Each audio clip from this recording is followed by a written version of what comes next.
My Luck, Book 1 of the Twisted Luck series. Written by Mel Todd. Narrated by Autumn Juliet.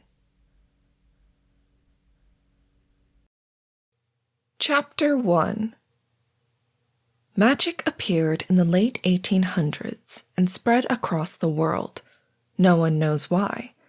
As more and more incidents of magic occurred, and people began discovering affinities, the idea of classes and branches of magic spread. Though other countries have other names, they are consistent in the magic types and groupings. The three classes were codified as chaos, order, and spirit. Worldwide, the number of mages currently accounts for about 50% of the world's population. History of magic. I stared at the body lying not 10 feet away from me and sighed.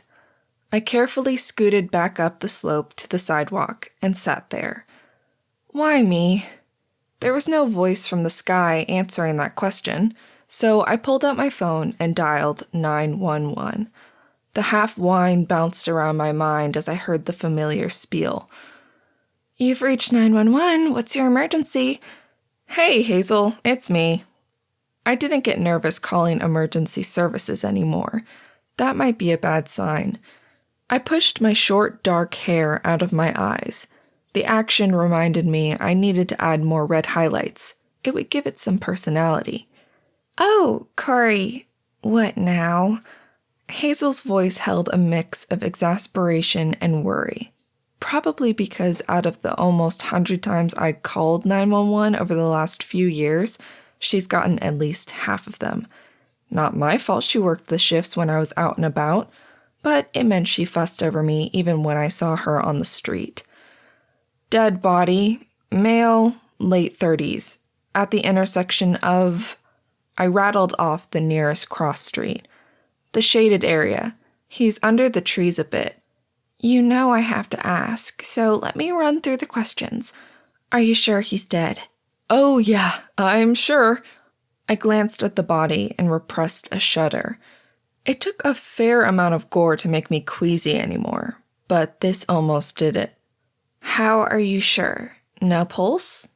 I rolled my eyes at Hazel, even if she couldn't see me. If I said he was dead, you could be guaranteed he was dead. Heck no, I didn't touch him. Not about to touch him. Even with my training still in progress, I'm positive he's dead. I was intimately familiar with death. He was very, very dead. "Cori, are you purposefully being a pain?" Hazel sounded frustrated, and I fought a smile. Maybe I was being a bit of a pain, but dang it, I was going to be late to work, so I might as well have some entertainment to make up for it. "Check his pulse, please. I already have the ambulance and police on their way." "Please tell me the chief isn't coming." I might have whined that part. Laurel Ameson and I didn't get along, though I wasn't sure why. She was strong, smart, a mage, and she should have been a role model. Instead, we both brought out the worst in each other. "Cori, you know I don't request specific people. I just pull out the call. Now, pulse." "Hazel, his head is a good 3 feet from his shoulders. There isn't a pulse." I sighed as I heard the sirens wailing their way towards me. Soon, I'd be the one in that vehicle coming to help. In one more semester, I'd be the paramedic. Not that there was any chance of helping this guy. Not even a Merlin could save him. Though they might be able to figure out what killed him. Because I couldn't see a darn thing that might have separated his head so decisively. The left side of his head facing me didn't have a mage tattoo on it, but most people had them on their right side. I couldn't see any jewelry, but all of that meant nothing. Hedge mages didn't have to wear markings. "Only you, Cori." Hazel heaved a sigh. "Do you know him?" "Nope." "Did you see what caused the death?" "Oh, heck no. If I had, I'd still be running." "Well, probably. With my life, I might have stuck around to watch." "I think that's all, as the police will be there soon. You need me to stay on the line, or are you fine?" Right as rain, I chirped back, but there wasn't a smile on my face, regardless of my peppy voice. Talk to you later, Cori. Gotta go. The disconnect tone rang in my ear. I resisted scratching my head. Leaving my damn dandruff here would make my life even more complicated. In my world, I'd scratch my skull to get rid of the dandruff, and a gust of wind would blow and coat the dead guy with my DNA. Not what I needed. I slipped my smartphone, the cheapest one available, back into my pocket and looked glumly at the dead guy. You are really messing up my routine, you know. I'm supposed to be at work. I paused, pulling my phone back out to check the time, and heaved a sigh. In 5 minutes. I can guarantee that I won't make it. Oh well, maybe Samuel will give me a ride. Might make my boss less annoyed. Oh crap, Molly! With the sirens getting louder, I rushed off a hurried text to both my boss, Molly, and my coworker, Katia. Found dead body. Waiting for cops. Will be late. I hit send as the flashing blue lights of the cop car pulled up on the street next to me. See what you did? Distracted me, I told the dead body. Too much time alone had me talking to anything and everything. Maybe I should get a pet. Or at least work on talking to living people? I stared at the body, resisting again the desire to go investigate, to find out something about him, dig through his pockets, at least get a name to call him. But leaving traces of myself on a dead body would be stupid. That lesson I hadn't had to learn the hard way. Cop shows are excellent for teaching you some basic crime scene protocol and the consequences for breaking it. Slipping my phone back into the pocket of my thrift store jeans, I stood up, brushing off my butt as Samuel Clements got out of his squad car. We all gave him a bad time about his name, but right now my mood was more on the snarky, bitter range of things rather than the peppy teasing. I'd heard rumors he was a pattern hedgie, but I never saw anything to give credence to it, so I didn't worry about it.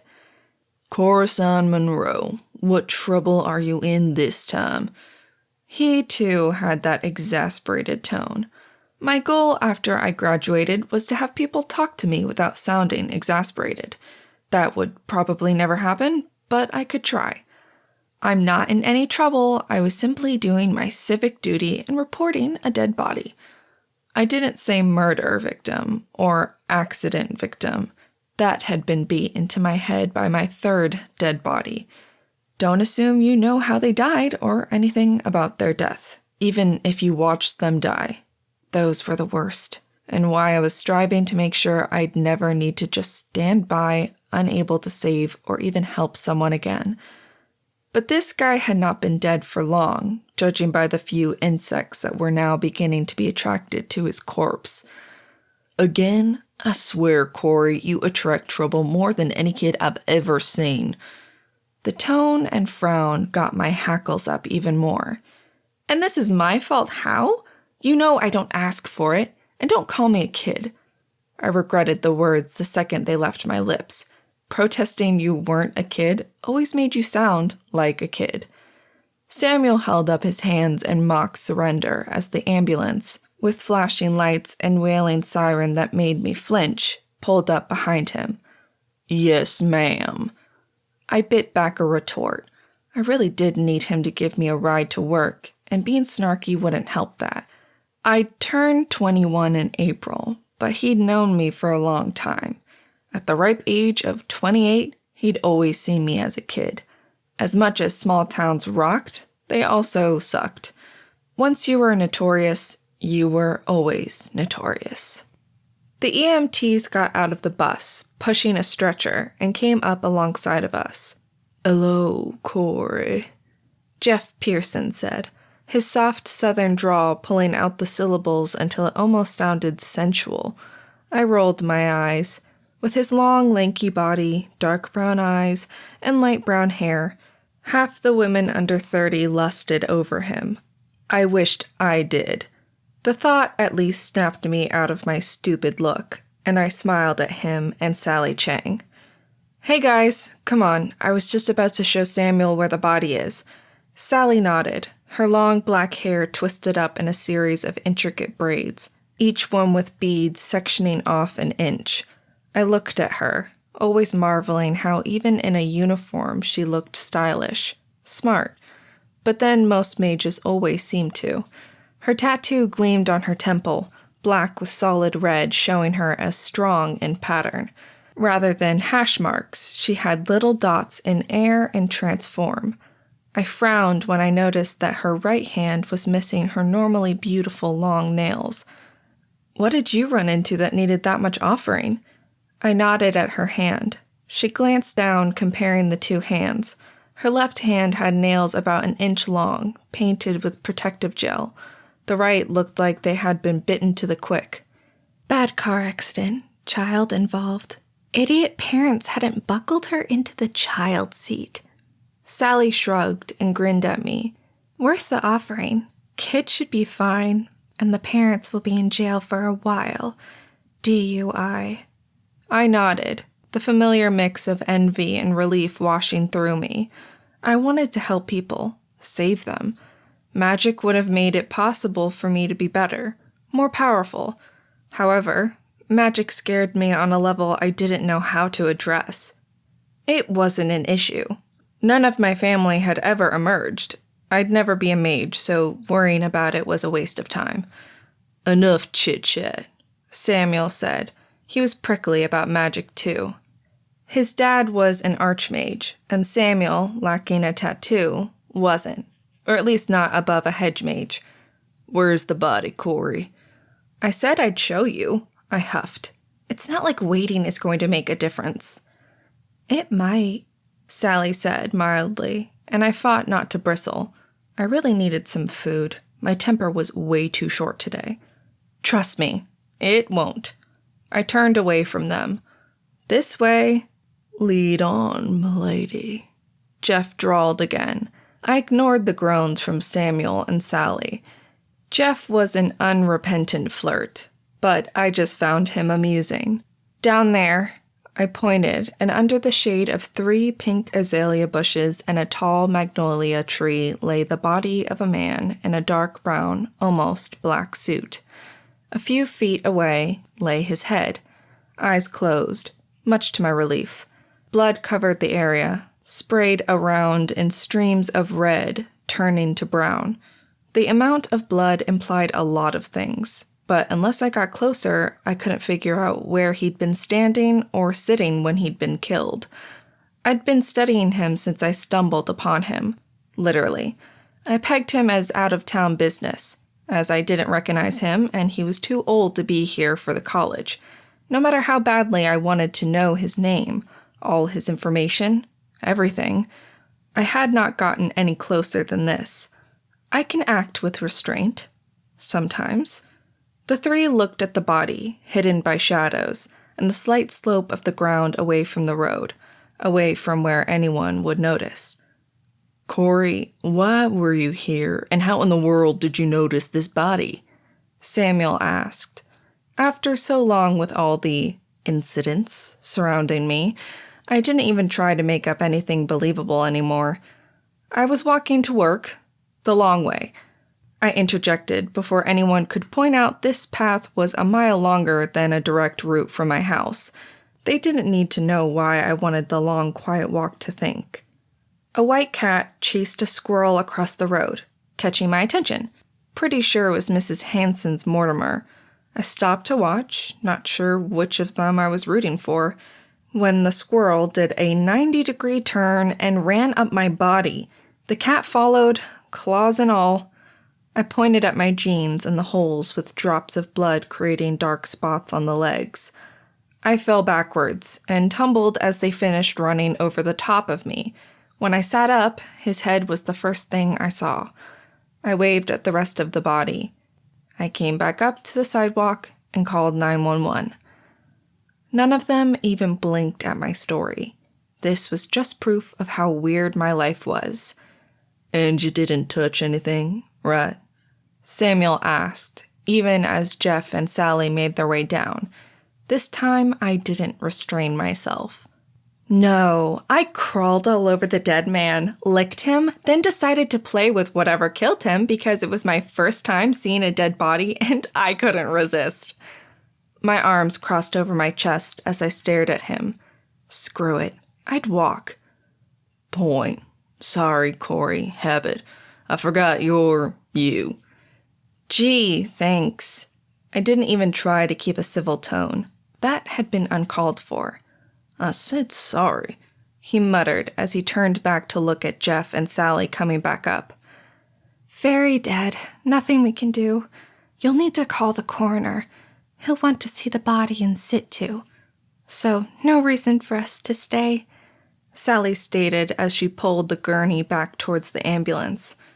Thanks, guys, Samuel said, his tone distracted as he pulled out the radio. I walked a few feet away, giving him privacy to do what was necessary, but he'd have to stay here and wait for the coroner. I might as well just walk to work. I kept looking back at where the body lay. Death fascinated me.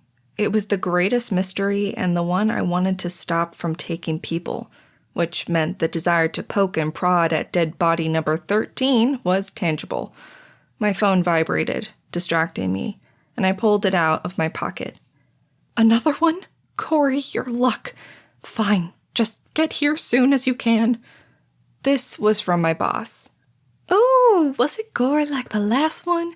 You need to give me all the dates when you get in. That was from my coworker, Katia. I just shook my head and put my phone away. Jo, my best friend, was probably already at work, but no reason to distract her with this. I'd tell her later tonight, to see if I could talk her mom into feeding me again. I was very tired of microwave dinners, but every time I tried to cook something, it went wrong. I'd given up. Samuel was walking back towards me. May I head off to work? I'm late as it is. You know where to find me. True. You are predictable. Either work at Grinddown, school at West Georgia, or at Joe Guzman's place. Last ditch, your apartment over the garage. He rattled off. They'd gotten good at finding me over the years. Hey, at least you know I'm not trying to avoid you. Ha! I almost expect you to start social media accounts logging all of this. He paused and looked at me suspiciously. You haven't, have you? No, I haven't. Like I had any desire to document just how screwed up my life was. Before I could say anything else, another car pulled up next to where we were standing. We both turned to look at it, and I silently cheered as the coroner stepped out. Maybe I would get my ride to work after all.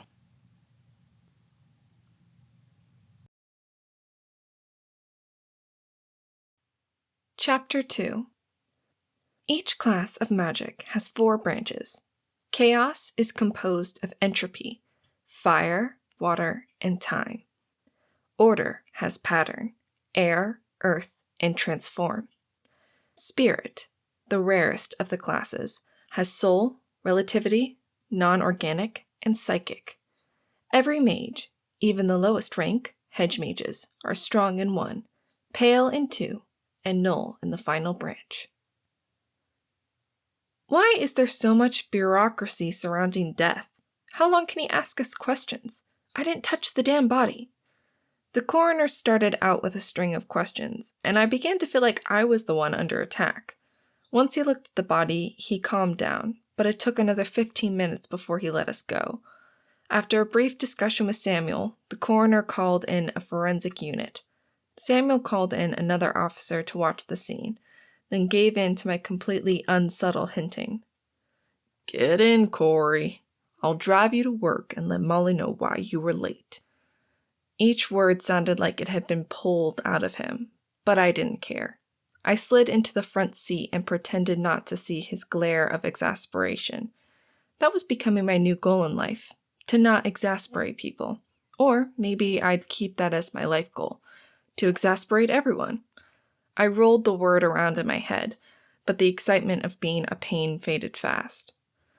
Molly knows, sent her a text, but she'd probably like to know I wasn't making it up. I didn't really look at him as I talked, or even listen, too wrapped up in my own thoughts. I glanced in the rearview mirror at the receding vehicles, all my questions unanswered. My amber brown eyes stared back at me, and I swore I could see the hole in my soul, the missing half of me. I pushed it down. Study, work, Jo.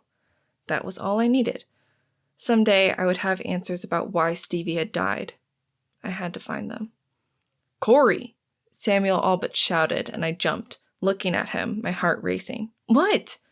He shook his head at me, trying to give me the "I'm disappointed in you" look that Laurel did so well, but he didn't have the age to pull it off. "I've been asking you a question." "Sorry," was lost in my head, thinking about that guy. "Don't. He isn't your issue." He said it like that should be enough to shut my mind off. I shot him a glance, but didn't argue. What good would it do? What was the question? "Did you notice anything else weird as you walked? Any cars or anything else?" Besides the cat and squirrel running up and over me? I watched him out of the corner of my eye and saw his mouth twitch a little. "Besides that." I closed my eyes and thought, but I really had been oblivious to most everything. My thoughts were stressing over graduation, finding a job, and getting the hell out of this town. But that meant leaving Jo and her family. That thought made me want to cry. I wasn't paying attention, really. The cat was white, so it caught my eye, and I stopped to watch. The rest of the time, I was more focused on my own thoughts. I hated admitting I couldn't provide a clue, that I didn't have any information to give him. "With your luck, that's a bit dangerous, isn't it?" The smirk was back. I ignored it. Just because he'd known me as a little kid didn't mean I had to put up with him being a jerk. I felt myself flush with annoyance, but pushed it away. "Let me out up here. I'll slip in the back. They're already open and probably slammed." Samuel nodded and turned to go up the back alley when there was a bang and the car shook. I froze, hands on the dashboard as I quickly scanned for bullets or another car or something. A beeping came from the console, and Samuel started to cuss softly. "I swear to Merlin's, Cori, something always goes wacky, and I'm not always positive you had nothing to do with it." He pointed accusingly at the light flashing on his dash. I leaned over and peered at it and fought a smirk. "That's what you get for being a jerk. Have fun changing your tire." This time there was a smile on my face as I chirped my goodbye at him and opened the door. I ignored his muttered response, shutting the door and looking at the very flat front passenger tire. At least it had waited until I was almost at work. I headed down the alleyway to find the back door wedged open, probably for the deliveries. With a tug, I pulled it wide and headed into the already busy shop. I glanced at my watch, only 40 minutes late. The big rush would just be starting. Darting to the back, I washed my hands and face, stopping for a moment to look at the image of me in a mirror. Did it look like I'd seen another dead body? Please, like this is anything unusual. Get to work before Molly kills you. I bent over at the waist and spent a minute running my fingers through my short hair briskly, trying to shake out the ever-present dandruff. It was annoying. No shampoo would cure it. It was always bright white, and it was so fine it almost looked like dust. With a shake of my head, the short strands flying back into place, I turned and stepped into the hustle while mentally asking for nothing else weird to happen today. Not that I was ever that lucky. Katia was cranking up drinks, chattering with customers, and flashing her trademark grin. She loved showing off her mage status through jewelry or clothes. When she emerged, 2 candles bursting into flames and a rush of dizziness had been the only indicators. But she'd rushed in to be tested, coming back with a fire hedge mage status. It didn't seem to upset her she was so low. It meant she never needed matches if she wanted to smoke and could warm up her coffee if it got too cold. But there was no draft, no mandatory college for anyone lower than wizard ranking. Katia, being Katia, just said it would help her be a great chef. She'd be graduating from her culinary classes this summer and already had a job lined up. In stark contrast to Katia's grace, Molly struggled to handle the register and socialize with the people waiting for her. Molly Carter was a great boss and a good businesswoman, but a deplorable counterperson. She could juggle the business stuff in the quiet of her office on her computer, but having people rattling off orders at her, paying in multiple ways, and trying to fill the easy drinks in between made her panic and become even more stressed. I'd always thought a customer-centric business was a weird choice for someone with social anxiety. "Here, I've got it," I said, stepping in behind her. I liked this job. By the end of the first month, I had figured out how to troubleshoot the equipment and fix it if needed. We kept extra cleaning supplies for all the weird accidents that happened.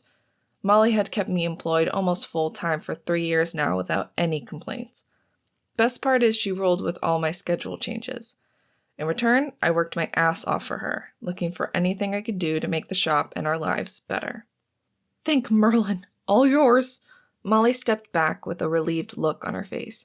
"You okay?" I smiled at the customer and nodded. "Yep, just the usual." "Only you, Cori. I'll be in the back. Don't need me. This morning has peopled me out," Molly babbled as she backed out and all but ran to the back office. Trying not to laugh, I turned to the waiting customer and took their order. Katia and I meshed well, switching between the register and pulling drinks. The day went well until a double ring of the bell after the morning rush caught my attention. Looking at the door, I sighed as Shay stood there glaring at me. O'Shaughnessy Sato had copper-red hair, Asian features, a lean body, and chin-length hair. Together, they created an exotic picture of a man and a first-rate pain in my ass. Then there was the Merlin tattoo that gleamed on the side of his face. It almost touched his eye in swirls of red and yellow. Triple symbols, proof he was a Chaos Merlin strong in earth and time. Sally was a pattern wizard, pale and transform and earth, which meant she couldn't use air magic at all. But Merlins were different, powerful, scary. Stories and movies revolved around them, as the heroes or the villains in everything. Me? The only Merlin I knew was a confusing jerk. Shay? His skill sets were obvious via the tattoo on his face, marking him. I always thought it was weird a Merlin would live here of all places. Why do I always get Shay on my shift? Why? He felt the same as he stalked towards me, the last customer turning away as he got to the counter. "Why are you here?" he demanded, glaring at me as if I'd caused him some personal affront. "Because I work here?" "I have for the last 3 years. Something you should know as you see me every time I'm at work." "You were not on the schedule. I checked 3 times," he all but shouted. Lori called out. "I said I'd cover as school hasn't started up yet. I'm working a double today." Normally on Wednesdays I only work from noon until 4, but hey, extra money. Shay glared at me and I glared back. The other nice thing about small towns was, if you were a jerk to someone who deserved it, no one complained to your manager. Or if they did, the manager laughed. Molly had multiple times. The best one had been when she told a customer, "If Cori dumps a hot coffee on your head, I'm going to laugh and say you deserved it." But Shay never crossed that line. Our altercations were always verbal, and I had no idea why he found my existence such an affront. Part of me wanted to figure out why, quiz and assail him with questions. But after 3 years, I mostly wanted him to quit being a butt. Shay huffed. "Damn probability factors. Just because all the threads point to convergence in your presence doesn't mean I want to be there when it happens. Maybe I should give up coffee." He didn't seem to be talking to me, but I answered anyhow. "There's a Waffle House down the street. Feel free to get your fix there." Shay wrinkled his nose. "Not even probability convergence is worth their coffee. Double espresso, almond milk chaser." He tossed the money at me and stalked over to the other side of the counter where Katia already had his order waiting. Shay was predictable, but he also tipped well. I dumped the $2 into the tip jar and put on a smile as another person came up. 3 hours later, my feet were sore. It had been a busy day. The lull before lunch had occurred, and the only people still in the shop were a pair of retired teachers who met twice a week for a social hour. They were so cute and fragile, I always made sure Katia served them. If my crazy attacked while I was serving them and they got hurt, I'd never forgive myself. Katia yawned. "Oh, that was quite the morning. But now that it's calmed down a bit, tell me what happened." I shrugged. People thought it was neat finding a dead body. When the first one shatters you, the rest quickly become annoying. More people needed to die at home quietly in their beds. Just a dead guy, business suit. Ew! She squealed, shaking her head, causing her long braids with beads on the ends to clack. But her avid eyes told me she was fascinated. I wasn't, but this was a conversation I had with way too many people every time something happened. So, how did he die? Don't know. They yell at me if I say anything about cause of death. I drop my voice, not wanting anyone to hear me, or at least not clearly. But I will say his head wasn't attached to his body. Her eyes went wide. We have a serial killer? Her voice squeaked, and I rolled my eyes. Here? In Rockaway, Georgia? Please, that's an Atlanta thing. Probably going to be something stupid and boring. Unfortunately, most of the bodies I found were rarely stupid or boring. Katia started to say something when one of the women called for her. As I busied myself restocking muffins and cookies and cleaning up the espresso machine, my mind wandered off, going through the list of dead people. I don't talk about the first death, the one I can't forget. That was at 12. It was the one that drove me to find answers. My brother, Stevie. When I was 13, Mr. Johnson had a heart attack out walking his dog. I found him but didn't know how to do CPR. He died while I watched. Useless again. At 15, it was a couple that had had a car accident while I was home alone. They slammed into the light pole outside the house. I called 911, but they had been killed on impact. Nothing I could have done. At least I wasn't alone with the death that happened at 16. Our English teacher had a stroke in the middle of class and dropped dead. I was just the only one sane enough to call 911 in the office. 16 was a busy year. A piano being hoisted into an office building fell on one of the workers, killing him. I had been 10 feet away. Being splattered with blood was not fun. But again, I called 911. 17 had a really weird, creepy death. Guy fell out of the sky onto a picket fence as I walked to school. By then, I had my first aid training, but when I touched him, his body was mush. He died as I called for help. Turns out, he'd been parachuting, and in a freak accident, his harness broke, dropping him at my feet. That had been gross. Bone should not be mushy. I kept cleaning and restocking, still going over each face, each death in my mind. If I got my degree and my job, would I save enough to erase them from my mind? Would I figure out the reason for the first death? Would it solve anything? Too many questions, too many missing answers to things I needed to know. I started back on my list. It had become a habit, a comfort I sank into. When I needed to prove to myself that I hadn't forgotten, that I would never forget him, I went over the deaths, every time asking myself what I could have done differently. The death at 18 was the worst. It would have taken a Merlin to save him. Merlins. The word rang in my mind, the hope and bane of most people. Everyone wanted to be one. No one wanted to need one. The highest rank magic user there was. They didn't have limits. They could do almost anything. Yet Shay came in regularly like anyone else. Only his ability to annoy me seemed epic in any way. Why in the world was this what I was thinking about? My family wasn't magical, at least nothing recent. Family legend, well, that went back to Spain centuries ago, and only my grandmother even remembered the stories her grandmother had told. But that was of a kid, well before the ruptures that let magic into the world occurred. Besides, Grandma died ages ago, so not like I could ask her. Why am I thinking about this? I should be thinking about school next week. A flicker of color caught my attention, and I glanced up at the TV, and everything clicked into place. A news story about the emergence of a new Merlin, and a recap of the history of the emergence of magic. Like anyone who lived today didn't know about magic. It was embedded in our world.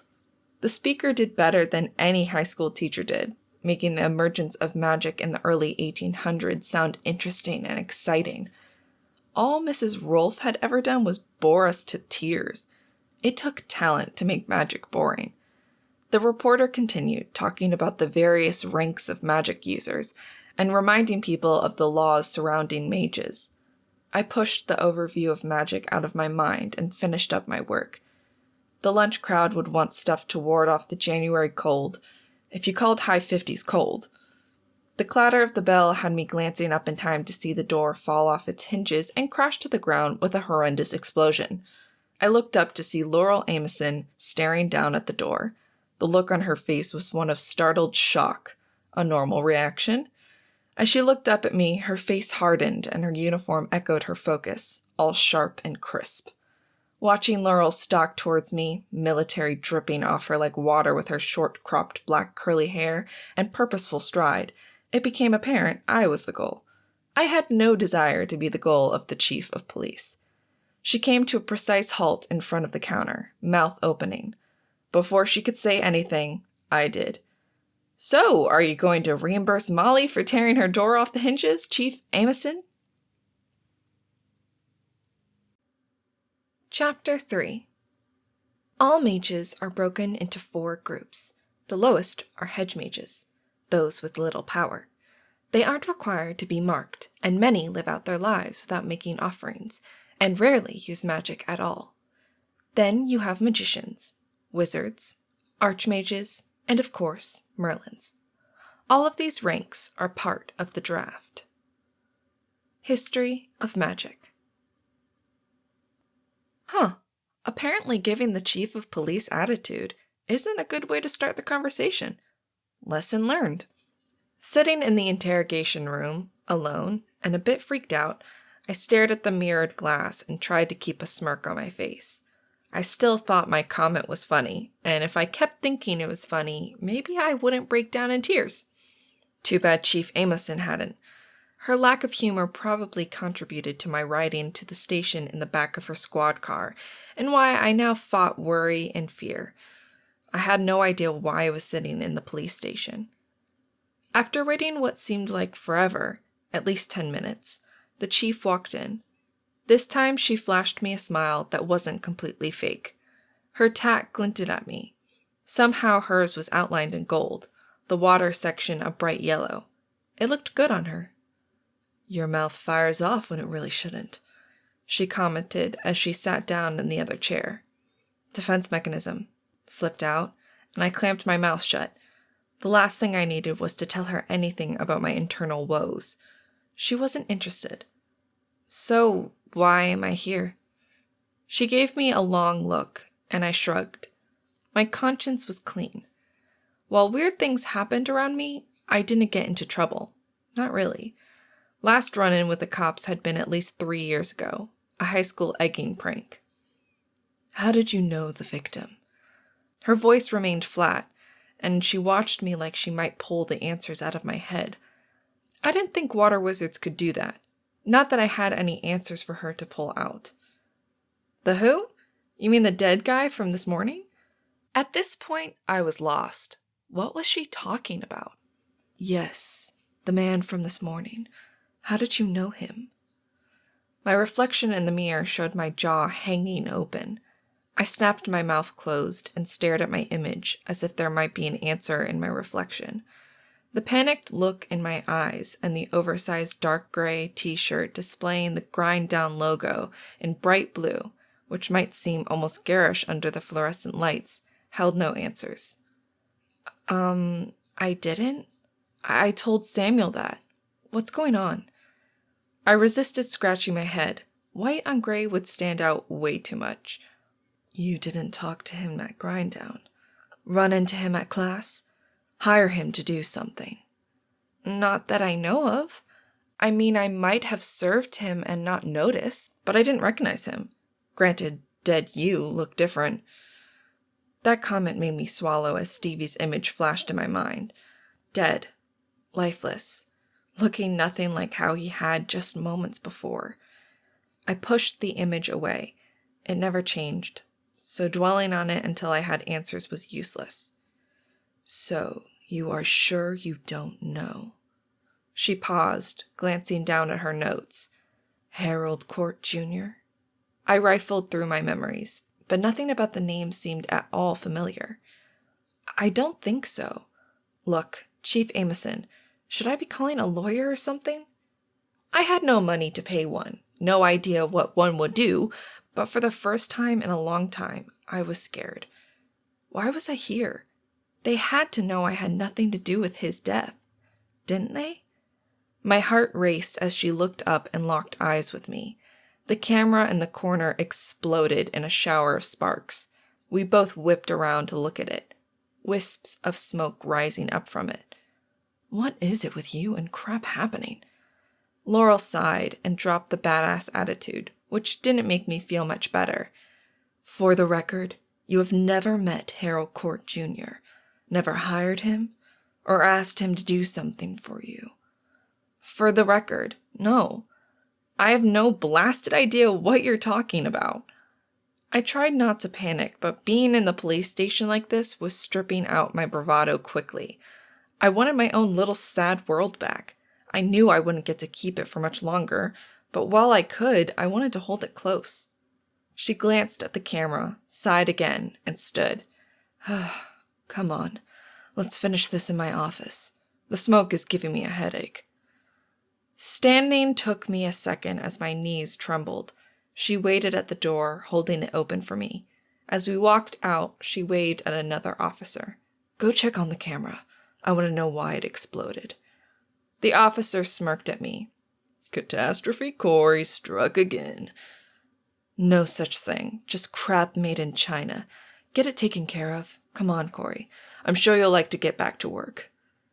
Laurel turned and headed down the hall at quick pace, annoyance in her every step. I nodded, silently following her.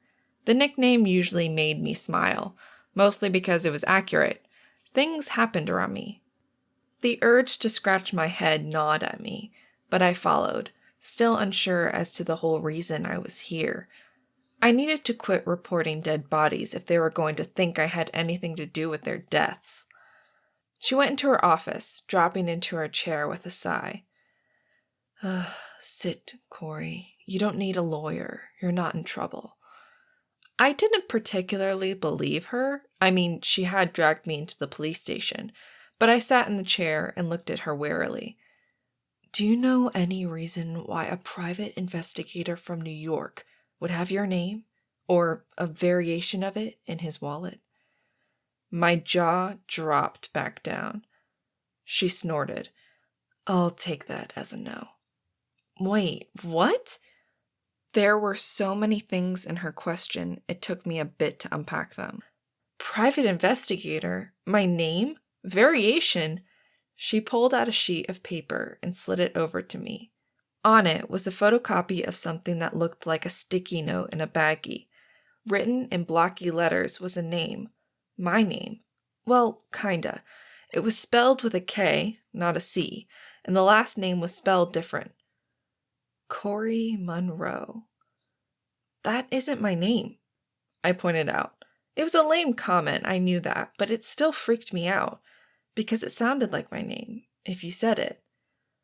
Which is why I asked. You don't know any reason someone might be looking for you. Without conscious thought, my head was shaking back and forth. No, ma'am. My snark was all gone. I'd lived here most of my life. My parents lived here. Everyone knew me and my oddities, so why would someone have my name in their pocket? I figured as much. Okay, you need a ride back to work? They'd taken my phone, but my watch told me it was afternoon. Katia and Molly would be dying, both of curiosity and worry. Yes, please, ma'am. She waved me out of the office, and 15 minutes later I was in the back of a squad car, again, being driven to work. Just drop me a block or so away, I asked from the back. I got a grunt of agreement as a response, but I didn't care. I had my phone back and I needed to call Joe. The cop let me out at the corner. There was a small green space and a bench, and I dropped on it, hitting the first name in my favorites list, Jojo Guz. As it rang, I sat on the bench watching cars going by. but all I could do was try to figure out why anyone would be looking for me, and I failed completely. "Yo, Cori, what's up?" Jo's bright voice, with the lilt of Spanish still in it and the background of power tools whirling. A bit younger than me, Jo planned on working in her dad's shop until she reached 24 or emerged. I'd been the oldest kid in my high school class. Missing a year of school does that. But in 9 months, she'd be 21. If you turned 24 without emerging, the odds were you would never become a mage, especially girls. Magic showed up when puberty ended. Lots of young adults went into the military or civil service until they turned 25. Then they decided on a career. Magic could and would affect your choices. So why spend time and money on something magic might completely change? I knew Jo was getting stressed about not emerging. Most of her family was hedges or wizards. Her dad was a pattern wizard while her mom was a fire wizard. Not like she did much with it besides be the best cook ever. But either way, Jo'd have a job at the shop, something she enjoyed even if she didn't emerge. I still looked for a place to belong like that, but I knew she had other plans, other hopes and dreams. I found another dead body today. Ew! Why can't you ever find money or winning lottery tickets? Jo must have walked outside as the noise level dropped. Was it gruesome? Not really, just odd. I mean, I've never seen a head separated from the body before. Ugh, gross, mi amiga. You have issues that a body like that doesn't affect you, she said, her accent getting more lyrical. That isn't the important part, I blurted, my fingers tingling because I was clenching the bench and my phone so hard. I wiggled them as I watched a repair company truck pull up next to Grinddown, probably to fix the door. Okay, what's the important part? She sounded confused, and I didn't blame her. I was confused and a bit weirded out. He had my name! I didn't screech the last part, but it was close. With a forced cough, I cleared my throat and continued talking, this time trying to keep the hysterics down. He had a piece of paper with my name on it. Well, sounded like my name.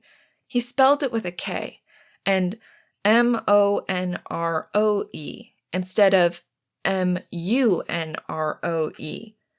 Jo was silent on the other end. What do you want? I can come get you. We can track him down. Do you need to stay with me? Something in me melted, and I wanted to sob, but that would be silly. Thank you. Can I come over after work? Maybe get dinner? I hated to ask, but while the job covered school and my phone, it didn't leave much left after. My parents paid the utilities, and I got health insurance through them, but otherwise, nothing. Besides, the Guzmans made me feel like family, like I was wanted. Cori, if I told Mom you asked that, she'd have your hide. You are family. You know that. Get over early and you can help her roll tamales. My mouth watered at the thought. Marisol Guzman still made them the old way, with cornmeal and corn husks, and they were so good. Will do. Thanks, Jojo. Stop it. We're family. Now get to work, and I need to get back before Stinky throws a fit. I snickered and said goodbye, then headed back to Grinddown. The handymen were re-securing the door as I slipped in. Cori! Both Katia and Molly yelled as I walked in.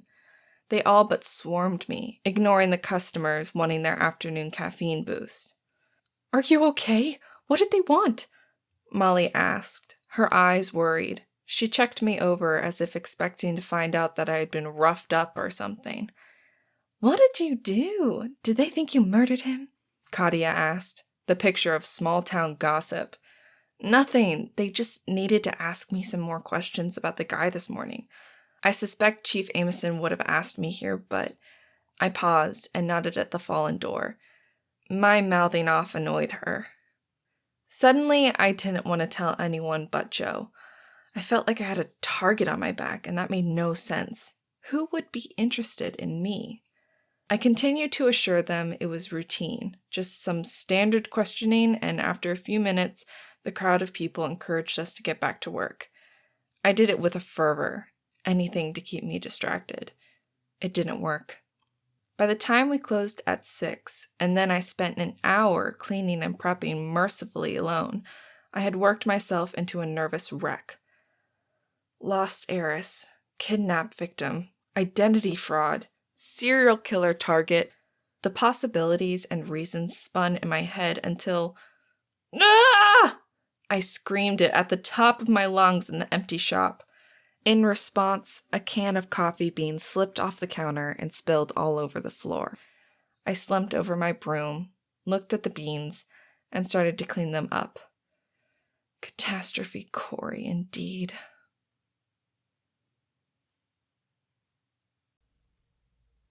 Chapter 4.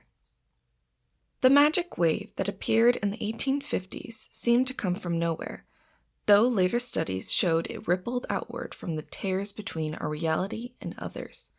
The location of these planar rips was discovered in what is now Area 51. The U.S. government put it under top-secret security prior to World War I, but some information was verified before the true understanding of it registered. 3 rips, one to each plane labeled Chaos, Order, and Spirit, hung in the middle of the Nevada desert.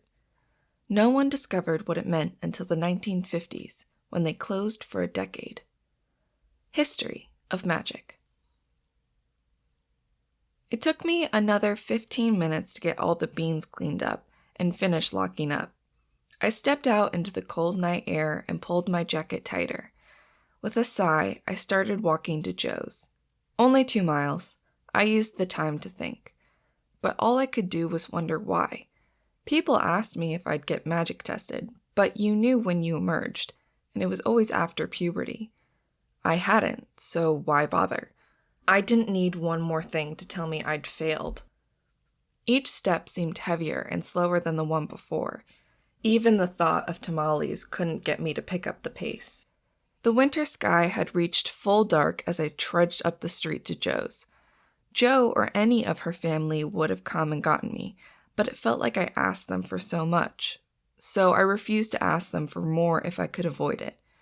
Food was always my weakness. Usually my disasters didn't directly affect me or even hurt me, and all of them were things that could and occasionally did happen to others. But when I tried to cook meals, everything went wrong. Hence my dependence on either food I could microwave or Joe's mom. I turned the front door handle and called out as I stepped in. "It's me!" Shutting the door behind me, I slipped off my coat and wandered towards the kitchen. "My Cori!" Marisol exclaimed from the counter. "I would hug you, mi pequeño, but..." She held up her hands. They were both covered with cornmeal. My mouth started to water just thinking about it. "Joe said you were making tamales. Want help?"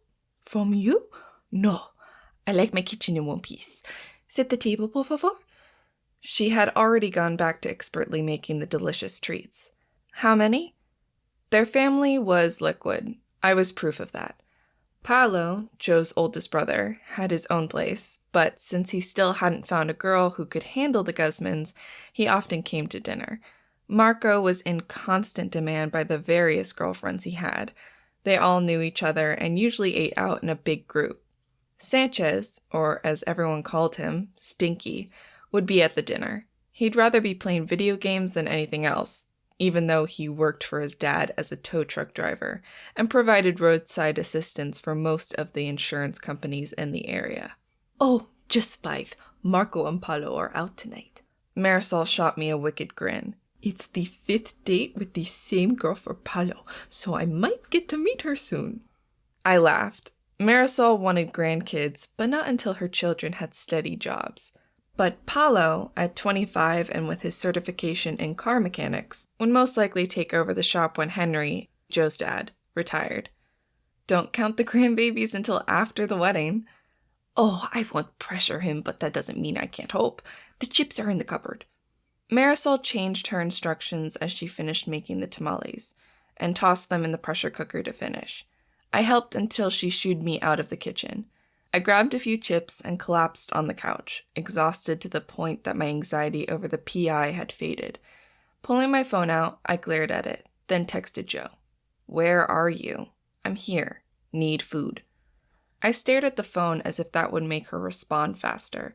Instead, the back door to the garage opened. Mikarino, I'm home. Henry Guzman called out. I had to fight a smile. They were so cute. A flash of sorrow washed through me as what I'd lost when Stevie died hit me again. There were quick footsteps coming down the hall, and Jo tore into the living room. There you are! Come with me while I change and tell me everything, she ordered, grabbing my hand and pulling me up with her. Jo was a force of nature and my best friend. Her long black hair had been pulled up in a ponytail, and her jeans curved her ass in a way that made every man look at her. Too bad she preferred girls, and we both felt too much like sisters to ever date each other. The second her door was closed, she began stripping grease-covered clothes off, revealing the heart on her hip that matched the one on mine. Her heart said, BFF, Cori, while mine was BFF, JoJo. I hoped it would never change. You aren't talking. Why aren't you talking? I can't help if I don't know what is going on. She shot me a glare as she pulled off her shirt. You're going to jump into the shower in a second, and I hate yelling over the water. Wash, and then I'll tell everyone at the dinner table. I flopped down on her bed, feeling morose and unloved. It was a good thing school started in a week. I thought too much when not drowning in deadlines and homework. Wow, you must be worried if you're telling Mommy and Papi, she said, pausing with only her underwear on. She naturally posed, emphasizing her round, full breasts, at least 2 cup sizes bigger than mine. You trying to get me to date you? It didn't work, remember? You kissed me at 16 and you said it was worse than kissing Stinky. Jo glanced down at her body and unconscious pose and laughed. No, I'd rather keep you as my heart sister. Maybe I can trade Stinky for you. Mommy likes you better anyhow. I rolled my eyes. It wasn't true. Her mother just adopted strays, and I was one of them. I'll tell everyone in a bit. Jo stuck her tongue out at me and headed to her private bathroom. That was a luxury wrested from her parents at 16, after her brothers walked in on her showering 4 times. They were jerks. I stared at the ceiling trying to get my thoughts ordered. I almost succeeded when Jo came out dressed in sweats and a t-shirt. I levered myself off the bed and we headed down to dinner. Henry was there, just settling into his chair. Henry's tattoo used to fascinate me as a kid. He'd had it done in a rich gold outline, then filled with a turquoise color that matched Marisol's favorite stone. His magic, pattern wizard, worked well with his chosen profession, as he could see where they broke and sometimes see better ways to repair them. He had served his 4 years of mandatory service at the Georgia State Department of Transportation after getting his degree. All mages at magician rank or higher were required to go to college and get degrees, and the government paid for it. Your minor was always your strongest magic class. They taught you how to control it, make the offerings, and the various spells, but then took the equivalent in work as payment. Henry had his degree in mechanical engineering and his minor in pattern, but he didn't care enough to make his magic his driving ability. It was a tool like anything else. He loved working with his hands, so he used his knowledge of mechanics and willingness to work to start his own business. Marisol, on the other hand, was a fire mage, and personally, I thought that was why she was such a good cook. She taught math at the local middle school, and most everyone liked her. Her tattoo was red and black, and I always expected it to flicker with flames, especially when she was mad. It never did, to my disappointment. But then I didn't usually see her mad. We settled in, saying grace, which still made me uncomfortable, then started passing around food. So, Cori, how was your day? Henry asked once people had food on their plates. My appetite disappeared, and I sighed. The table went quiet, and everyone focused on me, even Stinky. Jo elbowed me in the ribs. Tell them, heck, tell me. I still want the details. Though being in the spotlight was something I'd almost gotten used to, it still felt uncomfortable to have my second family staring at me like this. Even Stinky. I cleared my throat and explained everything. The dead guy, calling the police, the chief coming to get me, the questioning, and the fact that he had my name. That is not good. I'll help you figure out who he was and why he had your name. Jo's declaration made me smile. She's always had my back. Well, we do have a name. He's a private investigator from New York, Harold Court Jr., and to be accurate, the name was Cori Monroe. I spelled it out so they could see the difference. That sounds too close for comfort. I could see hearing your name and spelling it like that. I do not like this. Henry frowned and turned his gaze towards Jo, who had an intent look on her face. I will not forbid it. I can't. You are both adults. But be careful. And if you are out at night, call one of the boys. He gave Stinky a look. Sanchez, that means you and your brothers will not have any issue going somewhere with them. My worry spiked when Stinky didn't protest. He nodded and looked at me. This doesn't sound good. No going off on your adventures by yourself. Either of you. Jo sighed, but I felt warm. They weren't my family, but they made me feel like I was theirs. Some days, it was the only thing that kept me sane. Thanks, but I wanted to ask if anyone had asked about me. I don't have pictures of him, but maybe someone was around looking for someone by my name. They all looked at each other and then shook their heads. Henry said, Not that I have told them anything, but I also would have let you know. He frowned as he ate, using the chewing of his food to give him time to think. I'd seen him do this over the years, and it still made me smile every time. Why would someone be looking for you? I don't know. I've thought of everything, and I can't figure out any reason. I hated admitting that, but it was true. I was a young woman in rural Georgia, not anyone famous. I had decent grades, was not magical, with average looks. I wasn't good enough at sports to be on any of the pre-professional teams, so why would anyone want to find me? Either way, it was time to change the topic of conversation. Jo, you still putting in your application for trade schools? I knew the answer to that, but I knew her parents didn't. My smile was beatific as she glared at me, then ducked her head. I thought you were going to wait and see if you'll emerge. Marisol sounded confused and vaguely hurt. Then you could go to college and have a guaranteed job after you got out for 4 years. I know, but the odds are if I emerge... She was interrupted by both parents saying, will emerge, and continued after a soft sigh. If I emerge, I'll be a hedgie, so I'd rather go and get my AA with something that will help Dad with the shop. There are lots of certs I can get after the AA that mean we can repair and work on more cars. I like working on them. It will be a way I can help us all. It's smart. Her voice almost pleaded at the end, and I reached over and squeezed her hand. Jo shot me a relieved look. We had spent many evenings discussing future plans. I understood her practicality, and I shared it. It drove my need to go to college immediately instead of waiting until after all possibilities of emergence had passed. I knew I'd never emerge, and I needed the skills to get a good paying job now. The possibility of my parents ripping the apartment away from me at any moment was just one more thing that drove me to become independent.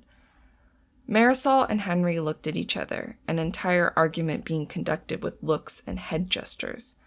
Then Henry nodded to his wife. Very well, Josefa. If you emerge and are less than a magician, you can continue with your plans and get the certification you've talked about. I won't deny it would be a help as 2 of your brothers don't want to stay in this business. But if you come out as a magician or higher, you attend and get your degree, one that lets you follow your dreams. Promise me, Josefa. I know you don't mind working on cars, but that isn't your dream. Jo didn't look at anyone, her fingers fiddling with the corn husk wrappers discarded on her plate. I nudged her with an elbow. Tell them. Or I will. Jo huffed out a breath and glared at me sideways. Traitor. Nope, I just know what you really want. Fine. She pouted, but I knew she was relieved to actually tell her parents. Normally, she hid her own wants so that she could help everyone else. I'd really like to be some sort of mechanical engineer. I love engines and electricity and how to generate it. I want to figure out how to build better cars and make it so they're safer for everyone. But without it being paid for, we can't afford it. So I was going to do the cars. I do enjoy it. I kept my eyes on my own food, not wanting to look up. I might cry if I did. She mentioned it before, but she'd always said doctor before. As always, Jo wanted to help me figure out the thing that haunted my soul. I could feel her parents' eyes on me. They knew. They'd always known. I think that is an excellent idea. Marisol's voice was warm. I do wish, Cori, you had waited to see if you emerged. Both of you going to college together would have been perfect. Lifting my head, I managed to smile. You know I won't. Parents are both non-magical. I hated the term norms. It implied mages weren't normal. At this point, they were more common than blue eyes, though Merlin's were still as rare as truly violet eyes, and just as noticeable. With a shake of my head, as if I could rattle my thoughts back into the dark corners of my mind, I smiled. We'll make it work. I'm not letting her go that easily. Stinky Mock leered at me. I'd date you, Cori. Then you'd really be family. Ew! Jo and I said in unison, as Henry reached out and bopped his son on the back of the head. Sanchez was a good young man, but he'd been the annoying older brother stuck watching his sister, and the thought of dating him made my stomach turn. I'd rather date Jo. It wasn't anything personal, just that he was stinky. The childhood name had stuck when, as a tween, he'd picked up a skunk by the tail on a dare. The expected happened, and he had a nickname that years later still stuck to him the way that Stink had. But Sanchez and I were not couple material. Stinky pouted at me and reached over to pick up the pitcher of water to refill his glass. As he lifted it up to pour the water out, the handle snapped off and dumped the water into his lap. Now soaked, he looked at all of us, eyes wide in surprise. We broke into laughter as Stinky Mock scowled at us. I got up and grabbed a towel so he could wipe up. He might be a pain and cared too much about his computer games, but he was a good brother and would be there for us if we needed him. Chapter 5. While mages pulled in by the draft are given the leeway to decide what degree they choose, often they are encouraged to the point of being told to follow degrees that mesh well with their strongest branch. For example, if you are a fire wizard, then you'd be encouraged towards things that use fire: industrial engineering, cooking, solar physics. Someone strong in transform is pushed towards medicine, biology, or chemistry. What you are pale in can be taken into consideration, but a good mage learns to combine all their branches for the best effect. History of magic. True to his word, Stinky drove me home. Jo and I had plans for tomorrow to start researching who this guy was and see if we could figure out anything about it. Worst case, I'd go down to the police station and see what the two of us could wheedle out of Samuel. Even though Sam knew Jo liked women, he still could be swayed by her teasing. It was her superpower. Neither men nor women could resist her. I walked up to the detached garage and started up the steps. Between all the walking I did and these stairs, I didn't have to worry about staying in shape, though I really needed to put on some weight. As a burst of laughter grabbed my attention, I stopped at the landing, leaning on the railing, looking down towards my parents' house. From the landing, leading to my apartment over the garage, I could see through the large picture windows into the living room.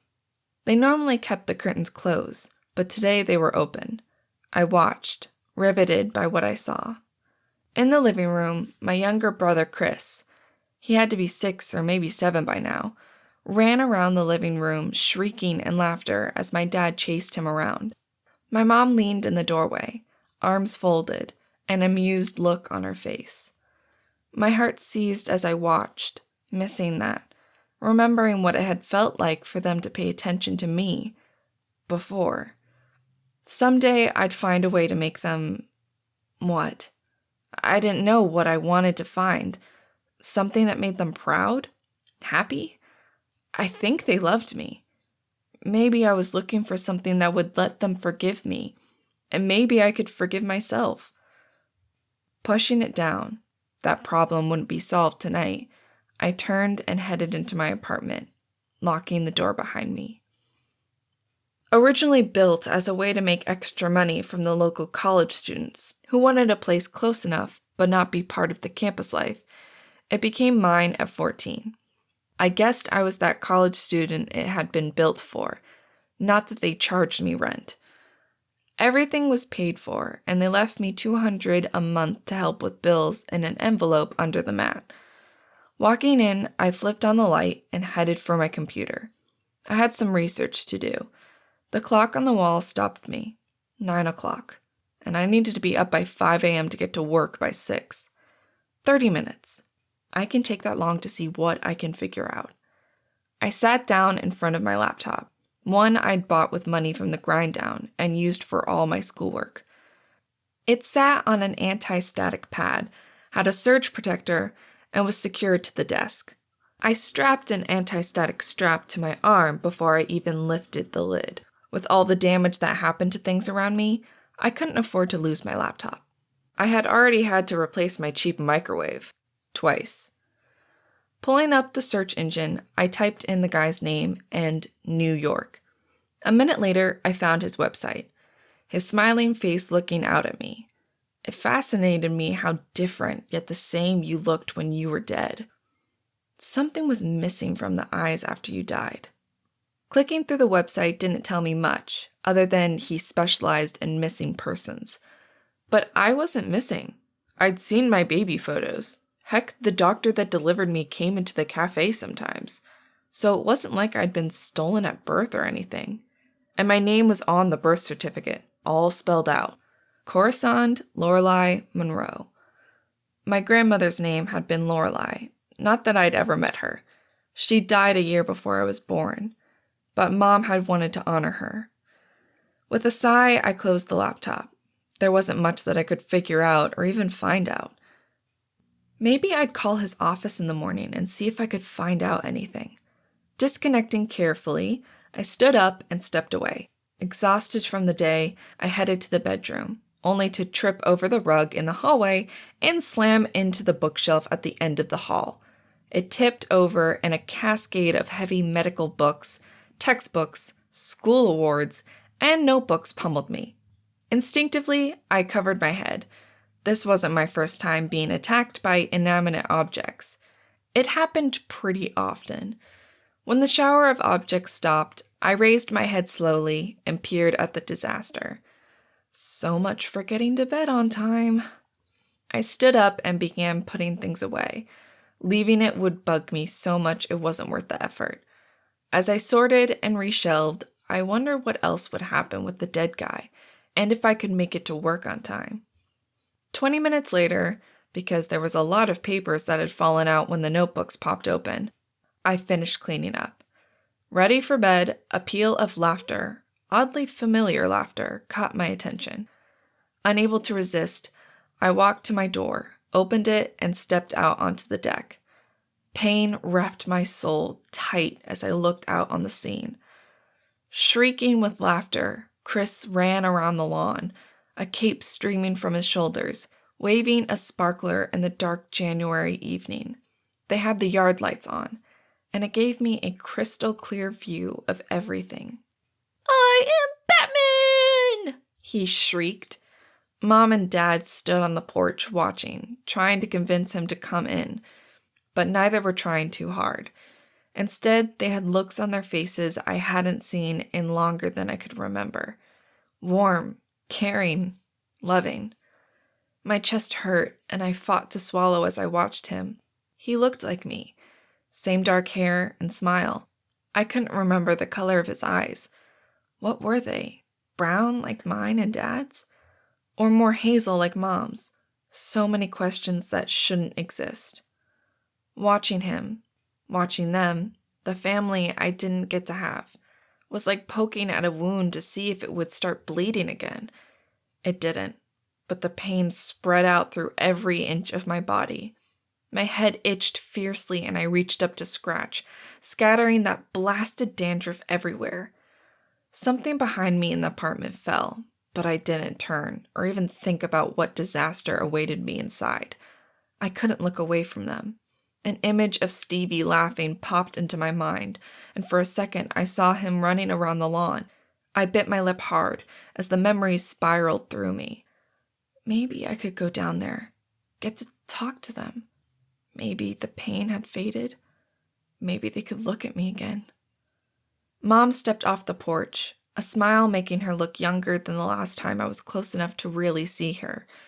Chris had been about 2 then. She handed me the keys to the apartment, told me it was my place now. They'd pay for everything and cover up to $500 a month in food. That everything was explained in the envelope. All my stuff was already there. She turned and walked away, leaving me standing there. My brother babbled at Dad, looking at him as if I was a stranger, which I guess I was. I choked on the emotions in my throat. I should go in. Standing here, watching this, hurt too much. As always, I searched my heart for anger or even resentment, but all I could find were questions. Why? What should I have done? Would they have been happier if I died instead? Did they blame me? The reasons were obvious, but I shied away from that memory. Why court pain? Instead, I watched as Mom reached him, grabbing his arms and swinging him in a circle. He was getting big. He might be taller than Dad by the time he became a teenager. They looked so happy. I remembered that happiness. I'd been part of that once. I couldn't tear my eyes away, wanting, needing, pleading to be there. Maybe I moved, or maybe the keening in my soul was audible. Estella, my mom, looked up and her body froze, face staring in my direction. Her voice, sharp and high, emerged, though I couldn't make out what she said. My dad glanced up and he stiffened too. Chris looked up at me, a grin so wide I could see it from there, and waved at me. He kept waving even as they dragged him into the house and shut the door, locking me out. Story of my life, always on the outside looking in. I shook my head and went inside. I needed to get to bed so I could get to work tomorrow. The more I worked, the more I could save, and the sooner I could get away from here. Away from Joe? That hurt. But compared to what happened every time I saw them, at least Joe would still talk to me. Chapter 6. The rank of Merlin, based on the legends of Merlin, was originally set as another word for mage, but over the years the meaning has changed. It is a title, a rank, but also the person and a favorite to use as an oath. When magic first arose, most mages were called Merlins, but over time, as science and our knowledge about magic expanded, we saw there were different ranks to them. Now only those beyond our ability to measure are afforded the title and rank. History of magic. I woke to my alarm blaring. With a groan, I struggled out of bed and over to the alarm clock to shut it off. The cute little mechanical alarm was a present from Joe a few years ago. The electric one seemed to die, lose time, or just not go off. And if the clock was near me, I would somehow knock it off or have it break during the night. Having it on the shelf on the other side of the room worked well, and I hadn't managed to kill it yet. That was impressive. The only other thing that I'd kept for more than 2 years were my phone and laptop. But my paranoia about them might have been called excessive if the person saying that had never been in my presence for more than a few hours. Mornings suck. Why do we have mornings? Thank the laws of magic we have coffee. I stared bleary-eyed at myself in the bathroom mirror, wishing I had already had a cup of coffee. With a groan, I started the process of getting ready for the day. A quick shower in my tiny bathroom, hair and teeth brushed, I headed out the door and stopped at the envelope peeking out at me. I stood staring at it, the cold air stinging my face. I reached down, picked it up, and stepped back inside. The door closed to trap the heat inside. I opened it, wary and curious at the same time. $500 in $100 bills lay inside. A slip of paper fell out onto the counter. With fingers that I refused to let tremble, I picked it up. There, in my mother's handwriting, were 2 words. I'm sorry. Guilt, shame, sorrow, and bewilderment hit me all at once, and I didn't know if I wanted to scream or cry. Instead, I put the note with the blank birthday and Christmas cards I had gotten for the last 7 years. Always pretty, always containing money, never with anything else. Storing them away with care, I took a deep breath and headed out the door. I still needed to get to work. School started in a few days, so I needed to get in as many hours as I could. I glanced at my watch, 5:30. It would take me 10 minutes to walk to work, which gave me about 20 minutes to deal with any oddities. With a forced grin, I locked everything away, setting out to see what would attack me today and maybe get some answers about the private detective. It turned out to be a quiet day. My walk-in found 2 unscratched lottery tickets. Those I saved for Jo. If I scratched them, they would have no value. If she scratched them, she'd get about 100, and we could probably do something fun. I saw Mortimer, the white cat again, this time observing a bird with a fixed stare. Deciding I didn't need a repeat of yesterday, I kept moving and got to work before anyone else. It will be a good day. I need a good day. One full of answers and lacking any disasters. I want too much. I know that. The universe will dash my hopes. But until then, I can dream, can't I? It was not a good day. That would have been too easy. One espresso machine jammed, and it took me an hour to fix it. Then a grinder lid hadn't been put on fully, and it blew coffee grounds everywhere. The capper was a customer who came in and got 2 carry trays full of drinks, and they both collapsed as she lifted them off the counter. Coffee drinks everywhere. We spent 10 minutes remaking them all, and a half an hour cleaning up the mess. Then, because life hated me, Shay walked into the cafe, glaring at me as usual. You were supposed to be off at 3. You have classes at 4. I had classes at 4. School doesn't start back up until next week, and I'll find out the new schedule then. And how did you know that? Are you stalking me, Shay? So bored you need to torture a poor student? I don't need to. I can't not intersect with you. Someday there will be a purpose in our meetings. Today is not that day. His tattoo glinted at me as I wondered why I still gave him so much shit, knowing he was a Merlin. I rolled my eyes and stared at him. Does that mean I don't need to serve you? 'Cause really, I can go back to do other stuff. Of course not. I'm here. Therefore, I need to be caffeinated. Katia slid the drink on the counter. Even her normally bubbly personality had been dampened by the day. The clock read 4:30. Soon the day would be over. He glanced at both of us, our wet aprons, flat hair, and exhausted looks. Shay sighed and put a 5 in our tip jar, taking his coffee over to his usual corner, then disappeared into his laptop for all the attention he paid to the world around him. I looked around the cafe, then at Katia. Ready to clean up? I'll kick Shay out last. Katia nodded. Yes, I'm exhausted. This has been a day. That was hardly the word. In silent unison, we cleaned, stocked, and got ready to go, even as my mind spun. I started classes in a few days, so my time to figure out what the PI was looking for was running out. Shay, we're closing, I called out. Shay grunted in response, but a minute later he had gotten up and headed to the door, tossing his cup as he went. Katia left via the front door, and I locked it behind her. Flipping off the lights as I went through, I tried to make a game plan for when I got home. Stepping out the back door, I thumped into someone.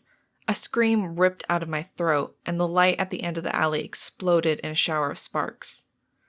Whoa, Cori, it's me, Sanchez. His voice, adult, rough, cut through my fear as he grabbed my shoulders, stopping me from falling backwards and probably breaking something. Yeesh, Stinky, you are trying to give me a heart attack. Jo's voice came from further down the alley, and I craned my head to see her sitting in the truck. Come on! Mom's waiting for us, and we have research to do, chica. Marisol sent you to get me? I asked, my heart still feeling like it was about to shred into a million parts. See, no going by yourself. You should have had me drive you to work. He muttered as we walked back to his truck, and I tried to get my breathing to even out. Sanchez, I said. He was being so nice he deserved his real name. I'm not going to expect you to get up that early and drive me to work. He cast me a funny look. You do remember who my father is, right? I'm up and in the shop by 5:30. Heck, if I take you to work, I can get good coffee and not the crap he drinks. You have a point there. Fine. Tomorrow I open, then again on Sunday. But then I won't know for sure what my schedule will be. School starts, and all it says for my practical is to be determined, which tells me nothing. I climbed into the truck, a mixture of relief and worry crashing in me. I had kind of wanted to go home and research more. I never had time to do what I needed. How in the world did single parents survive? It increased my lack of desire to get pregnant. Not that anyone was even interested in me. No one wanted to get too serious until after about 22. You would want to emerge if you were going to before getting pregnant. Emerging while pregnant meant the death of the infant, if you were lucky. To what do I owe the honor of both of you picking me up? And was I supposed to come over for dinner? Not that I minded, but still, I didn't want to wear out my welcome. If I did that, it might kill me. No, but you're always welcome. Nah, Poppy said he wanted to talk to us, Jo said as she pulled her coat tighter. Now come on, Stinky. I'm ready for dinner. Mommy is making enchilada lasagna, and I'm starving. Stinky grunted and started up the truck as I buckled in. The ride was quiet, mainly because Jo was focused on flirting via text with a girl she'd met at the shop. Sanchez didn't talk much, and I was too wrapped up in my own dilemmas. Odds were Jo would date her for a few times, and then find a reason to not continue. I couldn't figure out if she was waiting for something, or just not ready to have to decide on anything right now. Maybe both. The questions were spiraling and about to drive me crazy. To my relief, we arrived at the Guzman's house before I lost my tentative hold on sanity. The cold January air nipped at my cheeks, making me glad I wasn't walking home. I needed to get a better coat, maybe with the extra money. I wanted to probe at that too, but there was only so much I could do in a single day, and not talking to my parents usually was at the top of my list. The smells and lively conversation wrapped around me as I stepped inside the house. Shucking our coats, Jo pulled me into the dining room, where a rich, bubbly pan of enchilada lasagna was being set down. Grab glasses, Josefa. Everyone else sit, Marisol ordered. I followed the orders gladly, my stomach rumbling at the smell. Marco was there, flashing a smile at me. I nodded back. He was handsome and a flirt, and just not anyone I was interested in. Jo set the glasses on the table, filled them with water, then dropped into a chair. Her eyes were locked on the enchiladas too. There's also salad, tortillas, butter, and beans. But they all paled compared to that smell. I really need to learn to cook, I muttered as we all got servings of rich, cheesy goodness put on our plates. You can cook just fine, Cori, Marisol reproved. You just don't pay enough attention and accidents happen. I felt slightly wounded. Some of my incidents really were about my not paying attention, such as my tripping last night. Hey, I didn't cause the microwave to short out. But using salt instead of sugar and setting the oven to 450 instead of 350, I couldn't deny as my fault. Accidents happen to everyone. You just don't pay attention, and hence Murphy's luck follows you like a lost cat. I didn't roll my eyes. It would have hurt her feelings. But I did internally, though I wouldn't have minded a cat. Something to keep my company in the evenings that wouldn't require me to walk it. Maybe after I graduated I could get one. That thought worried me. Graduation. How would I stay close to Jo and everyone? But I couldn't stay here. One more semester and I'd graduate with my AAS in Emergency Medical Technologies, Criminal Justice, and Medical Assistant, which should guarantee me a job and ensure I never had to watch someone die again while I was useless. I hoped. I still needed to pass the test, but I wasn't worried about them. The college offered practice tests, and I'd aced all of them. I just needed the degree, and I'd get a job somewhere away from here. The dichotomy pulled at me. Away from my parents and the memories was a positive. Away from Joe, the Guzmans, the grind down, that registered as a solid negative in my book. My thoughts disappeared with the first taste of cheese and spices. The entire table fell silent. Everyone focused on food first, conversation later. When the first round of inhalation had faded, chatter slowly started up, first with Marisol asking about the girl Joe was flirting with. Joe, for her part, played it down, but I could tell she rather liked this one. Stinky and I exchanged amused glances. Joe fell hard, burned fast, and then walked away. Someday she'd find the one to stick with forever. I'd search for the person that matched with her if I needed to. I didn't want her to have an empty life like me.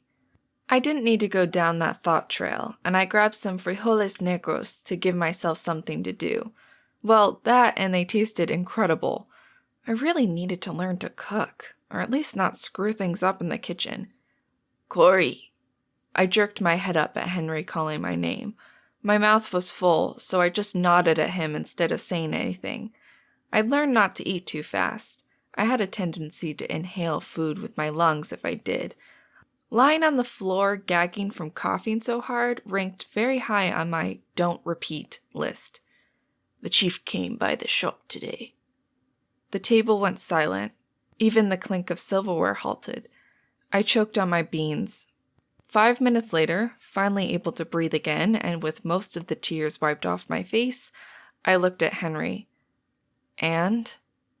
Laurel wanted to know if anyone had been by the shop. Showed me the picture of the man, Harold Court. I looked at it a long time, but I told her I hadn't seen anyone like that. She asked me and Sanchez, too. Marco put in, an odd, grave look on his face. But we didn't remember seeing him, and I can guarantee that we didn't talk to him. I'd remember anyone asking questions about you, he assured me. I forced a smile, but remained a bit confused. That doesn't surprise me, and I still want to know why he was looking for me, or someone with something like my name. I mean, if my name was Mary Williams, maybe it wouldn't be so odd. But Cori? That isn't any more common than Cori is. I drew out the letters in the air as I spoke to make clear which one I meant. Which is why I think Laurel is following up on it. Henry frowned, and my gut curled in on itself a bit more. Right. So while I'm glad you told me, I'm not sure why you told me. I mean, I figured she would, but why make it such a big deal? I knew that sentence sounded awkward, but how did you explain the complexities without sounding like a babbling idiot? Then again, they knew me inside and out, so I doubt my confusing explanation bothered them. Henry took a deep breath, and the yummy enchilada threatened to turn into acid in my stomach. We talked for a while, and she mentioned she swung by and talked to Estella and Raphael to see if they'd seen or talked to anyone about you. His voice had gone cold as he said that. The names of my parents fell like an explosion into the quiet room. Joe and Stinky erupted into yells. Why would she talk to them? They don't even talk to Cori.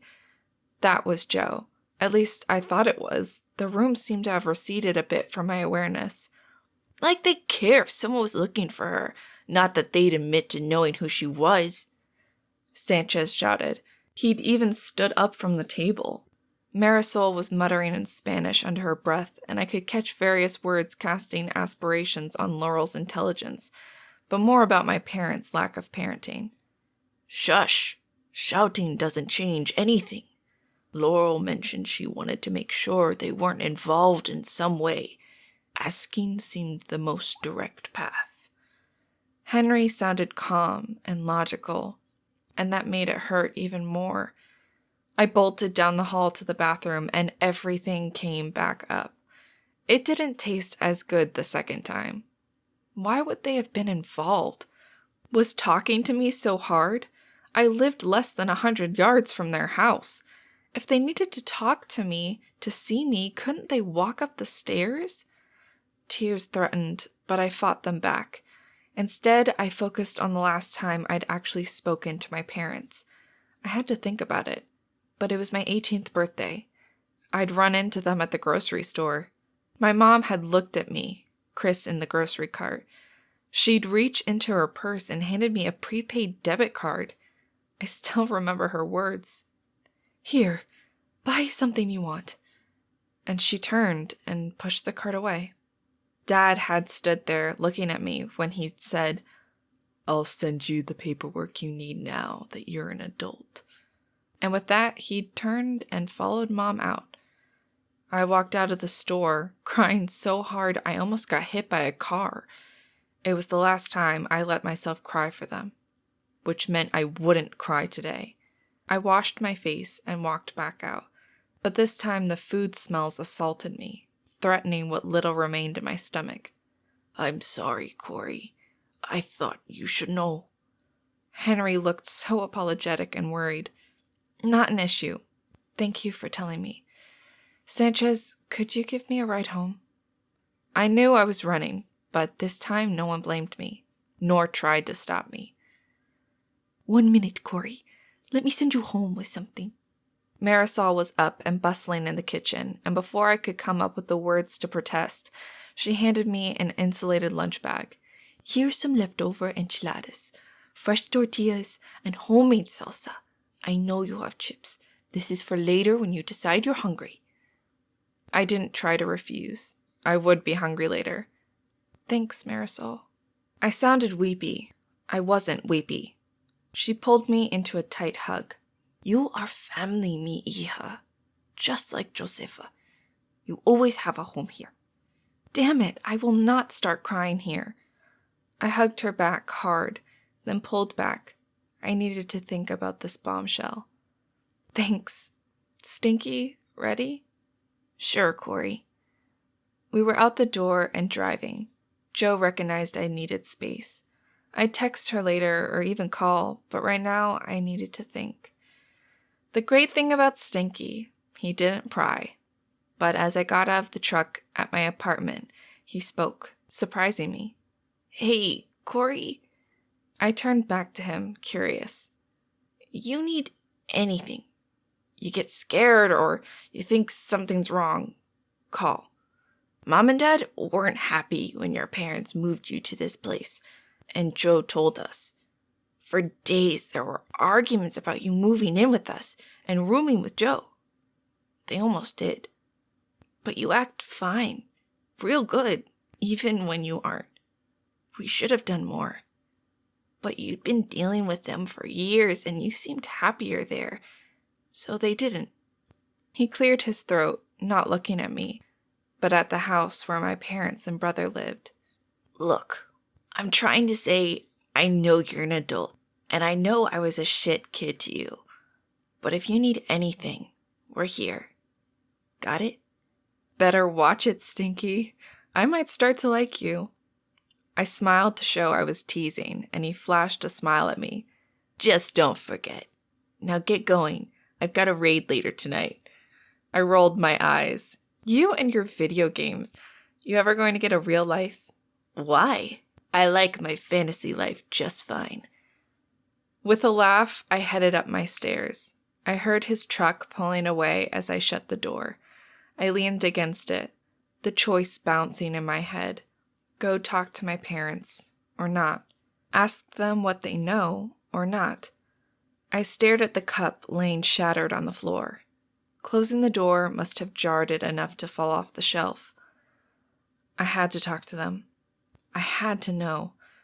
I was already upset, why not get it over with now? With a sigh, I turned and went back down the stairs and headed towards the house I'd grown up in. Chapter 7. Emergence is what the appearance of magic in any given person is called. It generally has been described as a warm flush, then everything imploding and exploding in you at the same time.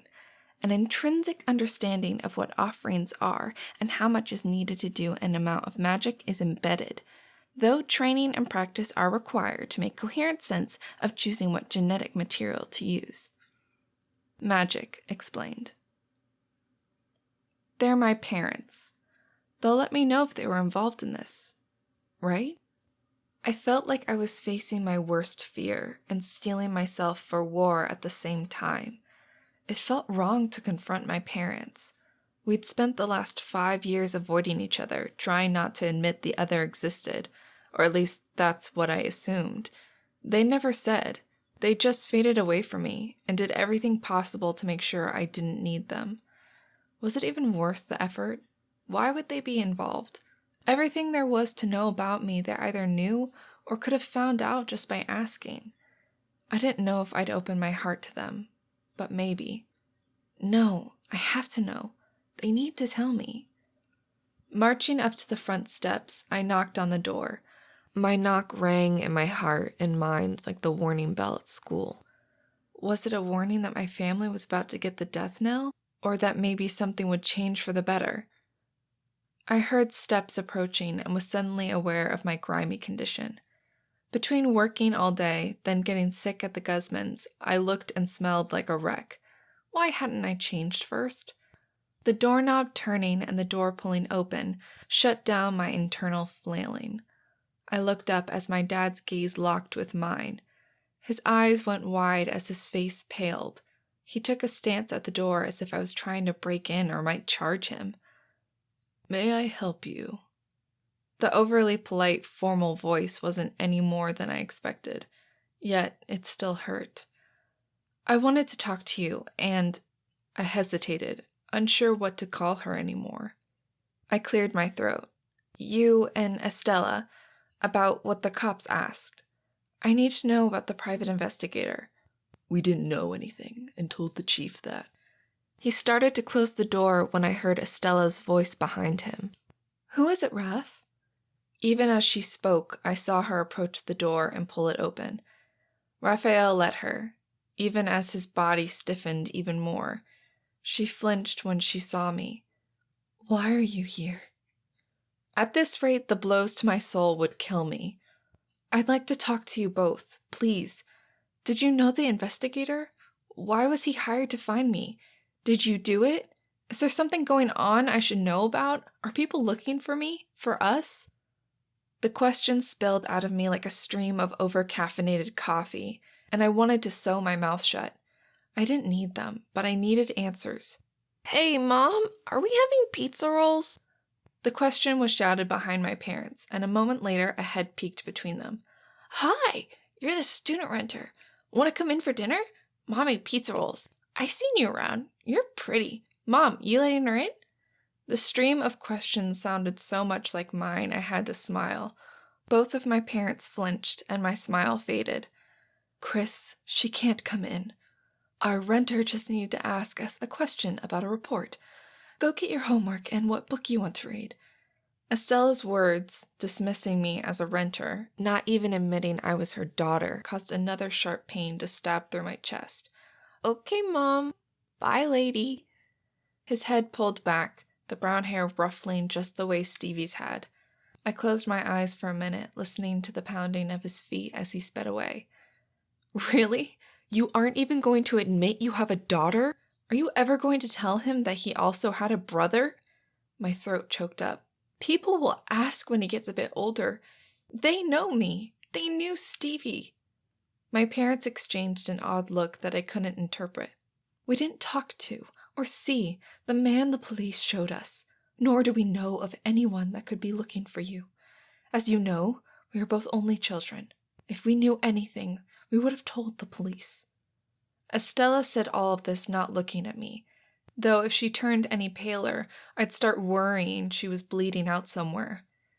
"If you need any help with the apartment, or if something goes wrong, please use the email address for the apartment. Now, if you would excuse us, we need to go to dinner." Raphael stepped back from the door, as did Estella, almost as if they had practiced the maneuver. In a smooth motion, the door shut in my face, leaving me standing there, none of my questions really answered, and even more spiraling through my brain. I don't know how long I stood there. Rage and sorrow waged a war in my heart. I raised my hand to pound on the door, but froze halfway through the motion. What good would it do? Would it change anything if I threw a fit?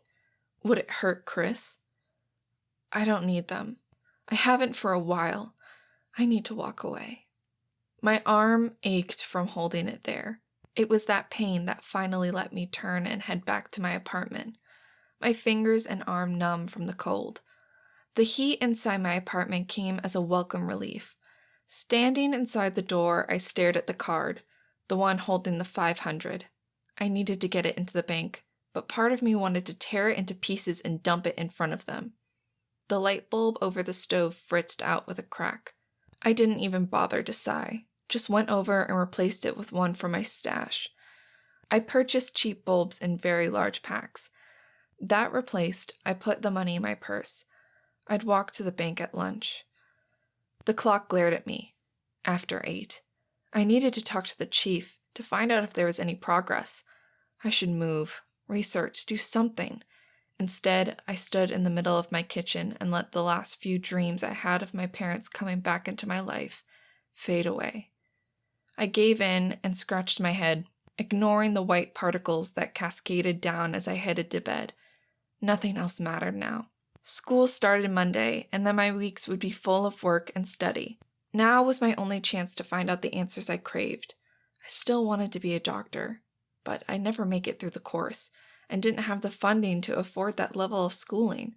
Besides, the idea of something weird happening during surgery scared the daylights out of me. I shook my head. I needed to chill out and focus. My parents were nothing new. That had been going on since Stevie died. Me crying over it now would not change it. Someday I'd be able to think or say that and truly mean it. For now, I kept trying to pretend. 6 more months. I can make it. I had to make it. That thought, or was it a dream, followed me to bed. Chapter 8. Magic strengths are denoted by pale or full. Many people think this comes from the idea of being a pale comparison, i.e., a lighter shade of something darker, more full. In truth, it comes from the phases of the moon, full, waxing, and waning in light and power. Originally, you were full of air or full of spirit, and waning in water or transform, but people wanted it associated with positives, so strong took the place of full. But the moon terminology held on with the idea of a pale moon. Hence, secondary skills are still regarded as pale. History of magic. I should never hope for a good day. It's guaranteed it won't be. Stinky picked me up at 5:30 on the dot, and I was at work in record time. I treated him to the best coffee I could make and filled up his cup. Though, if he survived after drinking 32 ounces of my high-octane brew, magic was good for more than I thought. From there, the day went downhill. Katia called out. She had gone out for sushi last night and got food poisoning. I could have told her any place around Rockaway wasn't a good place to get sushi. But that meant I had Molly as help for the morning rush, which meant I had no help at all. Molly struggled to such a point that in the chaos of Friday morning orders, I gave in and asked her to just restock. It was less stress to just do it all. By 9:30, most of the crowd had disappeared. Molly had come back to help me clean, and things were just settling down when Shay walked in. I didn't groan. I didn't. But I did steel myself as he walked up to the counter. His odd green-gray eyes locked on mine, contrasting his red hair. Disaster follows you like a stink on a skunk. But your time here is winding down. The paths that lead you away will make you grow in ways you never wanted. I blinked, then frowned at him.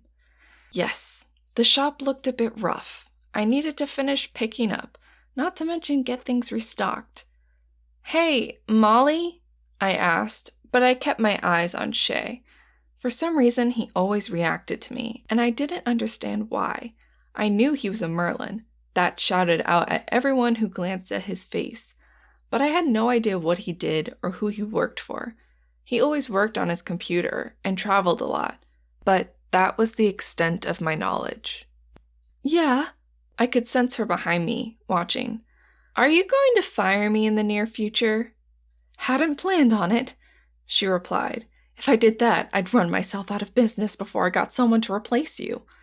Well, I am graduating this summer, I responded, smirking at Shay.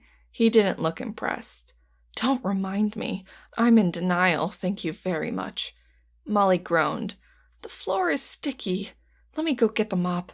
And I really need Carl to show up for his shift. Early would be nice. I heard her move away from me, and I looked at Shay. I think I'll be here for a bit. So, what can I get you? Your usual? Time is relative and paths twist, but yours are all going away, never to be here for long again. Yes, my usual. His tone didn't change, and it took me a minute to realize he had answered my question, and to convince my skin that crawling in reaction to his words was ridiculous. I fought to shake the feeling off as I made his usual drink, then started to put all the baked goods into the display tray. Molly left them there as she went to get stuff to mop up the spilled drinks. Nothing major, but coffee always spilled when you moved as fast as I had been moving that morning. That notion made me realize there hadn't been any disasters today. Maybe this odd effect was starting to dissipate.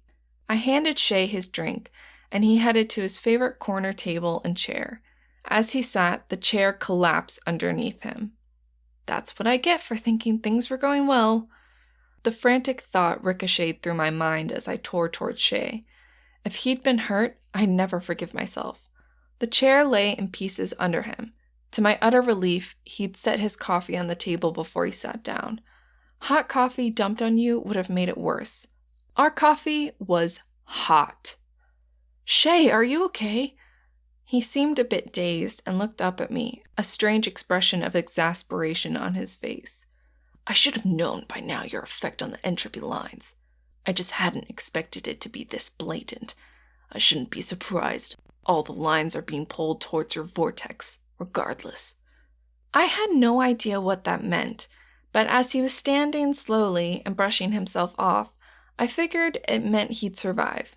I pulled out another chair for him and went to work collecting the pieces of the chair that used to be there. It looked like the chair had been infested with dry rot, and when he sat down, it basically disintegrated. Everything okay? Molly asked, coming out of the back holding the mop, a worried look on her face. Yeah, but we should probably get the rest of the chairs checked. Shay, are you sure you're okay? He drove me crazy, but that didn't mean I wanted him injured. He waved his hand, shooing me away. Fine, fine. Entropy and convergence have been, and always will be, my bane. It made no sense to me, but I slunk back to the counter. How in the world had that happened? There were days when I felt like I should be the one in a bubble, but everyone knew these weird things weren't my fault. I never emerged, and they'd been going on for years, so not me. But that didn't mean I didn't feel guilty. I went back to work, trying to shake the feeling of unease and focus on the issue of my name. It must be me. It must be me, right? I think Joe's right, and it has something to do with my family. But then why wouldn't they have talked to Mom and Dad? Or heck, knocked on my door? That line of thought didn't make sense, as any family investigation would start with talking to my parents. And while they might have lied to me, they would never lie to Chief Laurel Ameson. My head itched so badly I had to clench my fist to not go and scratch it. I hated the stupid dandruff, like I didn't have enough other issues. I feel like a character looking at a tantalizing quest object, but I can't pick it up because it isn't mine. The image of me staring at the grail, just unable to touch it, made me snort. At the same time, the bell to the grind down rang. I looked up to see the person I'd been thinking about walk in. Well, think of the devil and she appears. The words slipped past my lips before I could think better of them. What was it with me and the chief where I seemed determined to always be at my worst in front of her? No, I knew the answer. It just was all in that same bucket of stuff I refused to think about. Except that I always thought about it. About Stevie. I'd like to talk to you, Cori, Chief Ameson said, her voice hinting at her annoyance. Sure. Molly? Poor woman is going to have a meltdown having to deal with the front again. But before she could emerge from the back, Carl waltzed in. Carl was 19, waiting to see if he emerged, and frankly didn't care either way. Mostly he wanted to hang with friends, but the rumors were his parents were getting tired of him not doing much, and this job was the only thing keeping him from getting kicked out on the street. Luckily, he actually enjoyed being a barista. "Hey, Carl, will you take over for a bit? Chief needs to talk to me." "Sure thing, dudette," Carl drawled, and I rolled my eyes. He was back on his surfer kick and called everyone dude or dudette. We were at least 6 hours from the ocean, and his pasty white skin and light red hair meant if he got on a surfboard, he'd turn into a lobster. Whatever. At least he worked. Mostly.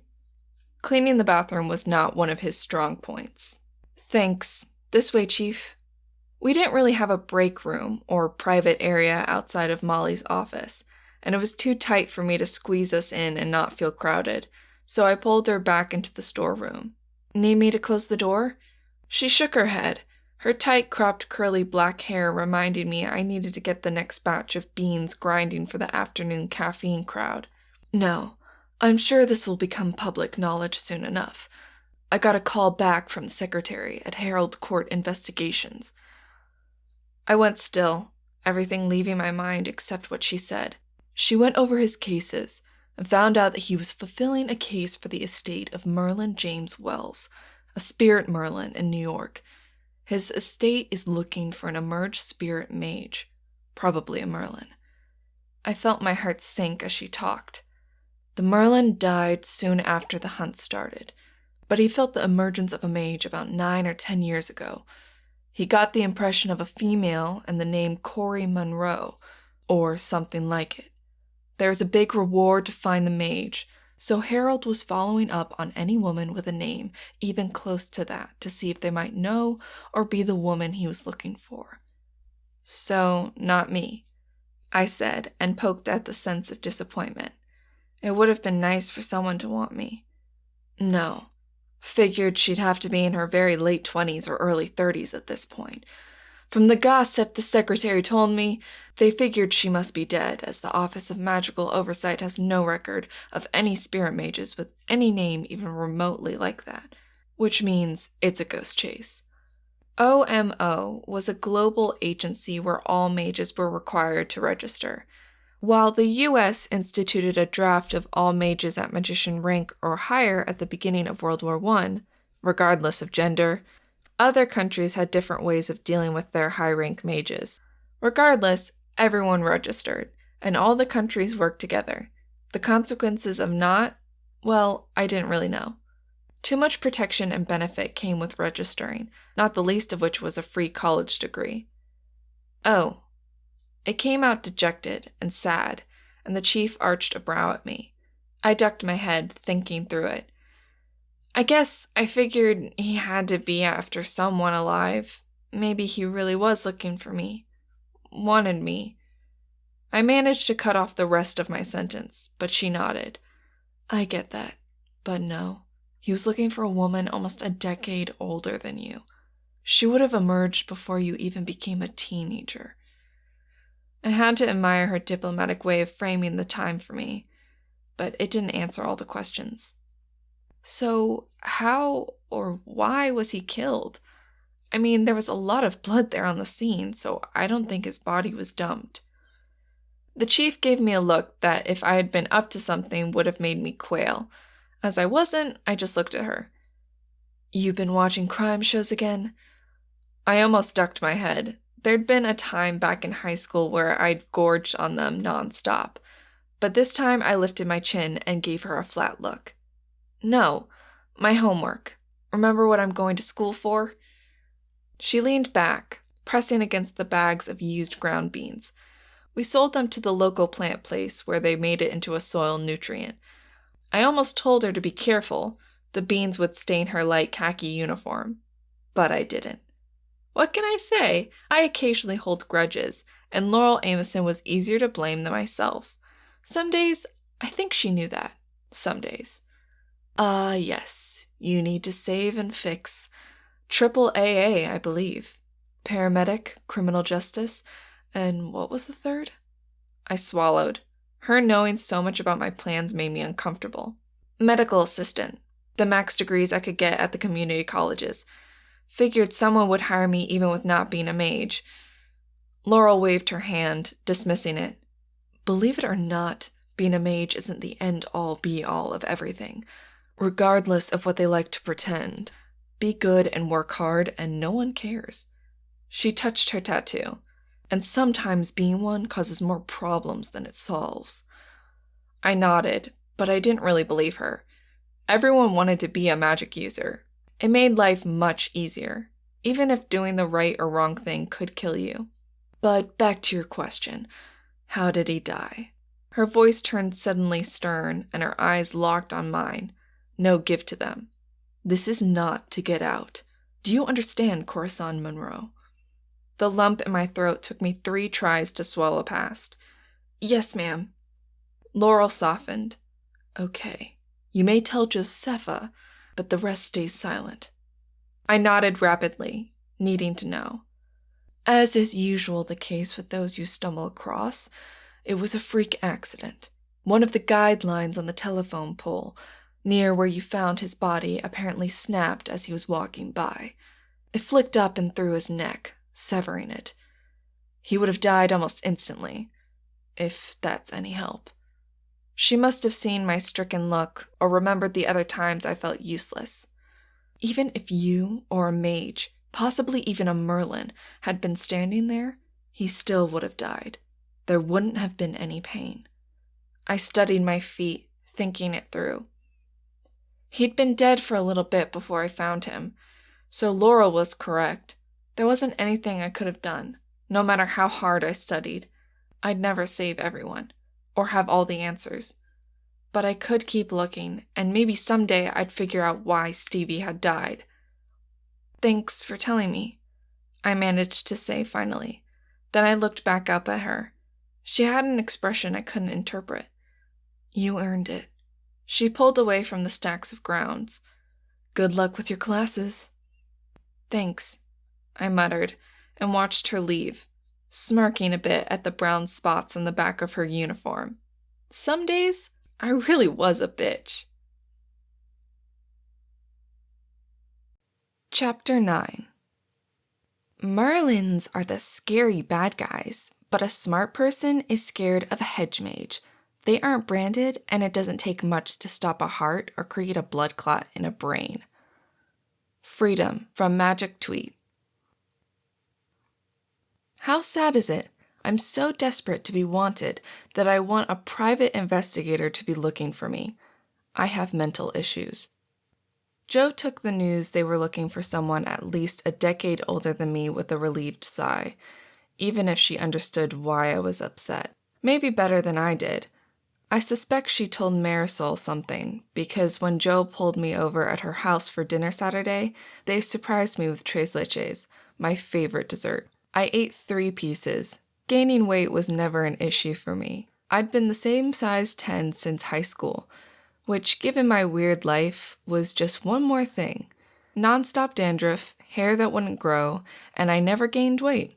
Oh well, I guess it could be worse.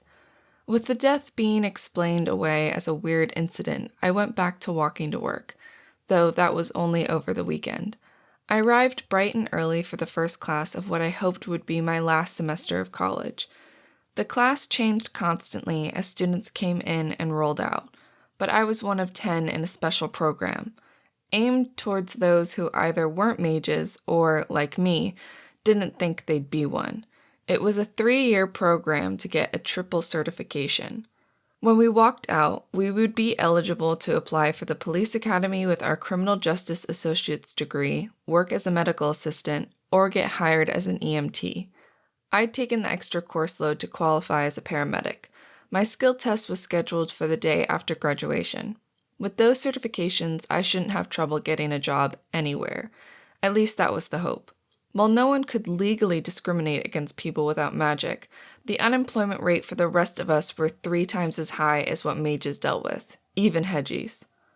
Sitting in the classroom, I pulled my coat a bit tighter around me. It was cold, and my jacket had seen better days.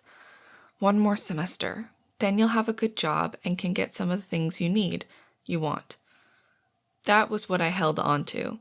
I didn't have much else besides Jo to give me hope for the future. Others started to drift in, and I recognized most of them. Friendly, but not friends. Between work, study, and taking public transportation, I knew their names and not much else. Oh well, I had Jo and the Guzmans. That would be enough for anyone.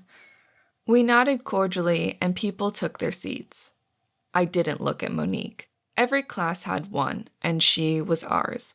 Always complained about everything and acted like she was better than the rest of us. She annoyed me to no end, and I tended to let it show. 1 minute before class officially started, our teacher, Bruce Markson, strolled in.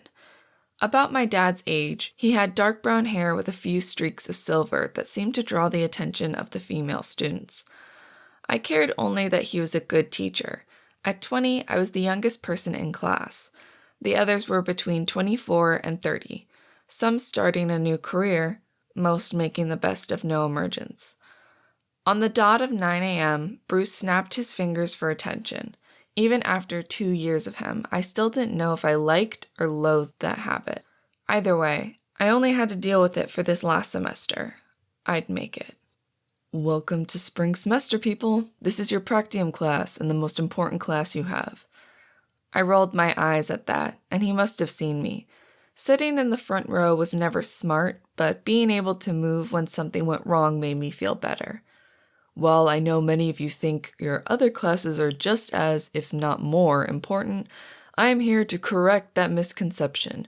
We will only meet in this classroom weekly, but if you flunk this course, you won't be graduating. I wanted to cheer about the once-a-week part. Maybe I could get more hours. But the second part of his statement had me freezing in place, eyes locked on him as he moved back and forth. This is a practicum and has been developed to make sure you know the skills you spend so much time studying. As we all know, there's a world of difference between studying how to do something and actually doing it. Tomorrow, you will all have tests to give you partial certification. Think of it as the equivalent of a learner's permit for the medical assistant and police intern. We are one of the first colleges in the country and the only one in the state of Georgia to offer this. While you can't work independently with this cert, you can work as interns. What this means is each of you will have a 5-week ride-along in each specialty that will be 32 hours a week. It will be added as work credit to your degree if you wish to pursue a bachelor's in any of these areas. He stopped and scanned the area, a grin crossing his face that was half amused, half cruel. Come on, smile. This is what you've been studying for. To be out in the field and dealing with the realities. If you hate it, well, aren't you glad you'll learn this before you get the job? The half laughs and mutters just made him smile, and he flipped open his PowerPoint. Well, since this is the beginning of your last semester, let's get going. This is all about paperwork and regulations, which are not only common, but the 3 job tracks have similar forms, though of course they all go by different names. We will be starting with medical assistant paperwork and move on from there. Expect a lot of reading and tests on the material weekly. You'll get your reading assignment at the end of each class.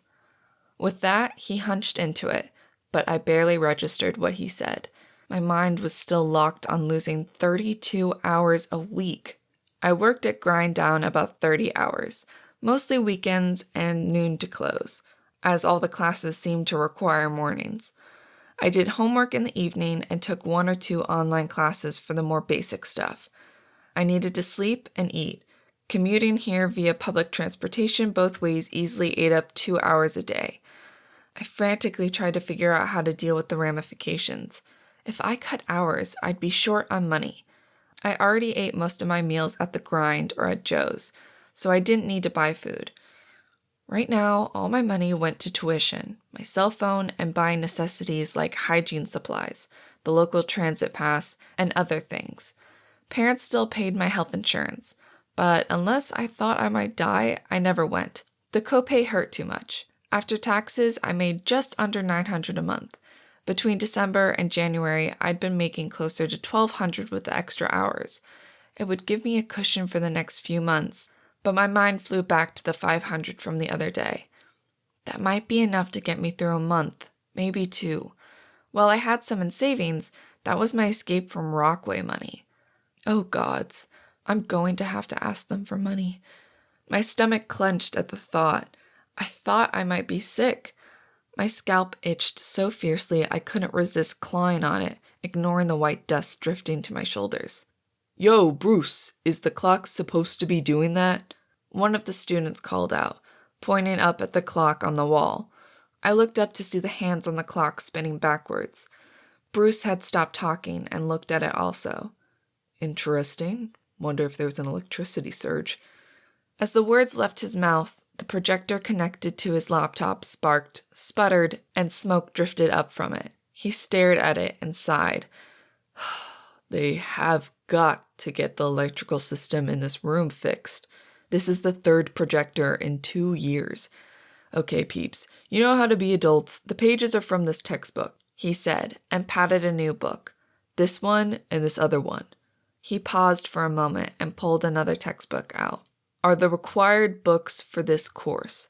Only 2 of them, but they will be where all your classwork comes from. I know the paramedic track will have some supplies you'll need to purchase. Check the bookstores for the bundles you'll need. Now back to the fun world of HIPAA regulations.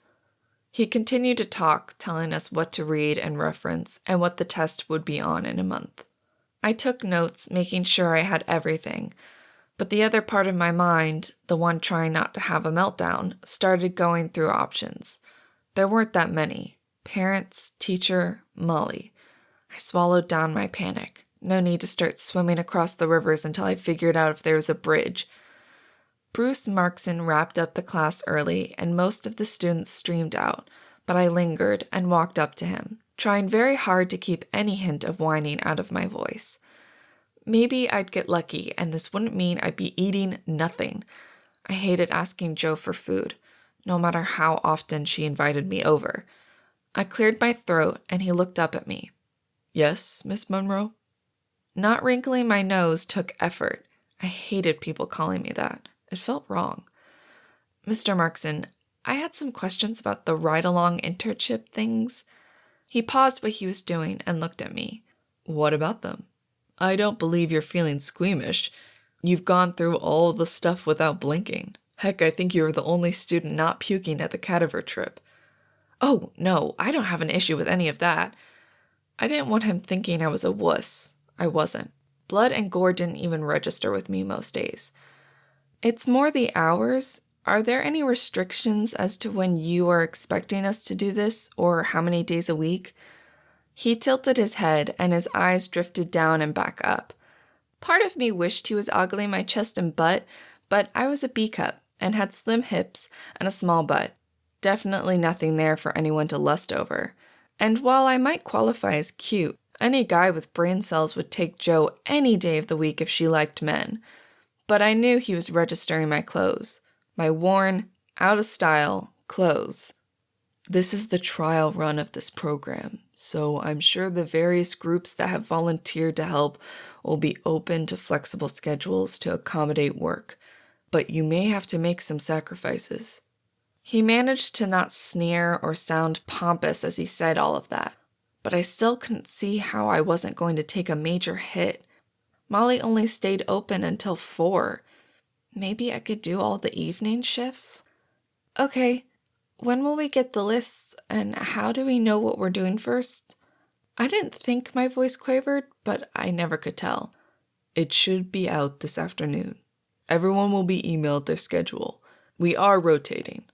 Maybe he saw how stressed I was because he gave a little. I think there may be weekend and evening work available. This program is supposed to make life easier by giving you a very strong skill set, not force you to flunk out. And we will be asking for advice and suggestions when you graduate as to how it could work better. I nodded, a jerky motion as my head felt like it might fly off. That unexpected money from my parents might be the only thing to make it so I didn't end up dropping out because I couldn't pay. Thanks. You got down what you need to study for next week? he asked as he closed the laptop. I had no idea if I did or not, but I nodded. While none of us were friends in class, we had exchanged email addresses, and I could shoot someone an email if I couldn't read what I scribbled down. See you next week. He strode out without looking back. I trudged out of the classroom, the weight of financial worries dragging me down. I needed to go to the bookstore and buy the 2 books and other stuff I'd need. My mind went in loops as I walked. This was the only morning class I had, and now that it was monthly, that meant I could work the rest of the weeks in the morning. My other classes were all late afternoon, but the ride-along terrified me. Working through the money, I tried to convince myself I'd be able to do it. At least I didn't have to pay rent, too. Most of the other students had a few years on me and qualified for scholarships and loans. I didn't because I had passed the maximum emergence age, and my parents made plenty of money. They figured we were too likely to change our minds if we emerged with different skill sets than what we were studying for. Idiots. Only 40 to 50% of people had magic, which meant most of us just wanted to have a life and live. That brought me back to Molly. I needed to see where I was. I knew she couldn't afford to pay me more, so I'd either need more hours or come up with an idea for something else to make money. And all the while know I was leaving her for another job, one that I could live off of, as soon as I graduated. There was a line in the bookstore, there always was. Small town, and no one else would ever carry the weird things they came up with for classes. Even online, I couldn't find them sometimes. I headed towards the area that should have my stuff and found the kit. Both textbooks, a practium for the paramedic stuff, and a bag with supplies. We went through a lot practicing how to take care of someone. At least it was a decent quality bag.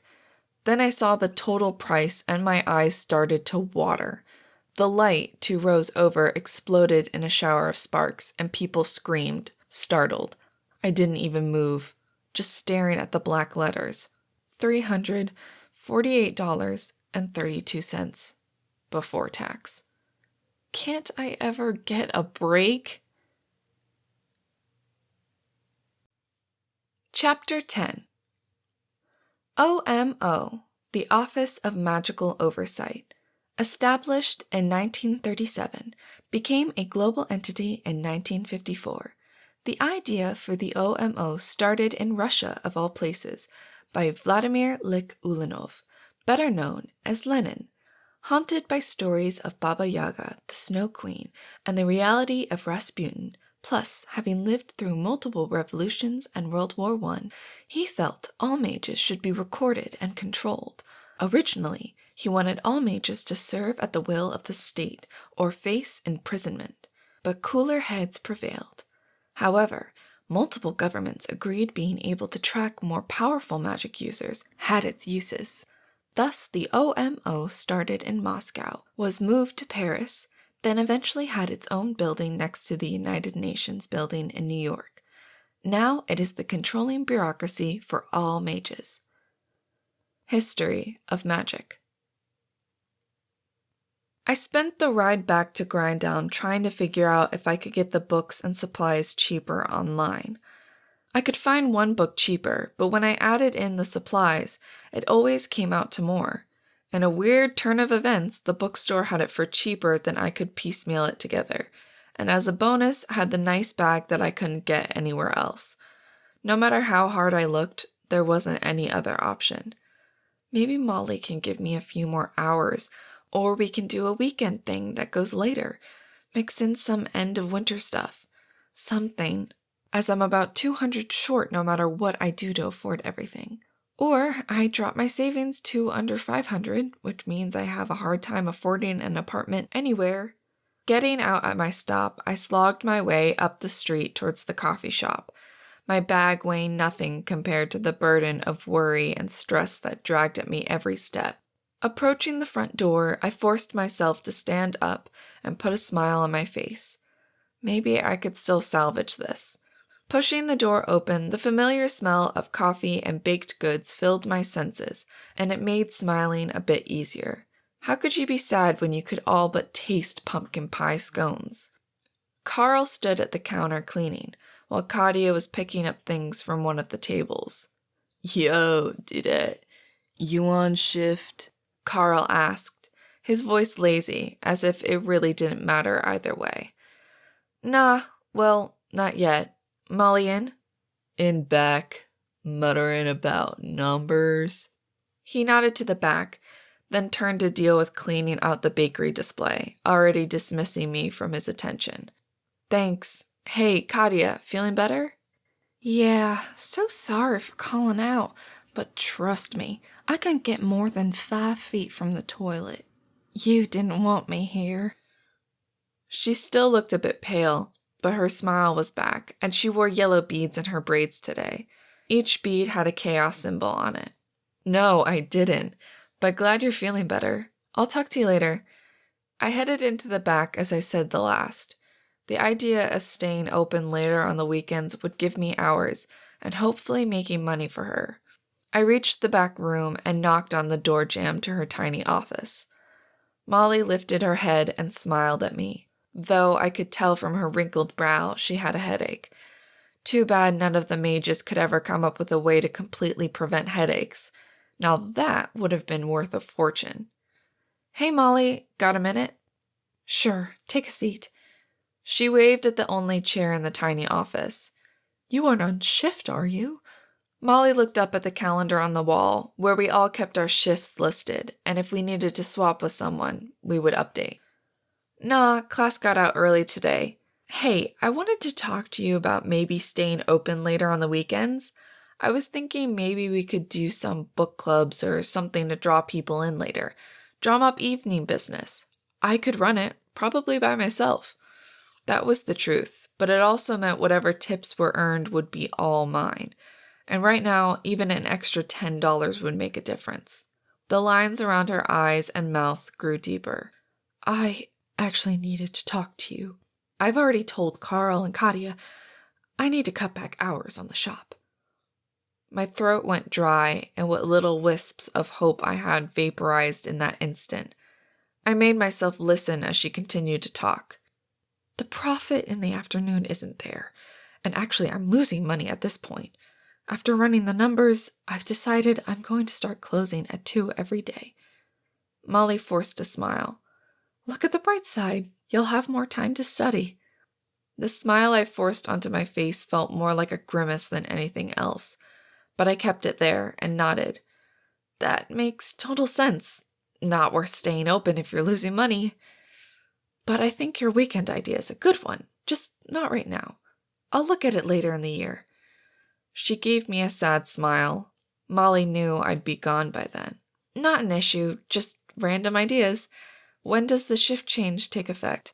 I asked as I rose up, trying to keep my panic at bay. Maybe I could find a second job. I could do with less sleep. Lots of people didn't need more than 5 hours or so. I could make myself do it. Only 6 months. I could pull it off. Next week. So normal schedule's this week. I need to get the new signs up so people know about the changes. She sounded apologetic, but at least she was doing it for the right reasons. If she closed, we'd all be out of work. Okay, I'll see you tomorrow morning at open. The ringing of her phone distracted her, and she nodded at me, reaching for it. So much for getting out of here. I didn't have a choice anymore. My mood darkened like the skies outside, another winter storm coming in. Maybe I'd get lucky and it would snow. Waving at Katia and Carl, I stepped outside, avoiding their concerned looks. Most people in town knew something about my past, but right now, their sympathy would kill me. I started towards the bank. I didn't have a choice. I'd need to deposit the money and then go back to the bookstore. Might as well do it today while I had the time. Tonight, I'd figure out just how bad my life was about to be. Wrapped in my own stewing, I didn't notice anything until the horn yanked my attention to my surroundings. I spun, trying to figure out what the issue was. The streets had gotten icy as the temperature dropped, something I had noticed as I walked. People were yelling now, and I looked to see a car spinning down the road. An older model family SUV was literally spinning on the icy streets down the road. I could see the terrified look on the woman's face as she gripped the wheel. Then she was gone as the car spun, heading right towards the big light pole at the intersection. Oh crap, please hit it with the rear end of the car, please hit it with the rear end of the car. The thoughts spun in my head as I ran that direction. There was no way for the car to miss it, and as I watched, it slammed passenger side first, directly into the huge pole. The sound of the impact exploded like a death knell in my mind, and I pushed to run faster. I slid to a stop by the car, not bothering to call 911. Not this time. I could see others with their phones out, taking pictures, calling. Someone would have already called. I went to the driver's side first, calling on my lessons so far and wishing desperately I had already bought the damn bag. I dumped my backpack and grabbed the small emergency kit I kept in it. Disposable glove, CPR shield, pads, and inflatable splint. Nothing major, but enough that maybe I could help until the professionals arrived.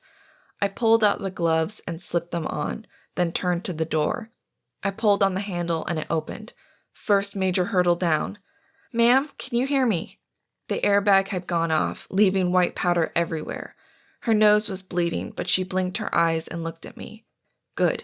She was alive and conscious. "Win!" Relief started to soothe across the scorched earth of my panic. Her eyes fluttered open and closed. Then she frowned at me, turning her head a bit, looking around. "What?" Her voice trailed off, and all the head injury options rippled through my mind. "The paramedics are on their way. Stay still, and they'll get you out." As I spoke, I ran my hands quickly down her arms and legs, checking for any obvious injuries. She shifted her feet a little, which was a great sign. "Bobby?" she said, looking around, confusion fading from her face, replaced instead with worry. "Where's Bobby?" I knew I needed to keep her calm. I placed a hand on her shoulder, causing her to look at me. "Who's Bobby?" Let it be a dog, or she got confused. As she blinked at me, I glanced at the seat belts again, all slack, and no car seat in the back or front.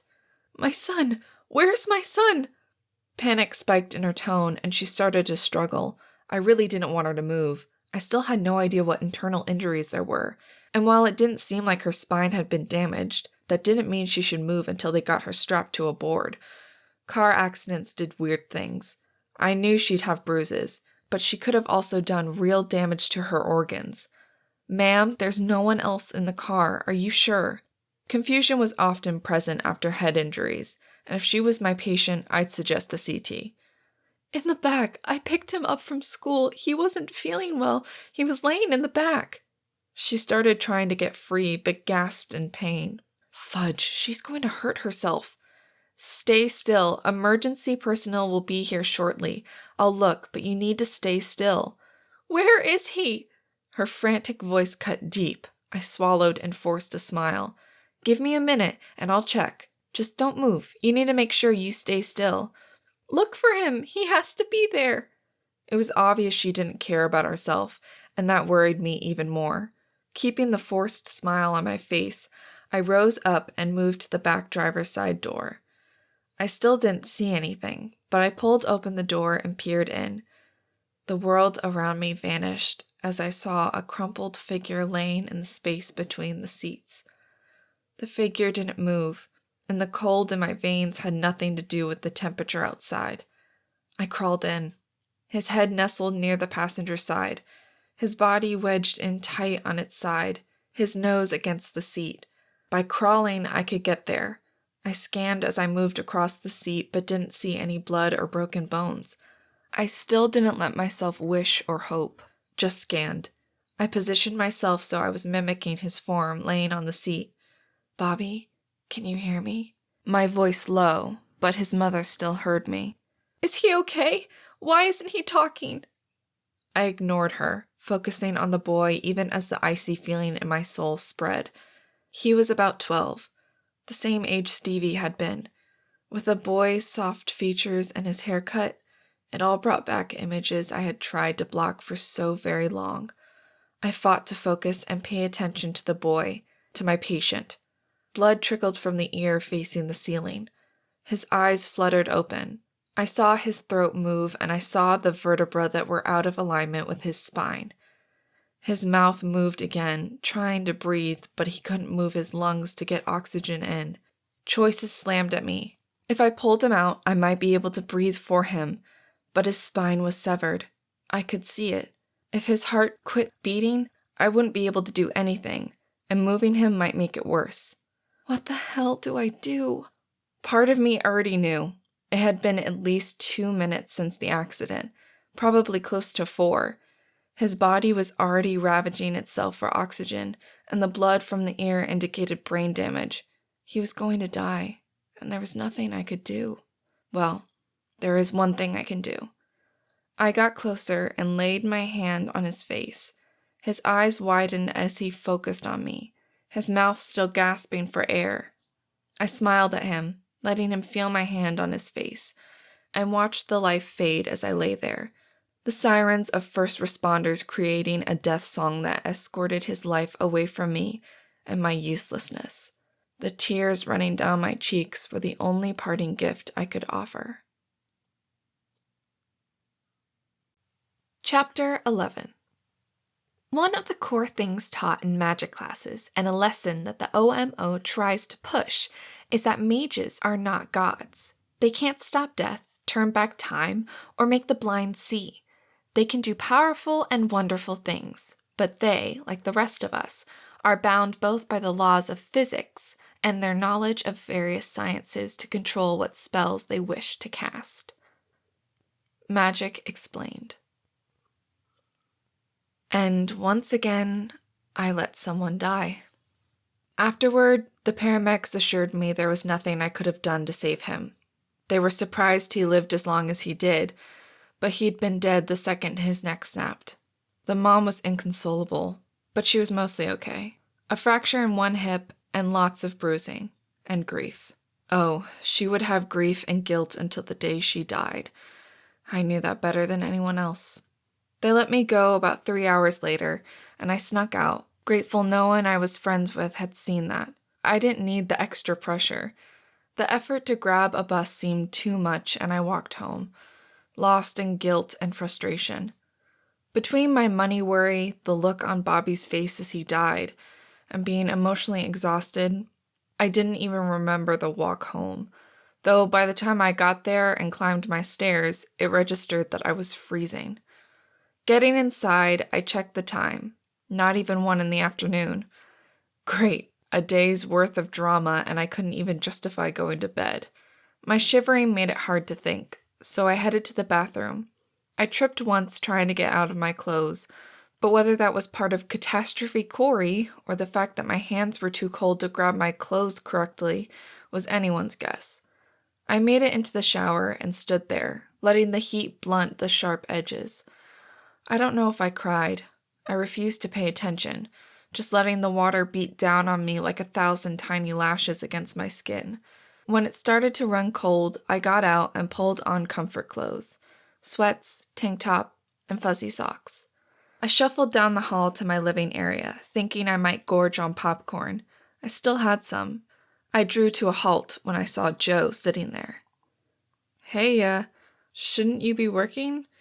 I wasn't really surprised Jo was there. Somehow, it felt inevitable. I'd given her a key years ago. We used to have sleepovers, but lately we were always working or going to school. If I had another bedroom, I'd ask her to move in with me.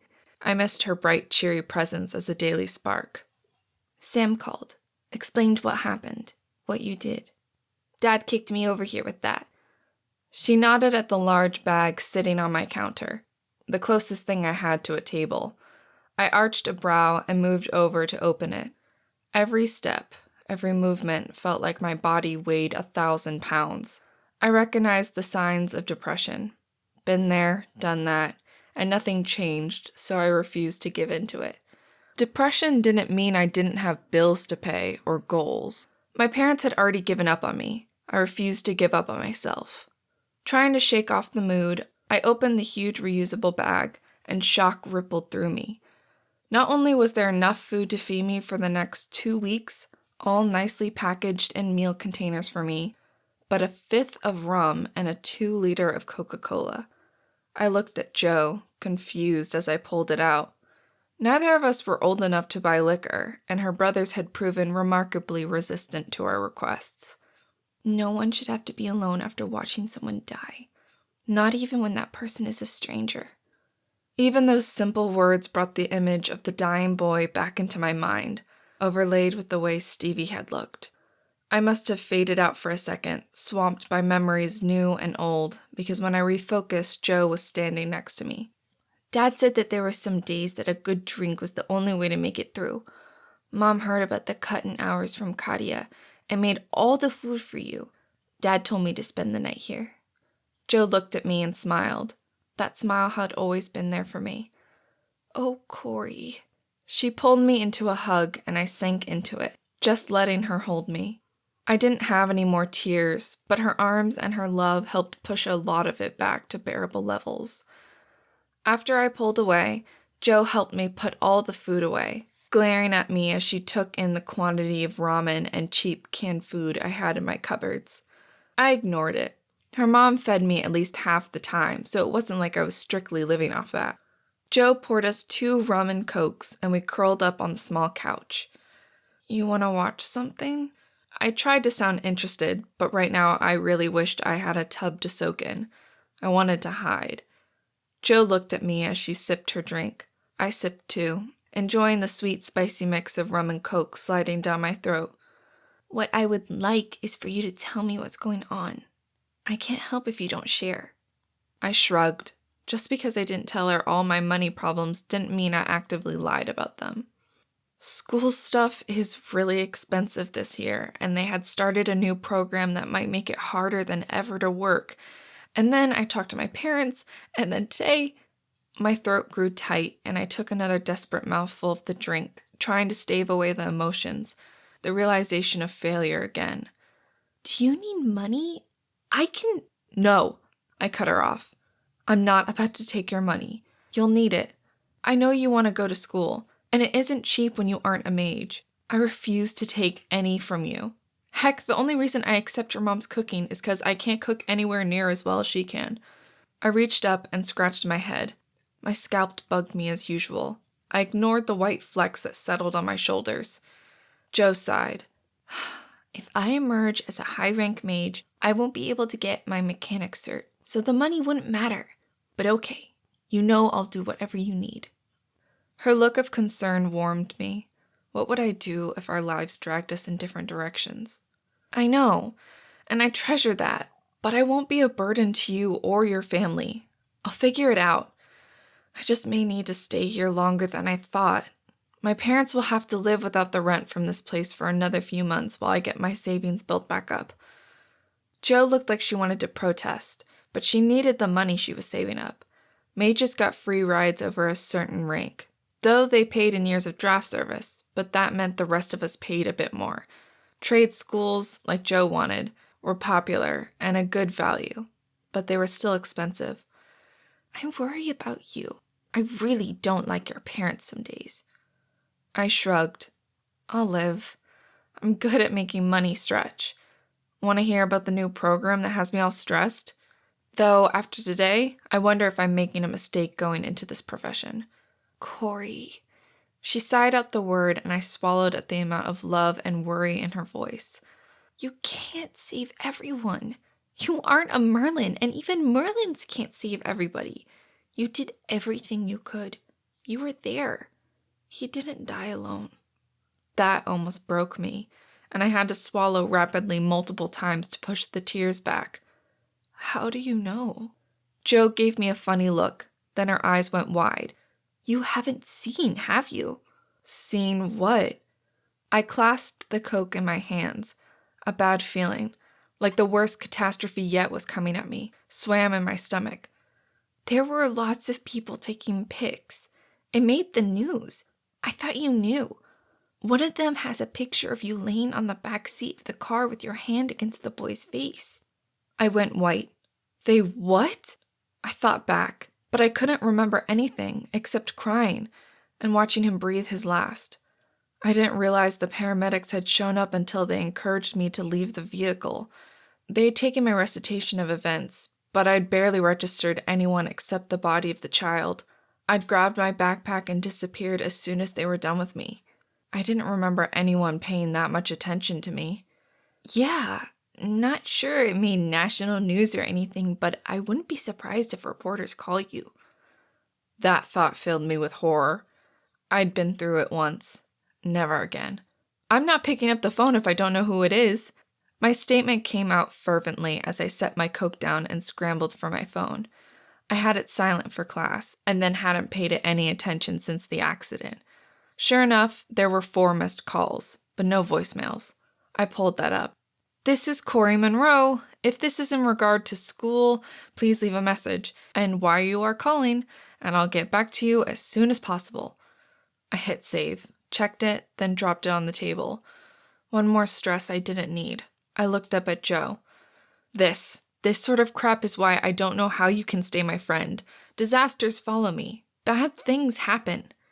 Jo groaned and took a big drink, then let her head fall back against the sofa.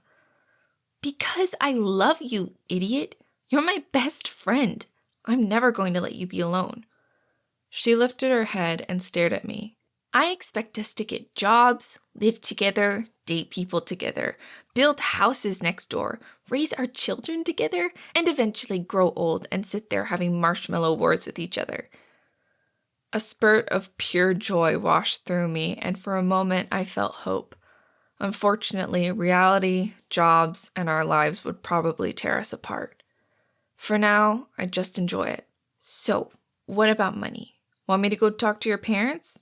Jo gave an evil look on her face. Or I could ask Mommy to do it. The thought of Jo talking to my parents filled me with nerves. But the thought of Marisol? I blinked, then blinked again. You think she would do that? Jo jerked up straight on the couch and looked at me, her mouth dropping open.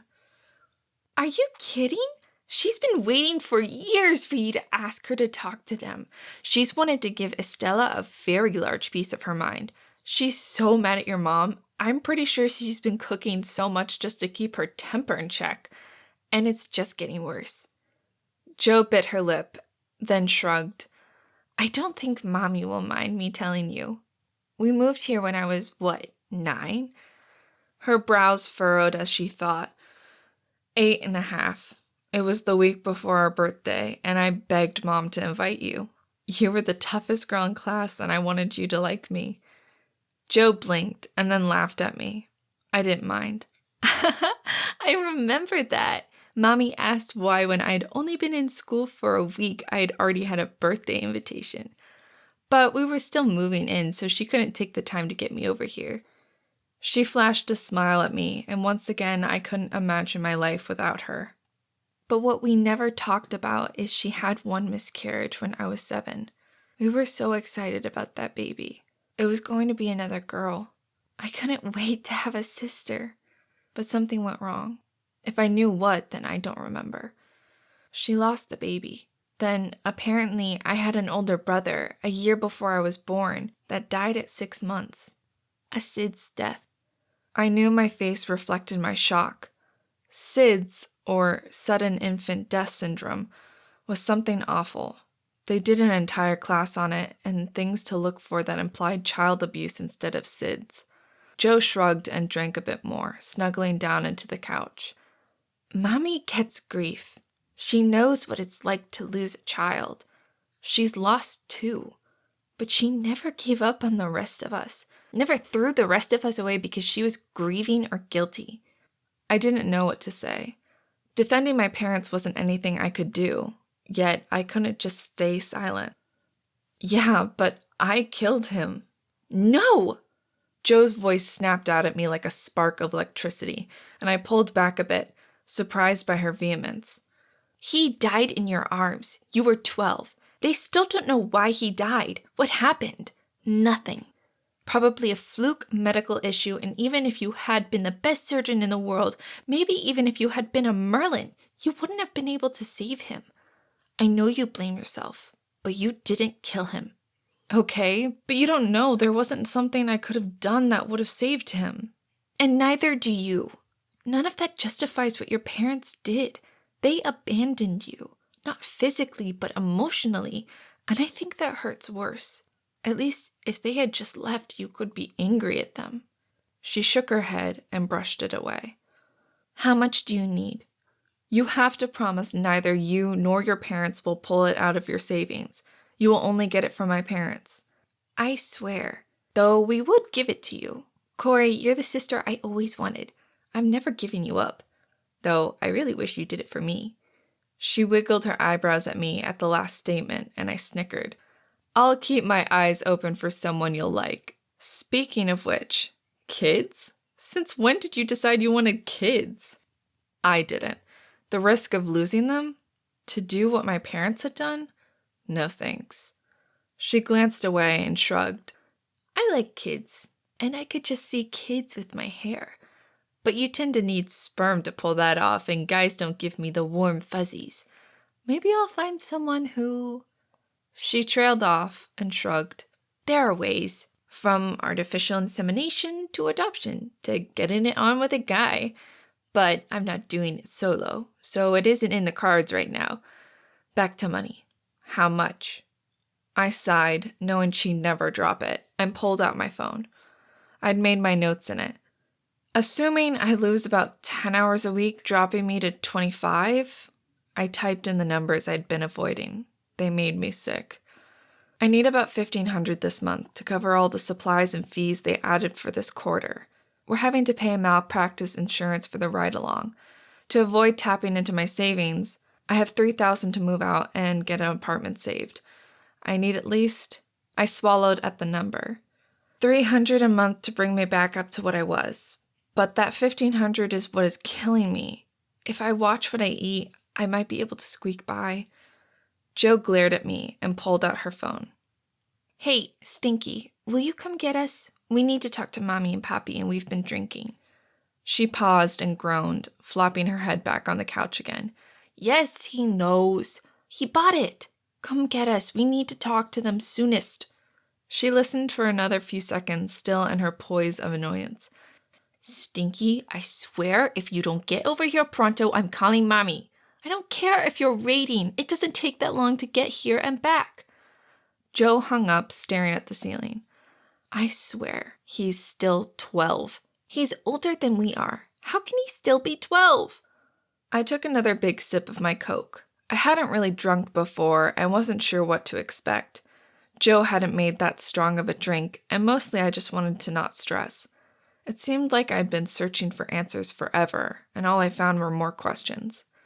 Come on, get up. We'll put all of this away. I texted that we were coming over. You know she'll have food waiting for us. I finished my drink, feeling a bit calmer, though was that because Jo was getting me help or the booze? Either way, I wasn't going to complain. Stinky was banging on the door before we were ready to go, and he glowered the entire time, which just made Jo move even slower to the point that Stinky's annoyance radiated from him as he drove us back. Before the rumble of the engine died, he'd bailed out and raced into the house and back to his game. See? 12. I swear. Come on. Jo winked at me as she headed into the house, her walk suspiciously steady. Does that mean she's been sneaking drinks, or that she didn't drink as much as me? I shook my head. I wasn't dizzy, really, but I didn't feel like my world was about to crumble either, which had to be an improvement. Trying not to be apprehensive, the rum helping, I followed her into the house. The scent of spicy peppers and broiling meat wrapped around me and pulled me into the house like arms of welcome. The stress lifted up a bit more as I shut the door behind me, and the smell and warmth lifted up my heart. Come on in, Cori. I've got chili rellenos cooking and mini quesadillas.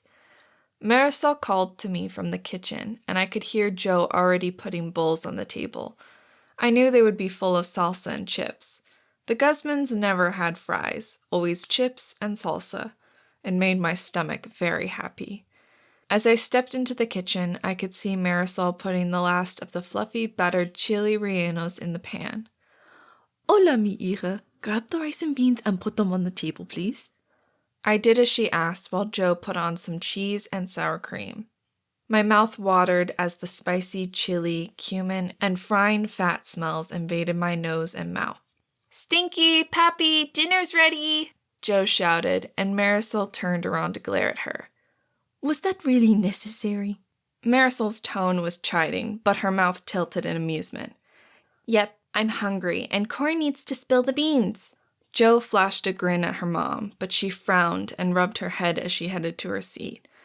Stinky stomped in, glaring at his sister. I missed the raid because of you, he grumbled as he sank down in the chair.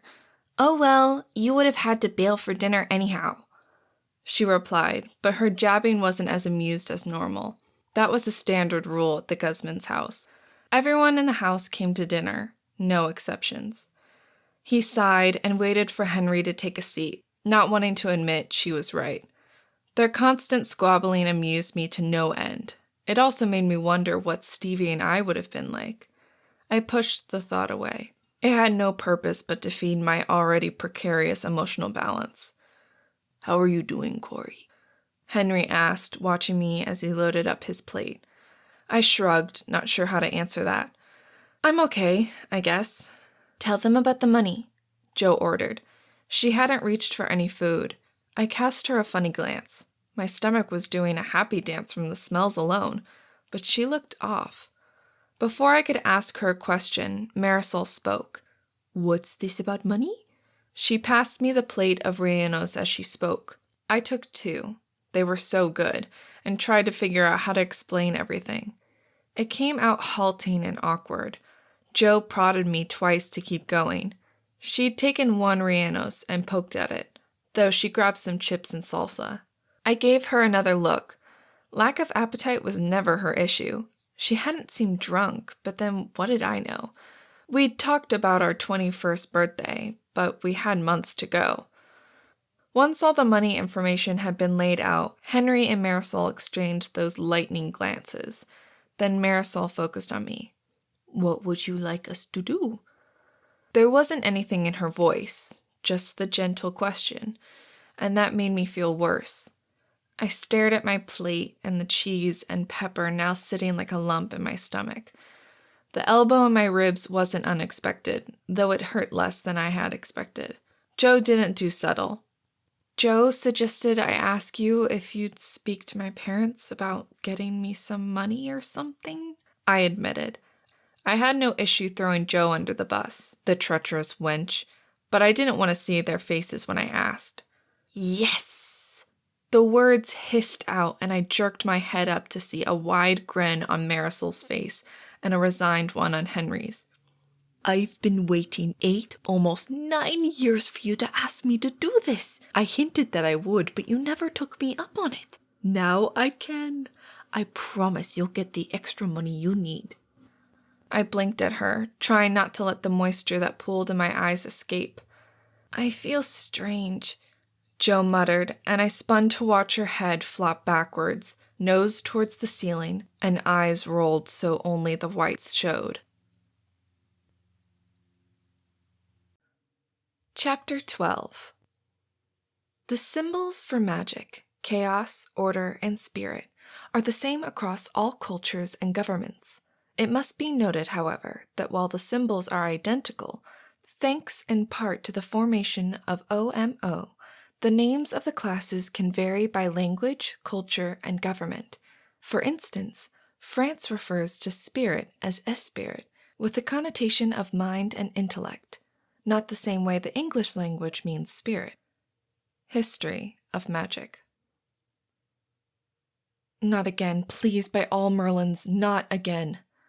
I don't know where that thought came from as I sprung to my feet and pulled her out of the chair, laying her down. Her skin, normally a dark tan, had flushed red and heat was washing from her. Her eyes showed only the whites as I laid her on the floor, and her body arched back.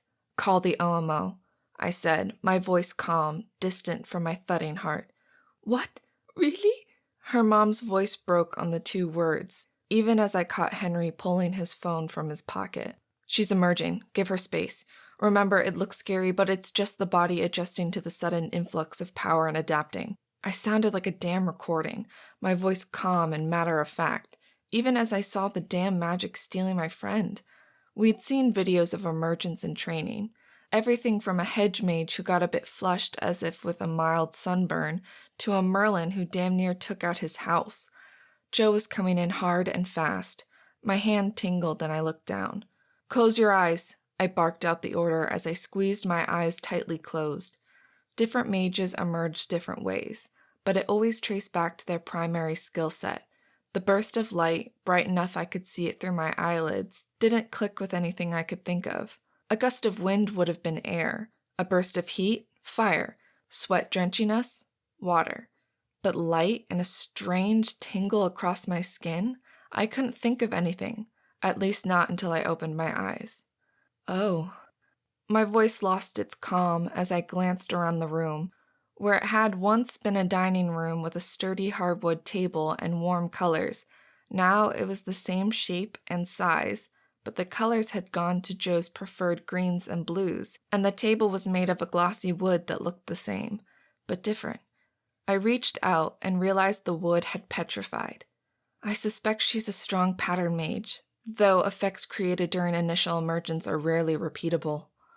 My voice remained distant and calm, shoving all my terror and the realization my world was crumbling around me behind a very strong wall. I looked at her parents who had recovered their poise, though Henry still spoke to the operator.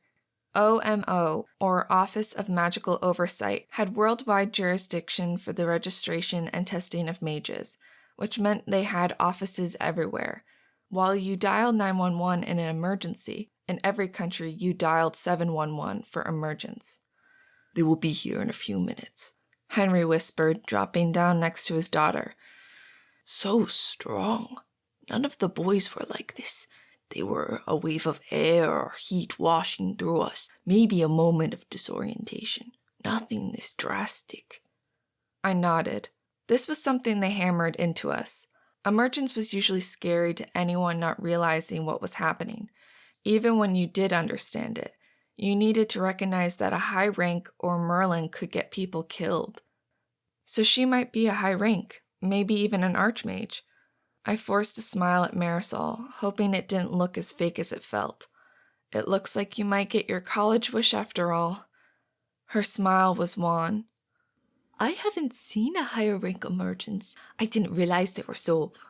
She looked around the room. "Dramatic?" That did get a real laugh out of me. You need to go to the vid channel. There are a few of Merlin's where they're lucky no one was killed. Sirens sounded, causing me to drop that line of conversation. They would be here soon and get her tested. Next time I saw Jo, she'd be a mage. Have her tattoo. I'm happy for her.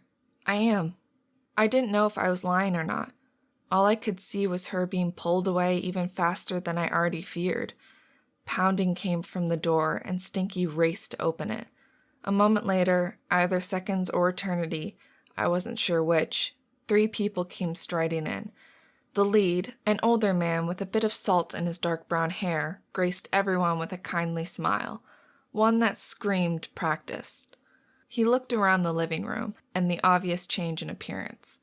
As he turned his head, I saw his tattoo, bright in the light. He must have paid extra to have metallic ink, or he could change his own. A fire mage, probably an archmage. Part of me wondered if you had to have special skills to be part of the OMO response team. Most of me tried not to grab Jo and hold her close to me. "I'm Warwick Jones. I'm the archmage of this office." He continued his survey of the living room as he spoke. "Interesting. I haven't seen that before. I'll send someone out to reverse it." The 2 people following him both had symbols too, letting me know they were mages. I had always found it funny that a mage and an archie would have the same tattoo, so you never knew if they would give you a hot flash or melt your bones. But Merlins, with their triple tattoo, they were always recognizable. "Leave the table. I rather like it," Marisol interjected before he could keep talking. "It will give us something to tease her about." The man smiled again, an easy smile that didn't reach his eyes. We probably bored him to tears, but oh well. "As you wish. I see you both are mages, as is your son, Sanchez, though only a hedge mage." His eyes flicked to me, then passed. I didn't have a tattoo. I rarely experienced discrimination because of my lack of magic, But some people were born assholes. My people will take her to the local center. We are affiliated with the hospitals. He said it as if imparting great information, but everyone knew where the local OMO office was. It was a small building adjacent to the hospital. Not all emergence went smoothly. We will make sure she is okay. Rate her, register, and provide her with her required identification. Warwick waved his hand at his wallet, then his head. Must be nice to create IDs on demand. I just hoped they had a good tattoo artist. But since you had to be registered universally to apply mage tats, they were rarely bad. Marisol took a deep breath and stood, stepping away. Let her know. I'll make dessert for her when she comes back. I couldn't bear to leave Jo quite yet. Unconscious or close enough, stepping away seemed too much like abandoning her to strangers. Again, he flashed that smile, oh so friendly and oh so false. Of course. It should only be 2 to 3 hours. This is a routine process at this point. I'm afraid the ratings are private and can't be viewed. I really wanted to roll my eyes. Everyone knew that, but they were also recorded and sent to you as soon as you were registered. It was standard practice, though the methods used to rate mages were still super hush-hush, and no one had ever been able to explicitly explain how they did it. Whatever, I guess it didn't matter. He signaled to the 2 others with their gurney to come in, and I had to unclench my fingers from Jo's hand and slide backwards. My legs wouldn't have supported me. One of them, a friendly smile, white against dark reddish skin, took my place, and they lifted Jo onto the gurney. The attendants he waved in lifted Jo up, placing her on the gurney. Her limp body drove panic reactions in me as I wanted to demand to go with her, to protect her. Deep breaths. They won't allow it. She'll be okay. Warwick approached, handing out a piece of dark-colored paper to Marisol. Here is my card. Please let me know if there are any complications at a later point. A representative from OMO will be by tomorrow to reverse anything you don't want to keep this way. He glanced around once more. She has quite the personality, doesn't she? It was a meaningless statement, and he proved it by walking out before anyone could have responded. I watched him with my eyes, refusing to admit the burning behind them as they disappeared down the hall. I heard the door shut. It sounded like a death knell on my dreams of a possible future. My baby is a mage. Marisol sounded relieved, and I flinched. But I don't think she saw it, as when I looked at her, she was facing Henry. College, a degree, maybe if she's high enough, a doctorate. Don't go counting the degrees before we get her back. A lot will depend on where and what she rates. While they don't require specific degrees, the government leans awfully hard to make sure you go the way they want you to go. True, but it doesn't mean I can't hope. My baby girl, a doctor of science. Marisol all but whispered the word, and I fought not to smile, but it was dashed as I remembered that no one would ever think that about me. I suppose this means we need to get our presents now. Sanchez didn't say it sourly, but he was gazing in annoyance at his food, which had also been petrified. I hadn't noticed that before. Sanchez Alfonso Guzman, do not take that tone with us, or do I need to remind you that your emergence got you the gaming rig you love so much? Marisol snapped at her son, who just shrugged, but I could see he was kind of happy about Jo. It made parents happy to see their children emerge as a high-ranking mage. So many more doors open to them. So, the answer is yes. She paused, tapping her finger on the table. Don't tell anyone yet. Let her get home and see what her ranking is. Then we will decide. I so hope she is higher than a wizard. I want to rub Annalise's face in it. She and her sister had a long-standing rivalry, always trying to top each other with the things their children had done. Annalise's last child, a son, had emerged as a respectable wizard. Now, Mary, no reason to be catty. This is about Jo, not you. Why don't we pull up the listing for what we thought about getting her? Really? You still want to get that for her? Rather than excitement, I heard worry in Marisol's voice. That surprised me.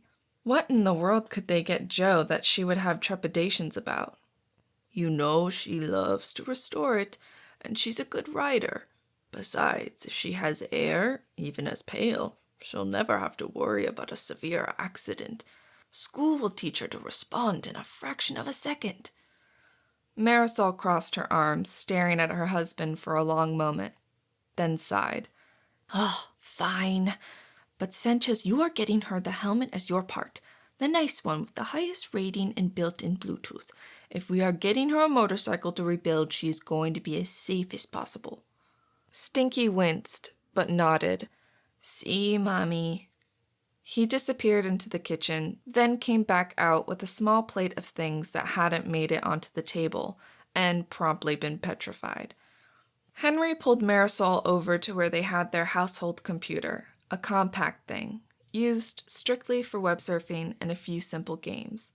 And just like that, they had all forgotten about me.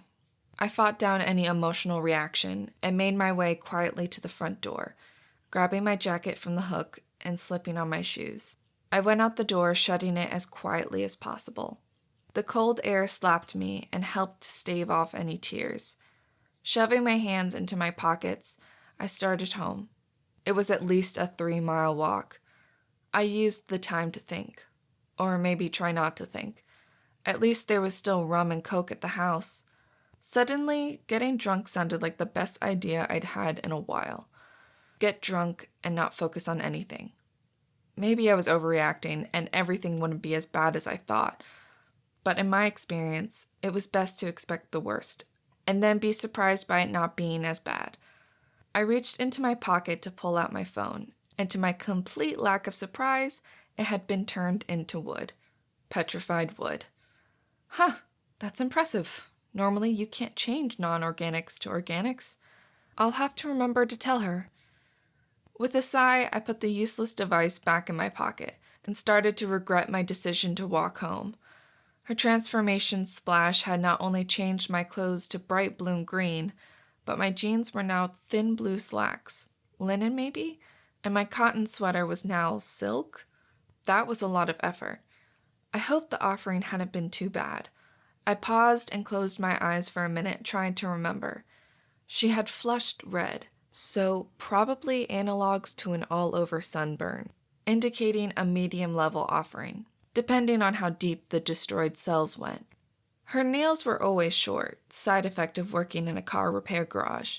Hair? I frowned, trying to remember. Maybe I seemed to remember a white powder on her arms when I grabbed her hand, but most of the hair on her head had been there. She would be so pissed if she fried her hair. But then transforming required control, not always a large sacrifice. That meant it might be okay. I kept on my walk, trying not to pay attention to how cold I was. Winters, even the relatively mild winters in Georgia, were enough to make me wish I kept my hair long, but that was a mage status symbol. While some liked to flaunt what they weren't, I wasn't interested. Besides, my hair grew so slowly, I almost never had to get it trimmed. That odd thought made me frown. It seemed like once upon a time my hair had grown so fast, I needed to cut it almost weekly. The honk of a horn pulled me out of my spiraling thoughts, and I looked up to see a car pulling up to me. I recognized it. Chief Laurel Amison. It was her personal car, and I'd seen it when she came to get coffee or had done a talk or two at college. Those classes, I'd always sat in the far back and tried to be invisible. She'd never mentioned she had seen me, so maybe it worked. Or she just didn't notice. Her window slid down, and she peered out at me. "Cori, what are you doing on the road at this time of night? And looking like you're freezing." Until she said it, I hadn't realized I was shivering. Oh well, it kept me warm, right? I couldn't even lie to myself. Shivering like that was not a good sign. And while it was only 33 degrees out, the wind was making it even colder. Just what I needed, hypothermia or frostbite. Well? Oh, I should probably answer her. Out enjoying the wonderful night air to escape my adoring fans. Really?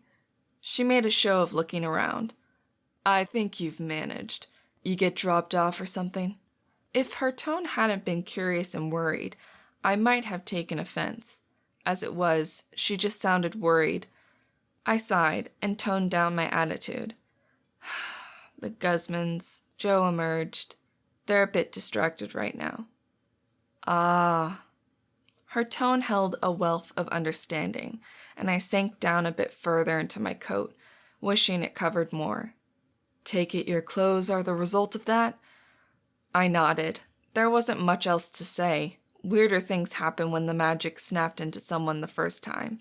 Get in. She nodded at the other side of her car. I'll give you a ride home. I'm not a charity case. You don't need to rescue me. My protest was instant, and I didn't know why. I was freezing. Yes, I do. You die, and I'll have to write up the police report. Trust me. The 2 minutes out of my way it will take to drive you home is worth it to avoid that paperwork. Her dry humor elicited a bitter smile from me, and I didn't argue again. Climbing into her car, the warmth wrapped around me, and I sighed with relief, holding my hands out to the heater. Sometimes I didn't think things all the way through. I react too much, always worried about crap, about bugging people. I really should stop it. She okay? It was a valid question. The OMO office was attached to the hospital for a reason. Think so. Looks like a strong order mage if the transformation effect is any indication. Good for her. I bet Marisol is delighted. How are you? I didn't look at her, but I pulled up my lying face. Fine. My best friend just won the lottery in magic. High rank, college paid for. I'm excited for her. I can't wait to see what she does next. Leave you, like your parents did? Any other time, I might have snarked back, done anything to deflect the attention. Tonight, it just didn't matter. That was always going to happen. Now she can get a degree and have an incredible life. I'll be fine. I'll get my degree, pass the test. I'll get a good job. If I'm lucky, we'll stay in touch. I think you might be underestimating Josepha Guzman. She loves you. She won't walk away or let you go. I'm not gay. She'll find someone else. I didn't say she was in love with you. That girl is a spark of fire, but she loves you and she'll remind you of it. Laurel sighed. There are days I could beat your parents for what they did to you, but turning you over to Child Protective Services would have been worse. I wish I could have changed how they treated you. My jaw dropped open as I stared at her. I had no idea what to say or how to respond. I knew the Guzmans hadn't been happy, but Chief Amison? We're here. Cori, if you need something, call. You've earned a lot of credit over the years. You've got a smart mouth, don't think things through, and charge into situations always looking for something. I don't know what you're looking for, but people care about you. You're a hard person to get close to, but if you need something, ask. I didn't know how to respond to that, so I didn't. Thanks for the ride, Chief. I got out of the car and climbed the steps, my breath steaming in the cold. She didn't drive away until after I shut the door behind me. Chapter 13. The tales of Baba Yaga existed before magic was recorded, but in the steppes of Russia, planar rips could have gone unnoticed for years. The witches recorded magic, granted all via stories and old folktales, aligned directly with a chaos mage strong in fire. She disappeared from the records in the late 1800s, but it is possible she decided not to mess with people anymore, as more and more were coming forward with magic in their own right. Unless someone finds her famous hut, she is recorded as probable mage, rank unknown. A study of magic throughout history. When I get a job as a paramedic, I'm taking swing or graveyard. I hate mornings. Staring at my coffee pot didn't make it brew any faster. I finally pulled away and finished doing a bit of cleaning while I waited. I couldn't set the auto time because it failed, sometimes with spectacular results. which meant watching it to make sure it didn't do anything unrecoverable. Having the cheapest and simplest coffee maker in the world helped, and I had 2 pairs, important in my life. When they died, it was never worth the money to fix them. I thought about what Jo had changed my clothes into. The shirt, originally a thick cotton button-up over a tank top, still had the same style, except now it was a brilliant green silk. If I'd bought it in a store, it would have cost me a fortune. I'd made sure it had no stains and hung it up in the closet towards the back. At least if I ever had a date, I'd have something to wear. The tank top had changed to a lacy material that obscured nothing. That I left stuffed into the back of my drawers. I couldn't think of any place or anyone I'd wear it for. Occasionally I wondered about the fact that I didn't go gaga over anyone, male or female. But mostly I chalked it up to stress and trying to keep everything juggled. I'd have more time to pay attention to people when I had a steady job and didn't have to always wonder what next. Though the idea of my weirdness following me gave me nightmares. Mostly I just planned around it. Always have extras, allow extra time, and don't overreact to anything. The beep of the coffee maker rescued it from being reduced to basic components. I poured it into my travel mug, the largest grind down carried, doctored it with some heavy cream, cinnamon syrup, and a touch of ginger. It was weird, but it really did taste good. Smooth, not super sweet, and caffeinated like crazy. I only bought coffee from work with our discount. I'd miss that. All packed up and ready, I headed out the door by 6:30. I needed to get a new phone. More money I didn't have, or at least I couldn't afford to spend. But it was my lifeline and sanity. Luckily, Androids could be found relatively cheap. I made my way to the bus stop. It was cold enough that I moved fast, but I just missed the bus. I resisted the urge to cuss. It never made a difference. Even getting up early, I still seemed to miss the bus more often than not. With a resigned sigh, I huddled in the small bus shelter and focused on my coffee. Its heat helped ward off the chill. That and this time I was dressed appropriately. Wearing actual jeans with a pair of long johns under them helped a lot. I couldn't decide if the destruction of my phone was a good or bad thing. Bad because Jo couldn't get a hold of me. Good because this way I didn't have proof Jo hadn't got a hold of me. I pushed it away. This was her time and she deserved the joy. I wasn't about to ruin it with my moping. I focused on my to-do list. School, bookstore, class, discuss schedule, then phone. I was worried I hadn't seen a schedule in my email, and without a phone I couldn't check during the day. But knowing Bruce, he'd have copies to go over with us, so I wasn't going to stress over things I couldn't control. The rumble of a diesel engine pulled me out of my fog, and I looked up to see the bus coming. I was usually the only person at the stop, so I was a bit surprised as someone came walking up quickly to me. He was bundled up, so I couldn't see anything about him, but he came to a stop a few feet from me, obviously glaring.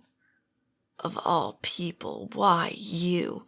Why does the Murphy link to me so hard? Whomever fucking cursed you must have had it in for you. I swear, I'm moving to Atlanta just to avoid the ripples you create by existing. It all came out in a muttered rush, and I didn't have to see one hair on his head or the Merlin symbol at his temple to know who it was. Oh, Shay, you missed me so much you got up early just to ride the bus with me? How sweet. Come on, you can sit with me and tell me all about what you have planned for today. I said it in my super sweet voice, making sure I smiled wide. He grumbled and stomped onto the bus, and I followed, fighting laughter. I didn't know if I'd ever figure out what Shay's problem was with me, but he kept me from getting bored. Besides, snarking at him had become a mandatory response. Shay found a seat on the all but empty bus. Rather than sitting beside him, though I was tempted, I plopped into the seat in front of him and turned around, smiling at him. Tell me, Shay, what's on your agenda, and since when do you take the bus? Or did you decide you couldn't live without me another minute? He had pulled down the scarf that had wrapped around his face. His hat was still low, covering the red hair and tattoo. I might actually miss him. That thought caused my mood to sour, but I had a role to fill. and I wouldn't want to let my audience down. So, what do you do all day? You're an Earth Merlin, with strengths and time and order. So how does that relate to a career? Part of me was curious. Most of me was being a pain. Shay glowered at me from under his brow, though they were black, not red. I just smiled wider. If nothing else, he was a distraction from my thoughts. I'm a geophysicist. I run computations for earthquake risks in the Ring of Fire. I did my 10 years with the USGA. He rattled it off as if it was a common question that he found horribly boring. I hated being boring, so I narrowed my eyes, trying to think of something that people didn't usually ask him. My eyes drifted to the lower part of his tattoo, pale and transform. So how much energy does it take to transform something from plastic to petrified wood? He blinked, and I smirked. What, you thought I'd ask if you ever caused or stopped an earthquake? Pfft, like I care. So spill, how much sacrifice would it take? Body parts. That is high rank, and you'd have to rearrange the entire thing from the molecular level. That isn't a simple transformation. I felt the blood drain from my face and went over everything in my head again. She had all her fingers and her hair, but what about her toes? I'd never wanted my phone to work so bad in my life. I'd thrown it in my pocket thinking maybe I could get a discount when I tried to show them what happened. Couldn't hurt to try. But his words had me scrambling to tug it out of my pocket. My fingers were stiff with my worry, and it took forever for me to grab it so I could pull it out. I shoved it in his face. Body parts? For this? She turned a table, and food petrified too. I didn't see anything missing. My voice shook, and I realized my hands were shaking too. Murphy cloaks you. You'd think you'd had suffered enough. He muttered as he reached out and took the phone from my hands. I wasn't sure what that meant and ignored it as I stared at him, the thoughts of Jo foremost in my mind. He grunted and handed it back to me. Emergence? My head felt like it bobbled. I nodded so rapidly. Then I paused as pain flashed through me. Stop it. The last thing you need is to give yourself a concussion. Don't worry about it. What happens in emergence may be an indication of a new mage's power. May, he stresses. But the sacrifice never matches. It's as if during that moment of the magic settling into you, you're a Merlin with a familiar and 5 yards of hair all at once. Very few people ever die during their emergence. People die when they are accidentally killed by the mage emerging. He shot me a look, sighed. She's fine. Don't worry about the sacrifice. Really, you need to get your facts straight, especially if you're going to be a paramedic. Jumping to conclusions might get people killed. He reached up and pulled on the next stop cord. Don't forget, he said, you need to figure out your own path. You've been looking for the wrong thing. I blinked at him. What did that mean? I was looking for why my brother died. I was looking for a way to make sure no one else died. I was looking for answers to why my parents didn't love me enough to forgive my failure. He stepped out and disappeared into the trees. Ah! The bus driver turned and looked at me. Are you okay? Did he hurt you? Alarm and worry coursed through his voice. No, I'm fine. He's just annoying. I sulked for the rest of the trip, trying to figure out what the heck I was supposed to be doing, if not what I was doing. And his comment about jumping to conclusions had a sharpness of truth that stung. I knew better, but it was Jo. I tended to worry overmuch about losing her. At the campus, I headed to the bookstore, already in a bad mood. I swear, Shay was the most annoying person on the face of the earth. There were only 2 bags left, and I felt my heart lurch as 2 other people headed that way. I sprang towards the bookshelf as someone else grabbed one of the kits. As they reached it, it collapsed and tumbled the second one to my feet. I swooped down and grabbed it, ignoring the look of disappointment of someone that I didn't recognize. I didn't care. This was now my bag, and I'd be damned if I'd give it up. I turned and stalked towards the cashier, ignoring the protests behind me. This was mine. I paid for it and cringed at the mental drop in my bank balance. But whatever. I needed this. Dragging the heavy pack to class, I almost regretted getting it. but I had a suspicion it might have given them a reason to flunk me. And that wasn't ever going to happen. Getting into the classroom, I dropped the bag with a sigh. I need to work on my stamina and strength if I needed to get around with that hanging off of me. Oh well, I'd have time with hours getting cut. Maybe start jogging. The idea made me nauseous. I hated running. But joining a gym? Wait a second. I pay that damn athletic fee every quarter. I can go work out there, once I get the ride-along schedule and the new hours from Molly. The idea of doing something that might actually be a good thing after all the bad things made me a bit more upbeat. It didn't last long. Okay, listen up everyone. We had an issue with the servers last night, which is why no one has their schedules. I have them here. When I call your name, come up and get them. Remember, we have 30 students total in this program. This is just one class. It took a lot of juggling to work with the groups that were willing to support us and help you get your triple degrees. So I don't want to hear anyone whining about the schedules or anything else. What you have is what you have. He seemed to look at me as he said that, and I glared back defiantly. I wouldn't apologize for trying to save my life. 6 months.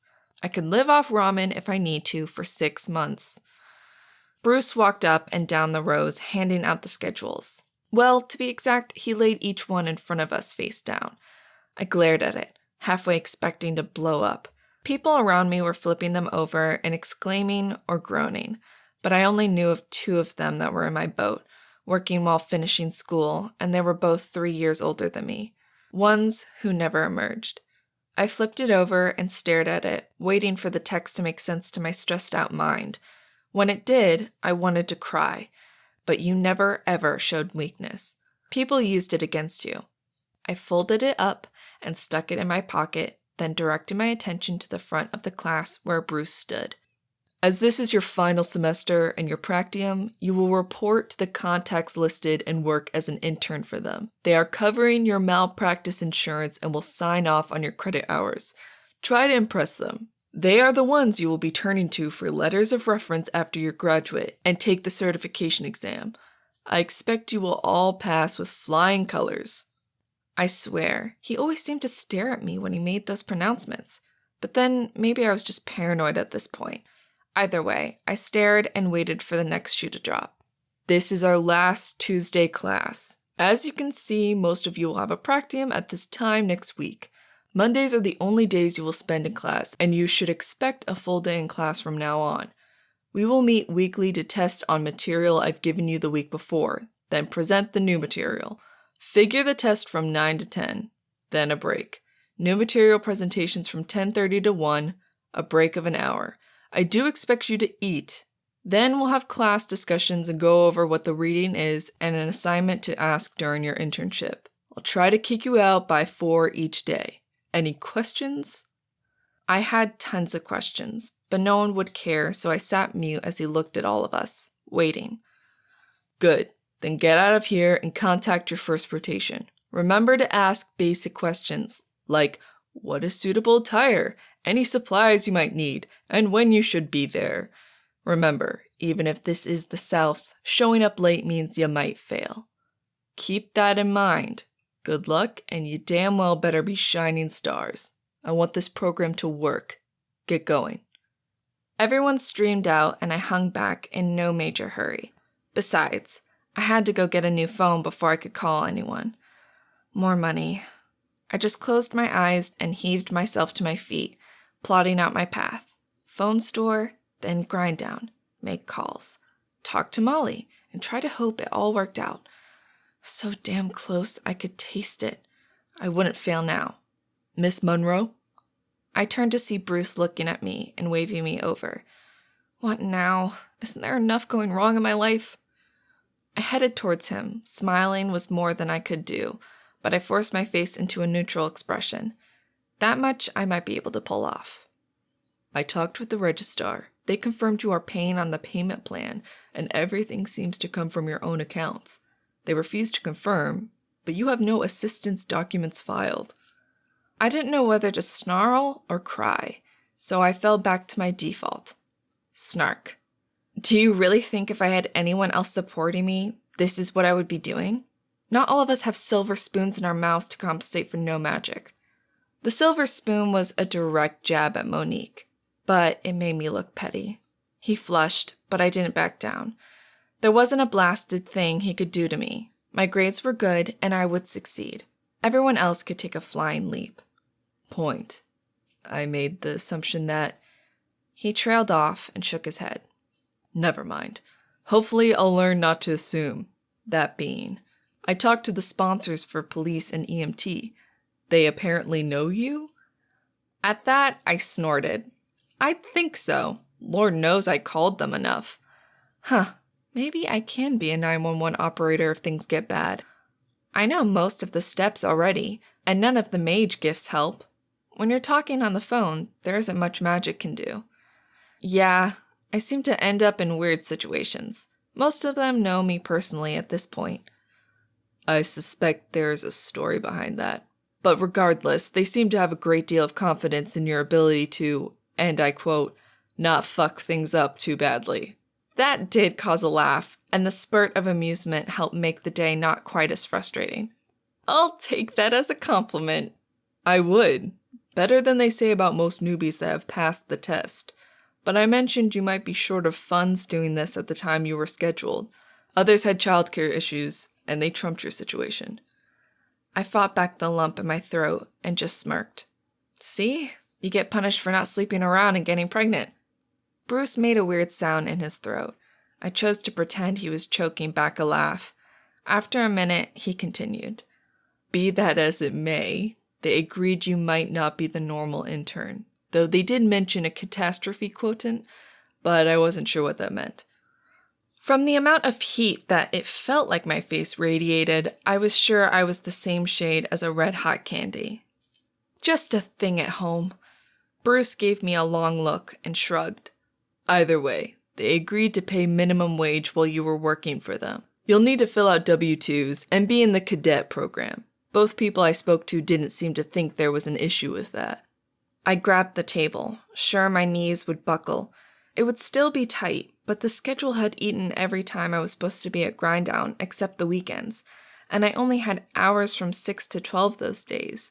The schedule had me working Monday to Friday, a realistic thing, but I needed to not think too hard about it before I lost it. This meant everything. I didn't want to still hope on Marisol talking to my parents, but this might make it so I could survive without doing anything reckless. Thank you so much.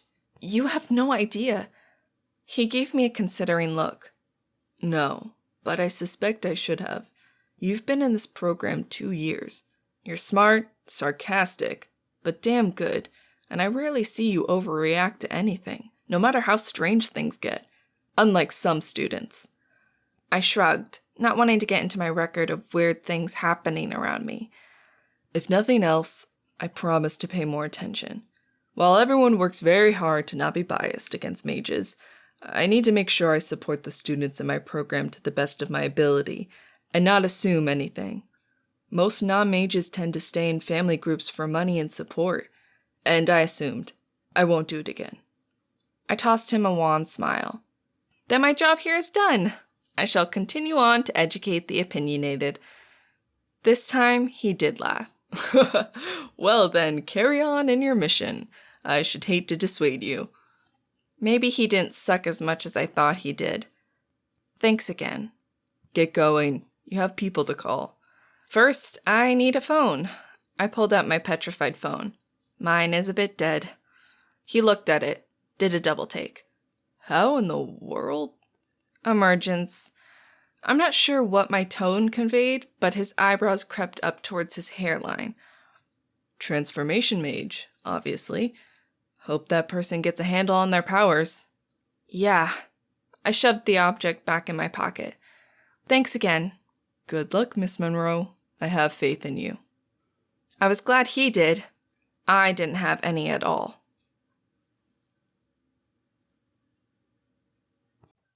Chapter 14. Emergence is one of the most mysterious and least understood aspects of magic. While most mages emerge when puberty is ended, the history of magic is long and varied. It is possible that we don't yet know everything about magic, But the consensus is that the rampant hormones in the body needs to be settled before the confusion of magic is added to the mix. But remember, people once thought the world was flat too. Thoughts on magic. I will not kill phone reps. I will not kill phone reps. If I kept chanting that in my head, maybe I might emerge from this without committing a felony. Maybe.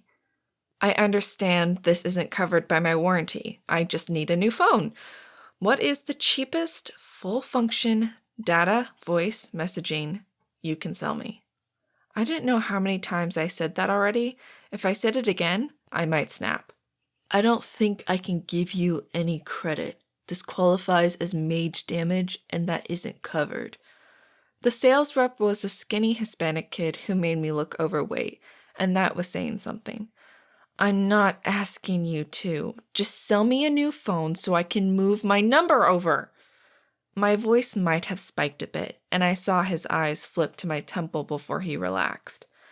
Fine, but you're going to have to pay full price for the phone. This can't be traded in. The snooty tone had returned, and I resisted the urge to leap over the counter and strangle him. For a few reasons. 1, I'd probably faceplant doing that. 2, it wouldn't be a good way to start any internship. 3, then I'd never get my new phone. I fell back on the only thing I could do, and not get arrested. What? You mean you can't give me a free phone because my old one was destroyed? Wow, that never occurred to me. I mean, here I thought you'd give me a free phone because my old one got all magicked up. Who would have thought? I let my annoyance and sarcasm coat every word, and that seemed to finally sink through to the kid. Fine, yes. What phone did you need? We have the newest and... I cut him off, like I had the money for the best and brightest. No thanks. Same model that I had before. I think it's, 90? The kid looked at me sourly. That phone didn't get him a nice commission. Sorry, but some of us can't buy all the sparkly stuff. Yes, a bit more with tax. That one, please. Activate it with my number. I backed up religiously to the cloud, so everything should sink back down, but my frustration level was causing me to itch all over my body. He huffed a sigh, then flinched as his computer monitor sparked, cracked, and a wisp of smoke trailed up out of it. I've never seen that happen before. We'll need to do this over here. Managers were rushing towards us, and my head itched so badly I wanted to scream. But I gritted my teeth. I'd give in after I was outside and could get rid of the dandruff. It took another 20 minutes, mainly because the SIM card flipped out of his hand once, and we couldn't find it. Then the second one snapped in half as he tried to punch out the SIM card. He started to look a bit frazzled, so I had mercy on him and kept my mouth shut. Here you go, all set up and ready to go. You can log into your account and it will sync all your contacts. I didn't grab it from him, quite. Either way, he widened his eyes a bit at how fast it appeared in my hands. The voicemail will transfer, right? Yes, this is on the switch. If you had any, it would sync down. The indicator above the voicemail showed nothing. My heart seized with a pain I didn't want to face. Thanks. I headed out, mentally counting the money and not thinking about no frantic notes from Jo. What if she did die? What if... The thought racked me, so I figured it'd be easy to figure out. I called the shop. On the second ring, Marco answered. Guzman's Auto Shop. How can I help you? His friendly tone had no hidden depths. They weren't closed, and he didn't seem upset. I hung up. See? She's fine. Go do what you need to do. Lugging the heavy bag, I headed to the bus stop. I might as well make all the calls from home, where I could be assured of at least eating for a while. Eating at campus cost way too much. Besides, I had homework I needed to do. The ride back was blessedly uneventful. I needed something to be unexciting. As we rode, I called and asked Molly if she needed anyone today. I'd take any hours I could get, but she was already completely covered, though that didn't surprise me. I told her I'd email her with my new available hours that afternoon. First, I had people to contact. Settled into my apartment, the huge bag taking up a spot on the couch, I pulled out the sheet of paper and looked at my schedule. The first 5 weeks were with a doctor that was subsidized by HealthStar, and they needed an MA. My least favorite thing to do, but for the most part, it should be basics. Taking temperature, blood pressure, weight, verifying why they were there, getting them into the room, and then entering the notes. Basic stuff, and from the notes, they would fully train me on Epic, which never hurt. Rockway Urgent Care, a brisk voice answered when I called. Hello, this is Cori Monroe. I'm with the Triple Cert program. I was assigned to this center, and I'm supposed to speak to Melanie Strickland. I kept my voice as calm as if I was calling 911 again. No reason to get agitated, just my future depended on this. Yes. We were told they were handing out schedules. I'm Melanie, so here's the rundown. And don't be offended if I sound rude, but you're the third person and we are swamped today, so I want to get through it quickly. No, I respect that. Please go ahead. I had a notebook and started writing as she spoke. Your shift is Tuesday through Friday, 8 hours a day, which puts you at 32, creating enough practium hours to qualify. My pen snapped. I dropped it and picked up the next writing implement. I always had 3 or 4 ready to use. Hours are from 7 a.m. to 3:30 p.m. with half-hour lunch. Please wear sensible closed-toed shoes and dark blue scrubs. We'll issue 1 pair when you arrive, but you are expected to buy at least 2 more pair to be able to change out. My throat clenched at the idea of more money for clothes I'd hopefully never wear again. The pen's tip broke. I kept my groan to myself and grabbed the next one. Cheap pens were easy to find. Expect to hit the ground running, though you have paperwork to fill out first. Any questions? The list of notes made sense. Only the scrubs made me nauseous, but that was what it was. No, ma'am. I'll be there bright and early tomorrow. Excellent. I'll see you then. She hung up before I could say anything else. I grabbed a few more pens from my stash and laid them out. I need to get more soon. With a deep breath, I called the one for the police internship. A bit of hope in my heart. A tiny bit. Chief Emerson. Her crisp, no-nonsense voice answered the line, and I cringed. Of all the cops who could be running the program I was in, it had to be her. And someday I'd have to let why I didn't like her go. It wasn't her fault she had to take Stevie from me. Chief, it's Cori. I'm calling about the internship. Ah, Cori, yes. You know we specifically requested you, right? And I know this screws up your work schedule, but we wanted you with Sam. My breath caught. Nothing makes sense in my head. They had requested me? But why? And why hadn't she mentioned it the other night? I don't understand. And I didn't, though the statement came out blunter than I probably intended. Laura laughed. I know we have issues between us, and I know why. I can't change that any more than you can. But we, meaning most of the department, know you seem to be a trouble magnet. Not that you cause it. You just find it like a damn dowsing device. As such, we'd rather have you with us than have you end up in another department that might not react as well to what happens around you. Huh. I hadn't even thought about that. She's right. Me with another department might have gone very sideways. The program was tapping 3 different police departments and 1 sheriff's, so no one had to deal with too many interns. All of a sudden, I felt like maybe this might be a good thing after all. Thank you. I swallowed. Why was I so emotional? I really needed to get a grip. So what do I need to know? Show up wearing black slacks, closed-toed comfortable shoes, a dark simple t-shirt. We have some cadet and training shirts from our old program that should fit you. Bring your phone, but not much else. Sam is almost excited about this. He says his shifts are never boring when you're around. Sam barely tolerates me, I blurted. Then I felt my face heat.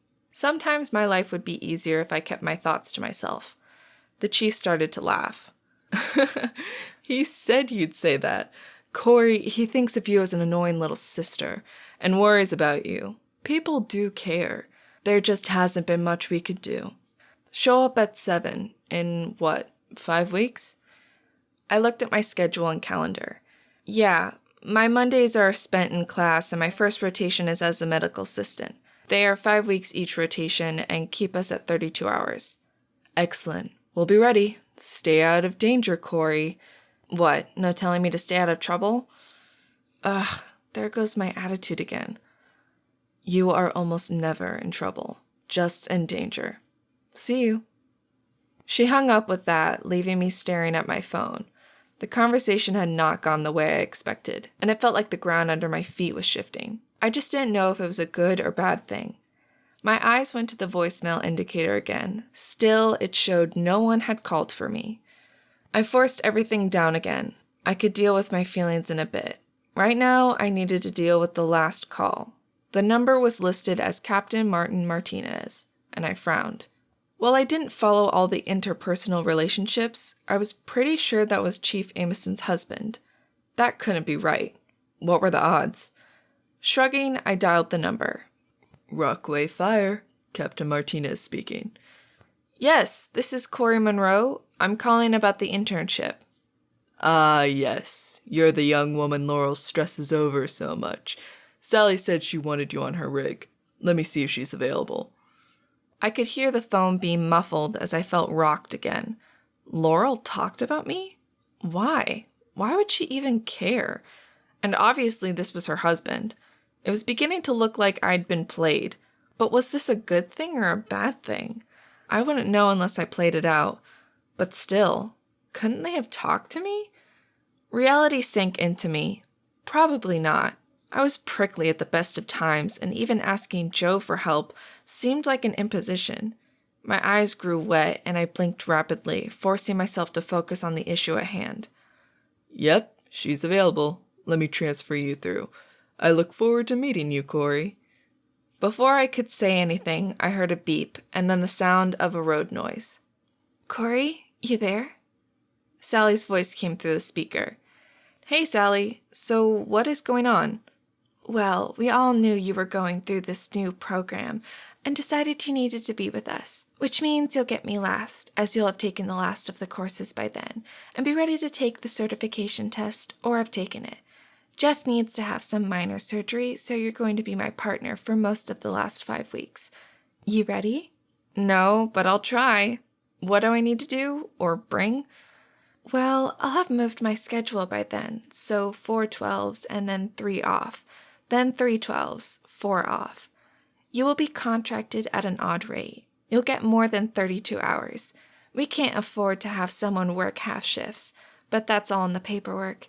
If you can swing by the fire department sometime and fill it out, it'll make sense then." "I can do that. Clothes, what do I bring?" "I've got 2 jumpsuits that should fit you. You can wear those. So closed-toed boots, something warm and soft to wear under the jumpsuits, your bag, and you should be good. This will be fun." Her voice seemed bright and real, and I really thought they were all insane. "Will do. See you then, Sally." "If not sooner. I know your luck." Her voice held laughter as she said it. We hung up, and I stared. Not only did I need scrubs, but shoes that would work for all 3 places, and I knew very well that you bought good shoes, even if you couldn't afford them. I swallowed and added another thing to my list of items I needed to buy in the next day. At least for this week, I could limp by on the work shoes I had and the single pair of scrubs. But this weekend, I'd have to go shopping. My fingers dug through my hair, releasing a cascade of white flakes, and I sighed. I didn't know how to reach out to Jo.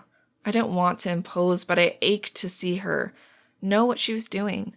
My eyes drifted to the bottle of rum still sitting on the counter. With a determined clench of my jaw, I got up and made myself a strong drink. I sat back down on the couch and downed half of it. The burn of the alcohol mixed with the sear of carbonation on my throat that had been more parched than I realized hit me hard. I sat there, and my mind went back to that day. The day I lost Stevie. The day I lost everything. As if watching a movie, I could rewind and fast forward. I relived it again, searching as always for an answer as to why he died, what had happened, and why had I lived. Chapter 15. While air and fire rage, the smart man looks at the soul to see the truth. Mao Sun Lun, Pattern Merlin of the Qing Chinese dynasty. Why not torture myself and go back to that day and see if there is anything I never saw before? I'd never mentioned to anyone that I could take this one memory and manipulate it like my own private video player. I'd heard of other people, not mages, but just people, who had perfect recall, so I didn't think much about it. Most mage skills they talked about were big showy things that created impressions. This was trauma and a single hour's long memory. I kept drinking as I started the memory once again. If it had been a vinyl record, there would have been a groove in it that threatened to snap it into pieces. My mind didn't break like that. The wound just dug deeper each time I looked and didn't find an answer. The sun shone brightly. It was a few days before our 12th birthday, a Saturday. The image of the park, the blue sky, the warmth in the sun, and the cool in the shade. The temperature felt so real that I could almost hear the other kids in the park playing, feeling the sun on my skin. Mom had dropped us off while she ran to the post office to mail something. What had it been? Oh, yeah, taxes. Our birthday was April 15th, tax day. She was mailing stuff early. Stevie loved the swings more than anything, always chasing the ultimate high of flipping over the top. I preferred playing on the monkey bars, hanging upside down and seeing the world from different angles.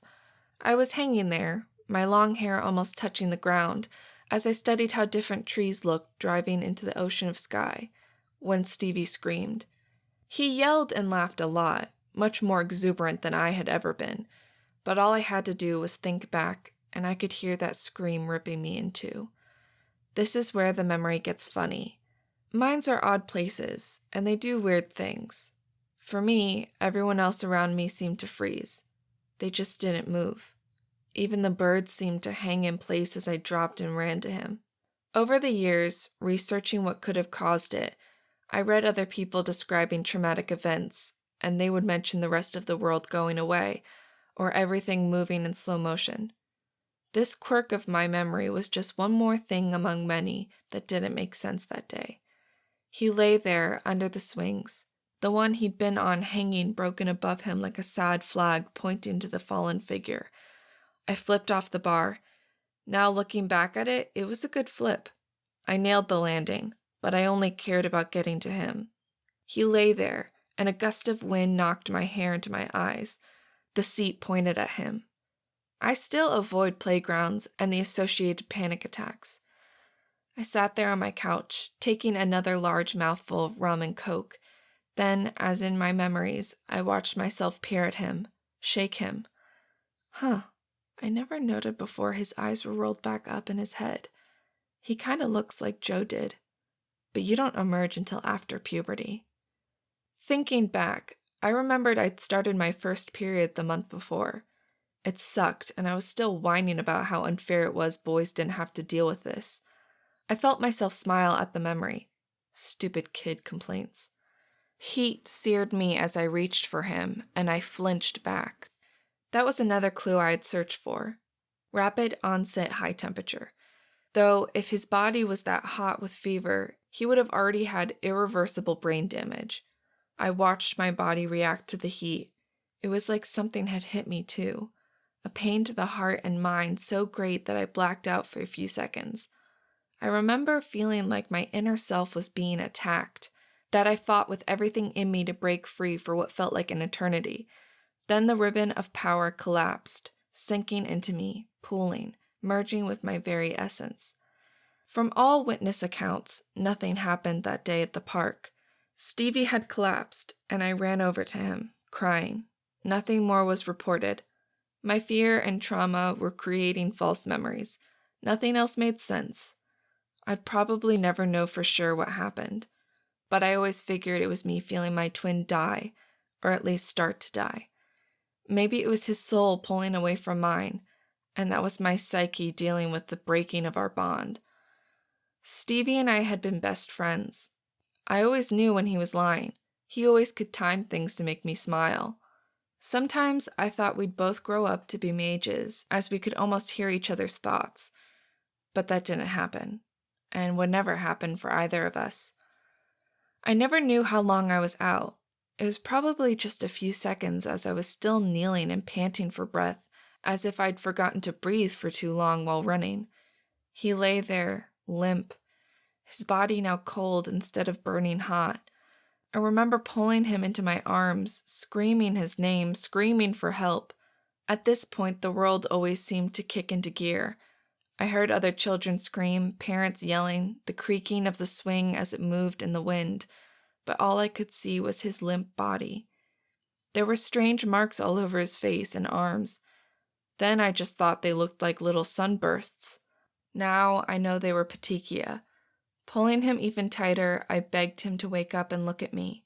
His eyes fluttered open for the briefest moment, eyes the same amber brown as mine, looking back at me. Pausing the memory, I looked deep into his eyes, noting the pupils dilating as he stared up at me, the frown creasing his brow, and then he closed his eyes and was gone. It started up again with me screaming, sirens, people talking to me. I stopped it again. I drained the Coke, wanting more rum, but drinking while lost in my mind was too easy. Getting up to make more took too much effort. The booze swirled around in my system as I looked at the stopped picture. How did they get there so fast? I'd never asked that question before, but it had been a few years since I let myself fall into that day, to relive everything. I had learned response times down to the minute for most people in our town. Why hadn't I ever asked why they got there so fast? Time distortion in traumatic events is normal. There isn't anything odd about it. I learned from the autopsy report that something hit Stevie so fast and hard that the cells in his body burst. Overwhelming, catastrophic cellular failure. I still had that report. I'd stolen it from my parents. Not that they would have cared. That thought pushed me up and moving to pour myself another drink. I could see the exploding blood vessels in his eyes, making him look like a failed zombie makeup. After making my drink, I curled back up, taking another large gulp. The strength of it made me gasp, but I welcomed the sting as I got pulled into the memory. I had held him, screaming. Even in the memory, I couldn't figure out what I said. Help? Don't die? Maybe I just screamed. Any or all of them were correct. I could see them rushing towards me. Police, EMTs, fire. They tried to pull him from me, but I had him locked so tight to my body they couldn't get him. Corazon Monroe, that's your name, right? In my memory, I turned and looked. Laurel Amison knelt there, talking to me in rapid words as people around us shout for a backboard and stretcher. This is your brother. We need you to let him go so we can help him. Even then, days before I became an almost teen, I knew there was no help for him. No reason to let him go. The memory, the emotion slammed back into me, and I took another swallow, trying to drown the emotions, the tears. We need you to let him go. Please, Corazon. We need to help him. Watching again, her hands seemed to move in slow motion, but I knew they were fast, strong, needing to pull him from me. She did. She reached in and pried my hands apart. Others grabbed him and pulled him away. I lunged forward, trying to grab him, but Laurel was there. I saw her insignia bars. I hadn't realized she was only a lieutenant back then. I had known she'd risen through the ranks, but I'd always thought she'd been the captain then. I blamed her for making me let him go. I watched again, the memory and feelings overlapping in my heart. She held me tight as I'd screamed and struggled while they loaded him on a gurney and raced away. The next time I saw him was in the funeral home during the viewing. The South had traditions that even growing up here I hated. Seeing him lying there, still, dead, not the brother I had loved so badly. The memory dissolved. After that, my parents withdrew into themselves, unable to look at me without crying. After that, everything crumbled away. A drop of wetness hit my hand. Touching my face, I realized I was crying again. Why? It wouldn't change anything. I chugged down what was left of my drink and grabbed the new phone. 20 minutes later, I had multiple reminders set, my clothes laid out for tomorrow, and was as ready as I could be. I headed to my room and set the mechanical alarm Joe had given me years ago, ignoring the emotional pain as I put it down on the other side of the room. It had been such an exhausting day. I should have passed out on the second I laid down. Instead, I looked at the ceiling. My mind caught on 2 images from that day. Stevie laying there, body arched, eyes rolled back in his head, and the strange heat. It felt almost textbook emergence, but that wasn't possible. While there were certain physical conditions that might cause puberty to start or end early, neither of us suffered from them. So why did that image tug at me? It just had to be coincidence. Strong physical damage or poison could cause similar reactions or damage to the body. There could have been something. After all, I knew how he died. I just didn't know why. Everything I did was to gather more information to figure out why he died, why he had died and I didn't. I snorted a bit to myself. I'd keep looking, but I suspected I'd find out who the detective was looking for before I ever quit looking for the reason my brother died. Whatever. I need to get over this tears crap. I can't bring him back. Nothing I do will change anything. And that thought hurt worse than anything else. I didn't remember falling asleep. The next thing I knew, I was back at the moment reaching out towards his limp body. But this time, there was more. That endless moment of blackness, of a struggle, wrapped around me. I felt myself pushing and pulling on a thick stream of swirling light connected into me as it was being pulled out of me. It hurt as it tugged and pulled, emptying me out. My dream self. Somehow I knew it was a dream, but it wasn't a dream. Confused, I watched myself as I grabbed that stream and pulled, like a tug of war that pulled at my very essence. I panicked and yanked hard, every bit of me in the fight to stay whole. Something snapped on the other side. I felt it reverberate through that solid yet flexible stream. The end, much longer and larger than I could have believed, coming flying back through the void towards me. It impacted with a resounding crash that had no sound, but I felt it in every cell of my body. The feeling shocked me out of my sleep, and I woke up laying there, panting, heart racing, and sweat pooling on my body. I knew if I had stayed, I would have ended back next to the swings at the moment I woke up from blacking out. I tried to slow my racing heart, but what I couldn't manage to push out of my mind was the vague impression of a figure at the other end of the stream, collapsing as it snapped back into me. It was just a dream, right? Chapter 16. If you think you might be a mage, get tested. Always free, and knowing is better than not knowing. OMO advertisement. Second shift. I swear, by all that is holy, I'll do anything for a second shift. The chant stayed in my mind as I slogged through the pouring rain to the bus stop at 6 a.m. The urgent care clinic I had been assigned to lay on the other side of town. With the bus route, I should get there at least 15 minutes early. I didn't even bother to look around as I huddled in my coat under the flimsy protection of the bus stop. You would think, given that it rained so much in Georgia as Oregon some years, they'd build better bus stops. My coat didn't keep all the water out, and umbrellas were a recipe for disaster for me. It never failed, but something freaky would happen if I used one. My old coat, way too short, was better and safer for everyone around me. The rumble of the bus had me stepping to the edge and looking forward to the warmth and dryness inside.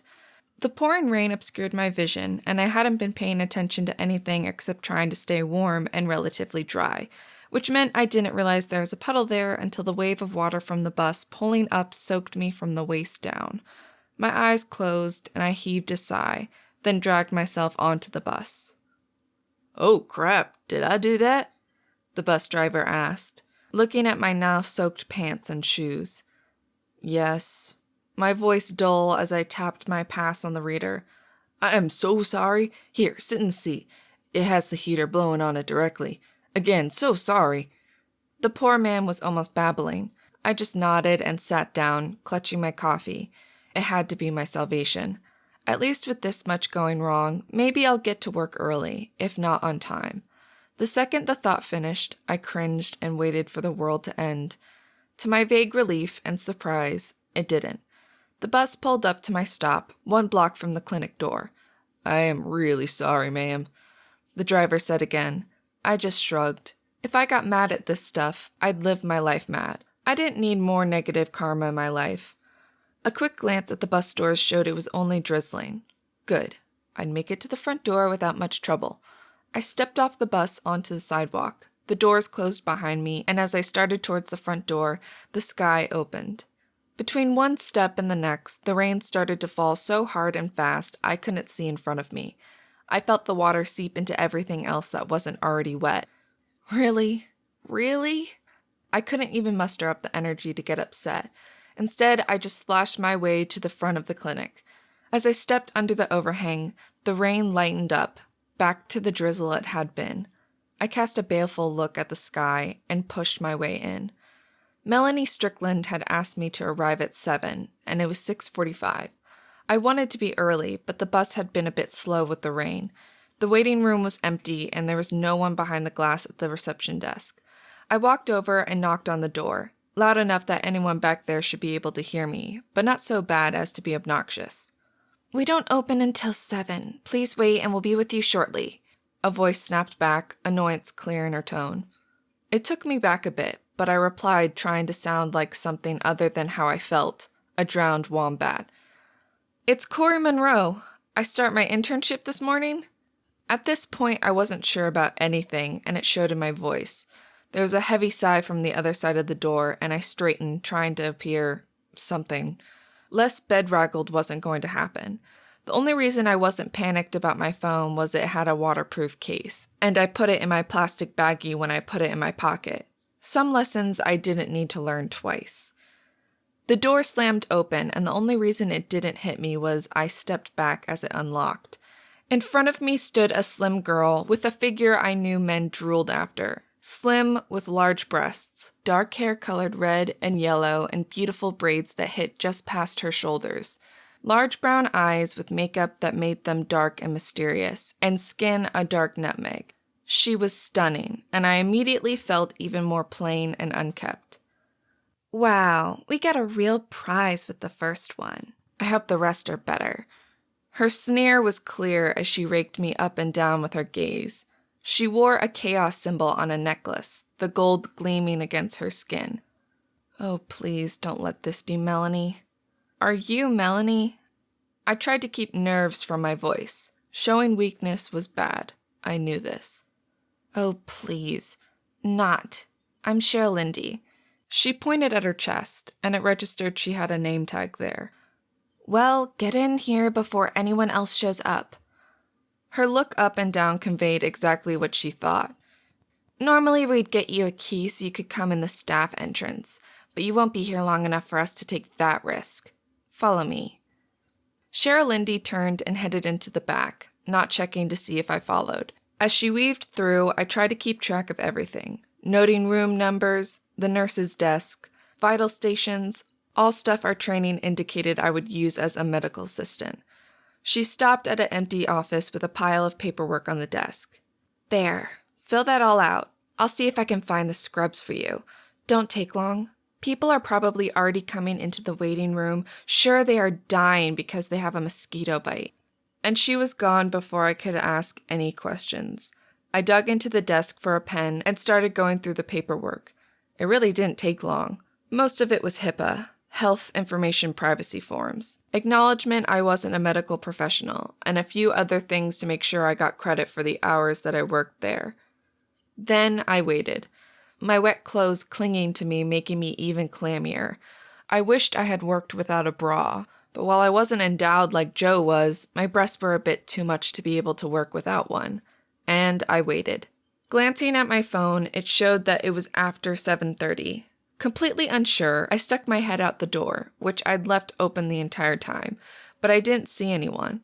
I sighed and moved out into the hall, trying to remember where the nurse's station was.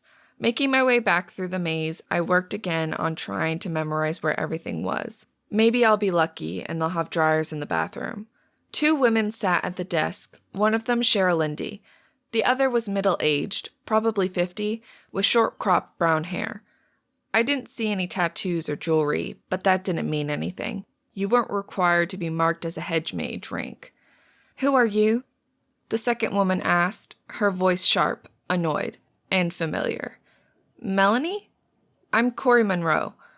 She blinked, looked at me, then at Cheryl Lindy, who just smirked. I see. What have you been doing? She seemed more resigned than annoyed, which implied a lot about having a mage working there. I filled out all the paperwork. Excellent. Any questions? And don't have any questions. We're swamped today. My other MA didn't show up. Great way to set me up for failure. Thank you so much. I don't get paid for this, remember?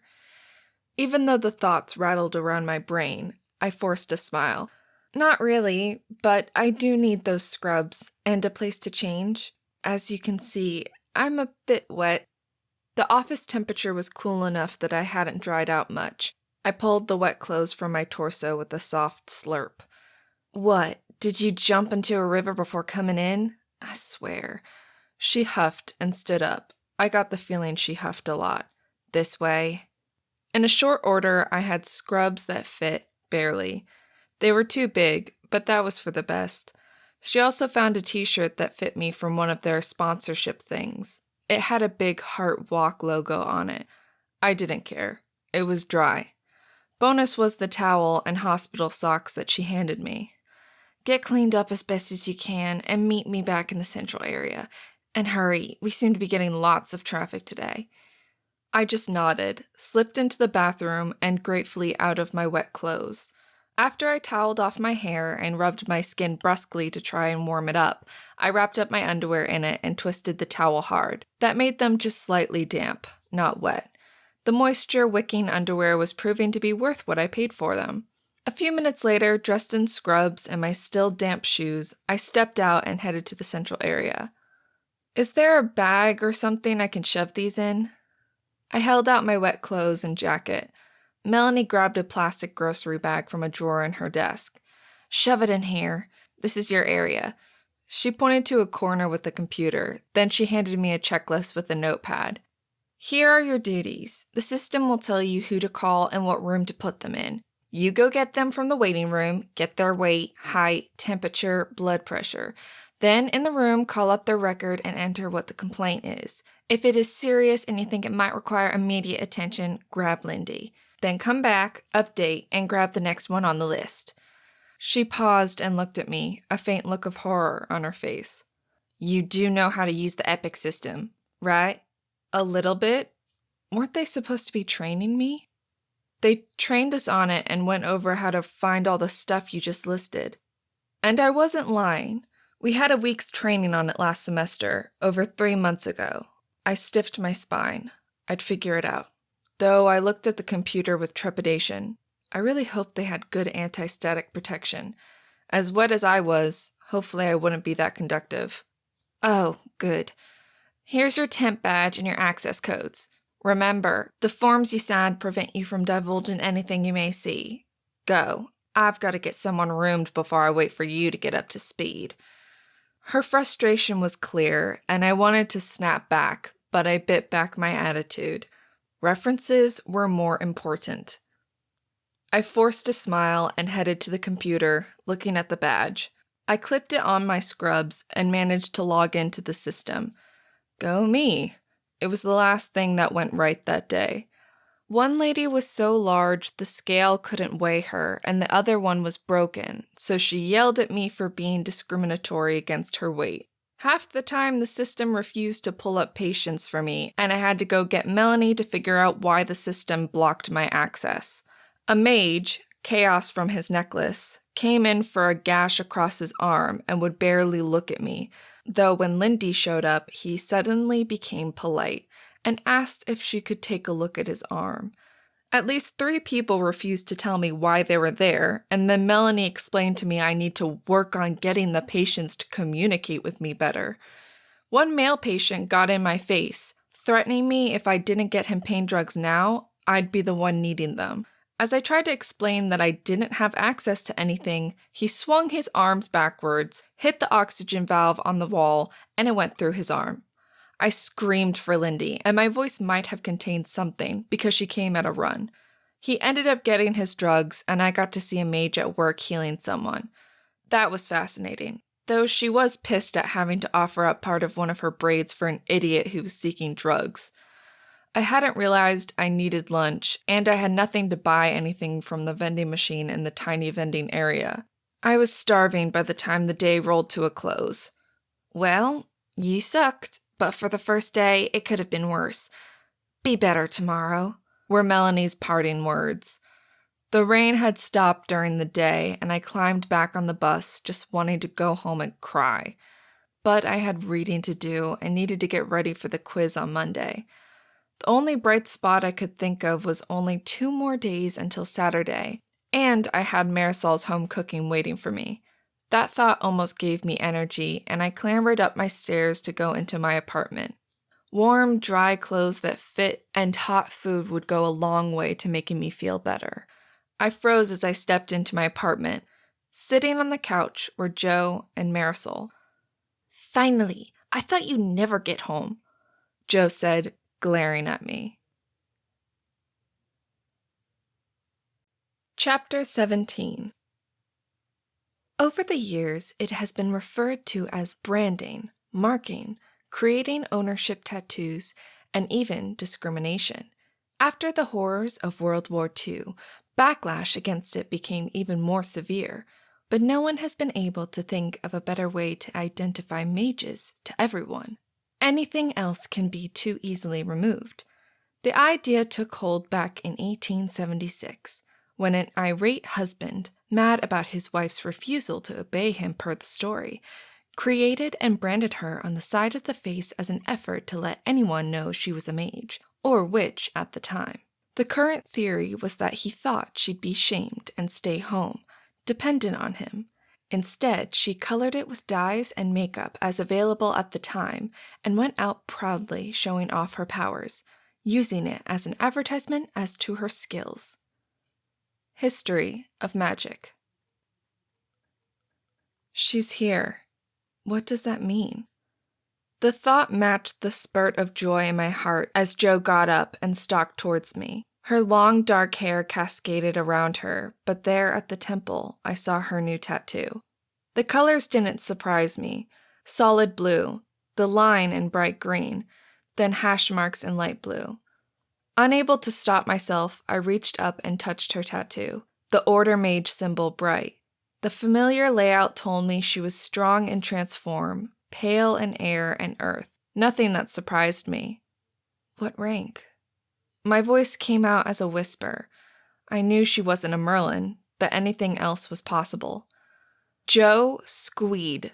My laid-back friend squeed and grabbed me in a bear hug.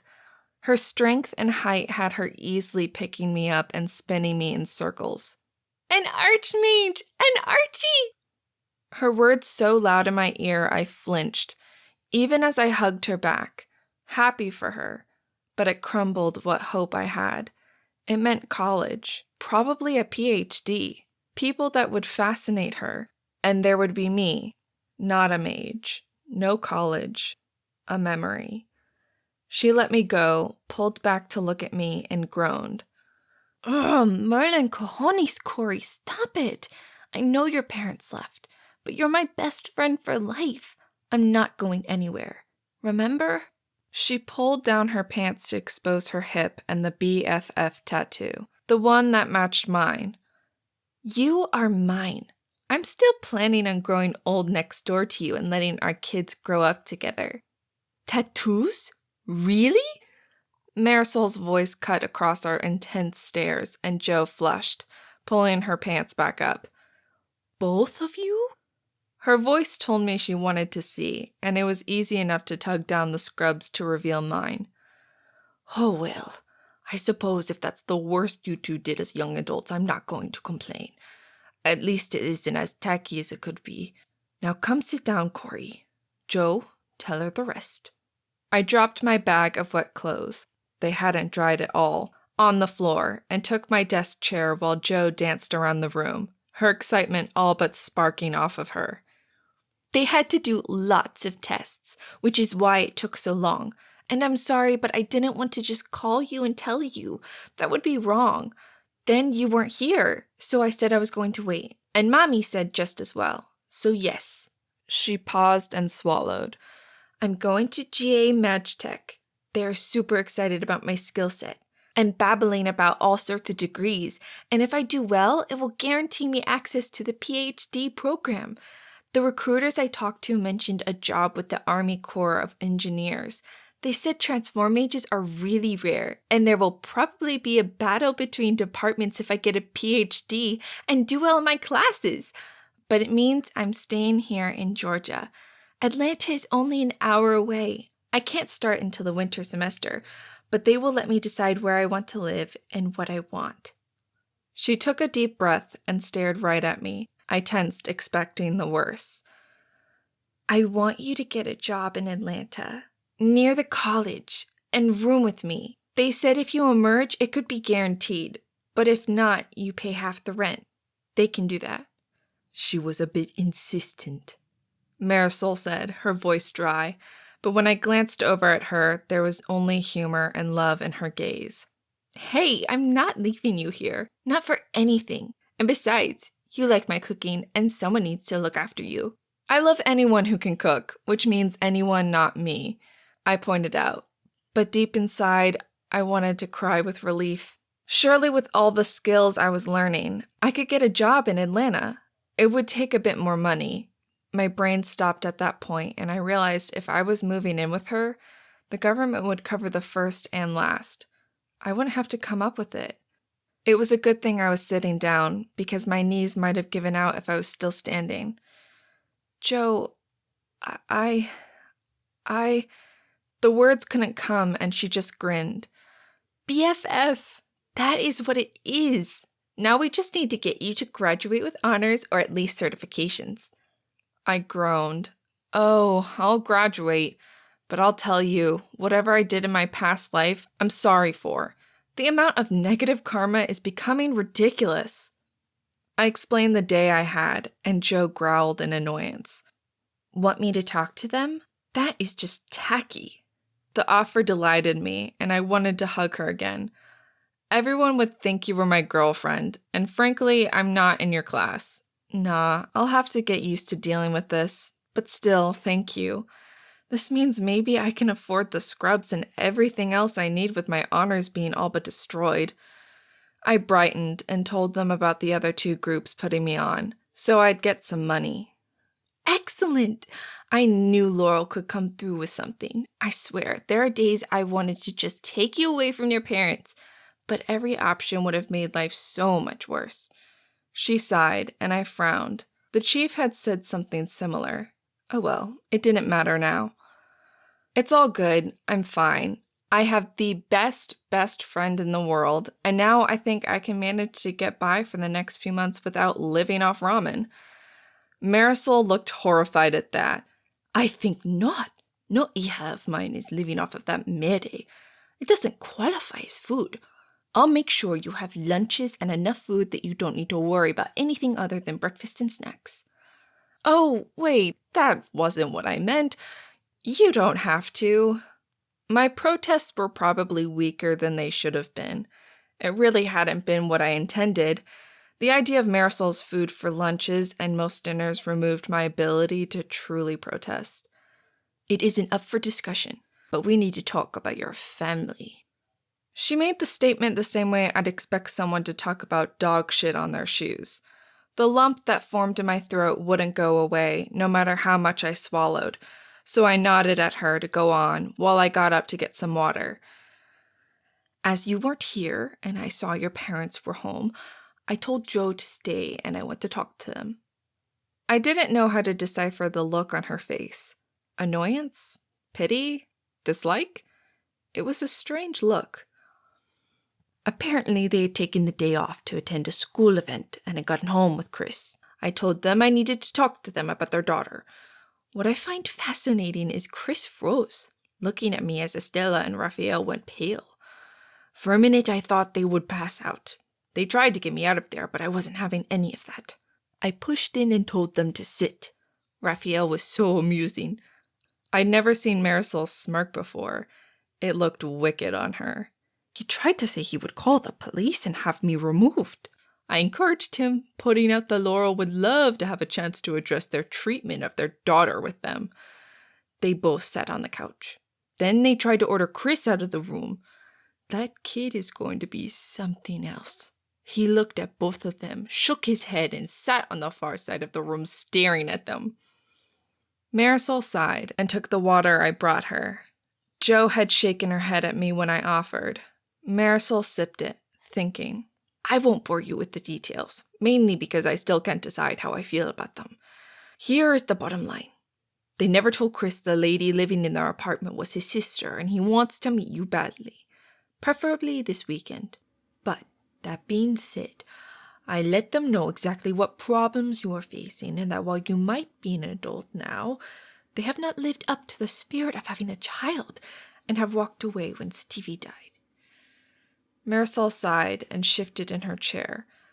I swear, when I said that they looked like they were about to crumble in grief, I have lost a child, more than one. I get it. But Madre Dios, you don't quit on your other children. You don't walk away. It's okay. I don't need anything from them. Marisol turned eyes on me that sparked with fire, literally. Her ability to control it, to make it obey her commands, flicked in her eyes. I had no idea how that was even possible and pulled back a bit in surprise. Freaky, isn't it? We found out the hard way as kids. When she spanked us, her hands would get hot. Gave a new meaning to the term hot ass. Jo's comment had me choking, and Marisol heaved a sigh. It is not okay. And you and Sanchez were enough to try the patience of a saint. Well, I chewed on both of them, pointing out that giving an apartment of, 16? 14? I muttered, looking away from her. 14? Marisol turned her gaze to Jo, who shrugged. She begged me not to tell you. Jo looked at her mother with a steady gaze. She was safe, had food. I didn't see a reason to break my word. Very well. But still, that was not parenting. That was forcing a child to be an adult. It is credit to you, Cori, that you pulled it off. Got out of school with a 3.8 GPA. You are making something of yourself, and they deserve none of the praise. But I laid all that out and said you needed more money to be able to finish school, that you've done everything by yourself so far. They came around to my way of thinking. Marisol dug into her pocket and pulled out a check, handing it to me. I almost choked when I looked at it. It isn't enough, by far. Money and things aren't a substitute for love. I wish you had told me more, but it took me a long time to realize exactly how much they have abandoned you. You put on a good show, Cori, and I'm sorry we didn't pry earlier. Marisol's gaze caught and held me, like a bug trapped in amber. It took me forever to pull away from her eyes and look at the check. I choked when I realized what I held. This is a check for $5,000. Marisol snorted. It was a strangely inelegant sound from her. It should have been for 20, but they said it was all they can afford, and I figured this would get you started and help the two of you set up your new apartment this summer. She grinned at her daughter. Yes! Jo jumped up, doing her hip shimmy. Told you I had the best mom ever! Yes, you both do. Now come on, Cori. Let's get you some scrubs that fit. Those look awful on you.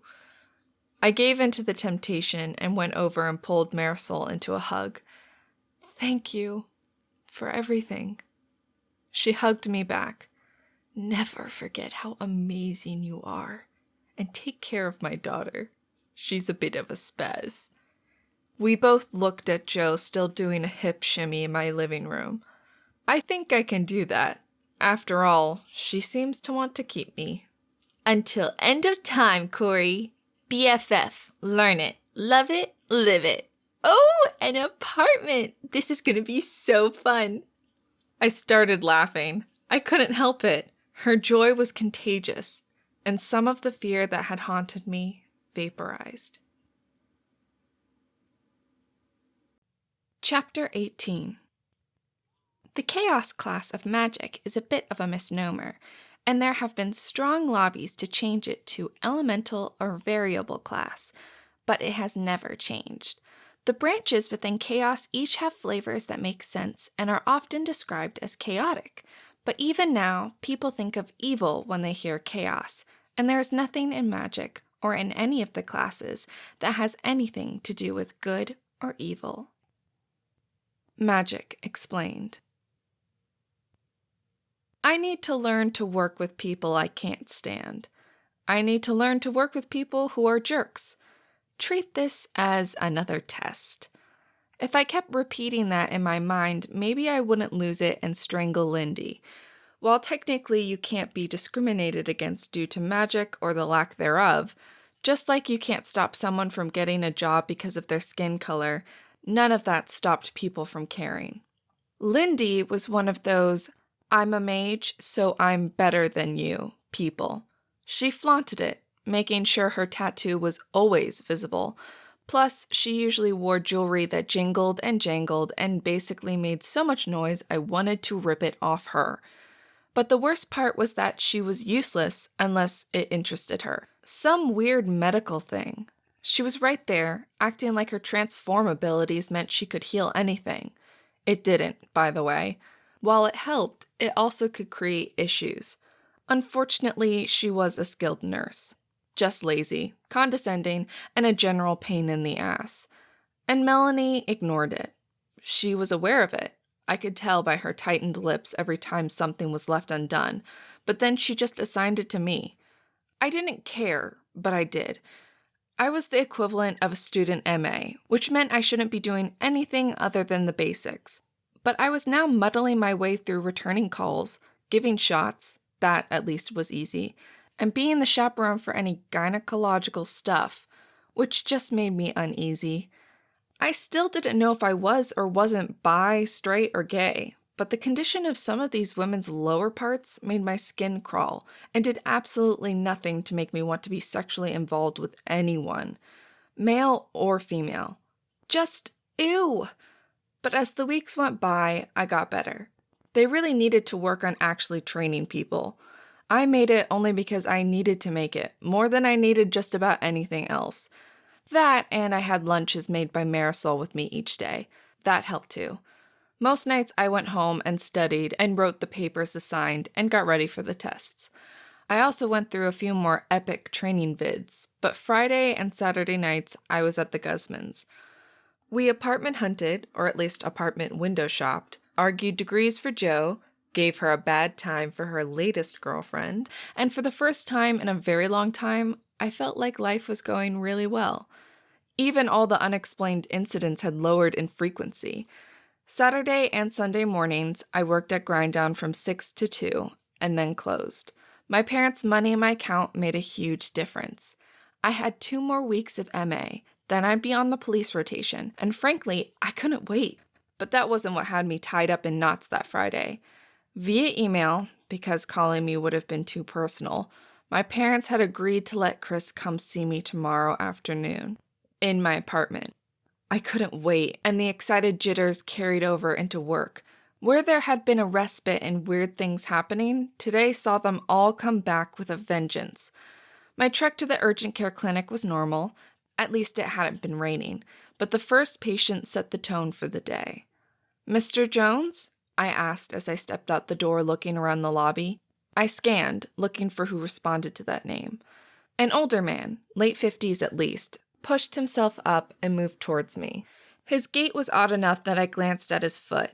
Sure enough, the left was a prosthetic. I made a mental note and opened the door a bit wider, just as Lindy walked by. "See if you can do your job today without causing more drama," she said in a sotto voice I was meant to hear, and did.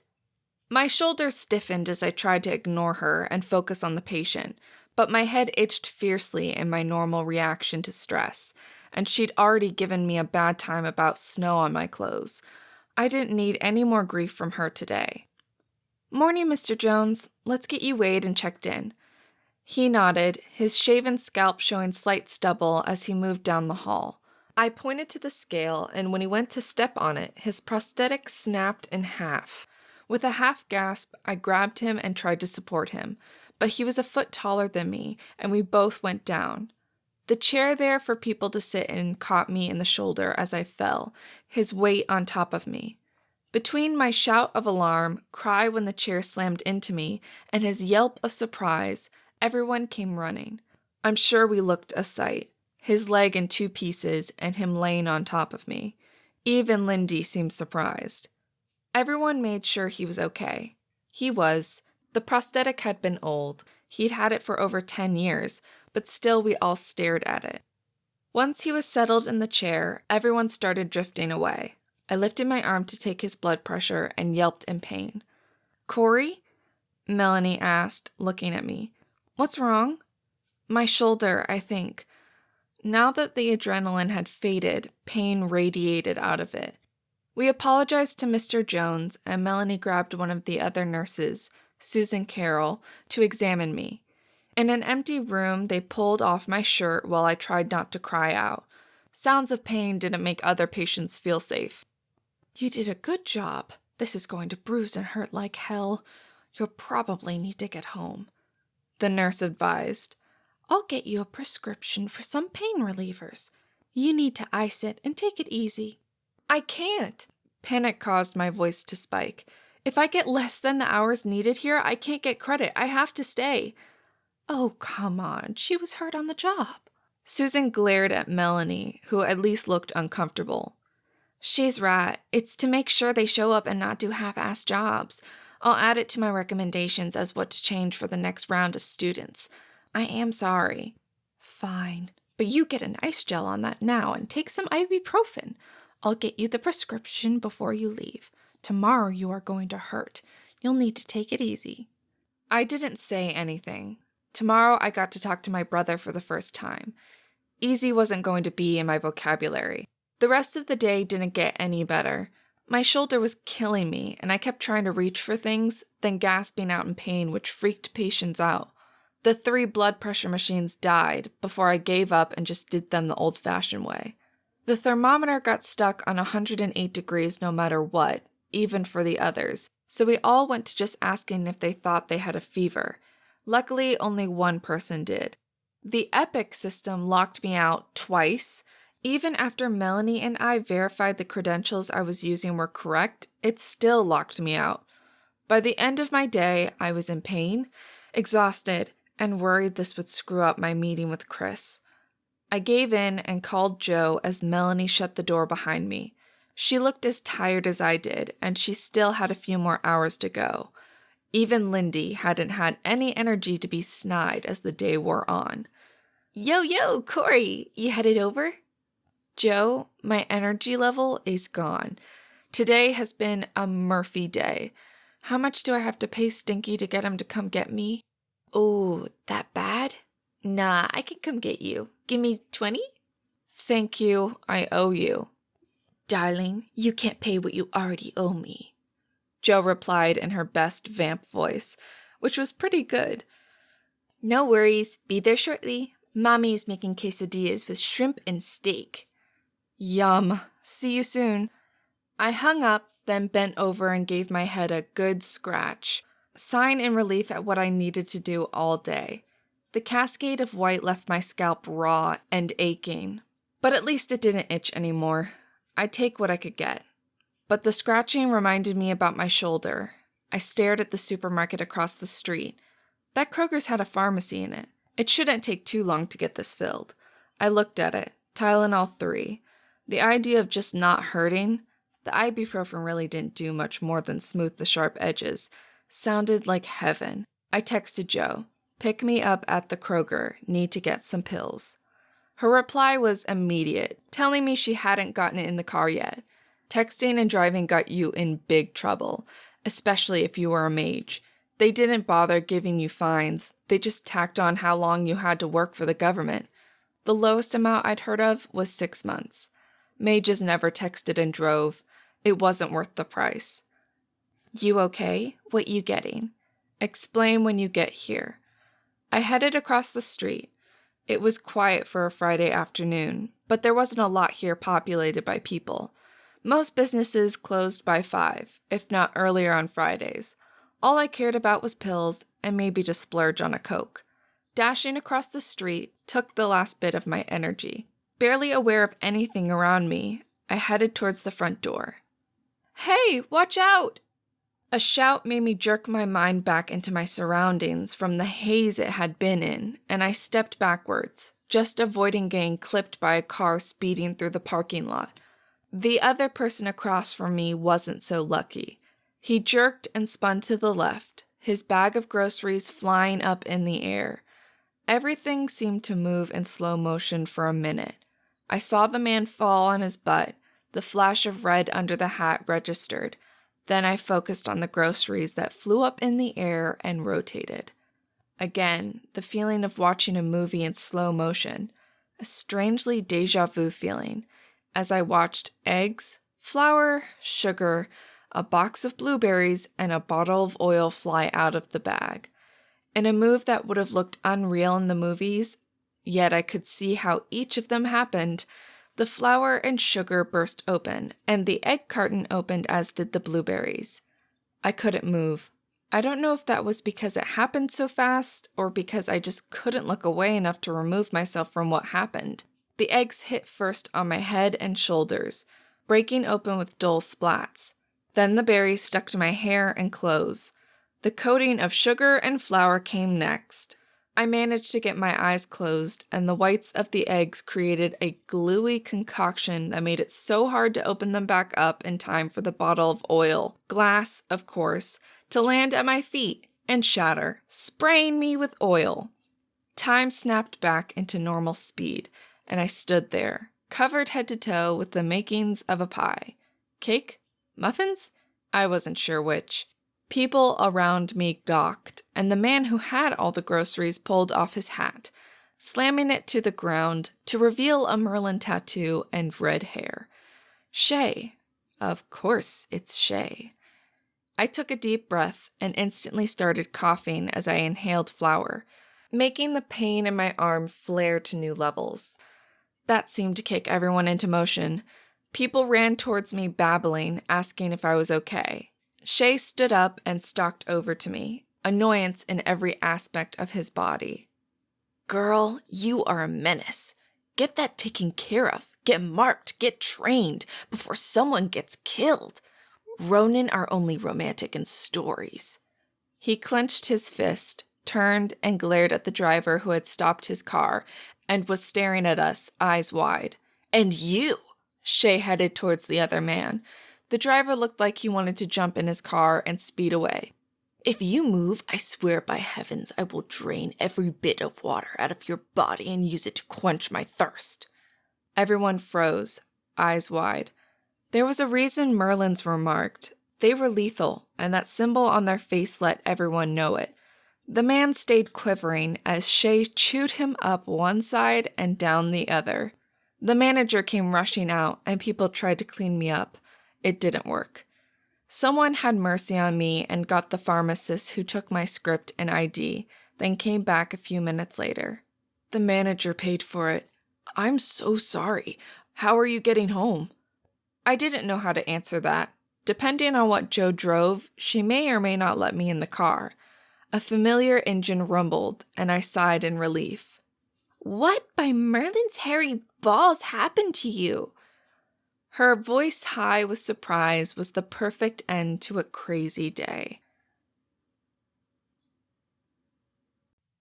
Chapter 19.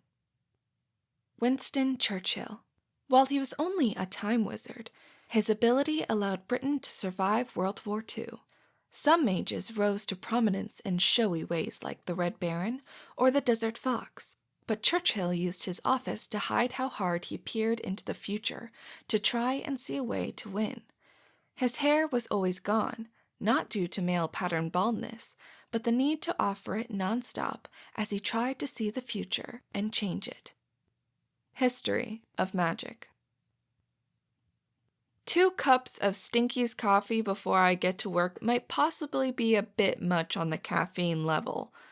Jo had laughed herself sick before getting me in the truck and taking me to her house. There, after a long shower and borrowing clothes from Jo, I had an awesome dinner and promptly fell asleep on the couch. And they left me there. I slept fine, but woke up with a kink in my neck and the feeling of being very behind. On the bright side, Stinky made Mexican coffee for me that morning. Strong coffee. Very strong, very yummy. And I had 2 large cups, which was my normal amount. But apparently Mexican coffee has more of a kick. I need to learn to make that. The cinnamon was wonderful. I took my pills, and that cut the pain down to a dull roar. Maybe it also made me more zen. The over-caffeinated thoughts buzzed around me until I walked into the back door of the shop and found absolute chaos. Standing there, I sipped the coffee again. Nope, just coffee, cinnamon, a touch of chocolate syrup, and sugar. Nothing to change my perception of the world. Anyone want to tell me why this place looks like a bomb went off? I called out, assuming that since the lights in the shop were on, someone was here. Cori! Oh, thank all the mages are here. Help! I heard all of this getting closer until Katia slipped through the door on the last words. Her normal neat braids were fraying, and she looked exhausted to my surprise. She threw her arms around me, squeezing hard. Please come back. I can't handle Molly in the mornings anymore. Molly caused all of this? No, that was Lori. But Molly got so frazzled she called Lori in, and she went home with a migraine. Lori can't handle morning shifts. She said it the same way you would say espresso has caffeine. Where was Carl? I was pretty sure he'd picked up all my shifts since I couldn't work mornings anymore. Katia threw up her hands. You haven't even been here, and things have been crazy.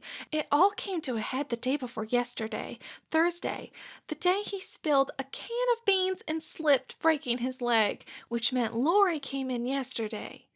Lori was a sweet girl who did great in the slower afternoon crowds, and loved making tea for the ladies. The harried morning crowds she couldn't handle. And that led to this how?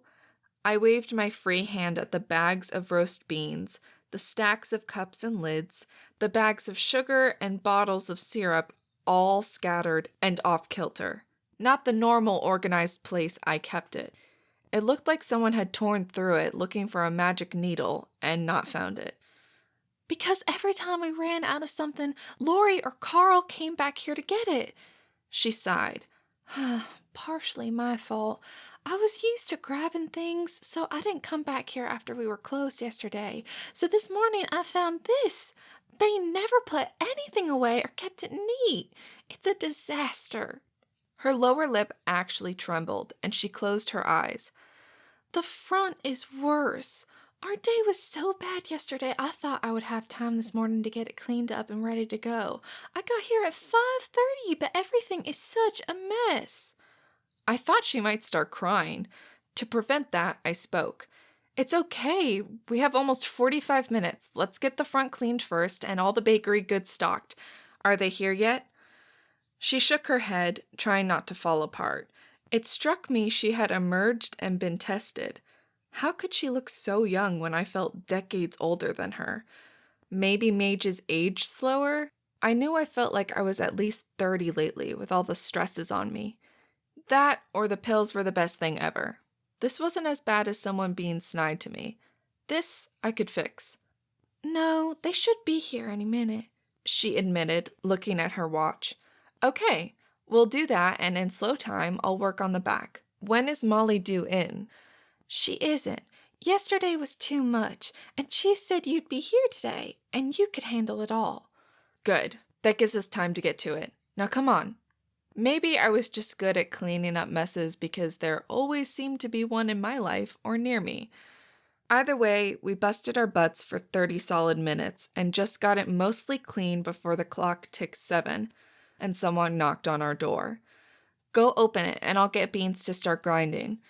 You're the best, Cori. Her comment made me smile as I headed on back. A minute later, I returned with a 10-pound sack of beans ready to go, though I needed to get them into the grinder. Already there were multiple people coming into the shop. I set down the bag and started taking orders. The busyness of the morning had done a great job of distracting me from thinking about this afternoon, though I really wanted time to drink more of my coffee. The cinnamon in it was excellent. I looked up at the next person in line, a simple smile on my lips, and I froze with my mouth half open. An older man, maybe late 30s, dark blonde hair, dark brown skin, bright amber eyes. But what I couldn't stop staring at was the snake. Around the man's neck, like a tie, was a blue and green snake. Well, it looked like a snake, but it lifted its head and flared out flaps on either side of it, like some lizards can, and I swear it laughed at me. It wasn't a blue I'd ever seen on a snake. Bright royal blue, and the green sparkled like emeralds. I snagged on the tie pin he wore. Spirit mage, strong in soul. My eyes flicked up to his temple, and it was there too. Fighting the desire to babble, I continued with my rote saying, "Welcome to Grinddown, what can I get you?" He looked at me funny, his head tilting, then for a minute his eyes unfocused looking through me. It was creepy as hell. Then he blinked back and shrugged. "Large black coffee with vanilla syrup and room for cream. Please." He handed me a card while the snake, or whatever it was, looked like it was talking to him. "I see you noticed Elzeba," he said as he took his card back. Hard not to notice her. Familiar? I knew it was a stupid question, but I didn't know everything in the world. Maybe it was a snake I'd never seen before. "Yep, all mine. One of the best things about being a mage. Thanks," he said as he headed over to grab the coffee Katia had waited for him. Even with other customers waiting for me, I couldn't help but watch him walk away. Familiars were rare. I couldn't remember the stats, but this was only the second I'd ever seen. And you didn't have to be a Merlin to get one, though it helped. I shook it off and got back to serving customers, but I remained hyper-aware of him sitting by the window drinking the coffee. Somehow, it didn't surprise me when Shay came in and sat next to him. The fact that he refused to get his coffee surprised me, but then after yesterday, I wasn't sure I really wanted to talk to him either. "Katia, make Shay his usual. Put it on my tab." "Are you sick? Dying? Did he save your life?" She put her hand against my forehead, checking for fever. Very funny. No, I'll have to tell you about yesterday, but later. I wasn't the only person watching the two of them, but Shay did flash a smile at Katia, then frown at me, said something, but handed her a 5. She came back, shrugged at me, and put the money in the till. I brushed it away. There were customers to serve, and Shay would never explain anything to me. It wasn't worth worrying about. But I kept an eye on them for the next hour or more, and the number of times they glanced at me did nothing to allay my stress. I lost track of them when one of the grinders blew up and shot ground coffee everywhere. Katia and I both looked like we'd been attacked by brownies. Katia glanced at me, started to giggle, then it became contagious, and we were on the floor laughing like mad women. Tears filled my eyes as I laughed, and I tasted coffee in my mouth. I would miss this place. I looked up to see Shay and his mage friend peering over the counter at us. "Have you finally snapped? Should I be calling for an ambulance?" Shay asked, though he seemed more interested in my answer than actually worried about us. The other guy, and Elzeba, seemed a bit concerned. "Just a stress reaction. We're fine." I looked around and groaned. Though we have a hell of a mess to clean up. Katia followed the path my eyes took, and she groaned too. "I thought this place was bad before, and we still need to finish getting the back organized." I wanted to rub my face, but right now that would have made everything just grind into my skin. I came home smelling like coffee on a regular basis, but this would be a bit extreme, even for me. I hoped Chris didn't mind coffee because I reeked of it. We pulled ourselves to our feet and started to clean. The number of funny looks we got as people walked in would have garnered excellent ratings for a reality show. We just started saying, "Coffee grinder exploded," before people could ask. Between making drinks, we cleaned. When the place was almost picked up, we took a lull in the crowds to run to the bathroom and give ourselves quick sponge baths. The number of towels we went through would make Molly wonder what we'd done, but we got it all cleaned. Shay and his friend had left at some point, but between cleaning, organizing, and keeping up with customers, I hadn't noticed them leave. I got the grinder fixed, dealt with 2 spilled coffees and the TV refusing to get off Animal Planet, though that I didn't mind. I liked Animal Planet. All in all, Cori and I were kept so busy there wasn't any time to clock watch. When I looked up at the clock, I felt my stomach twist. "Katia, please tell me the clock is wrong, please." She paused, looking at the clock, then her watch. I didn't wear one because they always went funky on me. 2:45. We could have closed over 45 minutes ago. Today. Why today? I've got an important meeting in 15 minutes and the bus will take me 20. We have at least 30 minutes of closing work and I can't miss this meeting. I felt my heart starting to race. The first time ever Chris wanted to meet me, his sister. I couldn't miss it. Ooh, a hot date? She teased as she shooed the last people out. I stood there locked in panic, trying to think of a way to get home. But I didn't have a car, and given the number of weird things that happened, driving had always seemed a bit risky to me. No, my parents are letting my brother meet me. I agreed to 3 p.m. I'm pretty sure my panic leaked into my voice, and Katia's eyes went wide. While I didn't talk about it a lot, she knew that my parents and I were on the outs, and that I never really met my brother. "Oh, fudge," she whispered and looked around the shop. It was a mess, but we'd spent so much time cleaning today it wasn't too bad. A knock on the door drew our attention. Her boyfriend, Lawrence, never Larry, stood outside and waved at her. Katia grabbed my hand and dragged me to the door. "Lawrence, take her home fast as you can. Then come back and pick me up. Cori, I'll get this mostly cleaned and we'll just deal tomorrow.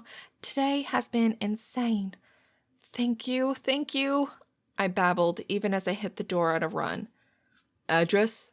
Lawrence asked, not even asking why it was so important to get me home. Katia had a good one here. He was pulling away from the curb before I even had my seatbelt buckled. I rattled it off, then closed my eyes. If I concentrated on breathing and didn't see or think about anything, maybe, just maybe, nothing would happen to prevent us from getting there. I didn't even hope. I just focused on breathing and ignoring everything else. The violent jerk of the car had me clenching onto the handle, but I kept my eyes firmly shut. Breathe in, breathe out. Nothing else. The car came to a stop an eternity later. "Wow, we made good time, and I don't have any lights flashing behind me. We're here, Cori. Did you get here in time?" My eyes flew open, and it took an interminable second to recognize my surroundings. But there was my apartment, and the stairs leading up to it.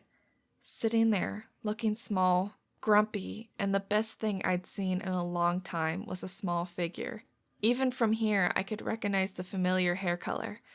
"Yes, thank you so much. You're the best, Lawrence." "No problem. Be good."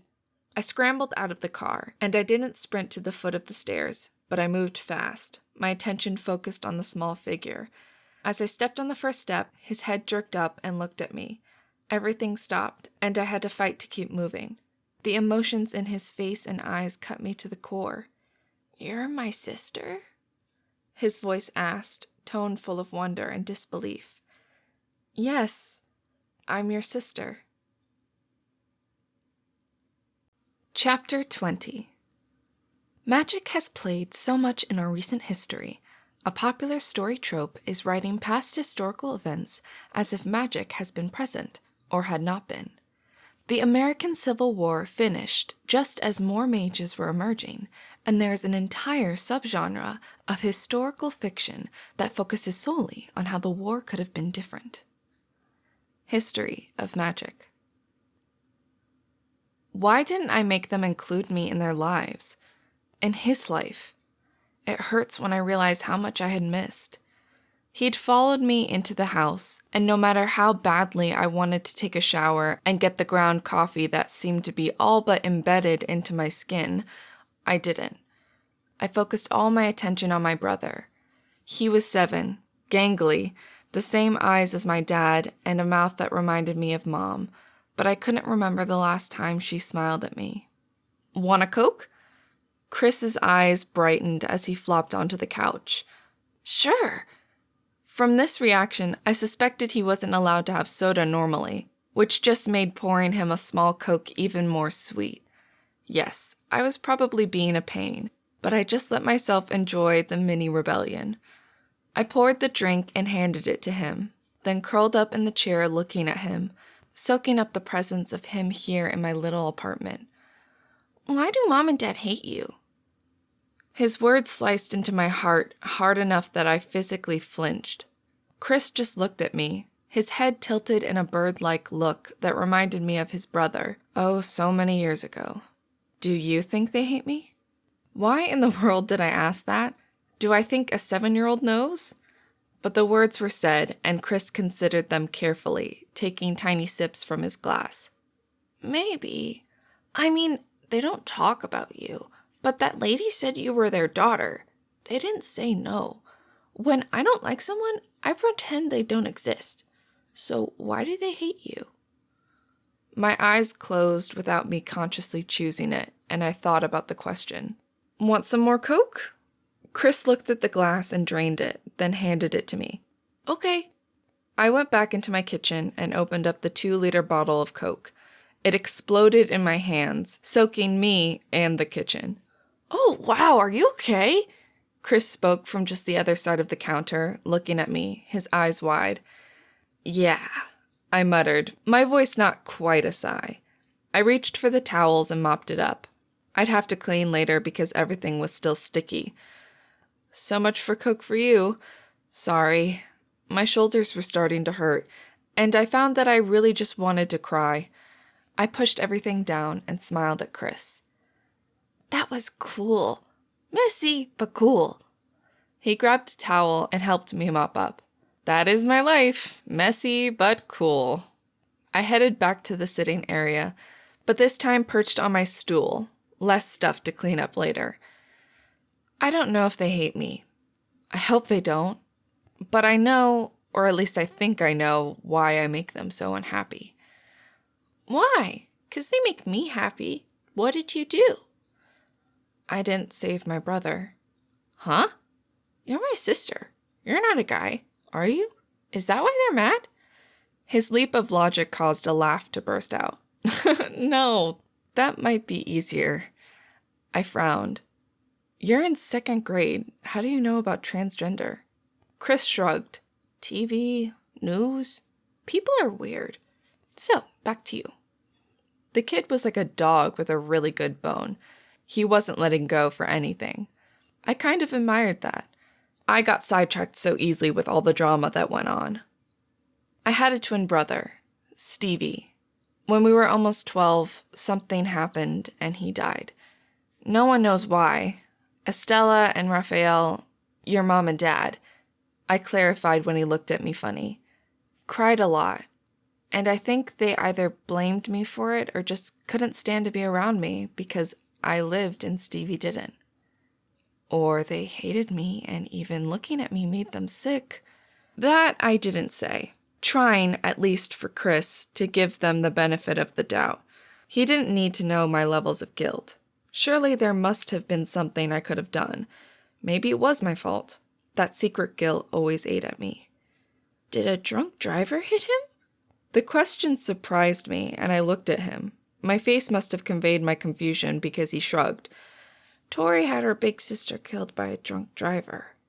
Ah, no, he just died, and I was there. I couldn't do anything. We sat silent for a bit while he digested that. So, Mom and Dad blame you? I shook my head. I don't know. Maybe, maybe not. But I know it hurts them to see me. They've distanced themselves from me. But they don't do that to me. No, you weren't even an idea when all this happened. And before that, they were pretty great parents. I didn't want to talk about this anymore. It hurt too much. And seeing how much he loved the parents that had turned their backs on me. So, tell me all about you. How do you like school? How are your friends? What do you want to be when you grow up? His face lit up and he started to babble.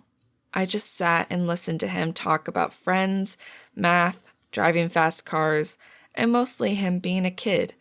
Time disappeared as I got to know him.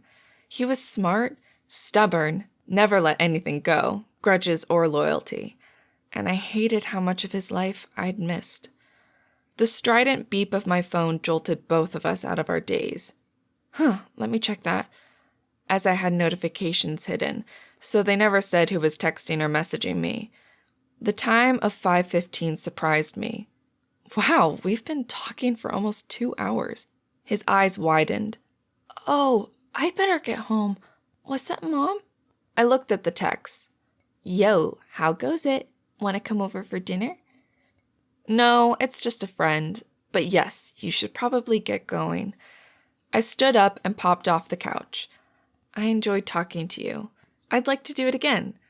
Maybe a picnic? His eyes brightened. Could you take me to the movies?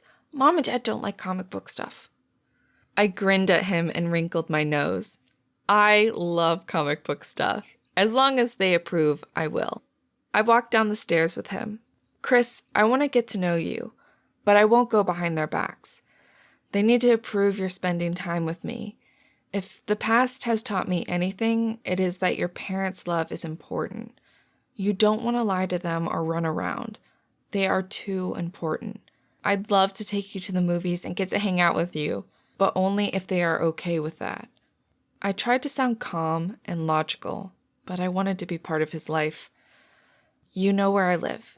You are always free to come over. We stopped at the bottom stair, and he gave me a look that was a bit too old for him. If I was older, would I need them to say okay? I shrugged. Maybe. 18, no. Otherwise, I don't know. You aren't, so it doesn't matter. I looked over towards the house. Lights were on, and I couldn't see them looking out the windows, but I could feel their gaze on me. Go. I'm sure they're worried. To my surprise, he threw his arms around me and hugged tight. His head landed at chest level and probably got sticky soda coffee mix on him. Tall kid. I'm glad your friend's mom came over and yelled at them. I always wanted a big sister. I had one. I just didn't know it. I'll see you later? He asked as he pulled back. I'll always be around if you need me. Cool. He hesitated, shifting from foot to foot. Then, bye! And he took off at a run across the yard. So much energy. Maybe when I was that age, I'd had that much energy too. A whiff of coffee, Coke, sweat, and just exhaustion rose up from me, and I groaned. He probably thought I stank. Shower first. Climbing the stairs slowly, I texted Jo back. Need shower, have homework. Tomorrow. Tell you about Chris. KK, silly. We have house planning to do. I need a job first. Pfft. I have faith. You're the awesomest. Right now I'm coffee and Coke covered. Talk later. I put my phone on the counter and headed into the bathroom. My clothes stuck to me. By the time I was clean, I was almost out of hot water. But at least I didn't smell like a Coke coffee mix anymore. The vanilla of my body wash was a definite relief, not to mention the 5 minutes I spent scratching my head until I couldn't feel any more buildup. And I was starving. I couldn't gain weight, and it felt like I was always on the border of starvation. I totally envied Jo her impressive chest and curves. Dressed in night clothes, I ate first, sending silent blessings to Marisol as I inhaled 2 dinners. As I did that, I reviewed one of the textbooks on my e-reader. To my relief, the cheap e-readers were tough enough to withstand my weirdness, so I read and ate, figuring out how to write the 10-page paper on the assigned topic. I connected myself to my computer, moving carefully. Once I had everything secured, I started on the paper about ethical considerations compared to a patient in the clinic, in the ambulance, and as a police officer. But my mind kept drifting to Chris's question. Had I done something? Or maybe not done something? I thought back to the time after Stevie died. I tended to focus on the moments surrounding his death, not the days following, but this time I did, trying to remember what had happened. I thought back. There were people in and out of the house. my parents crying a lot, people I couldn't put names to giving me hugs. But I had been so sick. That idea made me frown. Sick? Not sick, really. I think everyone then had put it down to grief, but I tried to remember. Grief? Yes. It seemed there were days I couldn't stop crying. But I had felt heavy, swollen, almost like a water balloon, overinflated, and about to pop. I didn't remember telling anyone that. I just laid in my room and cried. It took about 3 days to feel well enough that I didn't have a queasy world off-kilter feeling, but even then I thought it was just missing Stevie. He'd always been there, and his lack felt like a missing tooth I couldn't help but poke and prod at, as if doing that might bring him back. It didn't. The days and weeks after, my parents and I drifted further apart. Looking back, I could see that now. Then I was so wrapped up in my own grief and dealing with the weird feelings settling around me that now I couldn't remember what I had felt like before. That's an odd thought. I feel like me, don't I? I closed my eyes and actually tried to feel through my body and myself. My mind? Whatever. But I just felt like me. Nothing felt off other than a lingering headache from a crazy, hectic day and the ache in my shoulder. I needed to remember to take another pill. It must have just been grief and trauma. Training had taken us through the various ways shock can express itself. While lots of people went clammy and silent, others were hyperreactive and babbled. Still, others wouldn't act different until they stopped. Then it was like someone cut a puppet's strings, and they just collapsed. Either way, what I felt then was probably shock, allergies, grief, maybe even a low-level infection from all the strangers touching me. That led me back to the question, had I done anything? Looking back over that time, I didn't think so.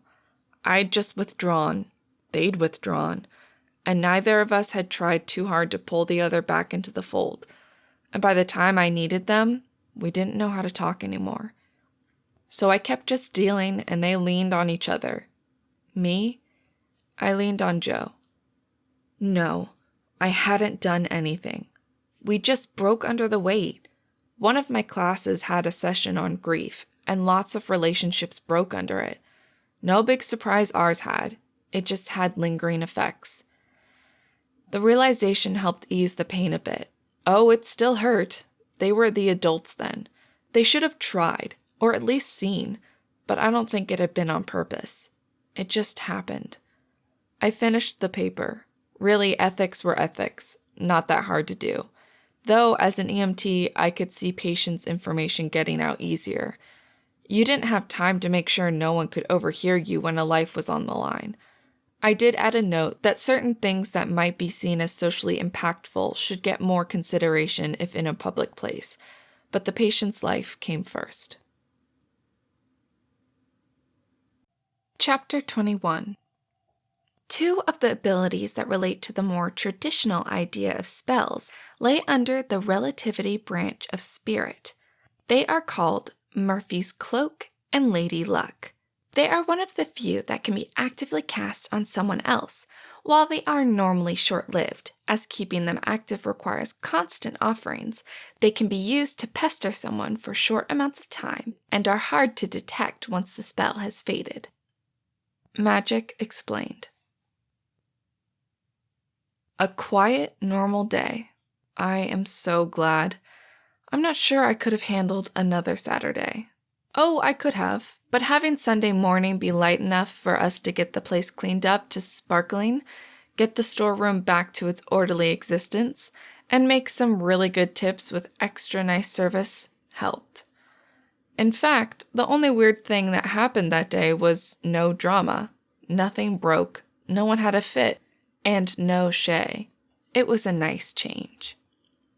So, lesson learned. I run the back and keep luring Carl out of it, Katia said, her beads clacking a bit as she nodded her head. That would be appreciated, but is Carl coming back? Thought you said he broke his leg. His leg is, but I'm pretty sure we can set a stool up for him and set him there at the counter. Makes my life easier as he won't be able to move much, but I'm getting more of the tips. She grinned at the last part, and I laughed. Besides, if Molly has to work the morning rushes, she'll be a basket case. No argument for me, but then Carl is the one you'll need to argue with. We've got, an hour until close? I looked at the clock, then my phone to make sure of the time. Clocks and I were always dicey, but they both agreed it was 1 in the afternoon. Yep. So, tell me how it went with Chris. It was the first time we had any downtime to talk, and she looked interested. It was really nice. I'm hoping to take him to the movies. I wanted to talk about it, but with Jo, so I changed the subject. I like Lawrence. He's nice and didn't even get a ticket yesterday. Her face lit up, and her mage symbol gleamed from her earrings. Yeah, I really like him. He's not a mage, but since I'm a hedgie, it doesn't really matter. We're both going to get our food service certifications. We'd both like to start a restaurant in a few years. He's an awesome cook. I'm just decent, but I can organize. She waved her hands around the shop. That you can. Hey, can I ask a question? Katia nodded at me as she tilted her head, watching me. You're only a hedgie, so why wear the jewelry? Why advertise? You already said you really won't bother getting trained. She blinked at me, surprised by the question, then shrugged. Oh, I'll train a little. Food service courses have an elective for us hedgies, though I'm totally owning the crone tag when I'm older. They teach us how to do the offerings in a way not harmful to us, and fire is a good match, but most of the time the cost will be too high unless I'm trying to save a dish. One of the reasons I'm letting my hair grow so long is so I have lots to sacrifice as I learn to do it. But as to why I wear it, she shook her head. From tattoos and jewelry, you only know the following. Someone is a mage, what type of mage and their strengths, and if they are a magician or higher, or if they're a Merlin. But a hedge can be as deadly as an Archie if they want.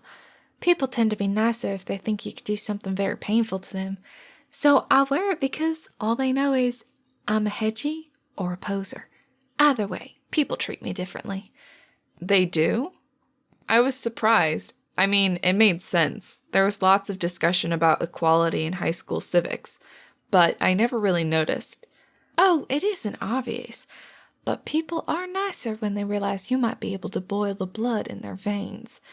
She flashed another smile as she boxed up the leftover pastries. Granted, you do that and you'll end up in government servitude. But still, people act nicer. I thought back to the scene in the parking lot, and yeah, people were scared of Shay. It had never occurred to me. That struck me as odd. Why had I never feared someone being a mage? Probably because most people, including Jo, were bigger than me anyhow. And, well, too much death in my life. I didn't fear it. Makes sense. Sucks, but makes sense. Katia laughed. You take what you can get. This is a lever I'll use to make my life better. No one needs to know that if I tried to do that, I'd have to go bald. We both giggled at that and went back to finishing up. I'd missed the place, but my days there were more numbered than most. I decided to walk home. I needed the fresh air and a chance to clear my mind. The February weather was cold but clear, a nice walking temperature, and I enjoyed it. Thinking about the ethics segment, what Katia had said, and wondering exactly what you could do as a mage. In high school, they just mentioned the basics. 3 classes with 4 branches of magic, and each type had specific spells. Your ranking determined what you could do with it, and familiars made you more powerful. That was it. They always said it wasn't worth worrying about. You could recognize the mage markings and know what they were, and if we emerged, college would teach us the rest. If we didn't, well, it didn't really matter. The ideas and thoughts looped through my mind until a yell pulled me out of my daze. I looked around. I was about a mile from my place. A familiar truck pulled up with Jo in the passenger seat. Yo, Cori! I thought I'd have to ask Stinky to hit you with this truck to get your attention. Zoning that hard is a bit dangerous, you know. She grinned as she talked, and I headed over to the truck. Yeah, school, work, and thoughts in my head. What's up? Get in. You're coming with us. Mom wants to go over plans for the summer. The government has been shipping paperwork like crazy, and they want me to decide on a degree path and what I want to do. They have so many suggestions for a transformation mage. It's a bit overwhelming, and I want to go over ideas with you. Besides, I need to show you Sophia. Stinky groaned at that. I can't believe you named that damn bike that. Who names their bike something dumb like Sophia? Sounds like a broken down nag's name. Your bike? That brought back a vague memory of the discussion Marisol and Henry had after she emerged. Oh, your present from your parents. Yes. She hissed out the word, but glared at Stinky. That is because some people don't know why I named her Sophia. I knew. I didn't even have to think about it. Oh, let me tell him. It makes sense, and Sophia would totally approve. You going to paint her?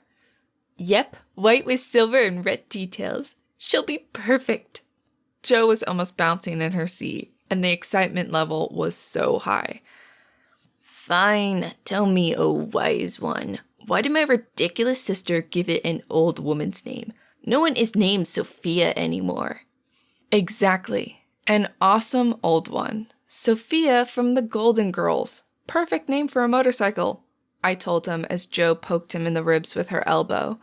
His mouth opened, closed, opened again, then he sighed. Point. Sophia is perfect. I'm just glad there are only 2 of you, not 4. If there were 4, I'm not sure the world would survive. Oh, but it would be fun, Jo and I said in tandem, then burst into giggles at his grin. By this point, we were almost to their house. I glanced at Stinky. He was an earth hedge mage, I thought, but I'd never seen him wear jewelry. Remembering the conversation with Katia, I decided to ask. Sanchez, you're a hedge mage, right? Why don't you wear any markings? Mage markings, jewelry, something like that. Jo fell quiet, and I glanced over at her, worried I'd said something wrong, but she looked at Stinky with a curious look. I never thought about it. You don't. Why? You emerged last year but decided not to go the college route. That must have upset Mommy. The truck slowed as he turned down their street. Mostly I never think about it. I have the necklace Mommy and Poppy gave me, but I'm not strong enough to do much without a good-sized offering. He ran his hand over his short hair, his hairline creeping back already. Henry had given up and shaved his head a few years ago. Baldness was the bane of male mages.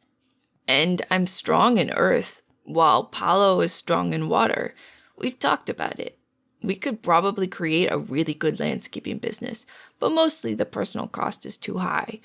They hand you all the calculations and offer to teach you how to learn what to offer. But without a familiar or lots of offering material, you really only want to use it where the situation is really bad.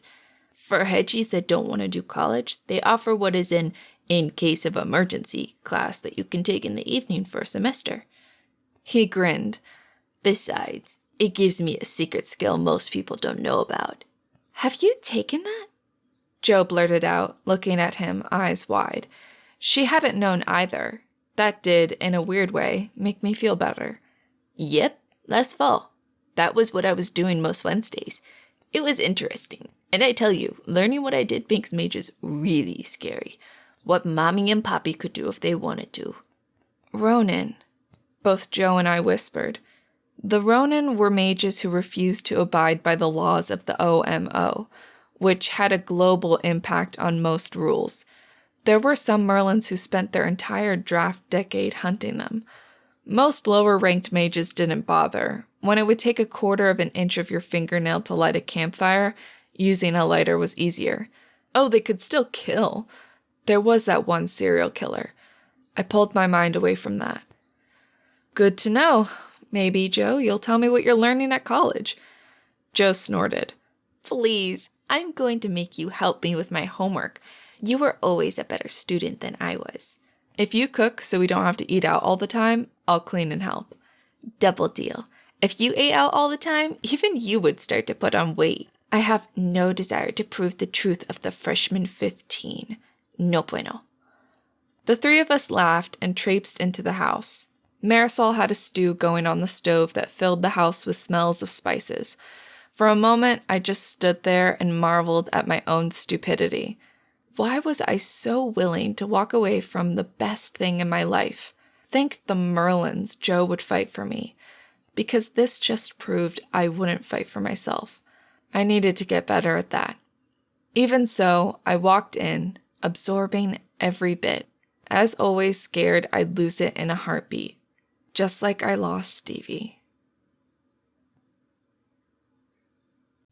Chapter 22. Nikola Tesla, an air Merlin, known for his electricity experiments. What people didn't realize was that he was calling his own electricity via magic to test it and make sure it worked. Upon his death in 1937, a suspected attack by creditors, his notes were sealed and willed to the next air Merlin from Serbia. Unfortunately, this would not occur for another 30 years, and by that time, his notes were no longer relevant. Famous mages. I hope this class is more interesting than it sounds, and I swear, I'd better have gotten an A on this paper. After getting home from Joe's last night, where I had eaten too much and Marisol sent me home with yet more food, I'd finished the paper, adding in aspects of ethics and magic that we hadn't discussed in class. If you weren't under HIPAA, were you required to keep your mouth shut?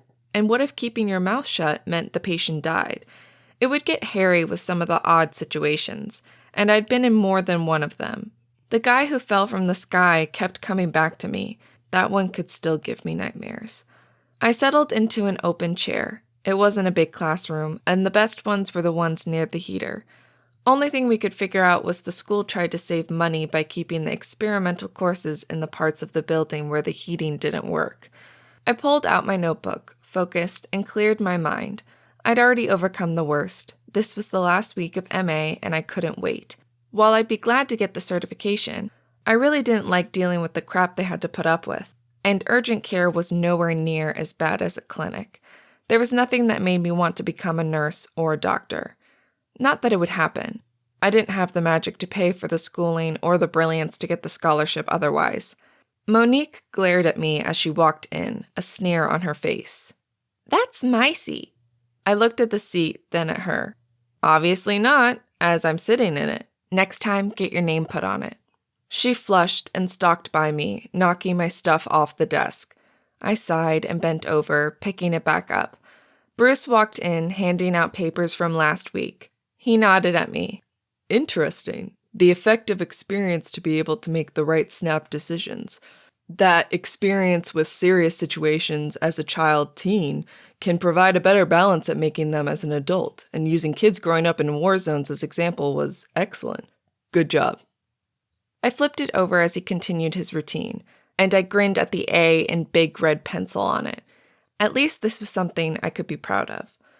"Okay, peeps, I'm sure you've all been loving all this free time and having plenty of energy to get papers done." A groan of protest met him.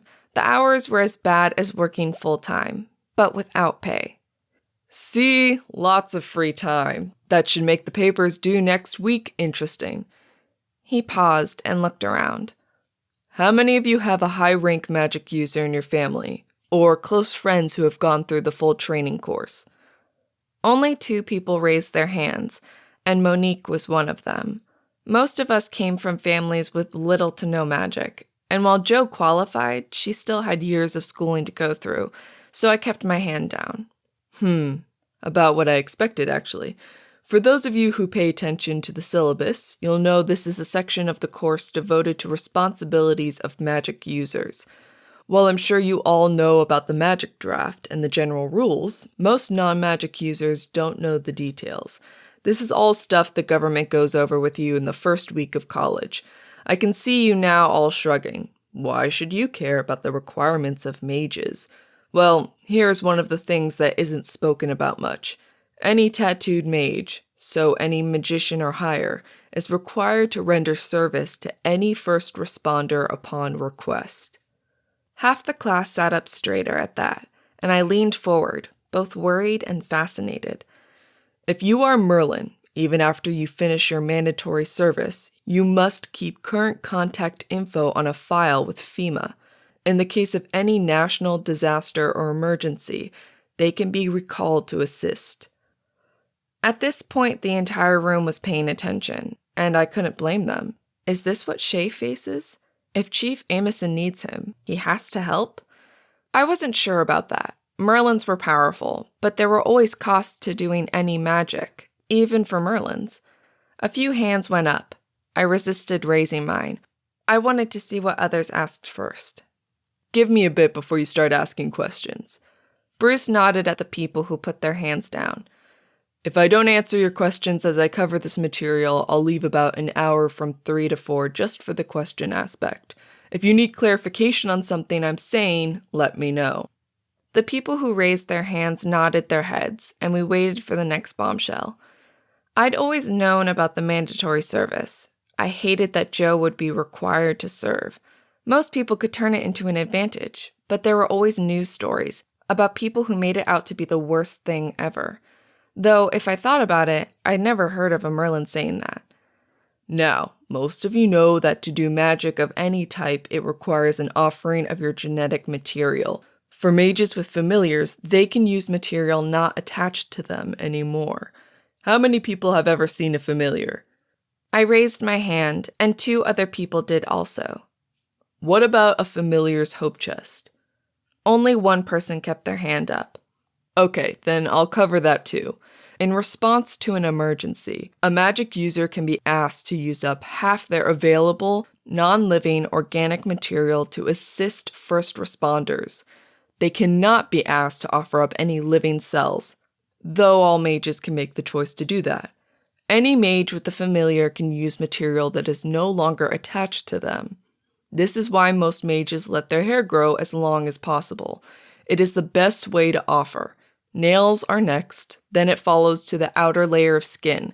Living cells have double the power of dead cells, so you will see many mages using blood as their offering, especially those who are very active.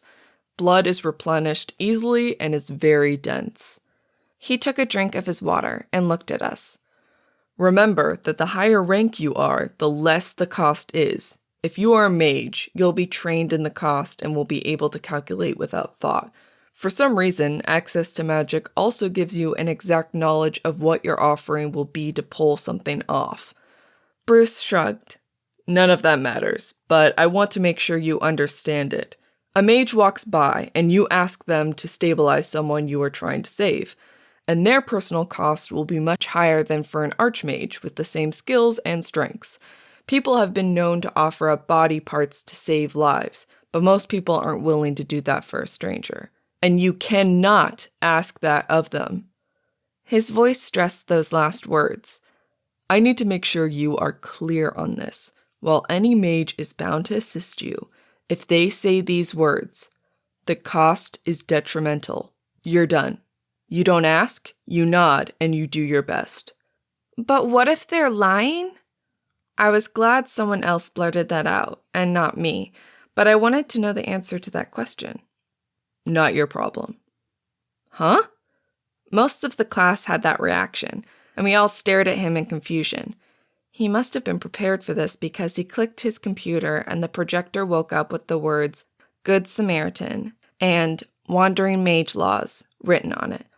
The way the Good Samaritan Act works is if you, as a non or basically trained, civilian stop to assist someone and they die or get hurt worse because of your actions, you can't be held liable as long as there's no doubt as to your intent. Remember, as soon as you graduate or get certified, you are no longer considered a civilian. I flinched at that. I'd known it, but kind of forgotten. Up until now, that law had protected me, though in most of the cases I couldn't have done anything to save them anyhow. But now if I failed, I could be held liable. It was a sobering thought. The Wandering Mage is a bit different. He clicked and another screen popped up. The legalese of this law is a bit archaic and confusing. It was drafted and passed at the end of the 1800s, so it reads oddly. The gist of it is this. As long as the mage does not lose something that they are unable to regain, they are expected to assist to the full extent of their abilities. Now, those are my words on this, but remember this phrase. The screen changed and a paragraph was highlighted there. This sentence has been both a boon and a curse to many a mage who has run afoul of it. I focused on the screen, reading the sentence slowly. In as so much that the lack of what would be offered by the mage does not affect either their health, appearance, or reputation, the request of any official from either the federal, state, county, or city government for assistance to prevent either the serious injury or death of any person or persons, whether known or unknown to the mage, must be granted until the offering boundary is crossed. At such time, the mage may demur with the words, "The cost is detrimental."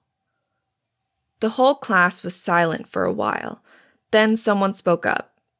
Then why don't mages just avoid crime scenes or accidents? Bruce smiled a dry, humorless smile. They do. Think, how often have you ever heard anyone praising a mage's actions if they weren't directly involved in what happened? They don't want to get pulled into drama any more than most civilians do, hence the law. But again, you can't ask a mage to sacrifice anything that might damage them.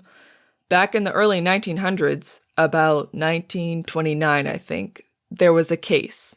A young woman refused to help a carriage of immigrants from Ireland that had overturned. The injuries were horrific. It was documented extensively, even by the reporters of that time. If you got a chance, look up the Irish coach riots in Detroit. But back to the point. She refused.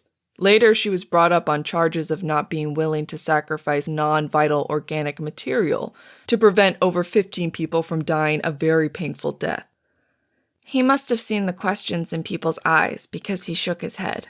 Nope, not explaining the case or the situation. Go look it up if you want the details. There was a flurry of people pulling up their phones. I just watched him.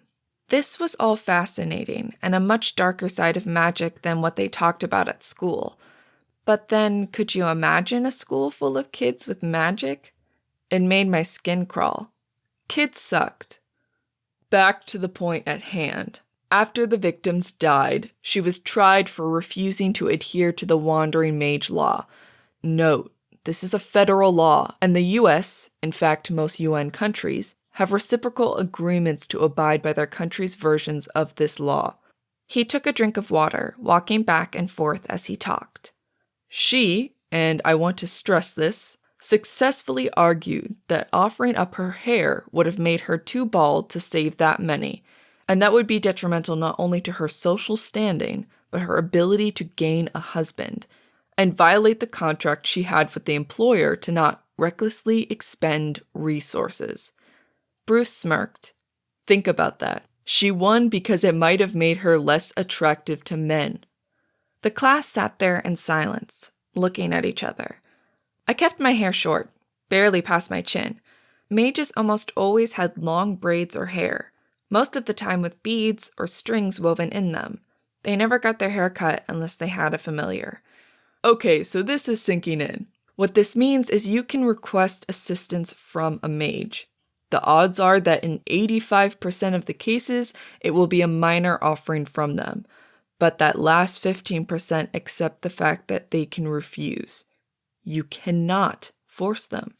He gave us all a hard look. Let me repeat that. You cannot force them. Even the attempt is justification for them to kill you in self-defense. If they refuse, note it and move on. Let the legal arm of the federal government deal with the charges. It isn't your problem. I sat there just blinking at him, unable to even conceive of a situation where I had the ability to help and I would choose not to, for my hair. So just to get this to sink in, by next week you need to dig up and compare and contrast 2 cases where mages were charged with not assisting. One must be a successful prosecution and one must be a successful defense. And no, you may not use the Irish coach riot as an example. Go find something new and interesting. People grumbled and he ignored us. Moving on. Police radio signals here in our state and the local departments you will be working with. The rest of the day was spent taking notes, doing pop quizzes on call signs, and then moving on to an anatomy refresher. Something that never hurt, but I couldn't get out of my mind the idea of refusing, even if it cost you your life. I would have given my life to save Stevie. Chapter 23. Magic is the worst type of drug, one that is freely accessible to some of us, with only the limits being our imagination. Everyone should take vows of abstinence from magic, and together we can create a world where everyone is equal. From a speech by Freedom from Magic. By all the Merlins, please don't let this suck too much. I need to be able to work with the police. I'd finished my last day of MA on Friday, and Melanie had graded me at 3.8, so I wasn't going to complain, though I really wanted to take her to task about Lindy. I knew she didn't want to risk not having a mage on staff. So for once in my life, I managed not to snark, got my grade, and left on good terms. Really good terms, as she offered to hire me once I graduated. Thanks, but I'd have to be really extremely over-the-top desperate to agree to that. Even the thought made me nauseous. Dealing with people who whined all day long, even when no blood was spurting out of them, was not my cup of anything, much less coffee. I'd pass. Monday, after a class devoted to hands-on medical practium, Laurel Amison had called me, asking me to arrive by 8 a.m. today. If my calculations were right, I should be there by 7:15. The police station was only a 10-minute walk from Grinddown, so I'd left super early and grabbed 3 cups of coffee. Well, a refill in my mug, and 1 to-go cup each for Sam and the chief. I had no problem buttering up people when I needed to, and besides, at this point I knew for sure what they loved, and what they splurged on. They got their splurge drinks, and I still wasn't sure why they wanted me. Cori Catastrophe. The name hung in my mind as I walked into the station. We were a small town, but we still had an entryway to screen people. A cop I recognized but didn't really know sat at the window working on something. He looked up and nodded at me, his eyes assessing. Cori Monroe, right? Yes, I come bringing peace offerings for Sam and the chief. I held up the cups of coffee and tried to smile winningly. From his smirk, I'm pretty sure I looked like a scared teenager, which wasn't far off. I felt like a scared teenager. Heck, the last time I'd been in here, I thought they were going to charge me with murder. It had not been fun. I'll buzz you in. Sam isn't in yet, but the chief is. You know the way? I didn't know if he was asking seriously or giving me a bad time, so I just nodded. A minute later, I walked towards her office, this time paying more attention to my surroundings. The walls were a boring beige that I really wanted to add some color to, and the desks all looked like they were refugees from old 60s televisions. I couldn't imagine how bad their backs hurt if they had to sit in those chairs for long. What made me bury my nose into my coffee cup and inhale the comforting smell of raspberry and mint was the odor of fear and sweat that seemed soaked into the walls. It made me want to run, even though I was supposed to be there. They need a good steam cleaning. Or an exorcist. The thought made me smile, imagining a man walking through with sage and incense, calling out all the bad odors and replacing them with good ones. Sage and rosemary would be a good start. If I had to work here, I'd so have those essence things on my desk. With my hands full, I couldn't really knock, but her door was open. Chief? I stood there as she looked up from her phone. Had I really caught her playing games? That would be awesome. Proof she was human. Come on in, Cori. Oh, is one of those for me? Her eyes locked onto the tray I carried. Yep, 1 for you and 1 for Sam. I set them down on the desk and rescued my mug from it.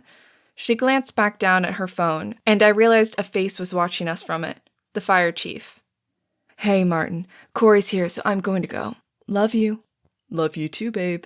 Don't be too hard on anyone today. I'll have dinner ready when you get home. The chief laughed. I'll try. Mwah. With that, she disconnected the video call and reached for the cup that had Amison on it. If this is what you bring every morning, you'll make friends here fast. I was still sitting there, mug raised halfway, looking at her in shock. You told him you loved him. He told you that. I blurted out the words looking at her. The expression on her face tore at me a bit. With her cup in her hands, she leaned back and looked at me, eyes serious. Not everyone is like your parents, or even the Guzmans. I don't think you've been around your parents enough as an adult to even know how they express love. And Henry and Marisol have been married for so long, they probably have codes and actions that repeat those sentiments every day. You just never thought about them. Telling people you love them is important, especially when you're in our line of work. Every time we see them might be the last time. A trail of ice followed by a slimy sensation ran down my back, and I shuddered, taking an overly large gulp of coffee and then choking. The chief just watched me, and I couldn't read anything in her expression. When I had finished choking and somehow managed to not spit up all over myself, she spoke. You know I'm not your enemy, right? You're annoying and aggravating and say things at the wrong time, but most of us in town have watched you with a bit of admiration and awe. Wait, what? Why in the world would anyone be impressed with me? I'm a nobody. Or did you watch for the entertainment factor?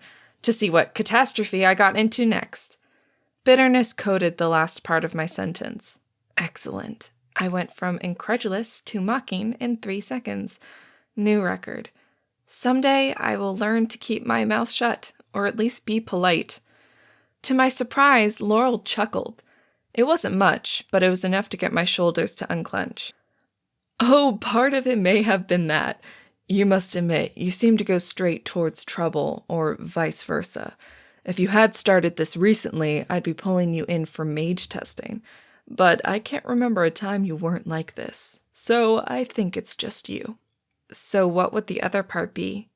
I felt like a cat watching something, not sure which of them was the predator. She sighed, got up, and to my surprise and discomfort, closed the door. Even more worried now, I watched her, waiting. But for what, I didn't have the slightest idea. By the time you were 13, your parents had quit being a factor in your life. You took the bus everywhere or walked. You made your own lunches, even forged your own school notes. I turned red at that. I hadn't thought anyone had noticed. My parents just pretended they never heard me when I asked. The school called me, and stores called me. I think I found you and your brother about 3 months before I became chief. She brushed that away like it wasn't important. Why? And I really wanted to know, why would anyone care? Or was forging notes that big of a deal? Child neglect. Borderline abuse. I didn't know how to react. Pretend like I had no idea what she was talking about? I tried, but my body reacted, sinking down and hiding behind my mug. It was abuse, Cori. Parents are supposed to support their child, care about them. So why didn't you do anything? A year ago, even 6 months ago, I might have shouted it. But right now I just asked, unsure I really wanted to know the answer. We almost did, a bunch of times. But, she sighed, rubbing her wedding ring. They would have pulled you from the house, put you with strangers, dragged all of you to court, and for what? It wouldn't have woken your parents up. If that would have worked, your teachers reaming them out might have registered. It didn't. So we let you be. You were smart, competent, healthy, and we figured any more disruption in your life would be worse than leaving you there. She paused for a very long time, staring at me. Were we wrong? Taking refuge in my drink, I closed my eyes, inhaled, and thought. Maybe 5 minutes went by, and she just waited. I appreciated that. I think a thank you is in order. I started to say more, but a knock on the door behind me had me twisting in the chair and glancing around as it opened. Samuel stood there, his eyes locked on the coffee. Do I smell what allows me to work this early morning shift, and is it mine? Well, your name is on it, but if the chief wants it, that's between you two. The woman had the gall to smirk and start to reach for it. Samuel lunged and grabbed it, whirling away protectively, and the lid popped off and soaked the cop that was walking by. All four of us stood and stared. Laurel started laughing.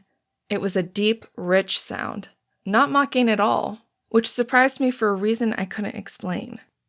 You should have known better than to do something like that around Cori. You're lucky it had cooled enough to not be dangerous. Sam looked at the cup, a look of great remorse on his face, and the other cop just looked up at the ceiling, sighed, and said, I'm going to grab my car and swing by the house and change. Okay, Chief? Go for it, Daniels. Sorry. She sounded amused, and I stood unsure at this new facet, or at least new to me, facet of the police chief. As for you, Clemens, get your intern into her outfit and get on your patrol. The man whined, looking at the empty cup. You know, there's a place that sells them. I bet you could get another one. They even like me there. I couldn't help the snark. Yes, but it wouldn't be as special. This was done by you for me. He sounded heartbroken, and I had to fight not to roll my eyes. It was a bribe. I'll get you another. My voice dry. He jerked his head up and smiled at me. In that case, let's get rolling, rookie. Chief Amison cringed at him calling me a rookie. Please try and remember she isn't a rookie. Still just a civilian. And she has to fill out all the paperwork before she leaves this station. She handed me a folder at least a half an inch thick. Then let's get hopping. I have coffee bribes to receive, he said. His voice had a false brightness that made me want to take a step back. You know, just in case he had lost his mind and was about to go video game crazy on us. Both of you go, she said, a laugh still in her voice. My coffee is just fine. Cruel, mean woman. See what I have to put up with? He turned and headed down the hall, waving at me to follow. I paused at the door and turned back to look at her. Chief? She tilted her head from the computer screen to look at me. You mind if someday I ask you about the day my brother died? Something dark and scared flashed across her face, but she gave me a soft smile. No, anytime. I ducked my head in thanks, then raced after Sam, who was headed deeper into the station. Not that it was that big. 20 minutes later, I wore a shirt that almost fit me and had a bulletproof vest, a belt with a flashlight, handcuffs, a radio, a body cam, and not much else. There were other people in the class who'd complained about not getting a gun, or at least a taser. That didn't bug me at all. Shooting people held no interest for me. I wanted to help people, not take them down, not kill them. For me, the radio would be my best weapon and the body cam a way to protect everyone, especially me. Chapter 24.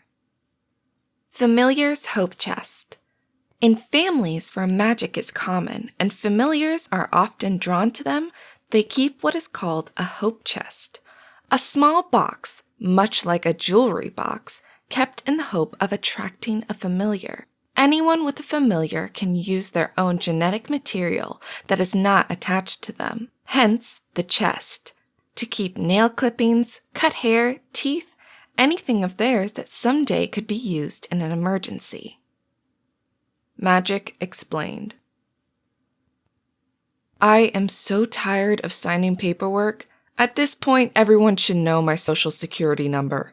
If my identity gets stolen, I'll never know when it was taken. Ready for your first day? Sam asked, after I'd spent 15 more minutes getting all the paperwork signed. The best part of that was the paycheck. Not much, just some minimum wage, but it was money I needed and made it so that I could breathe a bit easier knowing I wouldn't have to be begging from Joe. I think so. The vest weighed a ton, and I felt ungainly moving in it. How do you guys run in these things? Lots of training. If you want to be a cop after you graduate, you'll still have to go through the police academy. It just lets you go up the ranks faster as you have the degree and more knowledge of what most people learn the hard way. He gave me a sideways look. If you're willing to stay here, you'd have a pretty good chance. Most small towns have a hard time getting good officers. I followed him out to the squad car, looking at it with new eyes. And you think I'd be a good one? Oh, I know you would. Disasters follow you, but I've never seen you lose your composure, get upset, or freak at what happened.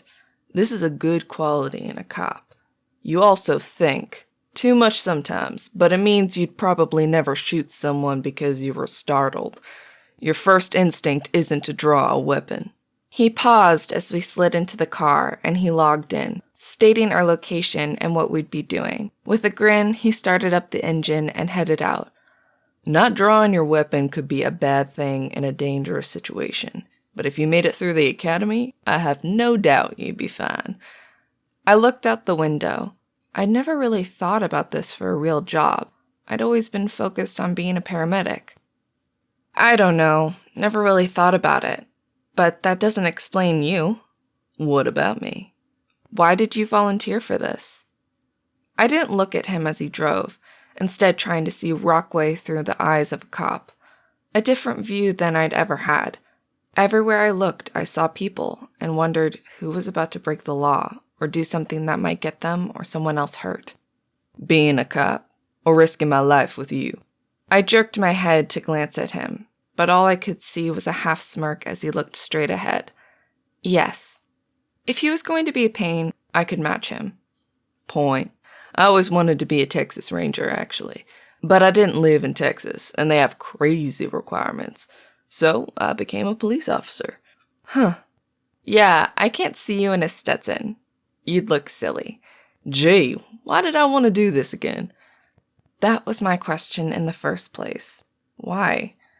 He pulled into a convenient parking space in front of Grinddown. Shutting off the engine, he twisted in his seat to look at me.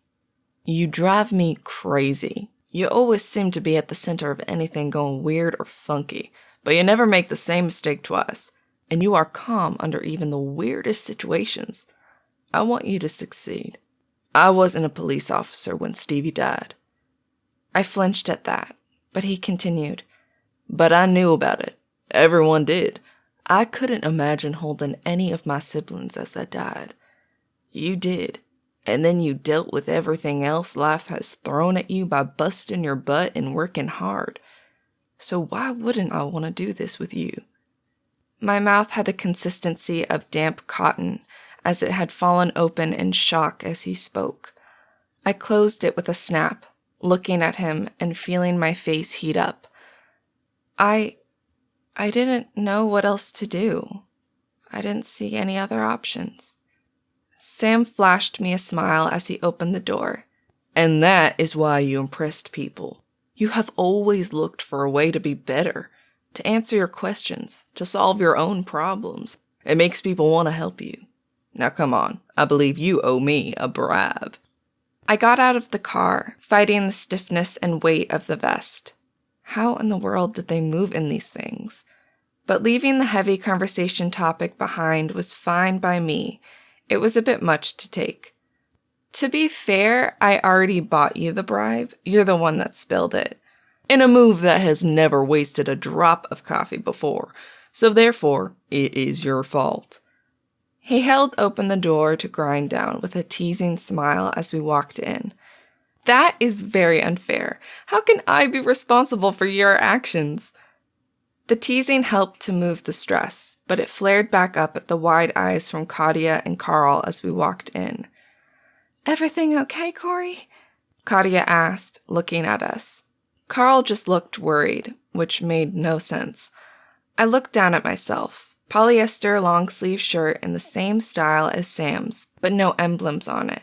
Black slacks and black shoes. A bit monotone compared to my normal preferred style, but still nothing weird. Yeah, I'm doing my internship with the police for the next few weeks. Relief flashed across both their faces. Oh, yeah, I forgot. How's that going? Katia asked as Carl settled himself down on the stool, the toe of his cast poking out from behind the counter. What did you think I was doing, Katia? And can you make Sam here another drink? He got spilled. That isn't surprising around you. Carl's voice made the remark more stinging than it would have been from Jo, and I flinched. Stop it, or I swear I will break your other leg, Katia snapped out. I don't know what his issue is today. He's been a crabby jerk all morning. She worked on Sam's drink and waved off my money. I didn't argue. Molly liked us drinking the stuff and treating the cops well. The bell rang and I glanced back, more out of habit than anything else, to see who was walking in. I groaned. Shay scowled at me. Why are you here? You do not work here in the mornings during the week. Only the weekends. Nice to know you care enough to follow my schedule. I pasted on a smile and said this all in a sickly sweet tone. Better watch it. I might start to think you're sweet on me. The choked laugh from behind me matched the look of horror on Shay's face. I'd almost be insulted by how fast he stepped back, except he had to be at least 20 years older than me. Ew. But it was made all the better him slamming into the man behind him, knocking him down. The two of them fell to the floor in a tangle of limbs, and a familiar flash of emerald green that flashed up from them, hissing in clear annoyance. Clap, clap, clap. I grinned as I watched them. Excellent form. The legs were splayed nicely, and you took someone else down with you. Impressive. I'll pay for his coffee, Katia. After a performance like that, he deserves a reward. Sam snickered into his drink as the man extricated himself from the tangle of limbs and stood up. Elzeba, his familiar, hung in the air glaring at me. Hey, I didn't do it. Blame Shay. He's the one who stepped all over your mage. I had nothing to do with it. I spoke to the familiar, ignoring the men on the floor.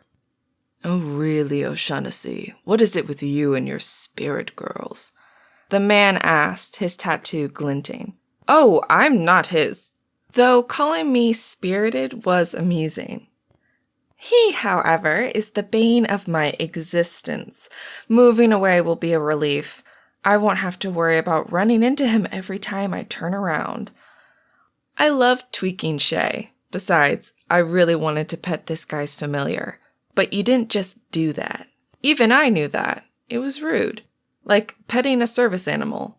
Besides, no one was really sure just how intelligent they were, and I knew I wouldn't have wanted people to pet me. The banter probably would have continued, something I enjoyed, to be honest. But Sam's radio squawked.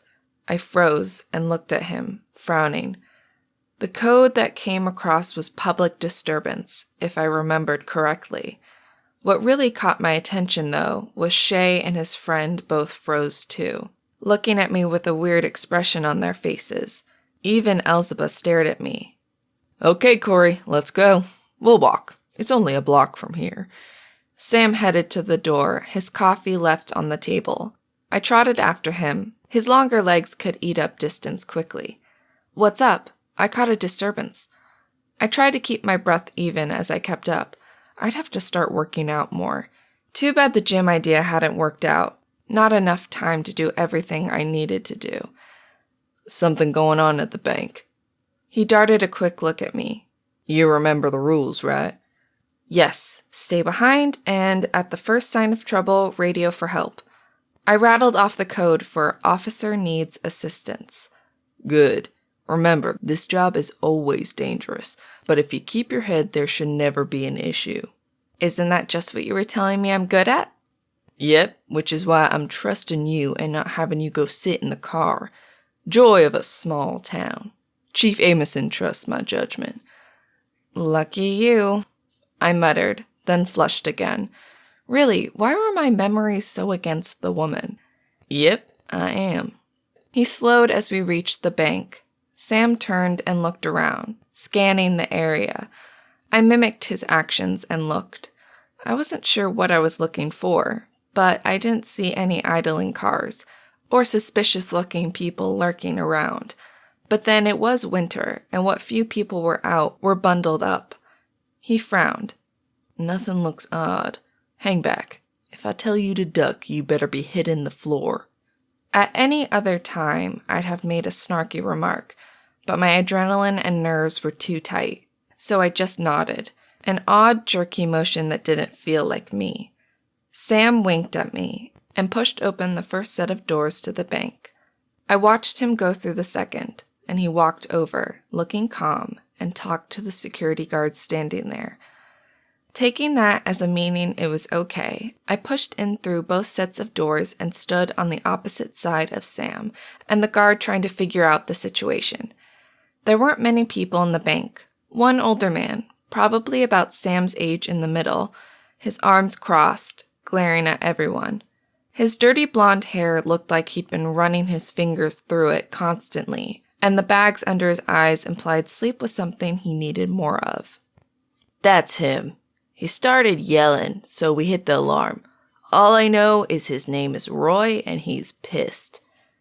Sam nodded and headed that way, where Roy and one of the bank employees stood. I could see bank tellers behind their little screens looking a mixture of amused and nervous. There was one other customer who just looked annoyed at the entire situation, as she wasn't being waited on while everyone paid attention to the man. He dropped his arms to his sides, hands clenched in fists. I gave a quick scan of his clothes. They looked decent, but not designer. I'd been getting my clothes for so long from thrift stores, I knew how to tell if something was worth the money. And more to the point, if it could handle all the wear and tear I put on it. Roy didn't strike me as rich, but not poor either. I don't care what your records say. I filed all the forms. I didn't spend the money. I need it back in my account to pay my mortgage and get the utilities paid. It's too damn cold to have the heat turned off. I've got a family. You know I didn't take it out of my account.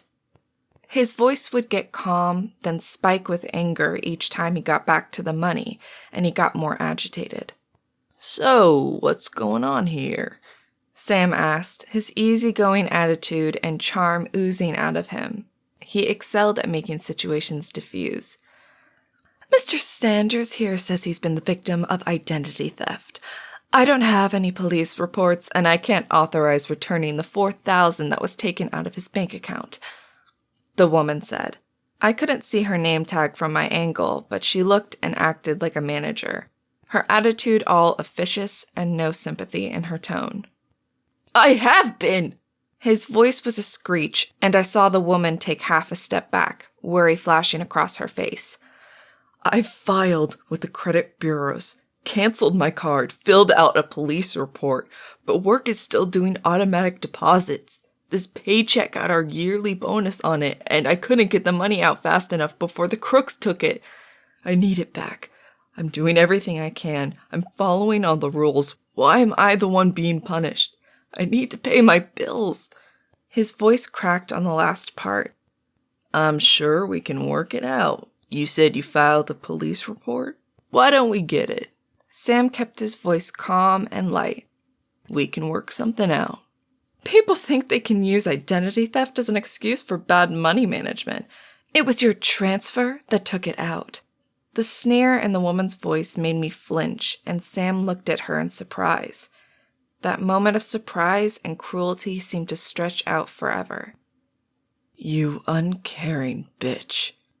My eyes jerked to the man, every hair on my body feeling like it was trying to stand up all at once.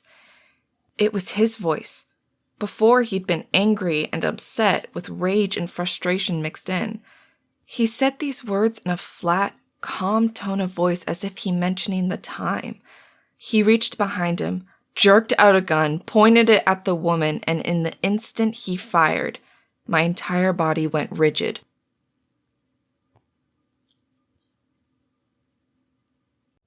Chapter 25. Transformation sounds like something out of a storybook. Change lead to gold, spin straw to gold, make anything you want. The truth is, lead to gold is simple. Straw to gold is almost impossible unless you like wasting genetic material. It's one of the reasons the gold standard was abandoned before the 1900s, and most countries moved to diamond. They are almost impossible to create and hold up better under pressure. History of magic. He's shooting! The thought went through my head, a mix of panic and disbelief, even as I dropped to the ground and watched. Once again, time seemed to slow to a crawl, and it felt like I could see the bullet moving, which was patently impossible. In a fraction of a second and an eternity, the bullet somehow missed the woman. There were 3 sharp sounds that were so close together I didn't know how I knew there were 3. Then Roy dropped to the ground, the gun tumbling out of his slack hands. No one else moved. It had happened so fast. Then the woman started screaming, and other people were freaking out. I stared at the man. Sam grabbed his radio, babbled about shots being fired, then went over to the man. He kicked the gun away and knelt down. I don't believe it. What in the world? His voice sounded odd, and after looking around, I headed over to him. I still felt like time, like reality, was moving too slow, but it came back into focus as I went over. Is he dead? I asked, even more detached than I normally felt. No, just unconscious. Look. He pointed to the ground next to Roy's head. A bullet, almost completely flat, lay there. Sam rotated the man's head a bit, and at the temple was a red mark, bruising quickly. He'll need an ambulance, probably subdural bleeding, I said, my voice abstract. I couldn't get past the feeling of seeing the bullet move. Oh, yeah, you're probably right. As Sam went to make that call too, and handcuff Roy, just in case, I stood and followed my improbable thoughts. From where he had been standing and the direction the gun had been pointed, I followed my silly idea of the path of the bullet. Over in the direction of his gun, I stopped at one of the support pillars, with a shiny insert for artistic reasons, I supposed.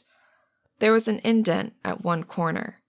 I turned and walked at an angle away from the column and stopped at a heavy bronze nameplate by a door that had another dent. I turned again, following a memory that didn't exist. I walked until I came to a bronze vase holding fake flowers on the little desk to sign checks. There was another wider dent there, and I turned again, walking back to Roy. That shouldn't have happened. What is going on? I didn't know if I was scared or freaked out, but mostly curiosity rippled through my mind. How had that happened? As I reached them, Sam stood looking around with his hand on the handle of his gun. You okay, Cori? I'm fine, a bit curious. You? I'm trying to figure out how he shot himself. Unless someone else shot a gun. No, at least I don't think so. I think I know what happened, but it doesn't seem possible. My voice trailed off as I thought. It wasn't impossible, just improbable. And the improbable had a bad habit of happening around me all too often. Before Sam could say anything, sirens came to a halt outside the door, and 2 other officers came running in, guns drawn. That devolved into a half-hour of explaining the situation and waiting for an ambulance to get there and take Roy to the hospital. He still hadn't regained consciousness, but there were other signs of damage outside the bruise on his temple. Sam sent me to the other cops to go with Roy to the hospital. He'd write up the charges and the situation in a little bit. I stayed out of the way, listening. It sounded more like paperwork than anything else. With my luck, I'd probably be involved in that. Hey, Cori? Sam asked, walking over to me. I looked at him, having made sure I stayed out of everyone's way. You said you thought you knew what happened. Can you tell me? He didn't seem dismissive, and in all the years while he treated me like a careless idiot occasionally, he never disparaged my comments or thoughts. Well, still not sure I know why, but I think I can show you what. It's pretty weird. The look he gave me wasn't anything I could read, half serious, half something else, but it made me shift my stance, suddenly uncomfortable. Show me. I walked him through everything. The dents, and then back to where Roy had laid. I didn't touch anything, and I can't swear that I'm not making it all up, because there's no way for me to follow a bullet's trajectory, but it makes sense. Sam stood, his head following the path over and over again. You ever think about getting tested? I sighed. This was becoming a theme. No one in my family is magic. There hasn't been anyone for a long time, and if I had emerged, it was so mild no one noticed, including me.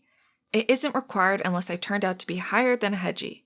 True, but if you are a mage, it might explain some of the weirdness. Except you always emerge after puberty ends, and I've always been a trouble magnet. The chief commented on it earlier. I'm just weird, or so low it means I could never do anything. Maybe. He shrugged. Either way, I'm glad no one got seriously hurt. The manager was being purposefully insulting. I'll see if I can get him off on minor charges with community service. I checked and he did file identity theft papers. One of the detectives will get it. You, however, need to file out a report saying what you discovered and all your impressions of the scene up to and after the shooting. I groaned. Ugh, why is everything paperwork? I thought you actually did stuff. We do. Paperwork, coffee, donuts. He smiled. But that's later. Now we get to do patrol, and if you're nice, I'll let you use my computer to start on your half of the report. The rest of the day had no excitement, not even a speeding ticket, and I did get my report written up. Sam even gave me a ride home, which meant I'd have lots of time to work on my paper for class. As I climbed the stairs, I glanced over at the house. It had been really busy the last few days, but I hadn't seen any sign of Chris. Now it lay quiet and dark. Maybe a late night or school function. I shrugged and finished climbing the stairs. I unlocked my door and stepped in, then came to a sudden halt. Sitting on the counter was a manila envelope and the key to my door. Sweat beaded on my body. As far as I knew, Joe and my parents were the only people that had extra keys. I didn't breathe as I walked over and picked up the envelope. The key tumbled off to the floor. I pulled out the letter and another piece of paper tumbled out as well. With my heart beating hard enough it sounded like the crash of thunder in my ears, I read the letter. Corisande Monroe. This is to let you know that we, Estella Monroe and Raphael Monroe, have sold the house and this apartment. The new owners will not be taking possession until late June. At that time, you are expected to have vacated the premises. Please turn over all copies of the keys at that time. The new owners are a management company, Pinewood Reality Management. They will contact you when they plan to start remodeling the main house. The contract states you have the right to stay until that time.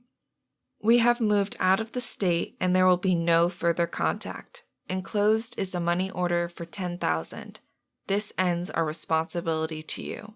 Do not try to contact us or our son.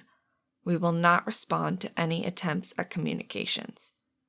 Estella Monroe, Raphael Monroe. It was signed by both of them.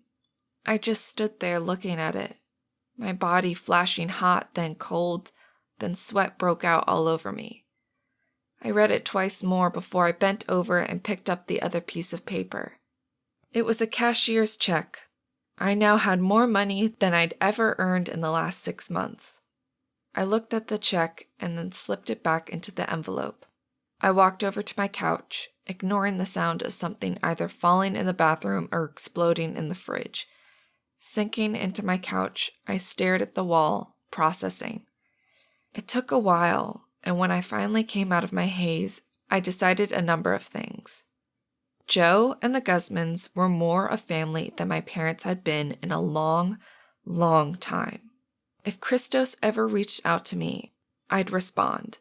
But until he turned 18, I would not search for him. That I was relieved. This was the proof they didn't care.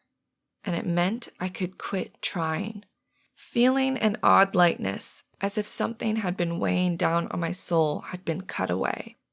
I headed in to make some dinner. I turned on the hot water and waited, and waited, and waited. Still icy cold. I cautiously opened the fridge, and sure enough, one of the cans of soda on the top shelf had frozen and exploded everywhere. Sighing, and looked for anything else that had gone haywire. Maybe from here on, life would become normal. Shutting off the water, I headed out the door. making sure my keys were still on me. The last thing I needed was to lock myself out. The water heater for the apartment was in the garage area, where I could have parked a car if I had one. I rarely went in there. I had a tub of clothes there for summer stuff that I swapped out once it quit being cold. Mostly it was empty. The fuse box, the water heater, a bench with my box of clothes, and the washer and dryer. One step in and I knew there was a problem. The cement floor of the garage shone back at me when I flipped the overhead lights on. Water spread out in rippling waves as it poured out from the heater. Shaking my head, I walked over and shut off the water. That much I knew how to do. But fixing the water heater? The people I would have put in the request were no longer here. It was just me. I waited for a wave of panic or stress, and nothing came. Just acceptance that I'd always been alone. Climbing the stairs seemed easier than I expected. That burden I'd carried without realizing it had vanished. I almost laughed. Apparently, when you no longer cared, you were free. I'd have to remember that. I picked up my phone with an abundance of care. Even with money, the last thing I needed was to get yet another new phone. Maybe they sold them in bulk. The person I needed was number 1 in my favorites list, and I hoped she always would be. Yo, Cori! How was the first day of exciting police action? Jo's bright voice came through the line and wrapped around me in a wave of warmth. She was my joy. More exciting and boring than I expected. I'll tell you all about it if you come over, but can you bring Stinky? Oh, you decided to go slumming and date my brother? Ew, no. I shuddered. Sanchez was great, but no way. I'd become a Merlin before I ever dated him. Are you insane? Do you feel good? Besides, do you really want me dating your brother? Well, if you got married, then you'd be my sister-in-law, and you'd never be able to escape my clutches. So, it does have its benefits. Yes, but that would mean I was having sex with your brother. Oh, ew, yeah, no, you're stuck with me as your BFF instead. So, what's up? Well, all the water from my hot water heater is currently spilling out over the garage floor. That would qualify as a problem. Yep, I'll grab him. Need me to bring something else? Well, I've got a lot to tell you, but I think I have chips and salsa your mom gave me, so we could have snacks. We'll see. Be over in a few. Jo hung up, and I went to clean up my refrigerator. It didn't matter. I had family. Chosen family. And I was starting to believe that just maybe they would be there for me always. Chapter 26. Rasputin. Even to this day, his name can cause shivers of horror in those who knew of his reign of terror. Even though he worked with Lenin, it is speculated he drove Lenin's desire to control all mages. From what he was seen performing, most figure he was a spirit Merlin. Proof that the school of magic you have access to has nothing to do with the type of person you are. Famous mages. I need to convince them to install speech-to-text on their computers. They spend way too much time writing reports. After the last 2 weeks of doing a ride-along with Sam, I'd come to a few more conclusions. Cops had to write lots of reports. Most people were idiots. I didn't mind the investigation part, but dealing with people was annoying. That conclusion surprised me, to be honest. I thought I'd gotten good at letting people's little quirks and being obtuse slide off me after all my years working at Grinddown. I had to argue with someone that an 8-ounce drink and a cup were the same amount of fluid. I even had to prove to someone that our medium at 10 ounces was less than the large at 16 ounces. They swore up and down that it was 1.6, not 16. All of that meant that I thought I'd be able to handle people being silly or stupid in the line of enforcing the law. I was wrong. Very, very wrong. The proof of that was a woman Sam pulled over for weaving across the lanes. It was about 3 p.m, and we were headed back to the station Friday to finish paperwork and kick me out. I was ready to go home. It had been a long week. Stay by the car and watch. I want to make sure there isn't anything dangerous going on. Most likely she's looking at her phone, and I'll be writing a ticket. I nodded. So far, he'd written at least 5 tickets for using a cell phone while driving. I could barely manage to walk and use one, so driving and doing that seemed reckless to me. Sam got out and I did too, my radio at the ready. That was the best part of having me there. I could call things in, call for backup, or whatever was needed. Half this week we'd spent going over all the call signs. I was surprised to realize the variation of signs between different departments, but learning them wasn't an issue. He walked up to the driver's side of the cute little sports car. It was bright blue, with only room for 2 people in the front. A 2-door, and I wanted it with an odd wistfulness. Ma'am, please lower the window, I heard him say as he stood by the car door. From my angle, I couldn't see the window come down, but I could hear the radio on in the car, so I assumed she had complied. Ma'am, have you been drinking? He reeled back a bit as the window came down. I tilted my head back a bit, but nothing caught me. In this instance, it would have been excellent to be an air mage and have the scent swirl to me, but it didn't. Whatever she responded with, I either missed or I couldn't hear, but I heard him next.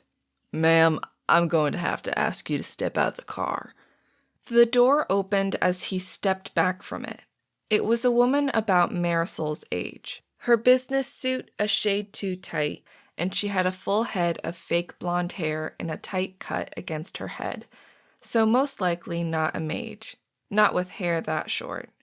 I moved to the driver's side of the squad car so I could see better, and to make sure I didn't miss if Sam needed me to get help. Ma'am, may I see your identification, please? I already told you. I only had 1 drink. I'm fine, she protested, her hands on her hips, even as she swayed back and forth on her heels that were taller than a medium coffee. I knew if I tried to wear those, I'd hurt myself badly. I still need to see your ID, please. Sam stayed calm and professional, even as she bent over to get her purse out. Even me, with my almost famous obtuseness to sexual innuendo, didn't miss her tight skirt and the way she waved her ass at him. Granted, she had a good figure, but when she came back up, I saw her face and blinked. I hadn't seen that much makeup on a face since I went to the circus and got freaked out by clowns. Here, see, I'm legal. I just need to get back to my job. Even her speech slurred a bit, and I wasn't sure why she even tried to drive. I only had a martini. Well, maybe 2, but I'm fine. She leaned forward and slurred a bit. I'm a functioning alcoholic. I have to be. Only way to survive the stress. I don't get drunk. Ma'am, can you walk on the line between here and my partner standing over there? I had a giddy reaction to being called his partner and stood up a bit more. Stupid, but it felt good. Fine, but I'll have your badge for this. She started walking towards me, swaying like a flag in a stiff breeze. Personally, I was glad there was very little traffic here, given how badly she stumbled and weaved. Cori, will you please get the breathalyzer out of the back? He'd followed her, watching with an annoyed expression. I was getting good at reading Sam. Sure. A minute later, I had the kit for him. It rather reminded me of a stud finder used in construction. He put a clean cap on it, and he had her breathe into it. I'm not drunk. You'll see. I've barely had a drink. Of course, ma'am. He looked at the numbers and held it out to me. I raised my eyebrows. Driving while under the influence rates were one of the things we went over, and anything over a blood alcohol content 0.08 in Georgia was legally drunk. She was at 1.3 BAC. How in the world did she drink that much and still get served? Ma'am, please put your hands behind your back. You are under arrest for driving while under the influence. Sam, at this point, had passed into really annoyed. I told you I'm not drunk. Now let me go. Ma'am, please. No! She turned and swung a fist at him. As she did, she fell backwards, her heel snapping, and she landed on her ass. And now I'm adding the charge of assaulting an officer. The next hour, all through the ride back, the booking, and the blood test, she continued to protest that she wasn't drunk, that she hadn't swung at Sam, and that she must have been drugged. By the time we were done, it was 6 p.m. Are all people that stupid? Sam laughed. You'd be amazed at how many people ignore what is right in front of them. They don't want to admit they did anything that might get them in trouble. Or worse, change how they view themselves. We lie to ourselves more than anyone else. Maybe, but still, that scares me. Good. It means you'll pay more attention to people and think about what lies they're telling themselves. Like, I can have one more drink, or no one will notice if I just steal one thing. People need to protect their views of themselves more than most things. I had thought about that over the weekend a lot. By the end of this, I might be even more cynical than I already was. That was a sobering idea. But outside the drunk driver and the exciting start of the first week, it had been relatively routine. I suppose I should have expected the universe was just saving up energy to mess with us the next week because it started with a bang. Monday had been a normal class day with more practice and medical stuff, which I loved, and I was feeling pretty good passing all the tests on medical procedures. So that hadn't worried me much. Tuesday, I came in with my normal coffee for me and Sam. The extra money from the Monroes had made it so I didn't mind doing this little splurge. Plus, next week, I'd get another paycheck. That excited me as much as anything else did. Maybe I could get some nice clothes from Atlanta. Hey, Cori, thanks. His response was abstract and distant as he accepted the coffee. Ready to go? We're gonna have a busy day. Sure. What's going on that makes this different from last week? Big rally in town for a motorcycle club. They're out of their fairgrounds, but historically they drifted out of the zone a bit, so we need to make sure they don't cause any issues. He headed to the car, and I followed, trying to remember if I'd ever heard about this. This happens every year? No, every 4. They rotate out to different areas. Apparently they are a pretty big group. Sam looked worried as he slid into the car. What aren't you telling me? The club is called Badass Mages, or BAM. To even apply to the club, you have to be at least a wizard, and even the girlfriends or wives have to meet that rank requirement. I buckled in and looked at him, feeling my stress ratchet up a bit. You're telling me we have a biker gang made up of nothing but mages here in town? Yep, and it means we need to be extra cautious. While true rogue mages are rare, if only because the people that hunt them don't allow them to ever serve time, asshole mages are common. Oh, so be extra polite? He gave me a cynical smile. It means yell for help if you think you need it. No one is going to criticize you for overreacting. There are some archmages coming in for extra shifts. Their call codes are here. He said that as he taped a piece of paper to the dash. If anything goes sideways, you get on the radio and yell for these people. Working with the cops had just gotten more real. Up until now, I'd still felt a bit like an actor in a boring movie. But that was the goal of the police, to be bored. I suddenly got that being boring was an excellent goal. Maybe I should try it more often. Absolutely. So, what's the plan for today? Mostly patrolling, but the schedules have been changed, so we will all go by the fairgrounds to make sure we have a strong presence there and keep an eye on things. The last thing anyone wants is to provoke them, but at the same time, we don't want them to think no one is paying attention.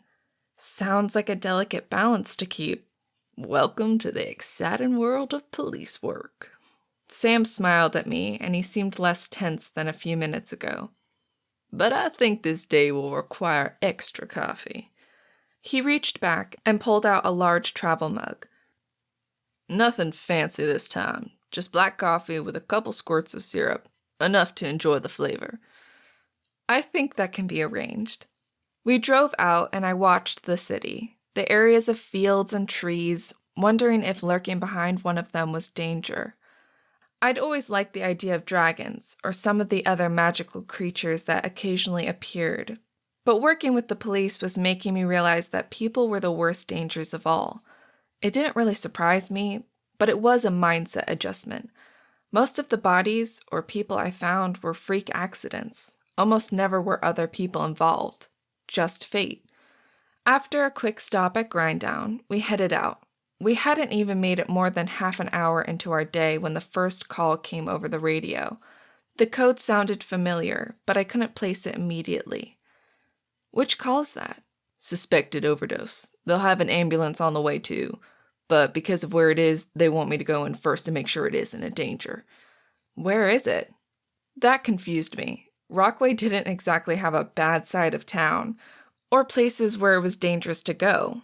So where would it be happening at that they wanted cops there first? Where else? The fairgrounds. With that, he flipped on the lights and we took off. My stomach had tightened into a knot of worry with the sirens and lights announcing our presence to the world as we pulled into the fairgrounds. The back area was covered with RVs, motorcycles, tents, small campers, and sometimes just a cot near a bike. We were waved down by a man in leather who looked like a stereotypical biker, but the chaos symbol on his temple gleamed out at us, reminding me exactly what we were walking into. He didn't look threatening. If anything, I'd say he looked exasperated. "Officer," he said, leaning down. "George is over there. No one else is around for the most part. They went on a scenic ride. Bus coming up behind you?" "Yes. Where is George, you said?" The man stood up and pointed down the road to a tent that looked like all the others with a big 3-wheeled motorcycle outside it. Sam nodded at him and drove down there slowly. Watching everything, he'd shut off the siren, but still had the lights going. Once he reached the tent, he opened the door. "You know the rules. Stay watchful. Yell for help if you need it." I nodded, but as I looked around, this all seemed too normal. Not really scary, like we were about to be attacked. Maybe just false confidence, but it still seemed odd to have it be so normal after how much I worked it up in my mind. Chapter 27. Spirit is the rarest of the classes, and its branches possibly the most misunderstood. Everyone knows that a psychic can read your mind, and a soul can see ghosts. But as science understands the skills, that isn't accurate. A soul mage can see, feel, and hear imprints of emotions, and some of those emotions are solid enough to form ghosts. But nothing has offered any evidence that the soul can be manipulated at all. Magic explained.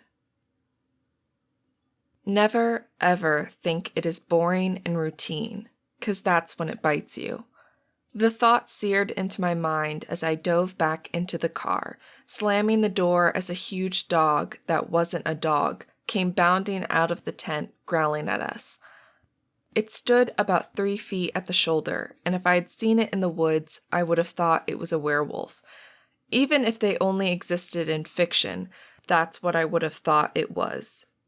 "Dolly, down! They're here to help George!" The man who'd met us at the turn-in yelled at the werewolf. Dolly, as it stood in front of Sam, growling loud enough that I could feel the vibrations in the car.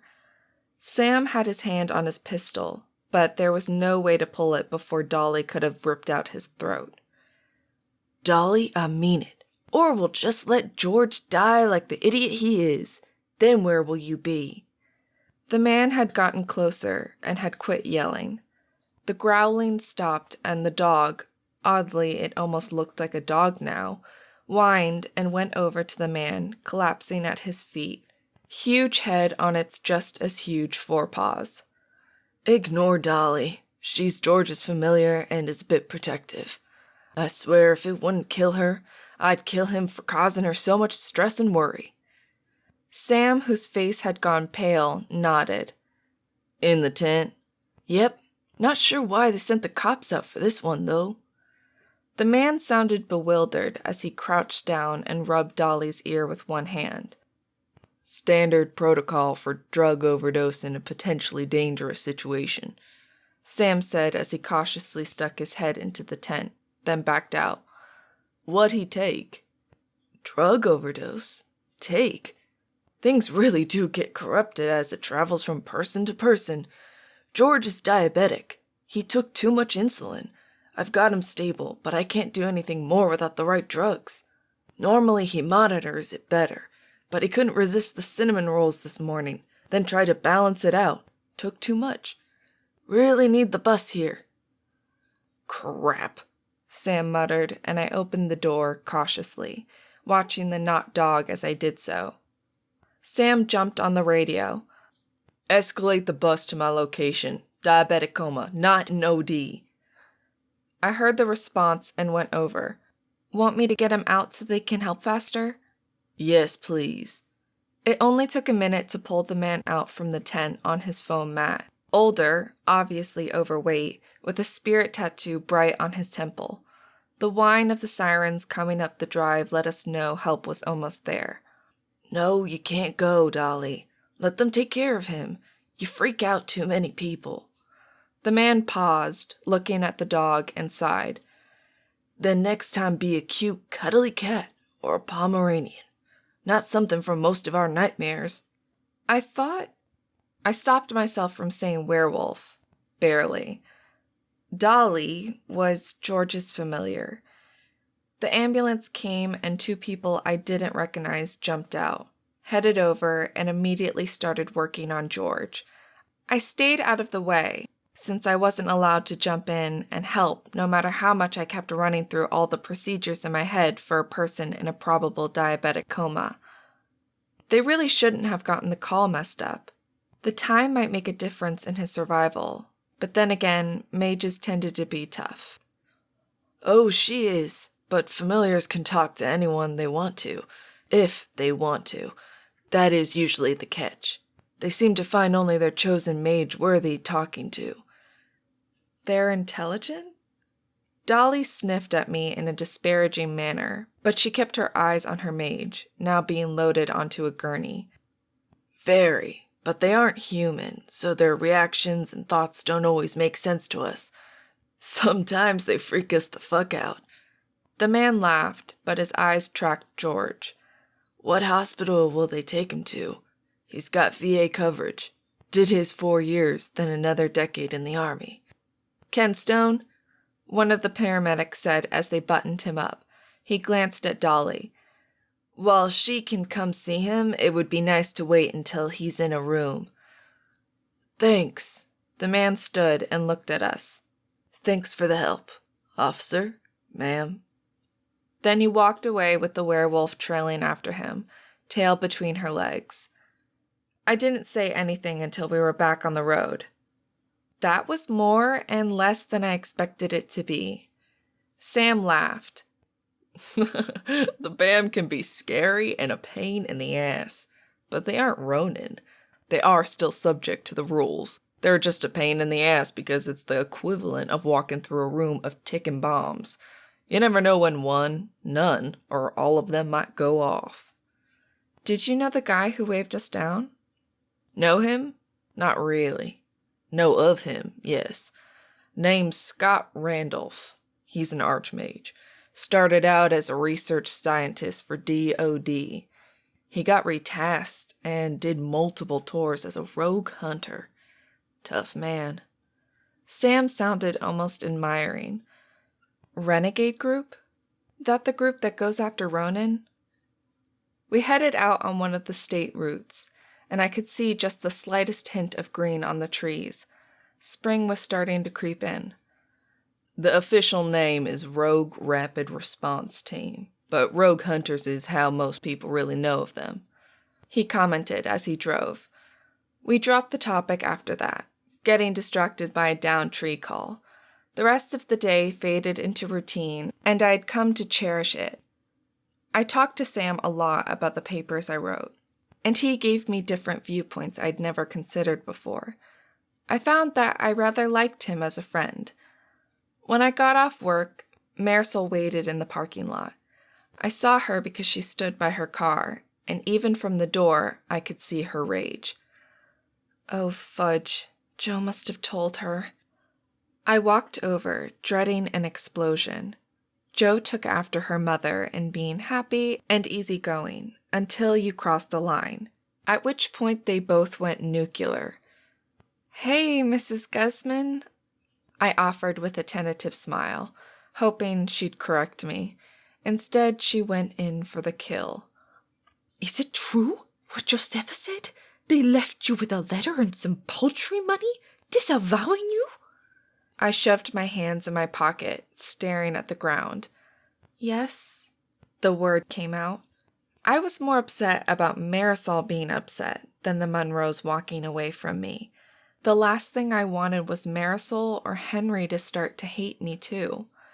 There was a weird sound like she had started to say something. I hunched my shoulders as I tried to figure out a way to make it better. Cori, look at me. Her command caught me by surprise, and I looked up at her, then wanted to die when I realized Sam had come over too. I am not mad at you. I am furious at those worthless people that gave birth to such a wonderful young woman. Not at you. I should not have asked you that here, at your work. It was rude of me.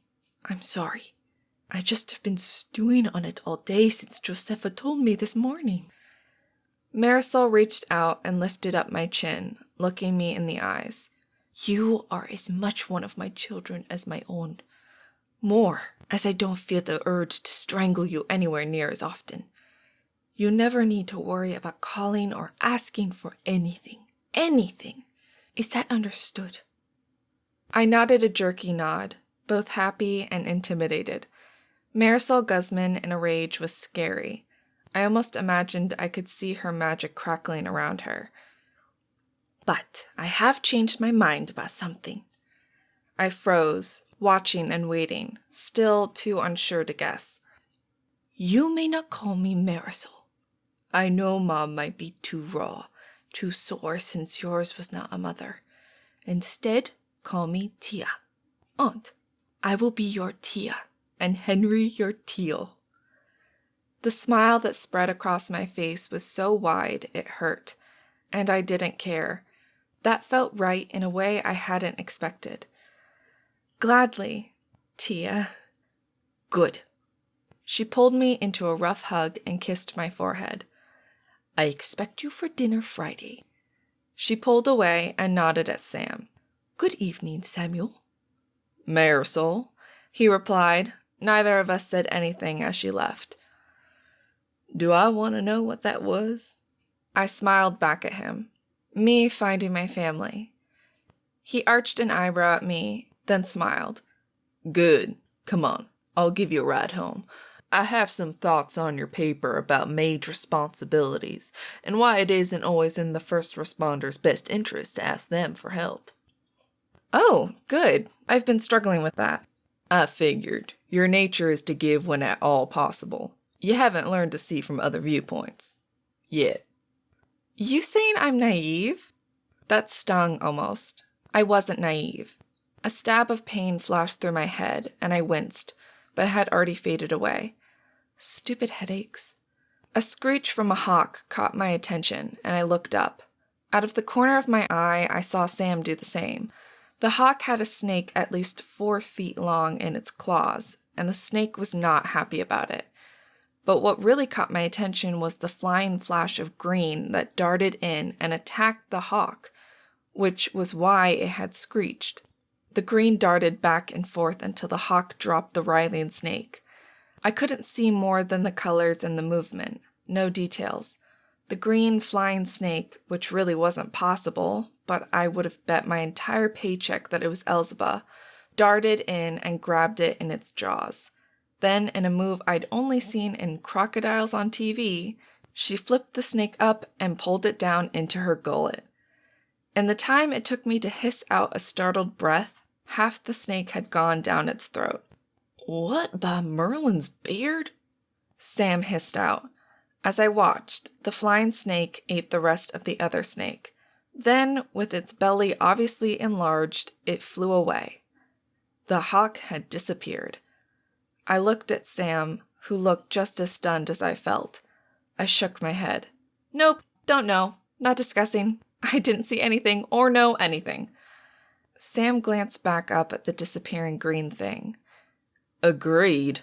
I know nothing. College papers. Let's discuss that. The rest of the drive, the two of us worked very, very hard to pretend we'd seen nothing that might have qualified as watching a dragon eat a snake. Or maybe a wyvern? Either way, that way led madness. The rest of the week didn't have any drama, just the normal tickets and shoplifting calls. There was this feeling of impending doom that was a bit creepy, but nothing happened. No drama, just normalcy. Waiting for something to happen was exhausting. Chapter 28. The Empress's handmaidens are what Japanese female magicians are called for Japan's version of the draft. While over the years, the mandatory robes have faded down to just wearing a traditional kimono while working on behalf of the Empress. The mandate that all mages, even hedges, have their faces tattooed has created an odd war of beauty clash within the Japanese youngsters. There are two views. One, that the tattoos should be highlighted with the use of makeup to make them sparkle and snap, and others, that they should be downplayed and treated as no more than an unfortunate birthmark. History of magic. Okay, maybe I'm in danger of becoming an adrenaline addict. Or I'm just twisted. That could be it too. I found myself sulking as I finished cleaning up Saturday at Grinddown. Nothing strange or even odd had happened today. Well, I never saw Shay. That was odd and a bit disappointing, which confused me. Did I really need that much more drama in my life that I missed sparring with Shay? Or did it really prove I was more than a bit twisted? Or Murphy cursed, whatever Shay meant by that. Marisol had issued orders to me when she dropped by this morning. She expected me to show up after work. There would be dinner, talk about housing, and she would make sure I was doing okay. It felt very odd, but I enjoyed her caring. Besides, I hadn't had any downtime to spend with Jo for a while. Once the cleaning up was done, I headed home, showered, then started walking. I'd see if I could talk Stinky into driving me home, but for now I enjoyed the long walk to stretch out the legs I had stood all day. My thoughts wandered as I walked, mostly thinking about the police ride-along. I wasn't hating it as much as I thought I would. The criminal justice associated degree might end up being useful. I saw her coming. I wasn't that lost in my thoughts, and the electric blue with green trim was impossible to miss as she came to a stop in front of me. Quiet roads in small towns did have advantages. Jo pulled off her helmet, dark braided hair tumbling out in what I could recognize as sexy, but all it did was make me glad I didn't need to fight with combing it out. My own short bob was bad enough. Yo, Cori, wanna ride? I didn't know how to answer her. Yes, it looked awesome. No way, we'd both die.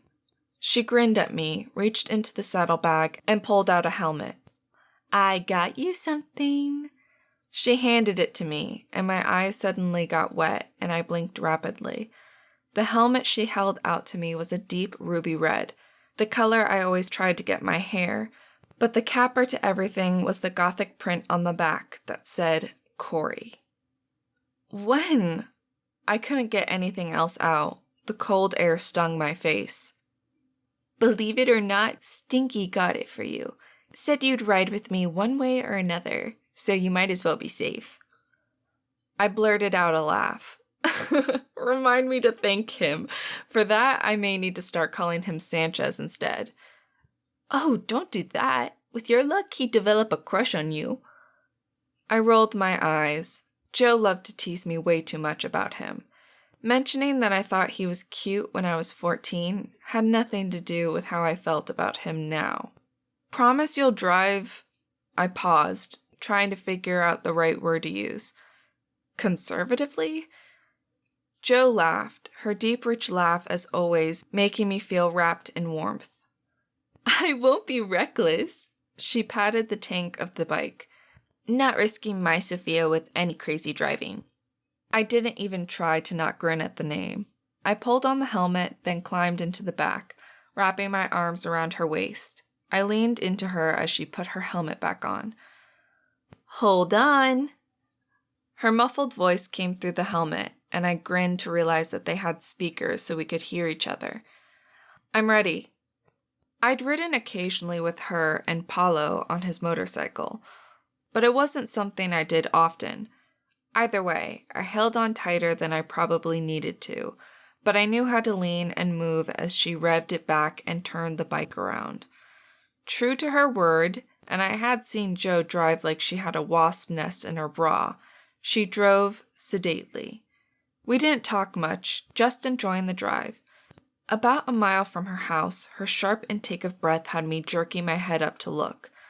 A deer had already reached the midpoint of the road by the time I saw it. Madre Dios! Jo hissed and tried to turn the bike. The world slowed, and I felt my skin burn as I broke into a cold sweat. The deer looked at us coming. Jo couldn't stop in the time we had, and the deer leapt up as if it thought it could escape by jumping over us. Jo cranked the handle and squeezed the brakes as we turned. The motion was too sharp, too fast, and in a crystal clear time we spun too sharp as we lost traction on the wet March road. As we spun, the motorcycle slid underneath the belly of the deer. Her hooves barely cleared Jo's helmet. The bike completed 2 full 360-degree rotations, then stopped, facing the deer that stood there in the middle of the road looking at us. Then it calmly walked to the other side as if nothing had happened. Holy! Jo's voice trailed off as I held on. My fingers wouldn't unlock from her waist. Did that? Yes. My voice squeaked out. I suddenly itched as if someone had brushed me raw. You okay? She half turned on her seat to look at me, but I knew all she could see was my helmet. I'm fine. That was close. Too close. My voice shook, and I fought to get my heart rate back to normal. Yes, it was, she muttered. Slowly, she turned the bike around, and we finished the trip to her house at an even more sedate pace. I climbed off first, ecstatic to have both feet on stable ground. Jo pulled off her helmet and hung it on the bike. I pulled mine off and tried to discreetly shake it out. I could feel my scalp itching again. Then I handed it to her. She was peering back down the road in the direction we had come. Cori, are you sure you aren't a mage? Her voice stopped me, and I looked back at her. Why in the world does everyone ask me that? You don't think I would have told you if I emerged? Jo frowned at me. Of course you would, but you know that not all emergences are big and splashy. What if you're a hedgie like Stinky? I think you should just get tested. It could be interesting. I didn't roll my eyes, but I really wanted to. Time to change the subject. What was it like? Getting tested, I mean. Weird. The answer was immediate and definite. Thank you so much for the illuminating answer. That explains everything. I replied deadpan, crossing my arms to look at her. What? I'm not sure how I was tested. It was weird. So tell me what they did. Struck by a sudden thought. Or are you not allowed to talk about it? Huh? No. Or at least, if I'm not supposed to talk about it, they forgot to tell me. Jo twisted one of the strands of her hair in her fingers, an old nervous habit I hadn't seen in a while. Come on out back and I'll try to tell you. Though it did blur a bit. We headed to the backyard and she glared at the wet chairs, then sighed, dumped the standing water out of one and sat down. I copied her, ignoring the dampness on my rear as I sank into the chair. So when I woke up, I was more than a bit confused. And even though I vaguely remember you talking, I couldn't focus. They gave me some soda, the full sugar and caffeine version, and it helped.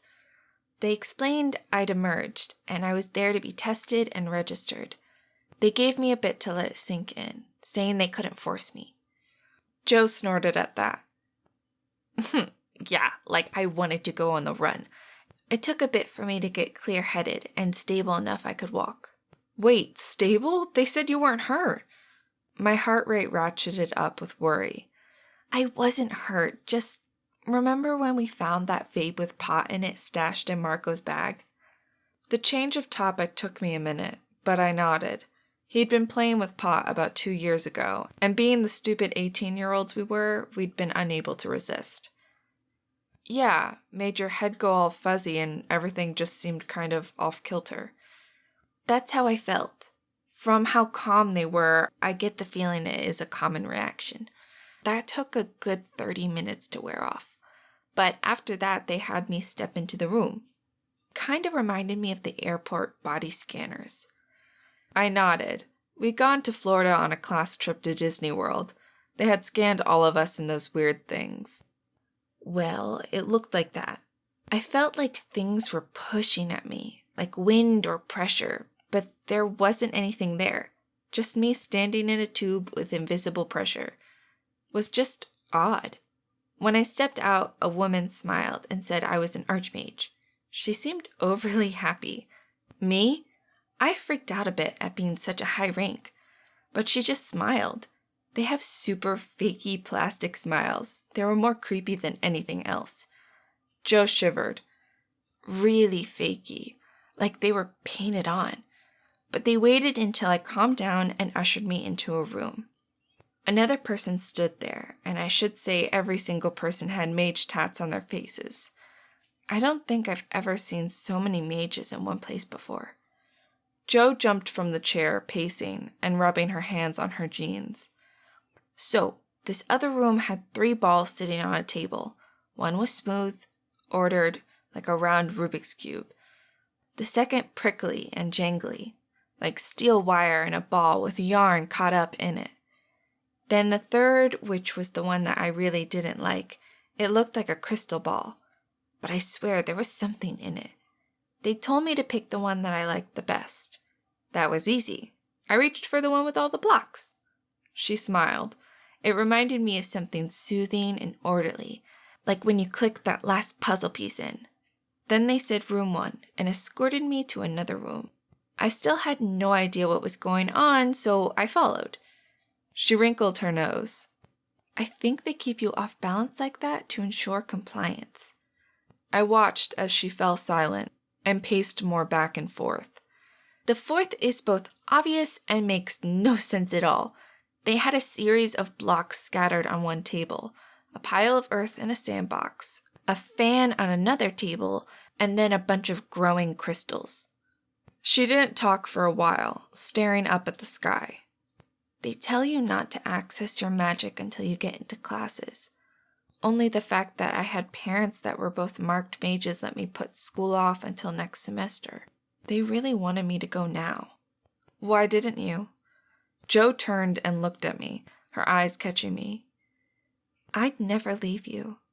And you need to finish school. I must have presented a convincing case. She shrugged. The rest is kind of obvious and boring. The crystals called to me. I walked over and stroked them, and they changed direction following my touch. Then the fan turned and blew air at me. Last was the blocks. I just had to arrange them. I knew, just like I know how to put a motor back together. They then announced my skills and let me talk to the tattoo artist and sign the draft paperwork. She shrugged and lifted her hand to touch the tattoo. It had healed nicely, and the blue and green were pretty against her skin, the design of a pattern looking stylized. So other than affinity, which could have been anything, I really don't know how they tested me. A thought struck me. Did you see a Merlin while you were there? The question pulled her out of her thoughts, and she looked at me confused. No, not that I remember, but I wasn't paying much attention to the tats, only that they had them. Why? No specific reason, but I wonder if mages put out a magic field they can sense. What I didn't say, I was wondering about Shay's odd comments. I couldn't be a mage. It made no sense. Or if I was so useless as to not have power. Doesn't matter. Come on, your mom is staring out the door at us. Jo turned to see Marisol standing there, looking worried. She is a worrywart. But come on, I'm hungry. And remember, no mentioning that. Not a chance. I agreed. The last thing I wanted was to think about those breathless, terrifying moments anymore. We headed into her house where warmth and love surrounded me, removing some of the stress. So much still loomed ahead, I just needed to do my best, and I'd make it. Chapter 29. Mages can determine what cells are used for spells. Hair and nails are the cheapest. Great workings cost appendages. All over sunburn is a hallmark of young users who haven't learned to direct the cost. Most at magician rank and above can direct the cost without conscious effort. This is part of what you learn in school. It becomes automatic, knowing how much you will offer. The same way we learn to walk or run or drive. It quits being a conscious thing. Large-scale offerings will often be planned. The sign of a mage missing a finger or something else often means they had to do a major offering, usually involving healing. Magic explained. I got my paper done. Nothing blew up, and even work was good. Maybe, just maybe, life is looking up. I had sent my paper in the night before and even got to class a bit early. Monique just sneered at me and stomped by. I didn't even bother to let her know I'd noticed. Though not seeing Shay at the grind down also meant I didn't see his weird friend. I had wanted to see Elzeba again and tried to decide if I had really seen her fight a hawk and eat a snake. I wonder if that counts as cannibalism. Waiting for class to start, I pulled up the syllabus and looked at the topic for today. I had reviewed them all at the beginning, but really didn't remember the order they were being presented. This one sounded either very interesting or boring as all get out. Laws, social strictures, and warnings about unregistered mages. Didn't think you really could be. But then Sam mentioned the rogue team. I thought that was for mages who didn't want to serve. The obvious hole in my logic made me glad no one could hear my thoughts.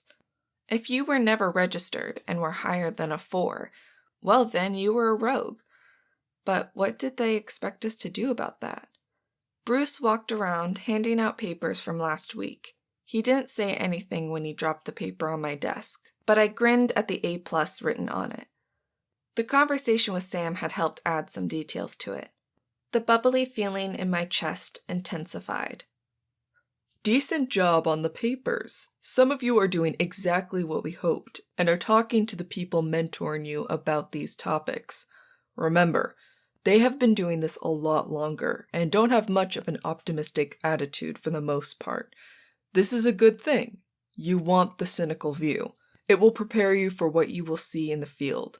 You can be positive, however, being falsely optimistic will get people hurt. He turned and clicked on the projector.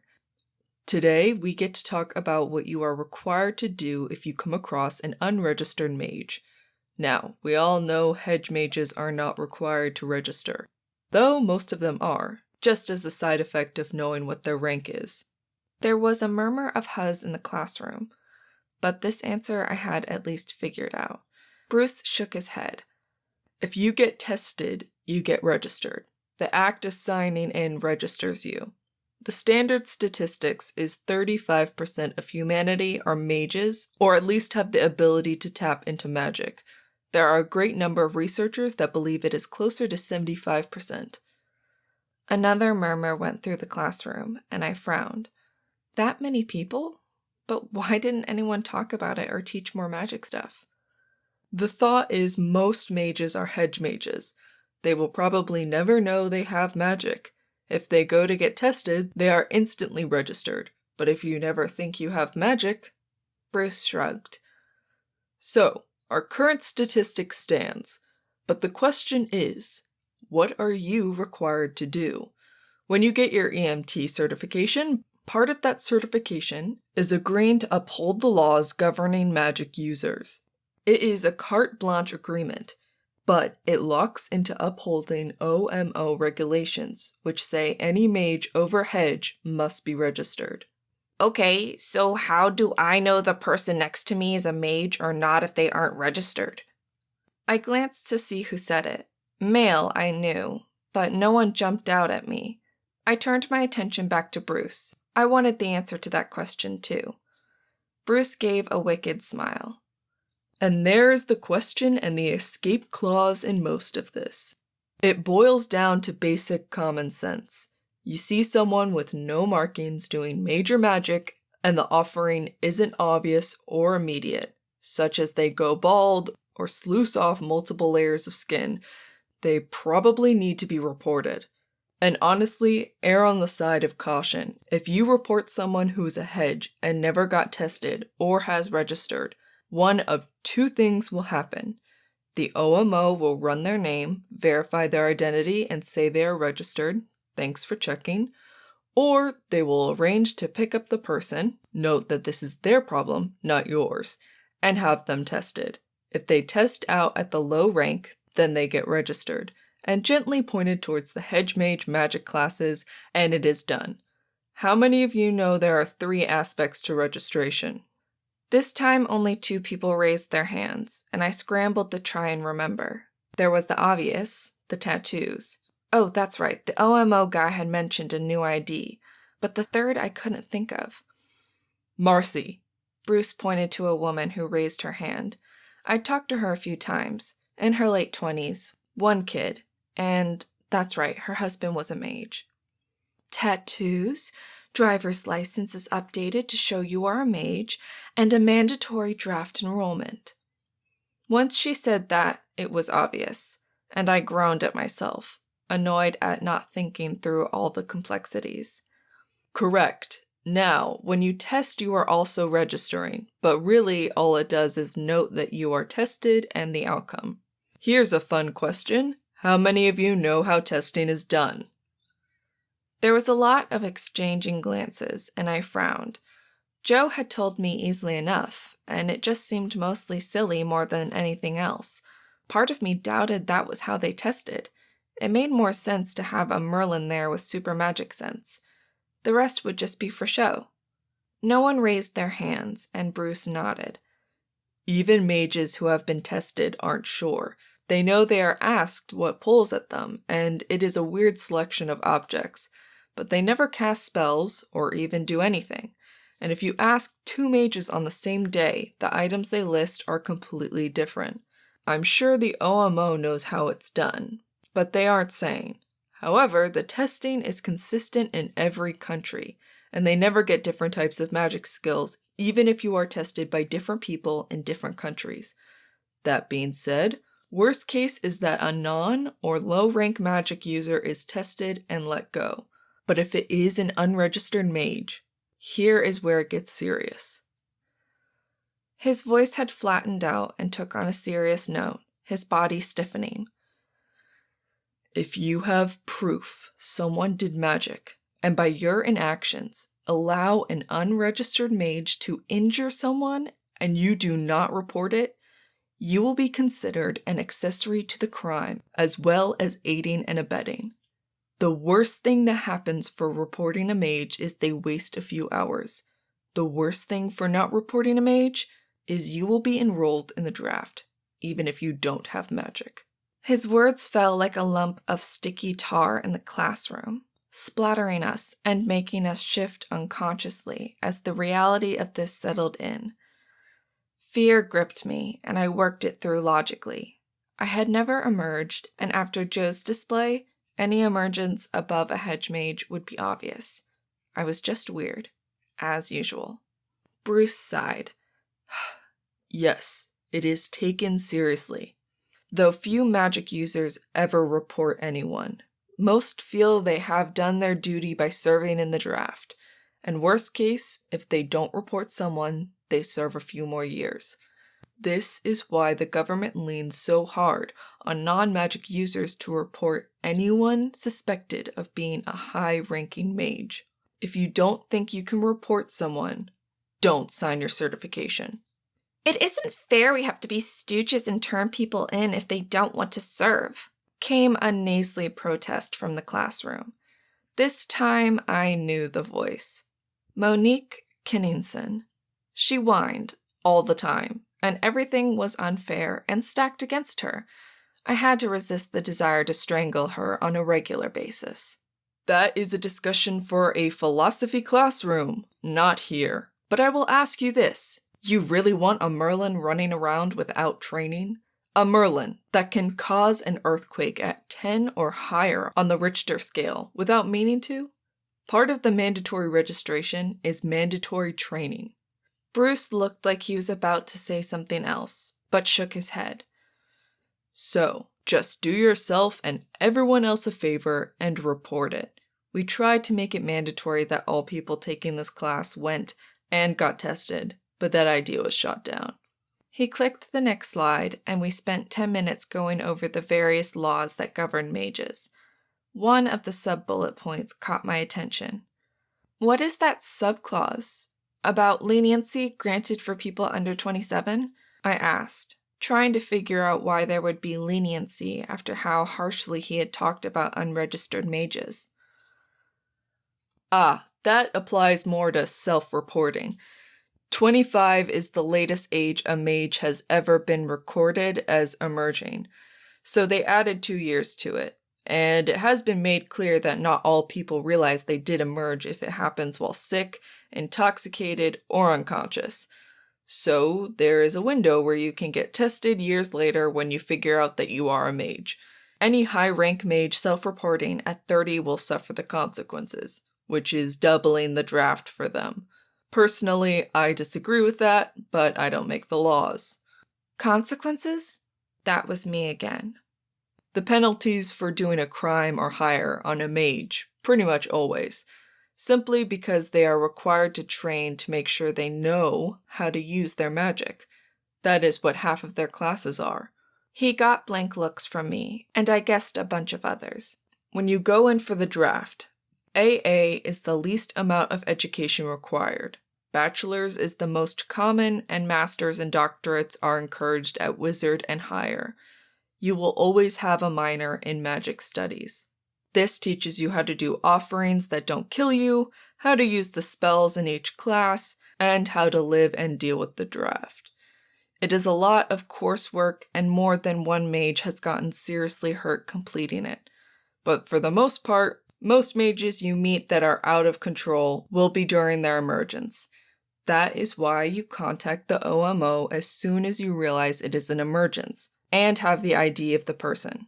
If they are not seriously injured, which is rare, you transport them to the nearest OMO office or wherever they direct you. Emergencies are not dangerous? The ones we saw on the video were scary, and people got hurt. Monique protested again. Really, can't she learn to talk without whining? Bruce waved his hand in a so-so motion. Those were old. Camera filming wasn't the greatest, and they were usually prisoners. Believe it or not, catching emergents is relatively rare. There are 1 or 2 good online videos of them. But how much was real versus excellent filming editing is anyone's guess. In the 20 years I've worked in the NYFD, I only saw 2 mages die during emergence. See, they are dangerous, Monique said, her voice triumphant. Bruce turned and just looked at her, and this look was so cutting I flinched back, though I had no sympathy for her. Monique paled and sank down further into her chair. I saw a hidden smirk on more than one face. She had not made herself well liked. As I was saying, I only saw 2 deaths. One was a young man who was working a summer job doing windows and emerged 30 stories up. He fell while he emerged and didn't survive the impact with the ground. The second was more tragic. A young mom, only 22, with a 1-year-old, emerged while driving across the Brooklyn Bridge, killed her and her daughter, and 2 other people in the car. He shrugged. Most of the time, it is weird and scary, but not really dangerous. Usually magic seems to sense that the people are not a threat. A sudden evil smile flashed across his face. Though, there is one incident where the emergence did kill someone. Look up the Rachel Simmons case. She emerged while an asshole was raping her. She drained all the water out of his body. So I guess there are some examples of emergence being dangerous. His grin was rather scary. I needed to learn to smile like that. It was intimidating. Chapter 30. All colleges have a magic minor in the AA and BS degree. Double majors are common at the Archmage rank. Experienced teachers are sought after because you need to be an Archmage or higher to teach some of the more nuanced aspects of magic. You are taught how to control, isolate the cells to offer, how to use the spells. Entire classes can be on a single spell. While it is possible to learn on your own, years of trial and error have found a solid understanding of physics, biology, and math is required to be effective. Magic explained. This job goes from boring and nothing ever happens to, oh Merlin, I'm going to die in the next 30 seconds. If I make it through this without gray hair, I'm going to be impressed. Sam handed me the radio as he drove. Radio in those call signs I take there. He peered out the window again in the direction we were going, and you could see a fireball shooting into the sky. We're going to need them. A simple disturbance call. Trouble at the fairgrounds. And when you started seeing lightning and fire when you were still 20 miles out, you know there was going to be a problem. For the first time in a very long time, I wished I was a mage. I also hoped I'd make it through this week. Dying like this would be a bit silly after everything else. Holding onto the handle near the roof, I called it in, stating all the right words. Unit Edward Alpha, headed to Rockway Fairgrounds. Disturbance reported at BAM site. Visual confirmation of large amounts of magic. Requesting backup. Specifically, Mike 3 and Charlie 4. ETA to Fairgrounds, 3 minutes. My voice stayed calm and smooth, and it dawned on me I wasn't scared. Exasperated? Nervous, but not really scared. I played with that thought as we careened around corners. Maybe it meant I'd be a good cop after all. Or I had gone insane. Either one seemed likely. The nearer we got, the weirder the air felt. I couldn't explain it, but it seemed similar to what it felt like when lightning was striking like crazy. Sam didn't seem to notice anything, so I just kept my mouth shut. I was all too aware that in many ways I was a liability for the department, and I didn't want to ruin the good relationship we had. Maybe that we had always had. Sirens screaming and lights flashing. Sam tore around the last corner before the straightway into the camping area of the fairgrounds. A huge, oddly straight bolt of lightning hit the ground in what seemed like the middle of the camping area. Shit. Check the backup. Where are they? This is Edward Alpha. Where is our backup? The situation seems electric. I smirked to myself at my pun, and Sam groaned, but didn't say anything. Edward Alpha, ETA on dispatch officers in 4 minutes, the sterile voice of the operator said. The 911 gals never sounded so robotic. I didn't know how they handled their dispatcher sounding like that. What was odd was that she had a super bubbly personality in person, with a voice that expressed her current mood. Roger. I released the mic button as Sam came to a stop where the road ended and tents and campers took over. The same man was standing there waiting for us. No huge not dog by his side. I felt let down. I really wanted to see more familiars, though I wasn't sure why. They'd never talk to a normal person. Sam got out of the car, hands on his weapon as he scanned. Randolph, we've got mage backup on the way. I got out of the car, peering at the man. Scott Randolph looked so mad, I was almost surprised he didn't have steam coming out of his ears. Those gods be damned idiots. This is why mages don't drink, 'cause you get stupid. Leon thought his wife Julia was hitting on Ivan, and Ivan, that stupid brain-dead Cossack, thought Leon was dissing his girlfriend Carol. Now I've got a fire mage throwing down against an air mage.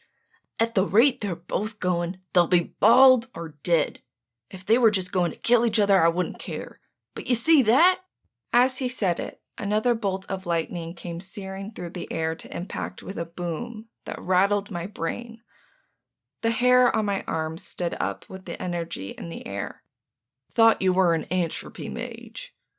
Scott started walking, and we followed, getting closer to the commotion. I could hear whooping and hollering and men shouting. I'll sear all the hair off your damn head if you even look twice at my wife. One man hollered. Older than Chief Amison. He had long matted dreadlocks that looked like someone had chopped them off unevenly. With dark hair but pale skin, he almost glowed as he raised his hand and fire danced along his fingers. Like I want anything to do with that slut. Every man who's had her said she's a shitty ride. Another man spat back. He stood an easy pose. A big guy, at least a few inches over 6 feet.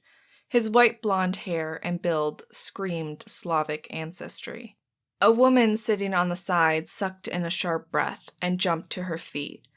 Ivan, are you saying I suck in bed? Her voice high and indignant, and Scott groaned again.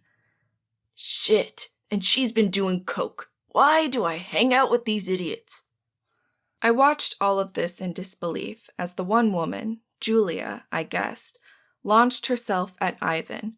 Another woman, Hispanic, with half her head shaved, interfered with her attack, and they started rolling on the ground. See what you did? If my Julia gets hurt, I'll see how you taste roasted. Randolph, can't you stop them? Sam hissed. I don't have the damn education to pull off that trick.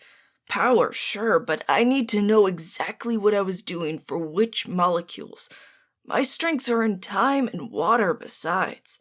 I did all my education in theoretical physics and quarks. I don't have a damn idea what the alcohol molecule looks like, much less how to break it into harmless components. He glared at the people on lawn chairs watching all of this and drinking beer. I thought I even saw some people placing bets, but I must have been wrong about that. You want them dead? That I'm very good at. I have lots of experience at that. Well, killing them might be an option. Sam muttered as another wave of fire burst out, and I swore one of the fire mage's dreadlocks was shorter. Oh, Leon is still posturing. He'll have to get close to bald. My worry is if he gets pissed and starts boiling water, his control sucks. He'll kill everyone in the area without realizing it. And I don't give a damn how good Ivan is. Controlling lightning is chance at best. If it goes sideways, he'll hit one of the RVs, and we'll have a real explosion. Damn near about ready to shoot both of them. But then I'd have all of them after me. He waved off the crowd, cheering them on. I swear I'm raising all their dues next year, and I'm pointing back to this incident when they whine. He flinched as a huge gust of wind toppled one of the tents. And doubling their bail deposits. I looked at him completely lost. Everything he said raised more questions. I really wanted to talk to him and figure out what he meant. And maybe see Dahlia again. Can't blame you. Sam turned, and I heard the sirens that must have grabbed his attention. And here comes backup. Another shriek grabbed my attention, and I spun as someone started batting out the lawn chair that had caught fire. The person spun. From this distance, all I got was skinny with dark hair, and the earth under Ivan's feet wrenched open, and he stumbled into it, cursing. Shit, this is what I'm scared of. Why can't the idiots do pot? No one starts fights. All they do is talk about metaphysical crap and eat too much. The venom and stress in Scott's voice was stressing me out more than anything else. I really hope your backup knows how to do crowd control over magical idiots. I glanced at Sam, expecting a confident answer, but as he looked around, he just nodded. Me too. Running feet and clanking belts, I never realized how much noise the belts made when you ran, came up behind us, telling me who they had to be before I saw their faces. A man with tight curly reddish-brown hair on skin that was a toss-up between an Americano and a latte trotted over to us. With the figure I knew Joe would have been drooling over was a woman. She had to be at least 6 feet tall and was all muscles and curves.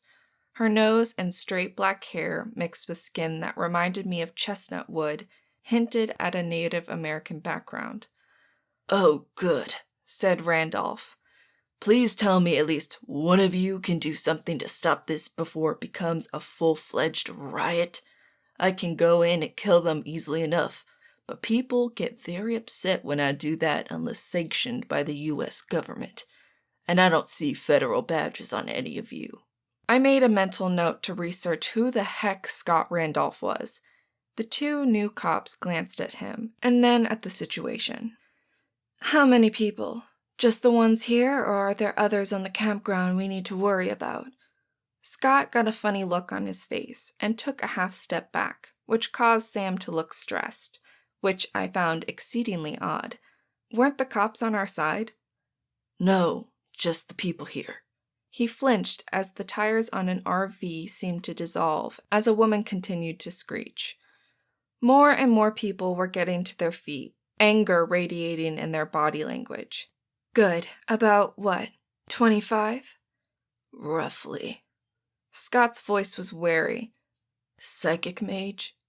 Her grin held humor and maliciousness mixed together. "Archmage, you might want to get behind me." "Move, Cori." Sam had grabbed my arm and was pulling me back. The other cop backed up too, but he didn't have the odd look on Scott's face. Scott's look was something between envy, respect, and fear.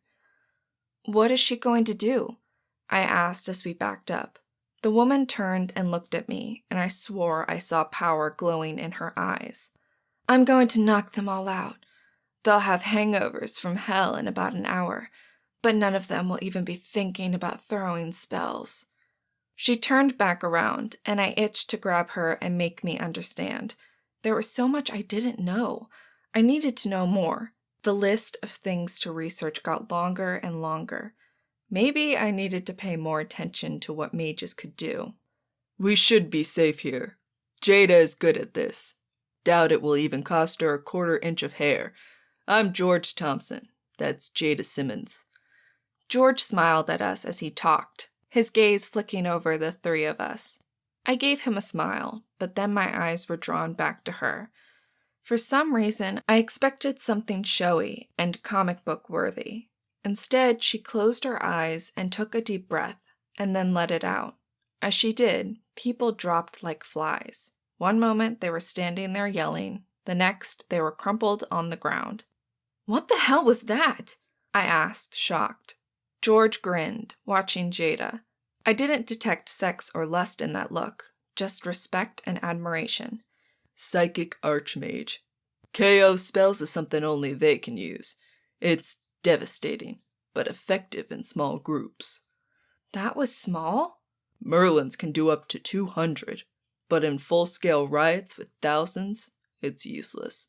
It's an excellent ability for a cop, 'cause it doesn't matter how much speed or booze you have in your system. You go down. Handy. Reduces shootouts. Too bad it's limited to line of sight, but nothing's perfect." I looked around, stunned at how something I was starting to think we wouldn't make out of alive had just ended so simply. "Yeah, impressive," I said, still looking. "Yeah, but he didn't tell you what else psychic mages can do." Randolph's tone was sour, and he watched Jada with a look that told me he would trust a charging rhino before her. "Believe me, sir, the last thing I want to do is read anyone's mind," said Jada. "It is never pleasant. Ever. Frankly, it is the skill I use the least. Truth, at least, is useful if not annoying. Do you know how frustrating it is to get a constant feedback in social niceties? I can't shut the damn thing off. Jada glared at him as she spoke. So put your prejudice away, unless you have something to hide. You know damn well everything I'm hiding isn't mine to say. And if you know who I am, you know you don't want to read my mind. He turned and looked at the unconscious group and the few coming in from further afield to look at the crumpled band members. I swear, if any of them had actual planning abilities, they might be dangerous. As it is, I'm stuck running an adult daycare. Oh well, at least they pay me well. Now I'm going to dump all their booze and pretend I don't have a damn idea what happened to it. I hope the headache is hell. It should be.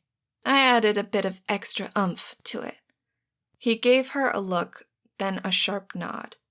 Good job. Send me the bill. I'll pay it. With that, he walked away, collecting liquor bottles and dumping them on the ground as he went. Before he had done more than a few, the huge knot dog had joined him. I could hear low-level murmuring from the people as they wrestled friends and loved ones up and away from the area. If only all of them were that easy. At least they're not trying to knock over banks, George said with a laugh. Need us for anything else, Clemens? Sam shook his head. Nah, thanks. If I'd been stuck, things would have gotten messy.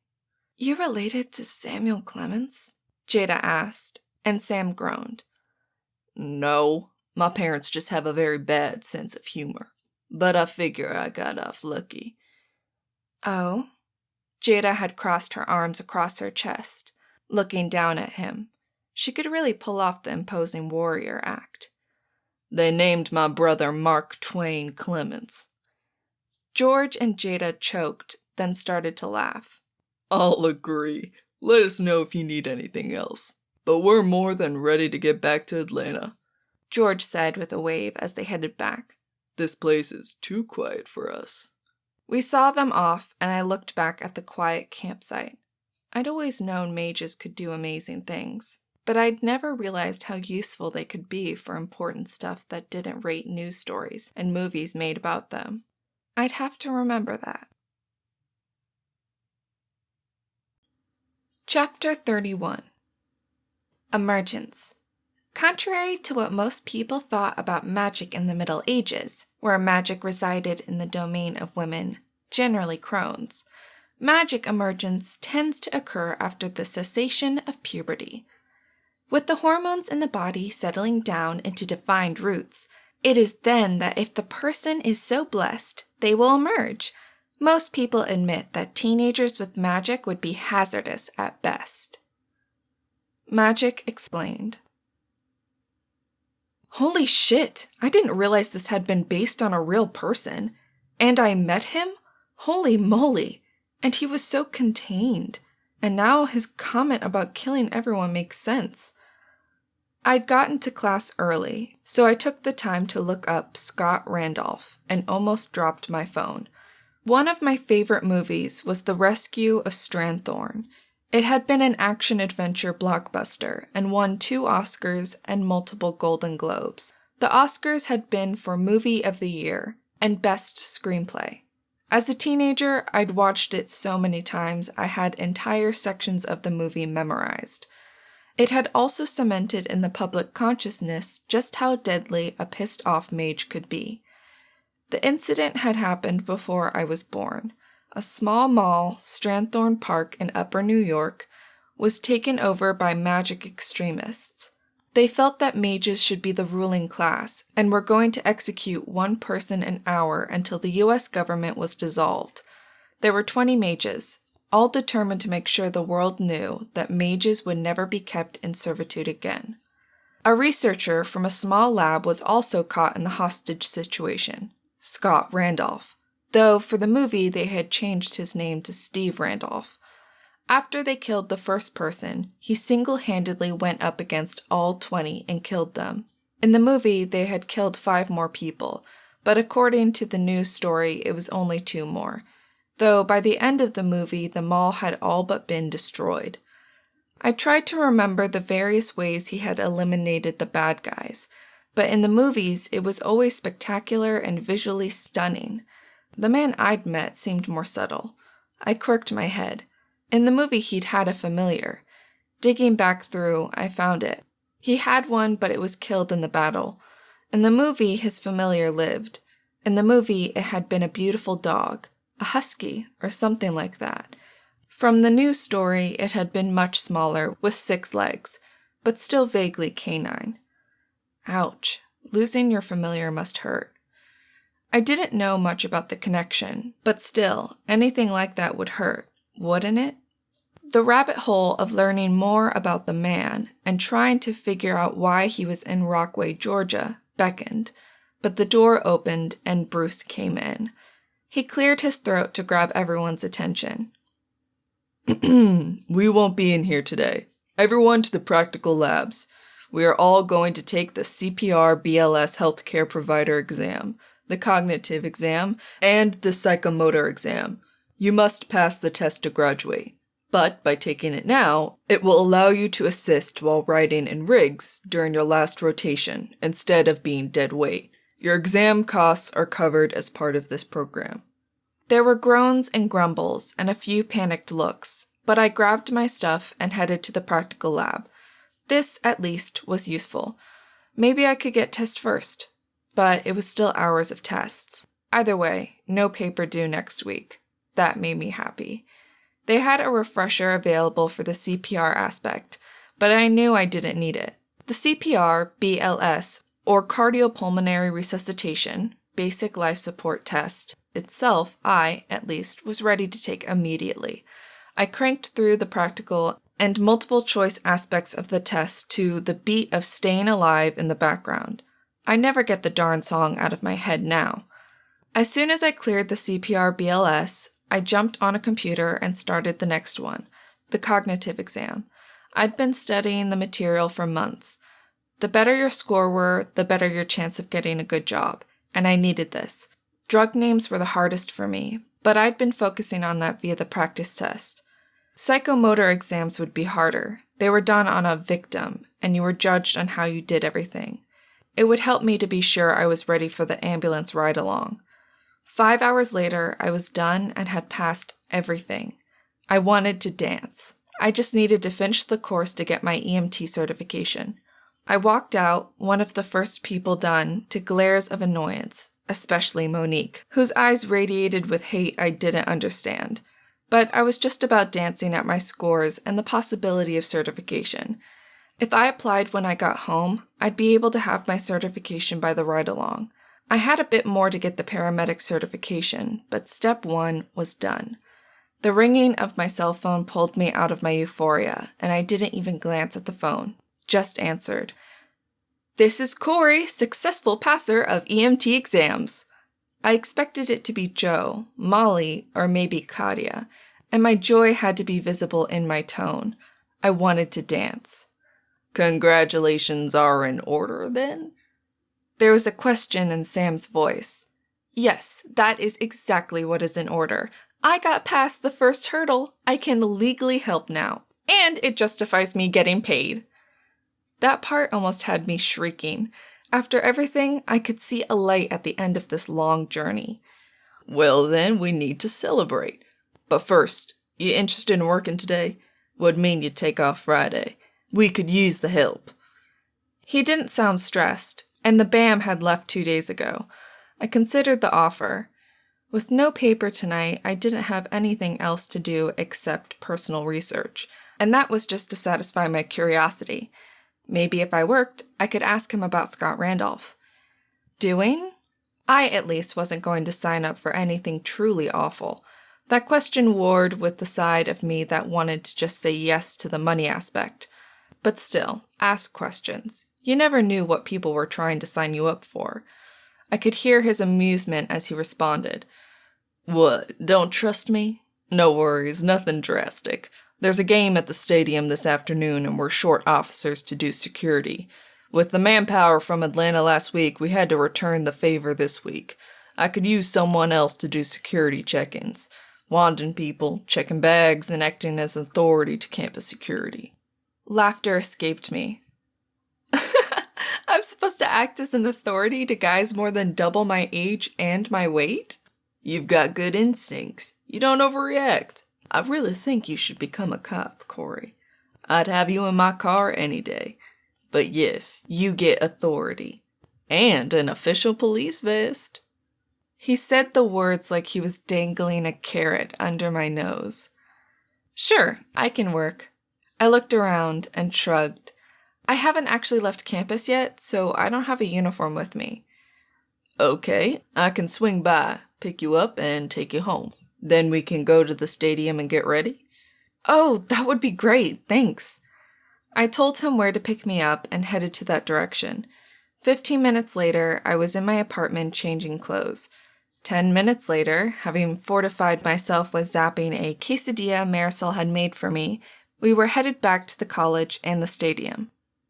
I'd never been a sports person, so in the few years I'd attended, I'd never been to the stadium. With all the game day flags flying and people milling, it held energy that was almost seductive. Even I felt the desire to be part of the excitement. We parked and he grabbed a bag from his trunk. We headed to the stadium entrance, with me in an official police vest and my belt, but still no gun or taser. Part of me almost felt like a poser without them, but that wasn't something I had delusions about being able to use, though I had gotten much more comfortable around them. This is pretty easy. For the most part, we're looking for weapons. We don't care about a pocket knife, but no guns or batons. Check coolers and bags for booze. Sodas are fine, and if it is a single beer or something, use your judgment. Mostly, I'm concerned about the hard stuff. Let me know if you see anything that sets off your alarm bells, and I'll handle it. Sounds easy enough. It should be. Good way to spend a nice spring day. Sam grinned as he said it and handed me a wand and a bunch of zip ties, just in case. I was glad we were there early, as it gave me a chance to get into the groove of wanding and checking. The people coming in now were laid back, chattering about the game as they let me wand them and give cursory checks of their coolers. In the first hour, I only had to confiscate 1 6-pack of beer, which the person shrugged over and let go with grace, much to my relief. The flow sped up as the crowds grew thicker. I had to concentrate to not get over-complacent, which was tempting as more and more people showed up.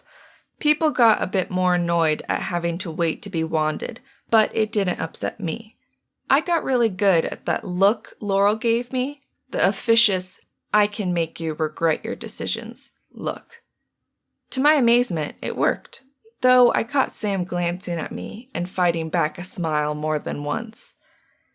There was about 15 minutes to the game's start, according to the start time being blared over the speaker system every 5 minutes. They needed a better speaker system. The voice distortion was so bad I wasn't sure if it was a human speaking. A man approached, mixed in with a herd of others. He was older than most of the people, but there were lots of parents and other relatives, so the age didn't make me look twice. I wanted him with fast, efficient movements, and nothing pinged. I gave him my quick customer service smile. Enjoy the game! Oh, I'll enjoy the reactions. I froze, his words not stopping me as much as the tone and the sneer. Turning, I followed him with my eyes as I held my hand up. His odd gait pulled at me. I'd seen lots of people over the years with various disabilities when it came to walking, but his way of moving seemed wrong. Sam? I said, leaning over a bit so that he could hear me over the sound of people around us. He looked up at me, raising his brows. I nodded at the man hobbling away, and hobble was the only way I could phrase it. Something is off about him. He followed my gaze, eyes narrowing. I see it. Stay here. He headed over to the man in a ground-eating stride I didn't have the height or the weight to pull off. Some things just required a certain amount of physical mass that I, at 5'6" and 120, just didn't have. Sir, can you halt a moment? I need to talk to you. How Sam made his voice boom like that, I had no idea, but lots of people turned back to look at him, including the guy. Yes, you, sir. The man started to run, but his odd gait made it so he didn't get very far before Sam was close enough to step in front of him. Sir, can I see what is in your pants? Fuck you and the rest of your mage-loving idiots. Everyone thinking the world is so good. Can't you see you're all slaves? Before Sam could stop him, not that I thought he had any idea what the man was about to do, he fell to his knees, liquid shattering, soaking his pants. I'll free you all. Get down! The words tore from my throat before I could think. The ground underneath him split, causing him to fall forward as an explosion rocked me to the ground and blew Sam over. Nearby, people screamed out as shards hit them, but the man lay still. I climbed back to my feet and raced over to Sam, cursing myself softly as not having my med bag with me. He lay there shaking his head, eyes unfocused. I did a quick safety check on him, but other than some minor cuts, he was fine, but dazed. I checked him for a possible concussion, but his eyes dilated correctly, and he could answer my questions as he sat up slowly. Verifying he was fine, I headed over to the man. I didn't want to move him, but I needed to check his pulse. I reached down under his hair to check his pulse and got nothing. Sam, help me roll him over. I need to see the damage. I didn't see any flames, but the ground under my feet felt funny, crumbly almost. Sam got up, and on 3, we carefully rolled him over. Gasps and the sound of a few people heaving surrounded us as I stared at the man. Whatever he had strapped to his legs had blown down, creating a crater underneath him. He'd obviously had more things strapped to his torso.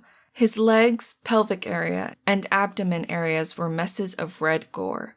There was no chance of him surviving, or even still being alive. I'd say he blew up all his chances at freeing anyone, I muttered. Sam just glared at me as sirens approached our location. Chapter 32. Information rules the world, and the OMO is well aware of this. As one of the few independent agencies in the world, on par with the World Health Organization, their inner workings are shrouded in a great deal of secrecy. Only mages, archmage, or higher are ever hired there. They only contract with companies that agree to have all employees tested, and only those with zero magic are allowed to work there in a service capacity. This is just proof they cannot be trusted. Info on the Freedom from Magic website. I'll be happy if I never see anything that gory again. The images kept flashing in my mind, even by Saturday as I wiped down the counter. Other cops had showed up, then Blaze, the medical examiner, but this time he had only enough time to cast a quick glance at me before he was pulled into the scene. Was it a crime scene? Did that qualify? I'd spent the next hour in a tent scratching my head until it bled. The pain had been a nice distraction from the memories. Too bad it didn't work now. The rest of the crowd had been very subdued, and our team losing didn't help. Either way, I was glad to be home that evening. To my relief, my second-to-last week of police duty went quietly. We agreed to let me have next Friday off, though Laura reminded me to come and turn in my equipment that day. Either way, I'd get the luxury of sleeping in. I was looking forward to that. No matter how hard I tried to focus on the upcoming practicals, or customers, or cleaning, the blasted images wouldn't leave my mind. Made it hard to eat, and I really didn't need to lose any more weight. My clothes were falling off again. Thinking about it made me reach for another day-old muffin. I didn't really like muffins. Scones were better, but they almost never lasted to get old enough for me to justify eating. The jangle of the door pulled me out of my thoughts. With a sense of relief, I'd even take Shay at that moment. Instead, I looked up into a green ribbon. Elzebah! I don't know why I said it, or why I sounded so excited, but at least when I looked at the strange creature, I didn't see the remains of the man's body. I'd never even learned his name. I shook myself and forced a smile. Hi, what can I get you? I managed through a force of effort to say it to the man she rode on, not to her. and I didn't understand why I thought of her riding him, not him holding her. I really needed a life that didn't involve dead bodies. I'm meeting a friend here, but I'll take a large mocha. And can I get Elzba an herbal tea? Cool. That sounded reasonable to me, especially as I was pretty sure she ate mostly meat. Sure, is green tea okay? Perfect. Cori was taking a break down at the bank, dealing with some paperwork, so I made the drinks and walked them over to them. I'd poured the tea over ice, then strained it into one of our larger cups, figuring it would be easier for her to drink out of. Thank you, he said as I set the drink down. Elzba slithered off of him, and I watched, fascinated. She had tiny hands that normally leaned up against her body. They looked like bird claws as she latched onto the rim of the cup and licked at the liquid. The jangle of the door interrupted my fascinated focus, and I resented having to drag my eyes away, but froze as Scott Randolph walked in. "You live here? In Rockaway?" The words came out shocked, and I felt my face heat up. I had a sudden wish for the earth to open up and swallow me. For a second, in my embarrassment, I thought I felt the ground tremble, but that was just me being an idiot. I recovered with, "Hi, what can I get you?" He paused just far enough in that the door had closed behind him and looked at me. "You were with Sam dealing with crap out at the fairgrounds. What are you doing here? Police can't pay that little. And why aren't you marked?" The questions threw me off my practice patter, and annoyance slipped out. "I'm not marked because I'm not a mage. Duh. See the short hair and lack of tattoo? And I'm not a cop. I'm an intern. You noticed I didn't have a gun or a badge? After all, you seemed more concerned about how to kill people than what the people there to help were doing." It wasn't exactly fair, but he'd annoyed me. What was it with people and markings? I was no more a mage than I was the President of the U.S., who couldn't be a magic user due to the 28th Amendment. Elzba's mage choked on a laugh. "You being a jerk again, Scott? Seems to me she isn't all that intimidated by the great Scott Randolph." Well, I had to look up who he was, so not really. I was so lucky my nose wasn't growing from all the lying I was doing. Besides, the actor that played him was better looking. At that, the man at the table gave up and just laughed. Scott looked both embarrassed and annoyed, and finally sighed. "I'm sorry. I was being a jerk both times I met you, and I just assumed you were a mage. He broke off and shook his head. "Never mind. I'm getting old. Too much time spent manipulating quarks." He dug into his pockets and pulled out a 10. "Could I get a large coffee with a splash of hazelnut in it, please?" "Sure." I took the money and went to make the drink, though I tried really hard to hear what they were talking about. But mostly the other guy just seemed to be teasing Scott. Even the familiar laughed at him. When I brought over the drinks and set it down, I tried to give him the change. "Keep it. You earned it." "Thanks." I started to turn away, but the need to know once again was an urge I couldn't ignore. "If you don't mind, I would like to ask you a question." My voice came out more aggressive than I intended, but I held his gaze. "As long as you don't want an autograph, go for it," he replied, his voice gruff. I watched his friend snicker, and I swear Elzba was laughing too. "Why would I want your autograph? I didn't even know you were a real person until this week." "Merlin, I need to keep her around to burst your ego." I glanced at him. I really did need to figure out his name, but oh well. "Please ask, young lady. I'm ecstatic to see what you prick his self-inflated pride with next." Scott shot his companion a dirty look, which only made the man laugh harder. Holding up his hand, he offered it to me. "I'm Sloane Michaels, longtime friend of this reprobate here. And you are?" I fumbled for a minute, then shook it. People didn't usually introduce themselves so formally. "Oh, Cori Monroe." A reprobate? At first I thought he was the head of a mage biker gang. Then I find out he was a scientist. Now I'm not sure what he is. I looked at Scott, head tilted.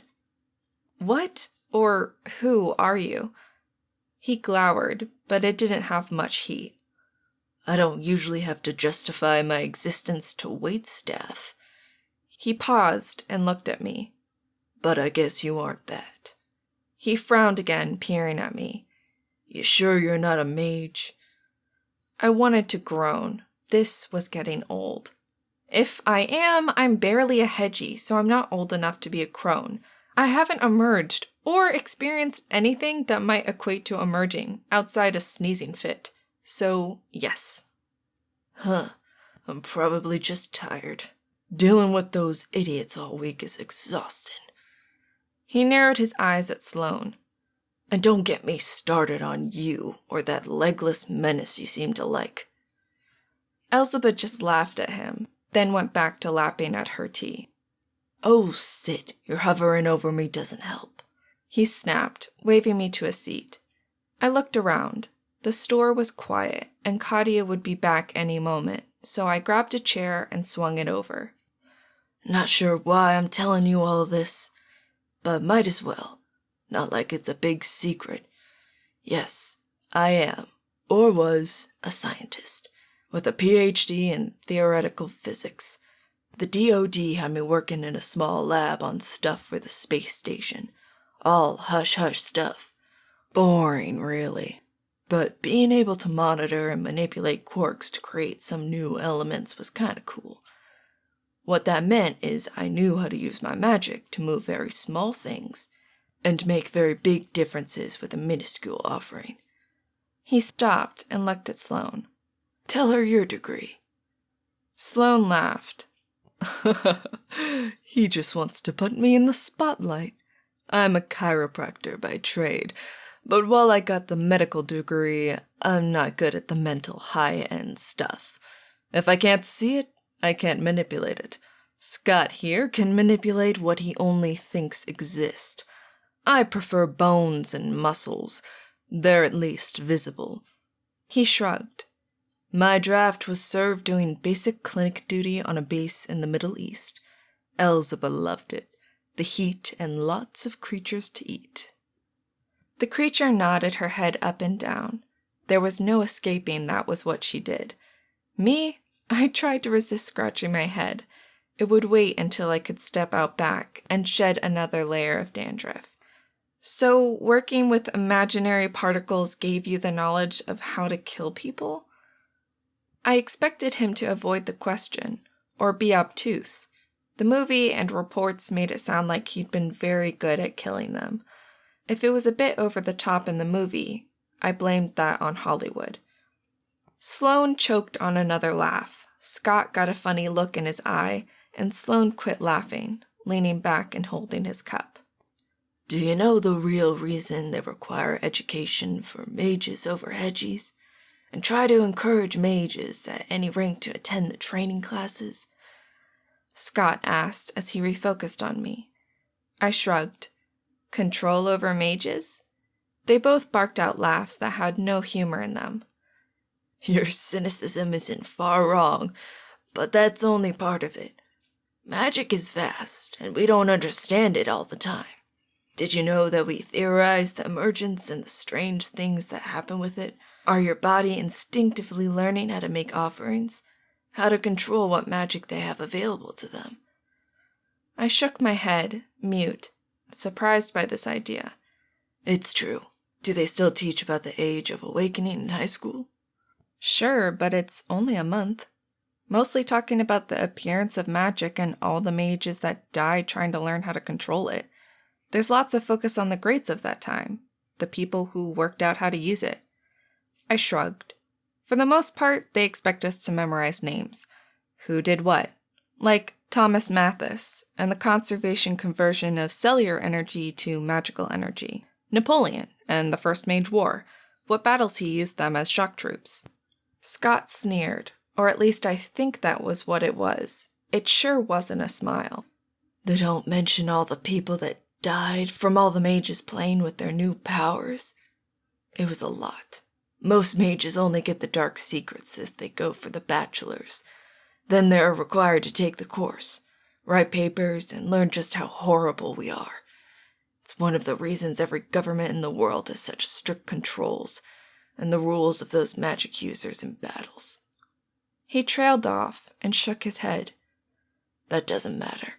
The answer to your question is you need to know how science works to use magic. A fire mage doesn't create flame. He actually speeds up molecules to make them burn. A water mage has an affinity to the H2O molecule. But if they don't understand how it works, they can accidentally create H2O2 instead. Many have. It's why all mages have hard science degrees. The more you know, the more dangerous and efficient you are. Sloane sighed. It's also why the government requires more draft service from Merlins. It isn't so they can do awesome and great things. He waved one hand through the air in a flourish. It's so they completely understand how easily they can kill or destroy without meaning to. His smile was bitter. Welcome to the reality of being a mage. That threw me, and I leaned back, considering. The odd idea that maybe Stevie had been killed by a mage, a Merlin, seeped into my head. The sound of the door opening and a customer coming in pulled me away for a bit. When I had dealt with a customer and did a bit more cleaning up, I came back over. They didn't welcome me, but they didn't object when I sat down on the chair. Okay, I can understand that, but what was the whole BAM thing? You aren't the leader of a biker gang? Sloane snickered, hiding his face in his coffee. Elzeba had disappeared, probably under his coat. Was she cold or warm-blooded? Or did that even apply to her? Scott sighed. I guess technically I am, maybe. More accurately, I'm the CEO and CFO. I try to keep them out of trouble, pay bail, hire lawyers, and occasionally manage to keep them from getting in major trouble. Really, they would have been better finding a spirit mage like that lady cop. He shrugged.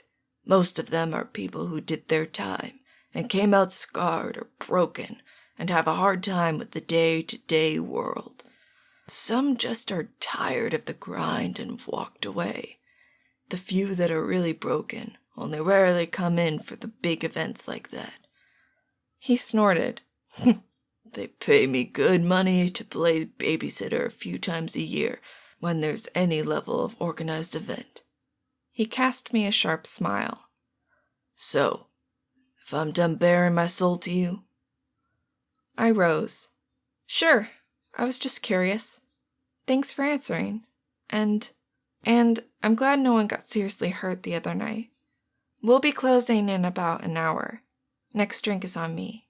I headed back to the counter, wondering where in the world Katia was as I finished stocking stuff.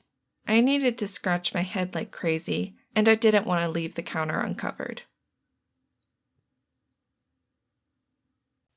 Chapter 33. The 28th Amendment limits the president to no more than 2 terms and prevents him from being any rank of mage. To even run for president, you must be tested by the OMO, and they must verify you have no magical power. This was made necessary by the actions of Franklin D. Roosevelt, after it was found that he had read the minds of German officials, knew about the Holocaust, and purposefully hid the information as well as information that could have prevented Pearl Harbor. History of Magic.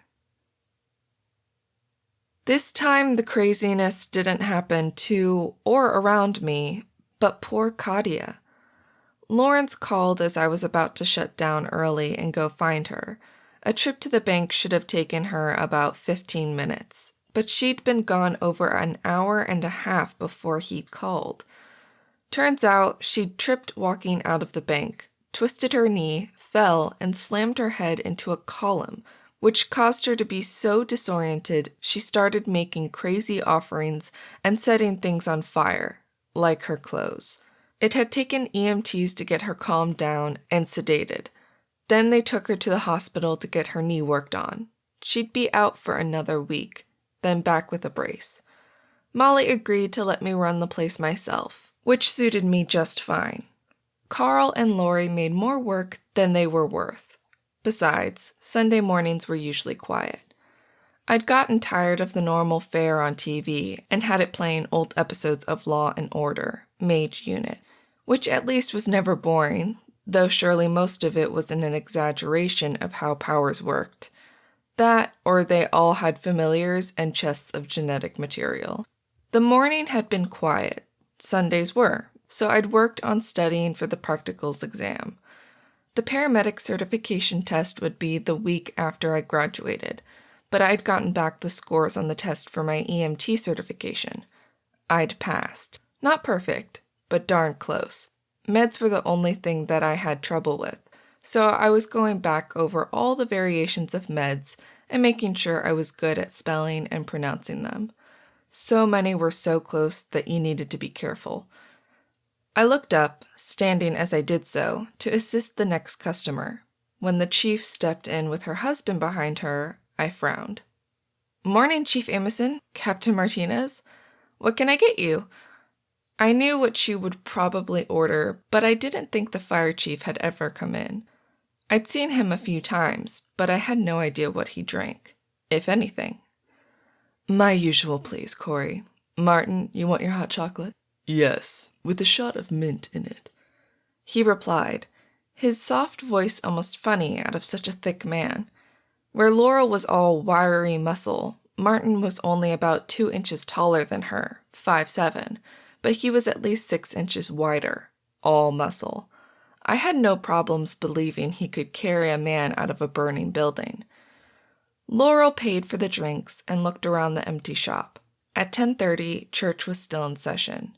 Most of the customers would show up around 11, and then I'd be busy until 2, when I would shut down. At least working by myself, the tips would be good. I was wondering if I could talk to you. Seems pretty quiet. My stomach twisted hard into a knot, but I nodded. Sure. She headed over to the table where her husband sat. Oddly enough, it was the same one that Scott and Sloane had been at the other day. I cleaned up from making the drinks and headed over, sinking into the chair. If you're telling me I'm fired, you could have just told me not to show up Monday. I tried to make it into a joke, but the churning of my stomach didn't let me make it as light-hearted as I tried. Do you really think I'd do that to you? There might have been a note of hurt in her voice, but what did I know? Expecting the worst is easier than hoping for anything good, I observed, sidestepping answering her. True, but no. If you were interested in going through the police academy, I'd sponsor you. But now this is about Harold Court. It took me a second to place him. It had been months ago, and I had managed to dismiss him from my mind. The private investigator? That's the one. A detective in New York following up passed on some more information. Something I felt you at least needed to know. Okay. Was I interested? Worried? Apathetic? I really didn't know. But either way, I did want to hear the information. Apparently the search for Corey Monroe was his only open case, and it's a case that over 10 investigative firms have taken over the last 8 years, all looking for a mage with a name similar to that. A spirit Merlin. They wouldn't give me details, but everyone seems to think it's very important this Merlin is found. Huh. Okay, sounds odd. I pointed back to the TV. They never seem to have any trouble finding people. Heck, some of the pattern mages can recreate an entire crime scene with an offering of a nail or two. Laurel snorted.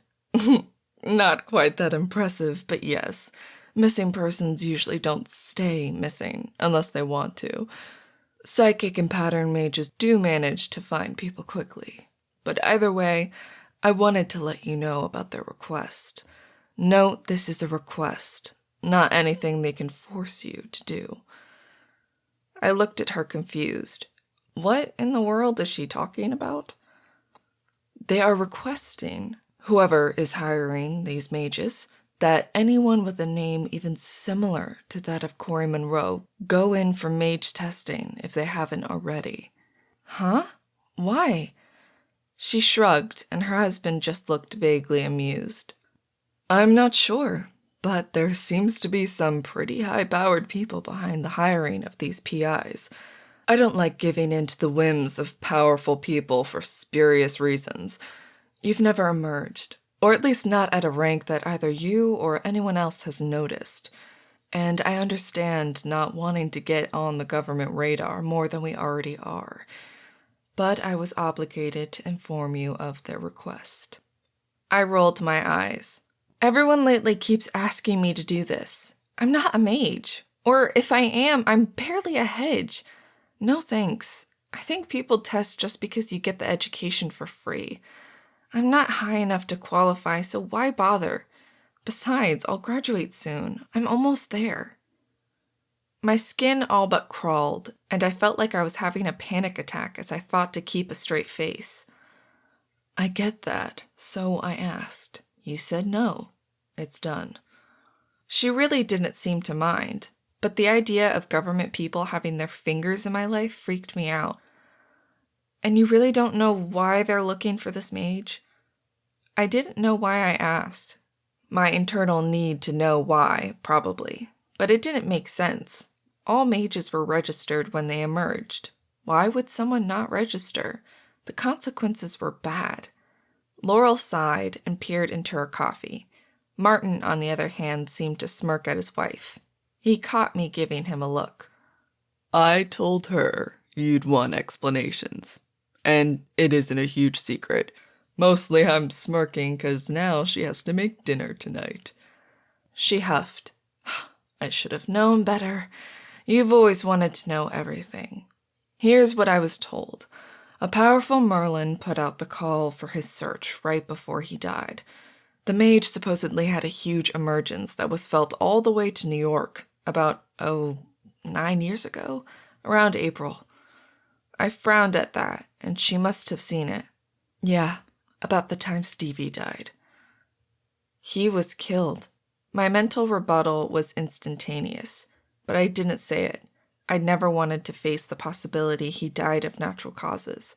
And yes, I thought about it, but neither of you were anywhere near finishing puberty. If I had to guess, you had just entered, and he would have soon enough. Laurel shook her head, not looking at me. I felt oddly grateful for that little bit of privacy. Either way, the call went out for any emerged Merlin. Apparently, there is a will and a fortune at stake. Even more documentation about how spirit magic works. And until this Merlin is found, it's all locked away. Spirit's still one of the least understood branches. That's probably why they're asking this, and grasping for any straws. But really, the person would be in their late 20s, if not early 30s by now. Heck, with a name like Cori, it could be a male as well.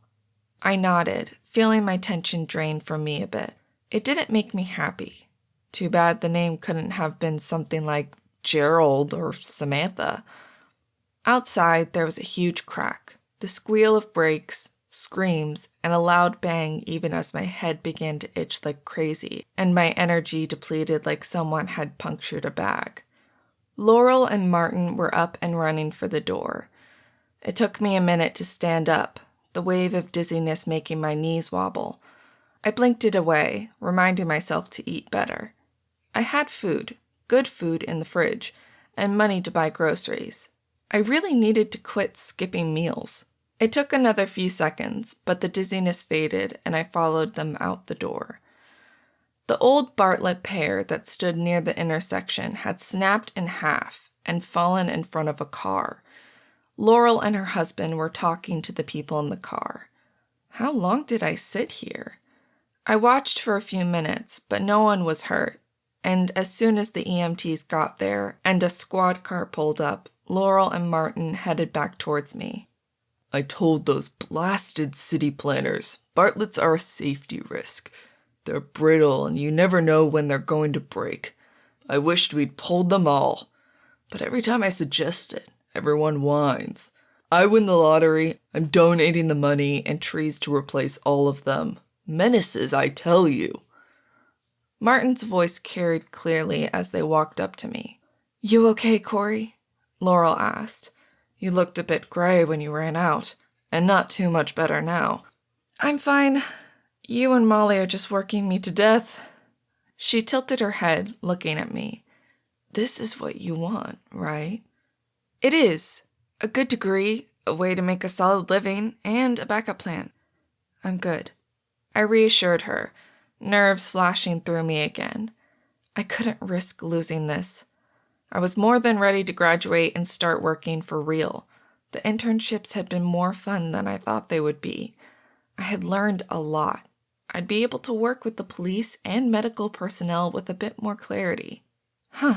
Maybe the designers of this new course aren't as big of a bunch of idiots as I thought. Good. Well, I'll see you in the morning. Last week, let's hope it's quiet and uneventful. Always and never, I replied, a joke I was quickly learning that cops used. You always wanted to be bored, and never were. Truth there. She paused, looking back at the tree, then at me, and shook her head. Never mind. Have a good rest of the weekend, Cori. As soon as she and Martin left, I locked the door and rushed to the restroom, glad for the lack of customers. My skin itched, and when I pulled off my shirt, I found patchy spots of dry skin everywhere, peeling as if I had the world's worst sunburn. I stared into the mirror. One of the first clues to an emergence was a sunburn all over the body, but even as I stared into the mirror, I didn't look red or burnt anywhere. My hair never seemed to grow. My eyes didn't look dilated, and the patches of my skin were in odd places. Nothing concrete. See, stupid? You're not a mage. Even if you were, you'd be a terrible one. Giving into the urge, I scratched my scalp and ignored the fine white powder that drifted down. It felt so good to get it off. This time, I managed to quit scratching before I drew blood. Glancing down, I saw the white all but disappeared on the tile floors. I heaved a sigh. That was why I usually did this outside, not in any place I now needed to clean up. Once back out in the main area, I saw that more time had passed than I realized, and I shrugged. Closing 30 minutes early wouldn't make a difference. I sent Molly a text and started closing up, making sure to vacuum and mop the restroom. It had been a long weekend. Chapter 34.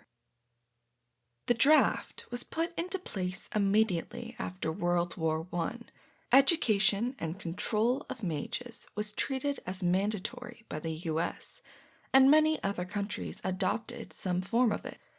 For mages, wizards, and archmages, they were required to get a college degree, then work in government service for 1 year for every year of college paid for. The average is a bachelor's and 4 years of service. History of magic. If I strangle Monique, I wonder if people would donate money to get me out of jail. Class on Monday sucked. From 9 a.m. to 4 p.m., we were in a morgue practicing medical techniques. I did great, but was about to kill the others with their whining. Variations of, "This is gross. Who wants to work on dead bodies? Oh, they stink," were solid for the entire time. Even Bruce looked ready to strangle a few of the students. Monique was the worst, complaining about the smell, the stiffness of the flesh, that they were all old and ugly, and on and on. My temper snapped. "Monique, suck it up or quit. If you can't handle doing this, I don't want you in the field where I might ever need you. There's the door. Use it." A whispered round of "yes, please" caused her to shut up, but the constant glares at Monique from the rest of the class were just about as distracting. Anatomy I had down cold, and I could slip a needle in without anyone realizing I had done it. Performing tracheotomies wasn't an issue. Mostly it was just the meds and making sure I had them all grouped together. And I had 3 more weeks of practicals. I wasn't sure everyone else would make it out alive. Monique, the rest of us might kill, and I didn't know who was going to strangle her, Bruce or my classmates. Back at the police precinct, Sam seemed preoccupied, but he said it wasn't anything, so I didn't push. Heck, for all I knew, he was fighting with his girlfriend. The week sped by, and to my delight and regret, it was quiet. Nothing more exciting than one drunk and a fight at the shopping center. That incident and the aftermath reminded me why I never wanted to be popular. The popular girl's nails should be regarded as lethal weapons. I couldn't figure out my disappointment as I walked in late Friday morning to return my belt, shirt, radio, and other supplies. Being a cop, or even any sort of law enforcement, had never been anything I'd thought about before this experience. But I had enjoyed this. The solidity of the law made a nice backdrop to lean against. To know what was and wasn't right, or legal, felt comforting. I had never realized how much I missed or needed it. The desk person looked up as I buzzed in. I'd been giving up my card today, too. That was another tiny cut in my soul I didn't want to look at too closely. "Go on in. The chief asked you to head back to her office." "Thanks," I replied, heading back. I had a whole day to myself. I tried to keep that in mind. A true day off. What did I want to do? I knocked on the door to her office. She looked up and smiled as she saw me. "Cori, come in and take a seat. Sam will be here in a few minutes. You're early, as always." Worry churned in my gut as I sat. Someday, maybe I'd quit expecting the worst, but I doubted it would be any time soon. I sat gingerly, setting my uniform and equipment on her desk. "Thanks." Laura leaned back, lacing her fingers together and looking at me. "Tell me, what did you think about the experience?" "Oh, she just wants to get feedback. That I can do." The relief that washed through me was ridiculous. I needed to get my worry in check. Honestly, I had expected to hate this. Preconceived notions, I guess. But I enjoyed it more than I thought. I felt useless a bit too much, but there's more to law enforcement than just being a jerk. A burst of laughter from behind me caused me to grin as Sam walked in. "You trying to say I was a jerk?" "Not now, but when I'd run into you prior, sometimes." "That was only because this young girl kept being in the middle of crime scenes or dangerous situations, and it scared the hell out of me. Getting to know you has helped with that." He dropped a folder on the desk and nodded at the chief. "You weren't useless. Having someone to call for help is always a good thing.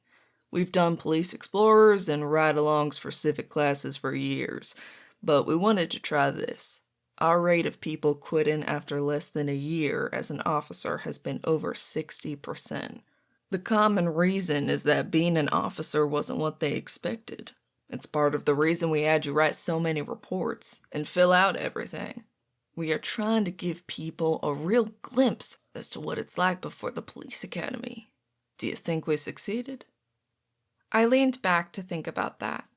The boredom, the terror, the endless paperwork, but there had been parts I thought were neat. Parts that made the other parts worth putting up with. I think so. Though voice-to-text software would make dealing with all the reports so much easier. To my amusement, Sam gave a little arm pump and Laurel sighed. "Ah, I'll take that under advisement. Thank you for that feedback. Your grade will be turned into the college, but I'm giving you a 4.2 out of 4. You handled the incidents you found yourself in with poise, and I want to make sure that is noted in your college record. And just to reiterate, Cori, if you ever want to apply for the police academy, I'll sponsor you. Hell, I want to sponsor you. I think you'd make a damn good cop. Put me down on your reference list when you start job hunting." "And me," Sam added, winking at me. The smile that crossed my face almost hurt my cheeks. At this rate, maybe I would be able to get the good job I needed and to live with Jo in Atlanta. Just knowing the chief of police thought I'd be good at any job helped a lot. but the glowing reference would help even more. I'd been worried about getting a good enough job as Marisol had narrowed it down to 3 apartments, any of which would be incredible and larger by at least twice than what I lived in now. But my portion of the rent would not be insignificant. But that brings us to the next part. Her words grabbed my stomach in a vice once more, and I hated how much I reacted to her. She was the one who told me Stevie was dead. The memory slammed into me, and everything snapped into place. I'd never remembered that before. You told me he was dead. I'm sure my words seemed to come out of nowhere, but they were said before I could think to control them. Laurel blinked at me, then nodded slowly. I did. She tilted her head, looking at me confused. There were parts of that day I've never remembered. That memory just coalesced into my mind. I think that's why I always expect the worst from you. Ah. There was a world of understanding in her tone, and she did understand. I could see it in her eyes. Something in me healed as I realized what my issue with her was, and I relaxed. She'd already told me the worst thing in my life. Nothing else would even begin to measure up. Well, what I wanted to give you now is nowhere near that traumatic. I know your parents sold the place and moved. The grapevine let me know they told you no contact with your brother. Laurel growled. For the record, your parents are broken idiots, but as he is 7, I can't override their wishes, and he is in a household that loves him. From what anyone can see, they dote on him. She shook her head. But that doesn't mean I approve of what they did, or how they reacted. So, here. She handed me the folder. We decided you and Christos should have options in the future, Sam said, his voice serious. We'll let you know over the years if the information changes. The chief of police where they live is someone I know. We've worked together occasionally. He'll keep me informed. With fingers I couldn't stop from trembling, I opened the folder. There, in black and white, was their new address, who they worked for, where Chris went to school, and their phone numbers. When he turns 16, if you still want to make contact, we'll get him your phone number. Laurel's voice was soft as I tried to read the paper that blurred as I looked at it. No matter how much I blinked, it still remained blurry. I don't have words. I managed after staring at the information for too long. They both grinned. Don't worry about it. Regard it as an early birthday present. We have the information in the system and reminders on our calendars. Someday, maybe you'll get to know your brother.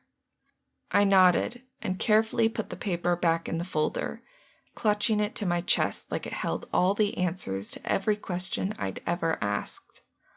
Sam rose. Come on, today I'm buying you a coffee, and then giving you a ride to anywhere you want. He remained true to his words. He got me a large raspberry mint latte, and then gave me a ride over to the Guzman's shop. He waved as he left, and I watched him go. Why did I ever think he was a bit of a jerk? I needed to remember to get to know people before I made judgments about them. Who they were was often different than who I thought they were. Yet another lesson I needed to learn. Life was full of them. I headed into the garage. I saw Stinky and Paulo working, but didn't see Joe immediately. With a shrug, I headed into the office. Henry looked up from the desk and gave me a smile. Cori, what brings you here today? I ran his tone through my head, but all I got was a bit of worry, which made sense, as I could count on 2 hands how many times I'd shown up at the shop in the middle of the workday. I've got the day off, and was wondering if I could steal Joe for the day, maybe go shopping, or figure out how to survive Tia. Calling Marisol aunt for the first time felt right and wrong at the same time. Wanting a chance to go play hooky and enjoy being young? His voice held humor and affection. It's good to enjoy being young. You're both too serious for your age. He looked down at the schedule and nodded. She needs to finish up the oil change and tire rotation she's working on. But our schedule is light, and I need to get used to not having her here in a month or two anyhow. Go on back and let her know. You two girls have a good afternoon. To live. You don't do enough of it. Thanks, Henry. Cori. His voice stopped me, and I turned to look at him. Marisol is Tia. I am Tio. I ducked my head, feeling my face heat. Then I lifted it back up. I refused to be ashamed for being loved. Maybe my parents hadn't been able to get past it, but others thought I was worthy. Thank you, Tio. The word rolled off my tongue, and he winked at me. Now go. Enjoy. I headed back with a spring in my step.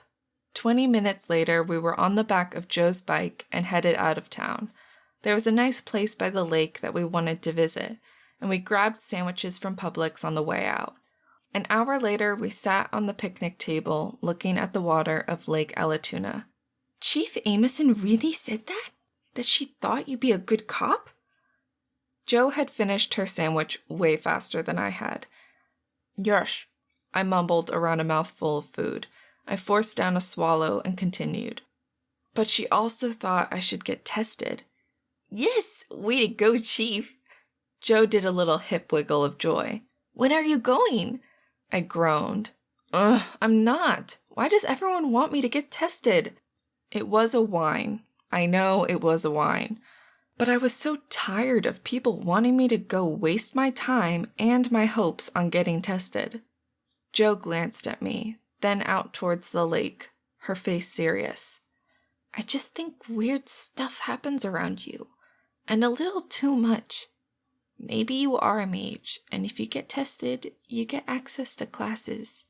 Joe, she interrupted me. No, I'm serious. You took all the classes. You know the consequences of being an unregistered. Her voice was heavy with worry. Yes, for a magician rank or higher. I've never emerged, and given what you went through and the few videos I've seen, it would be noticeable if I came in at a significant rank. You know I've always had the weirdness, so it can't be that I'm a mage. She chewed on her lip, her body hunched as she looked at the sparkling water, the sun creating spikes of light across it. So? Just do it. Then you'll know. Know what? That it is another thing I'm a failure at? Prove to myself that it is one more thing that I'll never be. I can't be a good daughter. I'm not date-worthy. Hell, I still can't figure out if I even like boys, girls, both, or neither. I'm a hazard to the people around me. And you want me to prove once and for all that I'm such a low mage that I can't even do anything useful with it? I don't need any more proof of how much of a failure I am. Bitterness leaked out, coating my words, and I winced at how it sounded. I sunk further into my jacket, shoulders hunched, ashamed at what I had revealed. Coruscant! Joe almost yelled the word as she jumped off the table and faced me. Your parents are idiots. You're not a failure. You've taken care of yourself for years. You've created a career for yourself. You've paid for school by working hard and doing it slowly. You have the respect of the police chief. My parents love you like you're one of their own. You are driven, creative, caring, and all you do is try to help others. I never want you to think that. You are my best friend. You're sexy as hell, cute, and anyone, male or female, would be lucky to get you. Never forget that. Ever. She yanked me off the picnic table and pulled me into a hug so tight it almost hurt, but it felt so good I never wanted it to end. You are my best friend.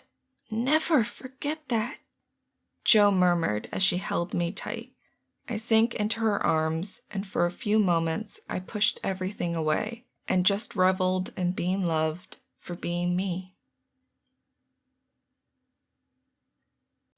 Chapter 35. The wise man treads carefully around dragons and mages. Both are touchy and can kill you with little effort. Chinese proverb. I really wish I could fall in love with Jo. She'd be like the best girlfriend ever. After the emotional scene at the lake, Jo and I spent the weekend hanging out, going to different places after I got off work. Molly kicked me out at noon each day, giving us the time to go and enjoy the area.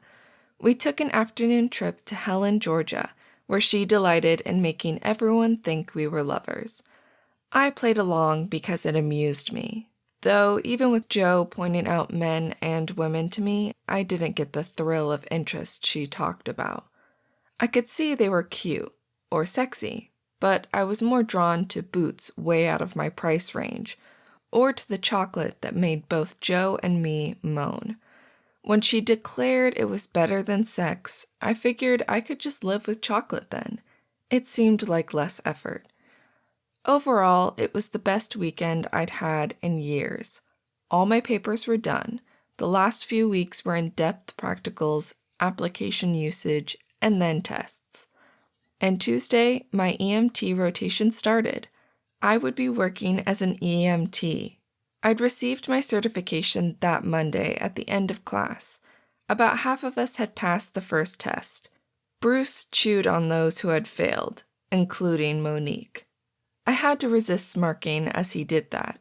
Some days I was not a very good person. Mostly I had my sights set on Tuesday, and my first day in my chosen profession. The night before I tossed and turned, haunted by dreams of me failing, or worse, hating every moment of it. By the time I woke up in the morning, I felt like I could have just stayed up all night and been more rested. It wasn't a good way to start the first day on the job. As I trudged to the bus stop, clinging to my coffee as if it was a lifeline, with the heavy med bag dragging me down, I mused that at least I was getting good at first days on the job. A figure stood waiting at my stop, which surprised me. Usually I was the only one there, but then it had been a few weeks since I rode the bus on a Tuesday. The police had been close enough to not need the bus. The person turned and looked at me as I approached, the bright red of his hair peeking out from under the hat.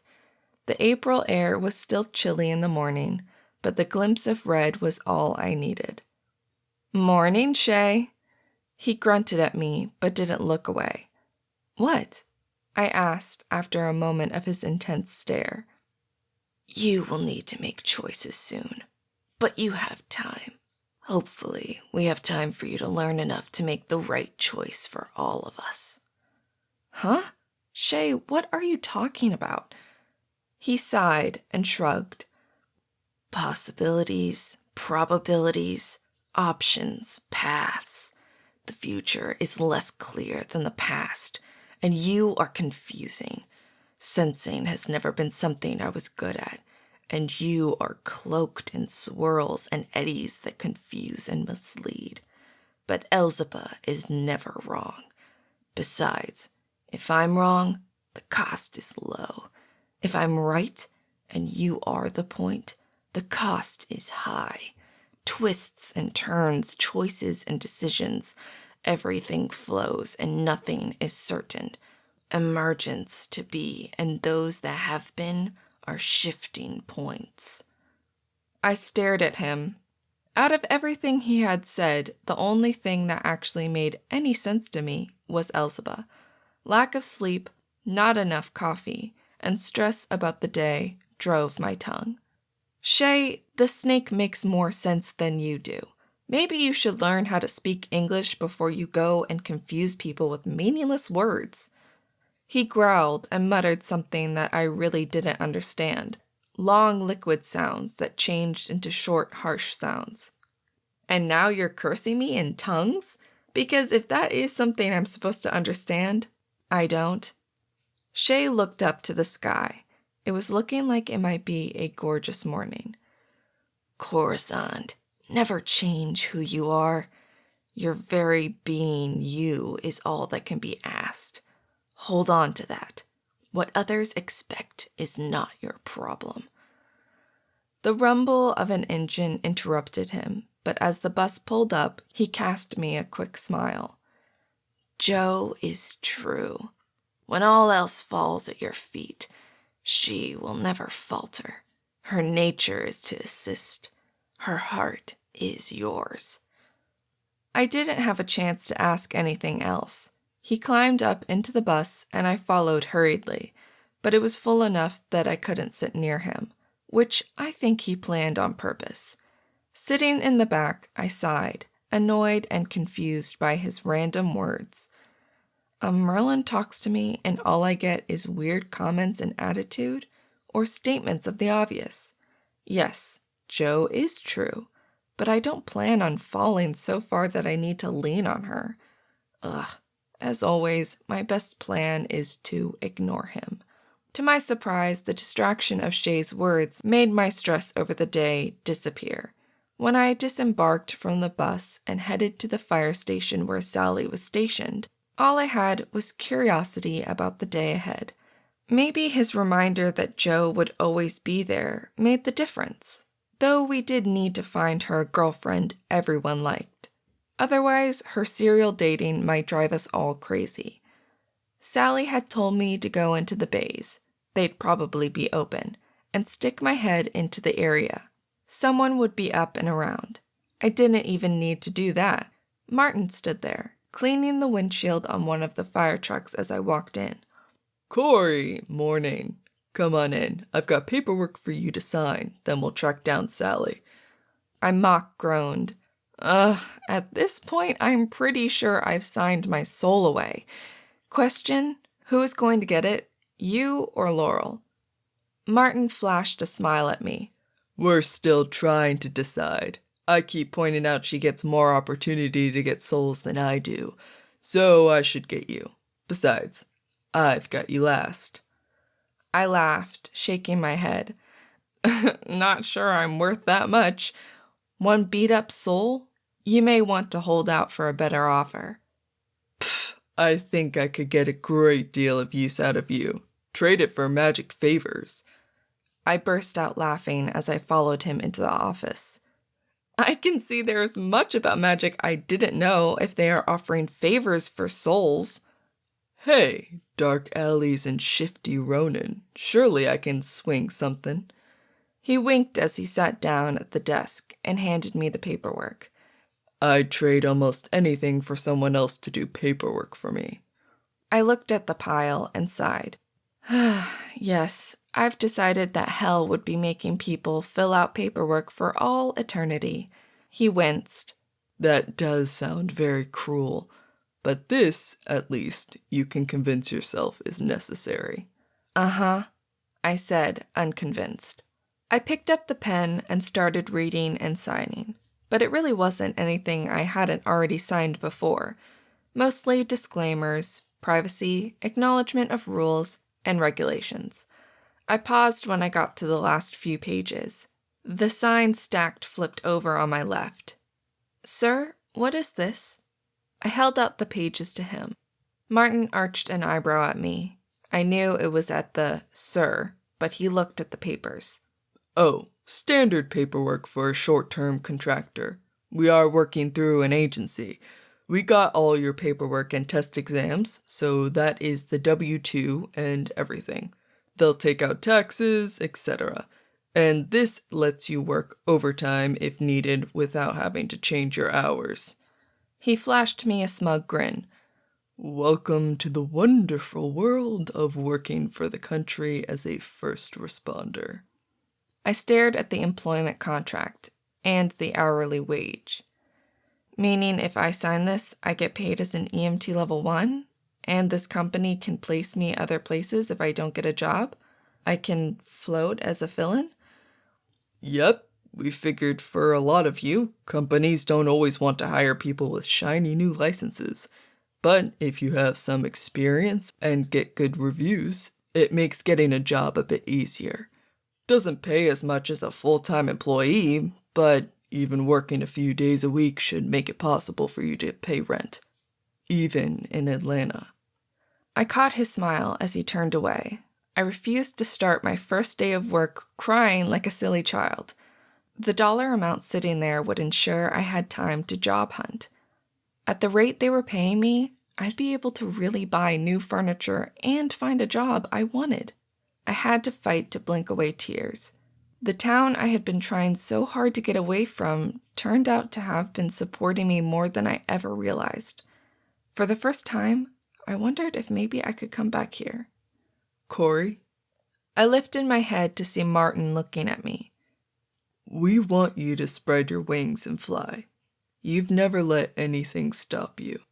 Go, explore the world out there. I sniffed hard and finished signing the papers. I didn't say anything as I handed the bureaucratic stuff to him. My face said it all. Go on. Through that door. She should be in the day room. She's got a kit for you. And you have your bag? It was a redundant question as it lay next to my feet, but I stood, grabbing it. Yep. Good. Have a great experience, Cori. His words followed me, making me smile, though not really with humor. My experiences were rarely great, often crazy and stressful, sometimes entertaining, but rarely great. His office had 3 doors and was a big, open room. One door led into the bay where I'd met him. Glancing through the other, I saw a big country-style kitchen. I went to the right and found a living room-like area, but with tables to work at, as well as a TV and couches, and what looked like multiple video game consoles. Sally stood at one of the tables, a bag similar to mine spread out right where he said she would be. She looked up as I walked in. Hey, Cori, congrats on the exam. That was a great score. You saw it? By some miracle, my voice didn't squeak. I counted that as a win.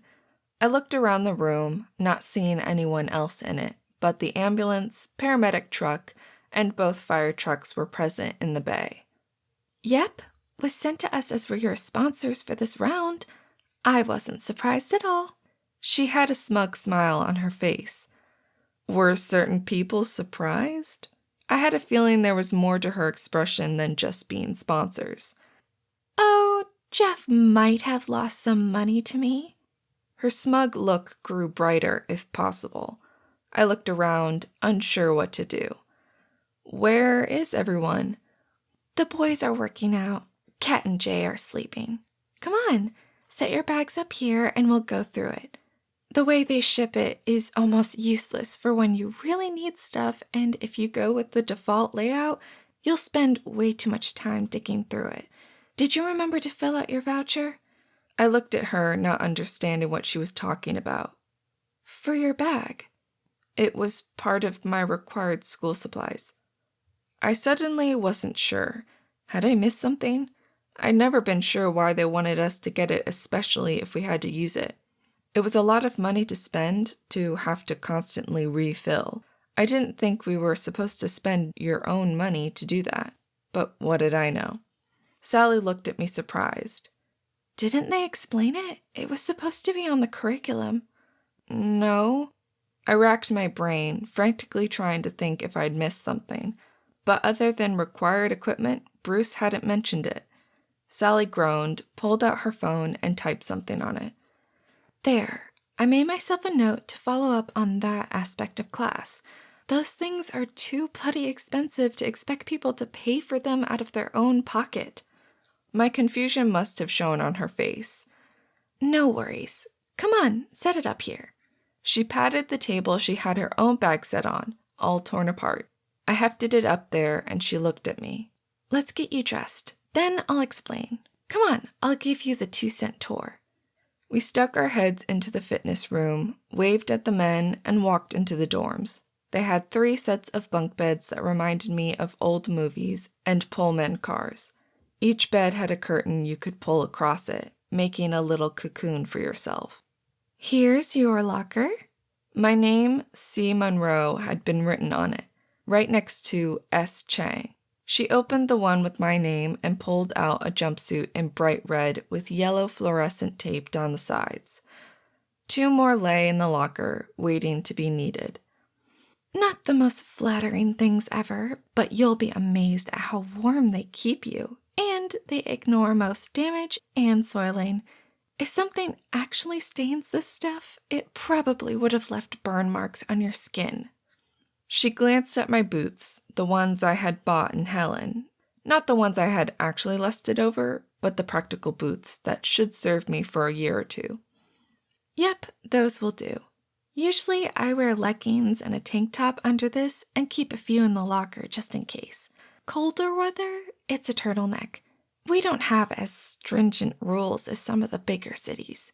Here, wear the jumpsuit and you're good. I took the suit and disappeared into the bathroom. There was a full shower and toilet, along with a pile of huge fluffy towels.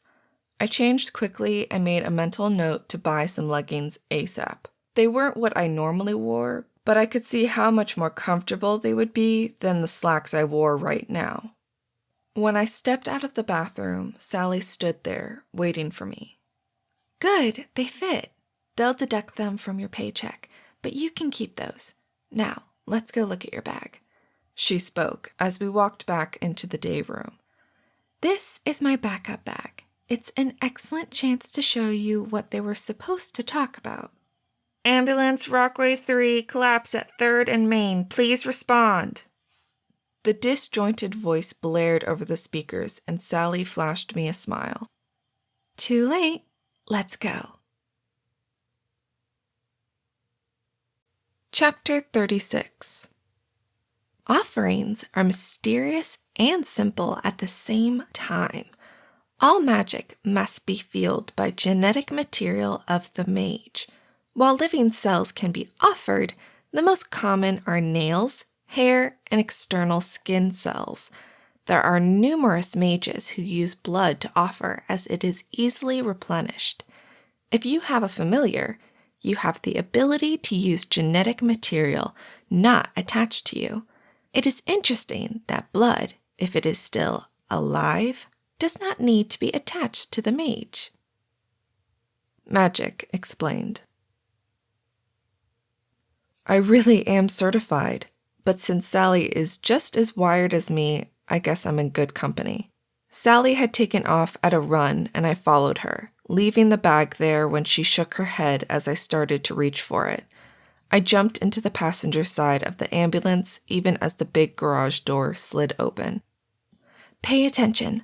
This will be your job on the next run, she said. I nodded, but she wasn't paying attention as she buckled in. She started the engine and picked up the radio all in less than 15 seconds. Rockaway 3, over. En route. Details requested. A laptop sat there, and she flipped it open as she started out of the garage. The app popped open and details appeared. Take notes as they talk. You'll see. This should be like the stuff you've seen in class. Her voice ended in a question, and my heart seized. I glanced at the laptop and saw with relief it was exactly like one of the apps they had us practice with last week. I knew this software. Got it. She flipped on the sirens and tore out of the driveway and down the street. As the radio squawked, I recorded the information. Male, approximate age mid-30s, collapsed, walking out of the supermarket. Manager is waiting. Male is breathing but unresponsive. What's your ETA? The dispatcher was talking so fast I could barely keep up. I glanced at Sally. Under 3 minutes, she responded, not looking at me but the traffic. I repeated the information into the radio. There wasn't anything else for me to do. How do you know where you're going? There's a GPS there. She nodded at part of the dashboard I hadn't paid much attention to. But Jeff and I spend a lot of time memorizing maps. We make a game of it, blocking streets and providing addresses, and we have to get there without looking at a map. Granted, Rockaway is pretty small, but in the big cities, it's even more important.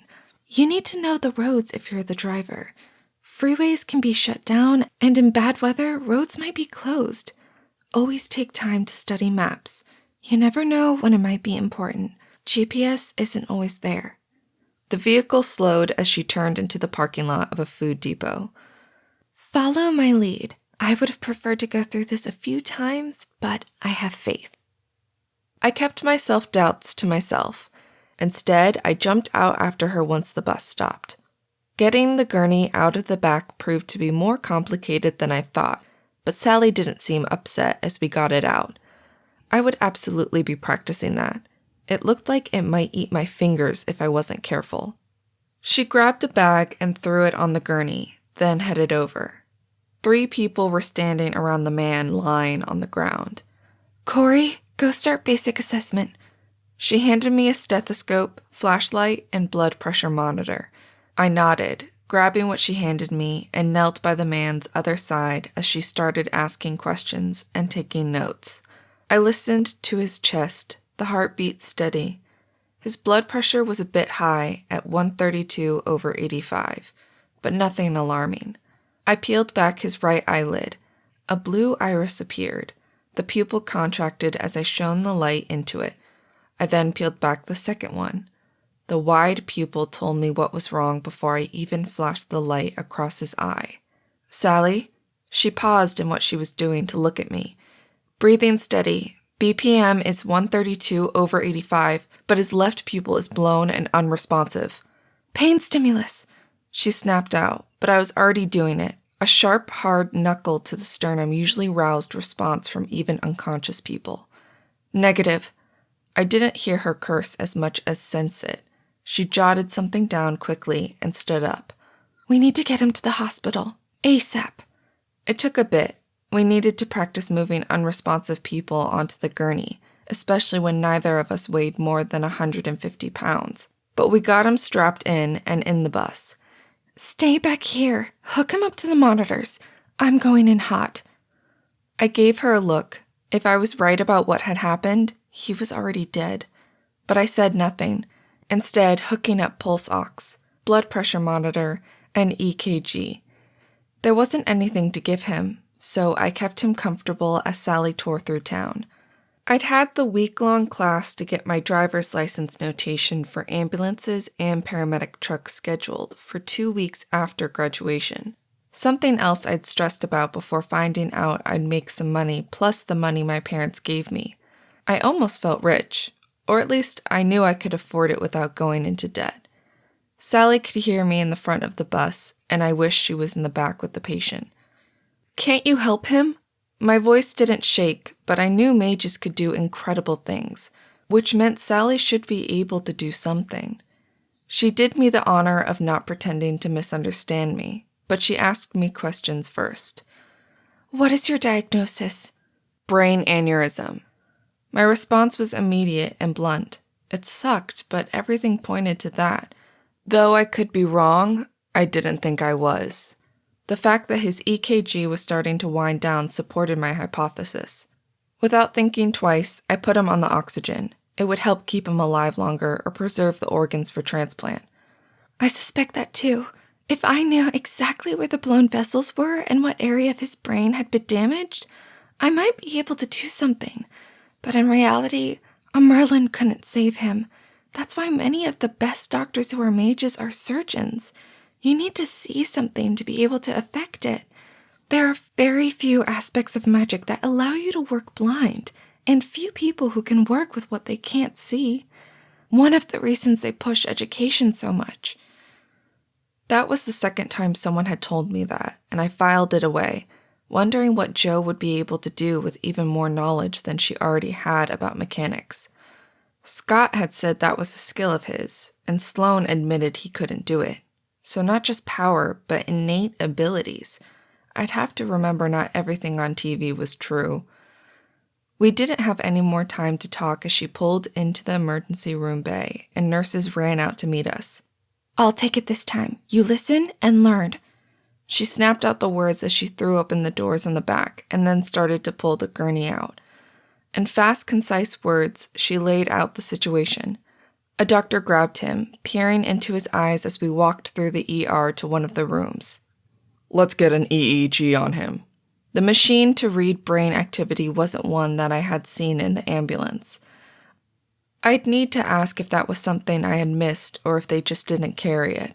It took the experienced nurses less than 2 minutes to have him hooked up, even as another nurse took his wallet and personal effects from me. I had recorded his name, age, and address on the forms. He had a phone on him, and I'd verified there was emergency contact information on it. But that wasn't my job to do. That fell to others. EEG active, someone said, and I turned to look. The brainwaves showed exactly what I had expected. Low-level basic readings, and they were fading. There was no higher brainwave activity. For all intents and purposes, he was already dead. His body just hadn't caught up with that knowledge. Donor? A doctor asked, her voice neutral. According to the license, yes. Good. Hook him up to the life support and get his family notified and in here. They have choices to make. There is nothing I can do for him. Her voice wasn't cruel, just matter of fact, and I watched her walk away. I couldn't take my eyes off the dead man, standing there with my hand still on his ankle. Things I had never seen, created from my imagination, flashed across my mind. My parents coming in, only to be told their son was dead. Cori? Sally's voice broke apart the images that I'd never seen. Instead, it was the man, looking at me. His eyes wide and surprised, blinking at me, then staring at his body. He looked around wildly, then at the body again. Already nurses worked on keeping it alive, though the man, the person he had been, was dead. Cori, you okay? Sally's voice again, right in my ear, and the man faded away, leaving me with the body of a man who'd never laugh again. A hand touched my shoulder, and I turned to look at her. There must have been something on my face, because she frowned. I know you've seen dead bodies before. Something wrong? I shook my head, chasing the strange images. All of them must have come from my imagination. I shrugged and forced a smile that I'm sure looked as fake as it felt. I've never come with them to the hospital before. It just hit me, I guess. Made me think about things I've never thought of before. Kicked my imagination into overdrive, I guess. The last thing I needed was to tell her I thought I had seen the dead man looking at his body. That wasn't any more real than my parents standing by Stevie's body and crying, begging the doctor that it couldn't be true. The first few ones that die on you are hard. In some ways, this one was easy. I wasn't shocked by her words, not exactly, but I did give her a look. He was dead before we even got the call. You don't need to ask yourself if you did the right thing. Would he still be alive if you had moved faster, be smarter, done something else? I'm sorry you got this at your first call, but at the same time, it could have been worse. My mind flashed back to laying in the car, my hand on the boy's face as he died. Yes, it could have been much, much worse. So now what? Though I suspected I knew. Paperwork, then back to the station to repack and clean the rig. File the reports and get back. We need to go over your bag so it's useful, and then, since you have your EMT cert, you know the law? She asked as we headed over to the admin portion of the ER. Yeah, but since I don't have a car and I can't carry it with me, I haven't worried about it. Point. Create a mini bag with things you can use to do what you can. Then get a decent one once you get a car. You'll hopefully never need it, but if you do, you'll thank all the stars in the skies. Once again, I found myself smothered by paperwork, but soon enough we were back at the station. The rig didn't take long to clean or set back to rights. Then she went over the bag with me. As I was saying, the point was for you to have a couple weeks with the bag. Organize it, figure out what works for you. Every medic is different on how they like it organized. She handed me the voucher. This is to be filled out so you get reimbursed by our department, as you'll leave the bag here. Normally, techs only buy the bags, and the department or agency provides the supplies. But to be good at this job, you need to know everything in this bag intimately. Know what you prefer, how to use it, and most importantly, how to know when you need to restock.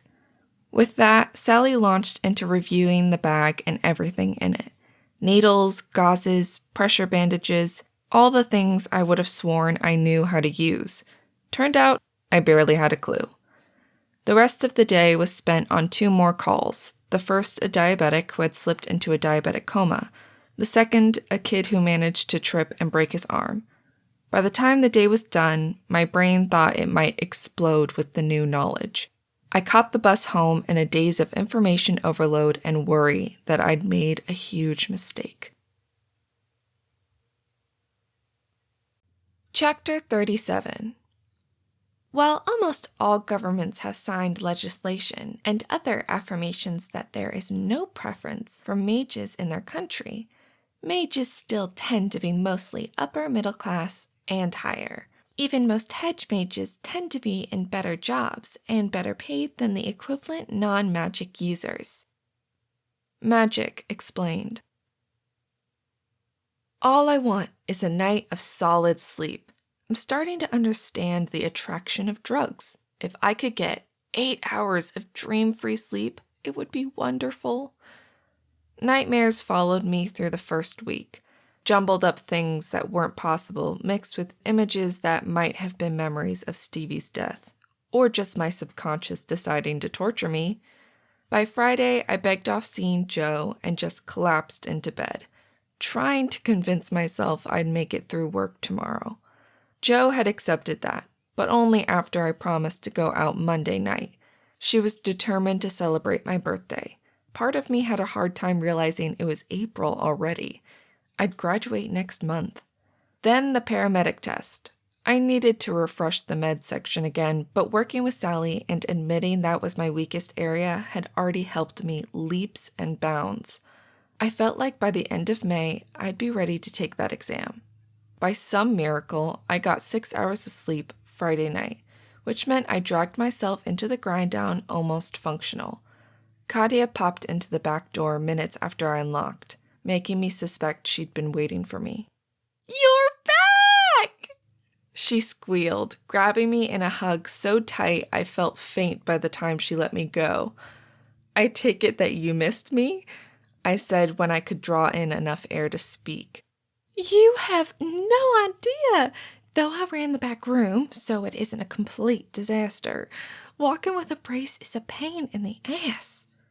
She gestured at the brace on her jeans. But I'm still better off than Carl. I have no idea what Molly is going to do, but she needs to replace you and me soon. She is worse than the other two combined. I get she wants to make more money, but seriously, I start my own classes soon. I can't take her social awkwardness. Katia's familiar babble made me smile, and soon we were in our groove. The shop clean, customers satisfied, and lists of what stock was getting low created.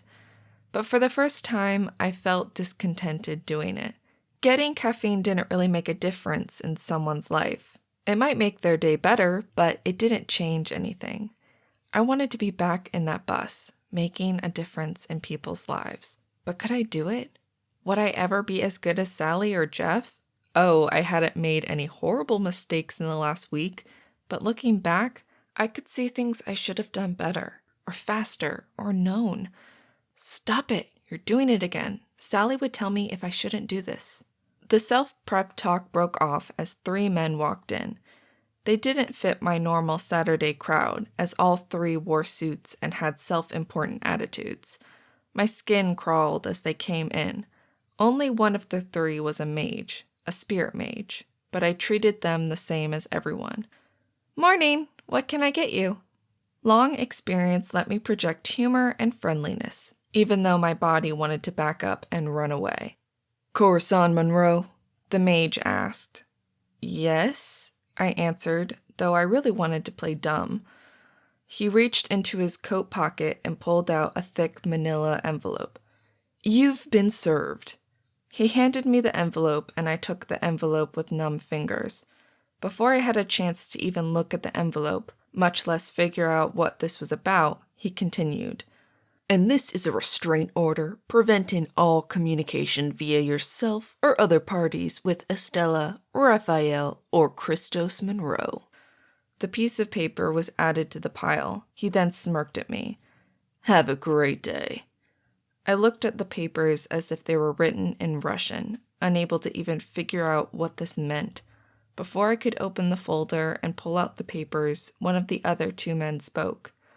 Corazon Monroe, you've been accused of cheating in the EMT certification exam, as well as the cognitive test.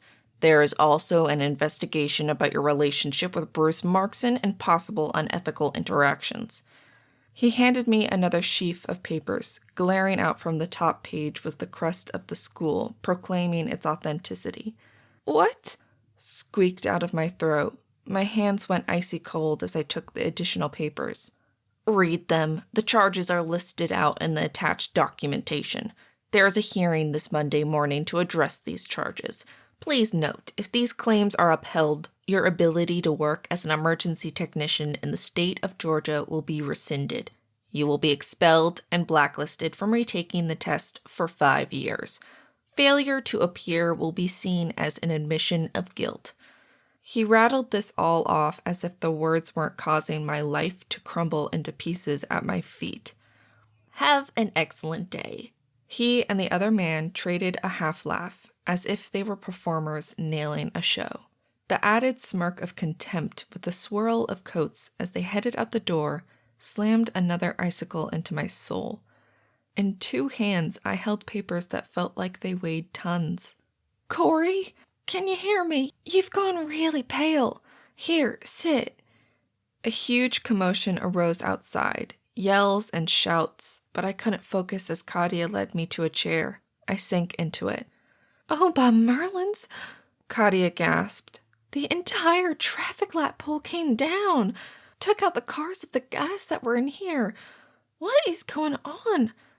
She shifted her focus back to me, but I could only stare at the papers, not knowing which one to open first. Indecision gripped me, and the ringing of my cell phone came as a relief. Something, anything else to focus on than this. Besides, from the ring I knew it was Jo. She'd make it better. Just hearing her voice would make it better. "Hey, Jojo, what's up?" I knew my voice shook, but I clung to the solid person that she was. When her voice came over the phone, that thin control shattered. "Cori, Sanchez was hurt. They're rushing him to the hospital now. A jack snapped and the car dropped on his leg. It's bad. The bone broke really bad. Her voice broke and everything else pushed away. "Where are you?" I headed to the door as I spoke. "Going to the Health Star Hospital in Rome. Cori, if he loses his leg." Her voice trailed off and she fought back a sob. No magic would be able to grow him a new leg. It meant prosthetics and a long, hard road ahead of him. "He won't. I'll meet you there. Jo, I will be there." My voice hard and sure. "Thanks. I need you," she admitted and hung up. "Katia, I've got to go." I pulled up the rideshare app as I spoke. Jo's brother was hurt. I'm going to the hospital to meet her there. Sorry, you're on your own. Call Molly. "Cori, here." She shoved all the paperwork at me with a binder clip holding them together. "Call the school while you go there and find out what this is about. I'm sure he'll be okay. I've got this." "Thanks, and sorry." I grabbed everything, shoving it into my bag. I'd look at it later. I managed to schedule a ride, and they picked me up at the corner in a minute. "Thanks," I said over my shoulder, heading out. The commotion outside surprised me as I looked at the huge light pole that had fallen, pulled by wires and guidelines across the 2 cars parked in front of Grinddown. The men who had come in and tried to shatter my world were yelling and gesturing at a police officer that stood there. Utility crews had already shown up and were dealing with the snarl of traffic and people. On any other day, I might have stood and looked at it, trying to figure out what had happened. Today, that didn't matter. Jo was first, then school, then, when I had time, I'd look at the stuff from the Monroes. I refused to even call them my parents anymore. Maybe I should legally change my name. The idle thought kept me distracted as I turned the corner and walked away from the chaos. A car pulled up, and I matched the info, sliding in. "Health Star, Rome, emergency room." The young man scanned me with a startled look. "You aren't hurt, are you?" "Huh? No, meeting a friend there. Her brother was taken in." "Oh, good. I don't need blood in my car. I nodded, not paying much attention as I focused on the papers from the school.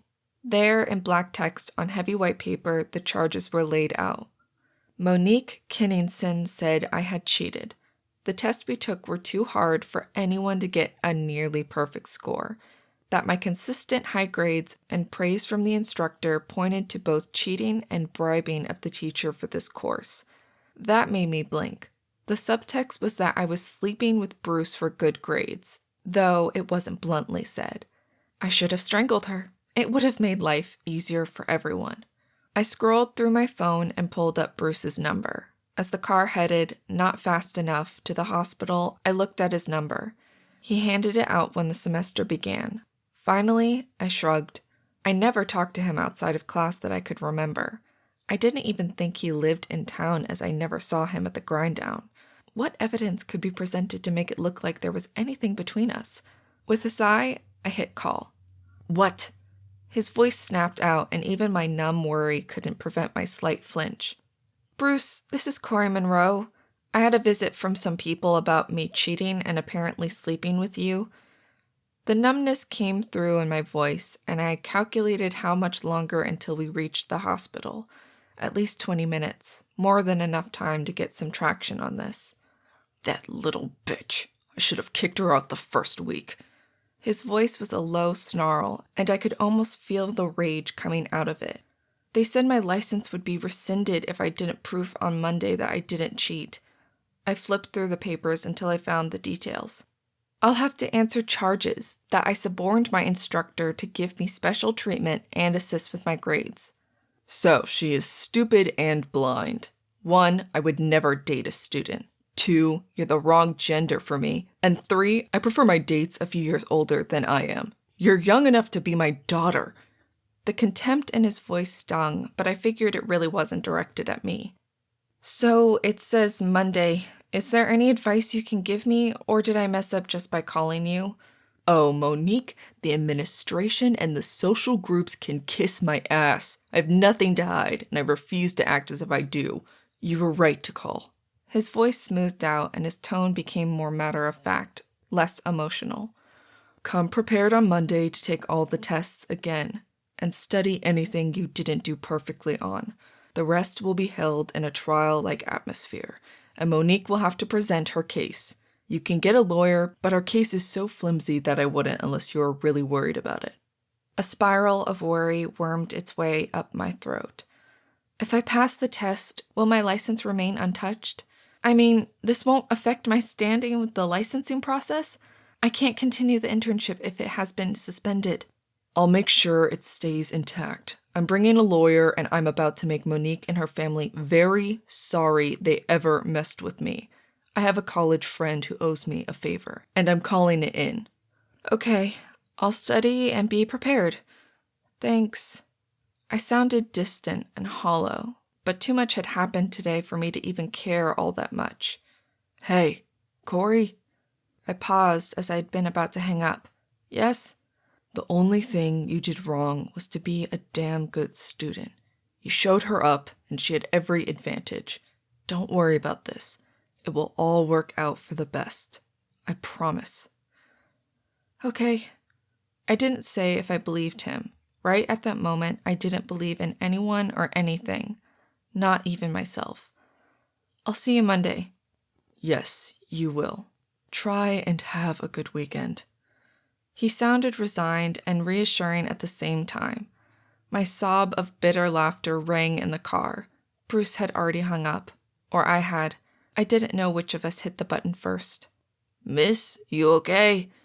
The driver's voice pulled me a bit out of my haze, and I focused on where we were. About 5 minutes out from the hospital. I'd been there once or twice over the years.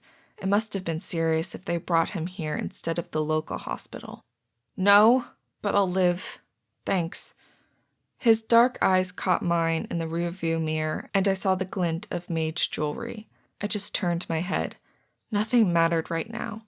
I started to open up the pile of papers that represented the Monroes and their issue with me, but then didn't bother. I read over the school stuff again, making a list in my head. but most of the charges were so fake I couldn't figure out why they had even listened to her. Cheating, maybe, but usually a retest was the extent of anything that was asked of people. The car slowed down and my eyes caught a sign. Kinningson Bone Therapy. And it clicked. She must be related to Gerald Kinningson. He'd funded a lot of medical and college buildings in the area.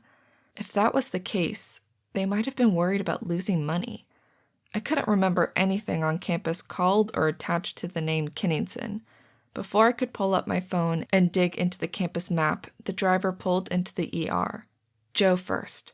The Guzmans were much more important than a Kinningson could ever be to me.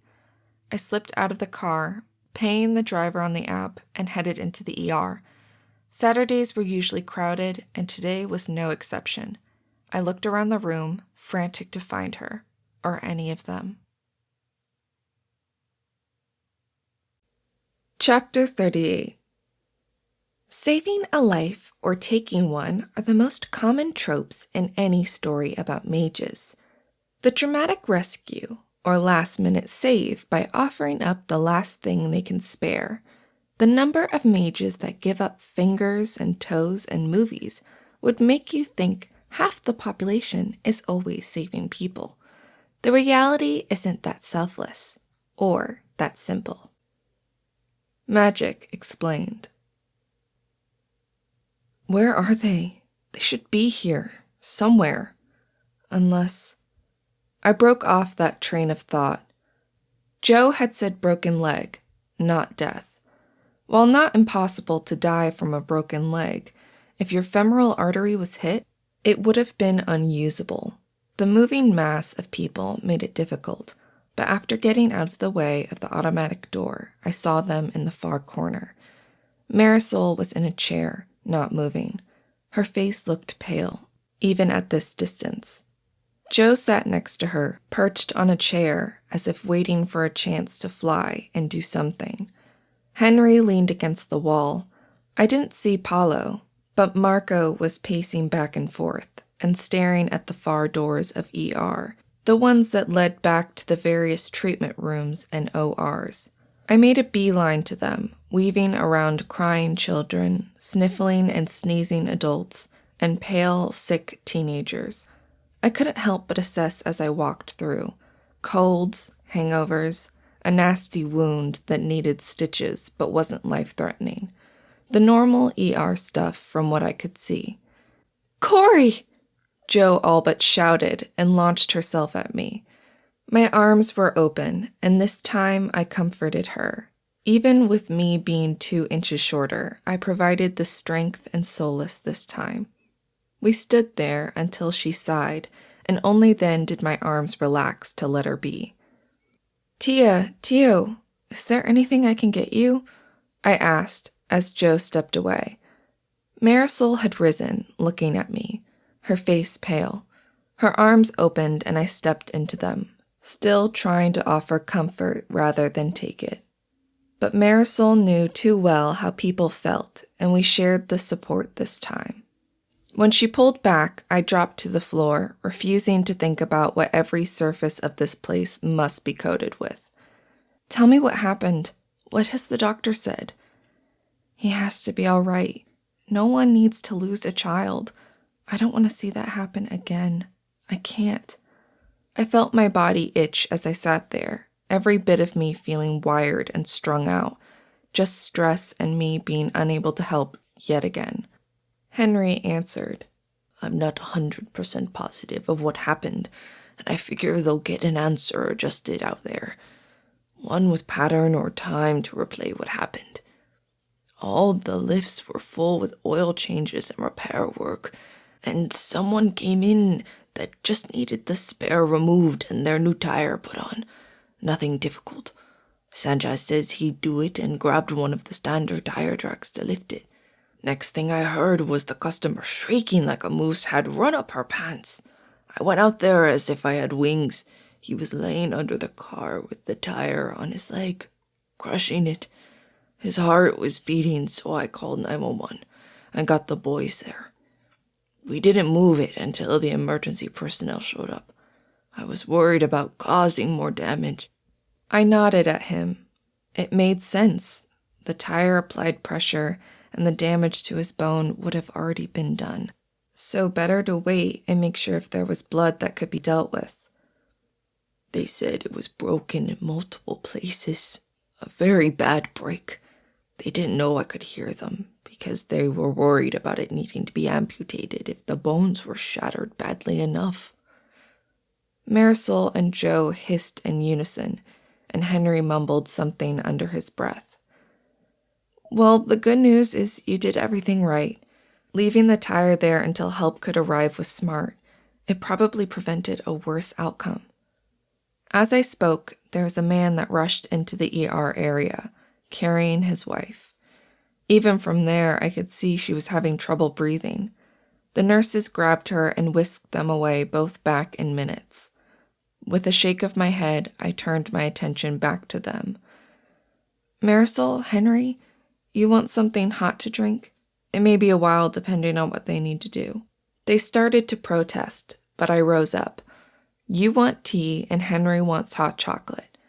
Let Jo and me go get it. It will keep her from pulling down the walls.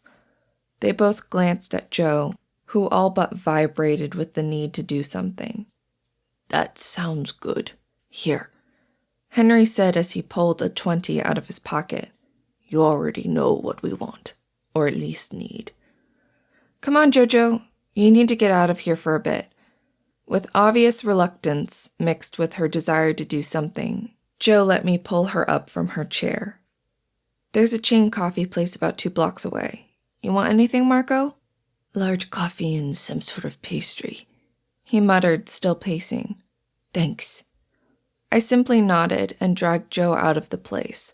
My body still twitched and my head felt like ants were marching over it. As soon as we were outside and a few steps away from the hospital, I gave in and bent over, scratching my scalp like it was a pan that needed scoring. One of these days, we're going to need to do something about that dandruff. Seriously, it should be better by now. You've tried every shampoo ever produced. Huh, that would be too easy. The last doctor said this is my stress outlet. Either I need to have less stress or I need to deal with it better. I moaned a bit in pleasure as the last of the flakes scrubbed off. At this point, I'm just glad all my hair hasn't fallen out, though it would be nice if it ever grew. I tugged on my bob a bit mournfully, though the majority of the time I was just glad that it was easy to care for. Jo had to keep hers in eternal braids because it grew so fast. If she undid it completely, it would probably hit her knees. Hey, just think, I'll be able to learn how to use my hair to do magic.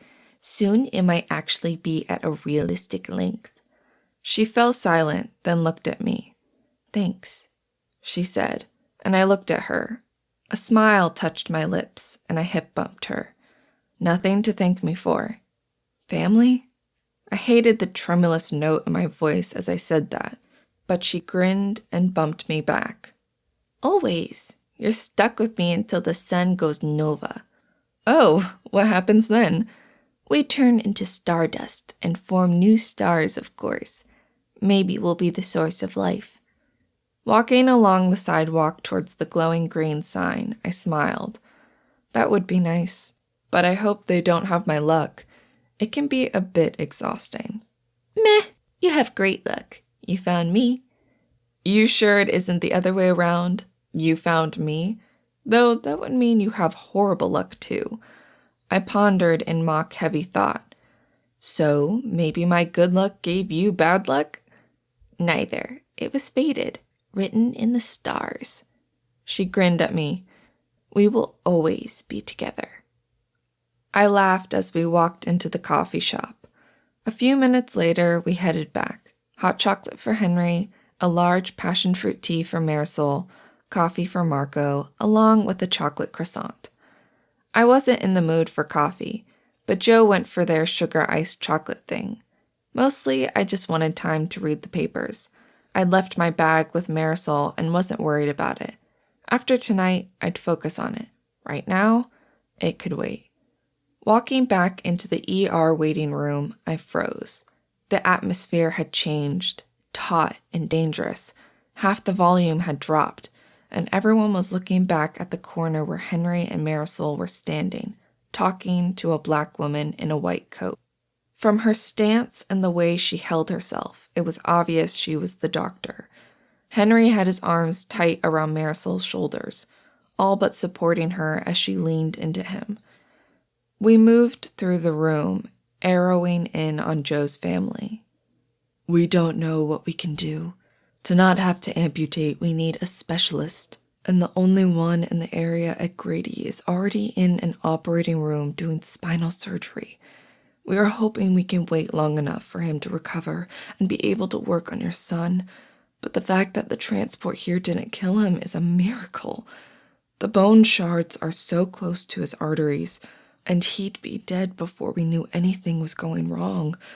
We're trying, but right now I don't have any good news to offer you. The pager went off on the doctor's hip. She lifted it up, frowned at it, then shook her head. If I hear anything else, I'll let you know.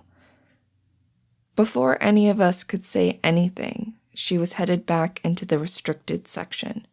I never wanted my jumpsuit and badge so badly before. Maybe with that I could get back there and see what was really going on. See Sanchez. I ached to be able to do something. Anything.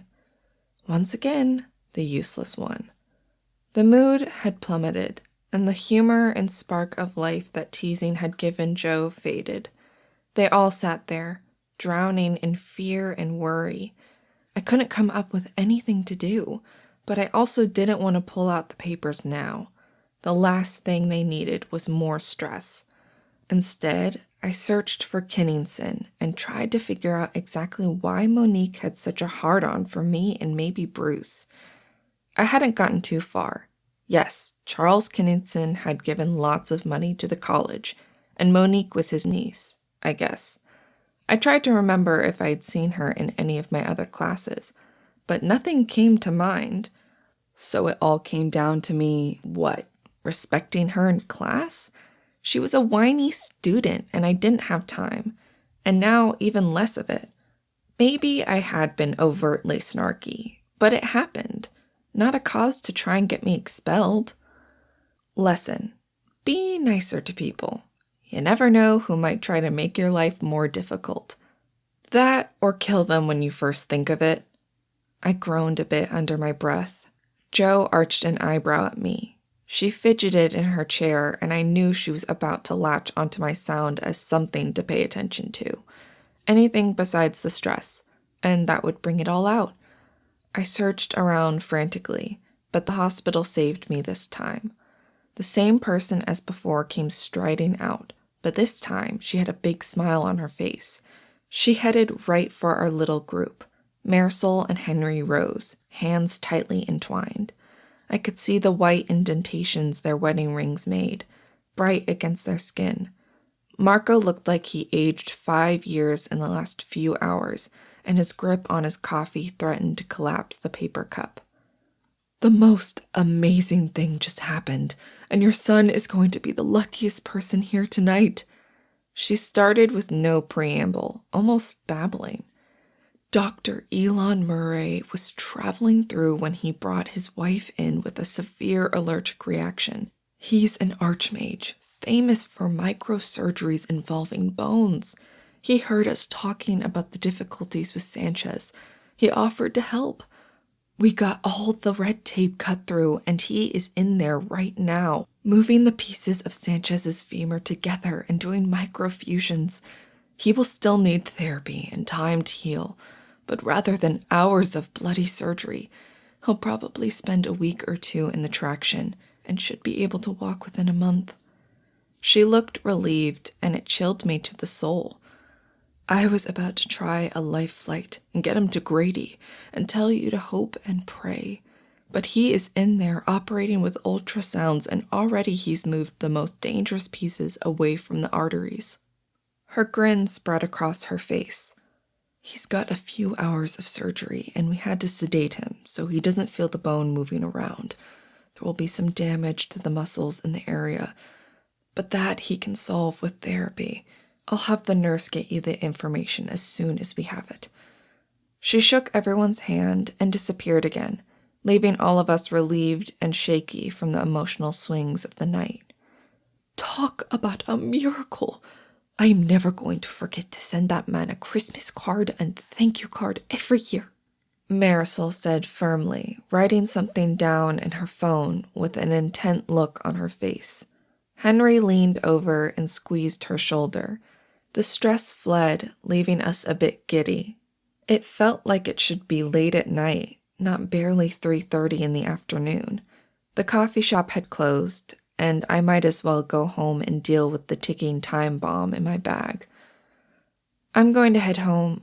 I'm glad he's okay, but he doesn't need me peering in at him on top of you guys. I need to get back to the shop, said Marco. Dad, I'll leave you here and take the truck back. I'll come back tonight. He should be in a room by then, and I'll update Paulo on the situation. Marco had pushed away from the wall, and it was clear he needed to get out of there. I'll go too. No sense in having me stay. We still have cars to repair, Jo admitted as she stretched, exhaustion clear on her face. But we're still going out on Monday. I didn't say anything. I needed to read the papers before I could decide to celebrate my birthday. Yes, you two go. Please take Cori home on the way. Thank you for coming, Cori. Marisol's voice sounded calm, almost content.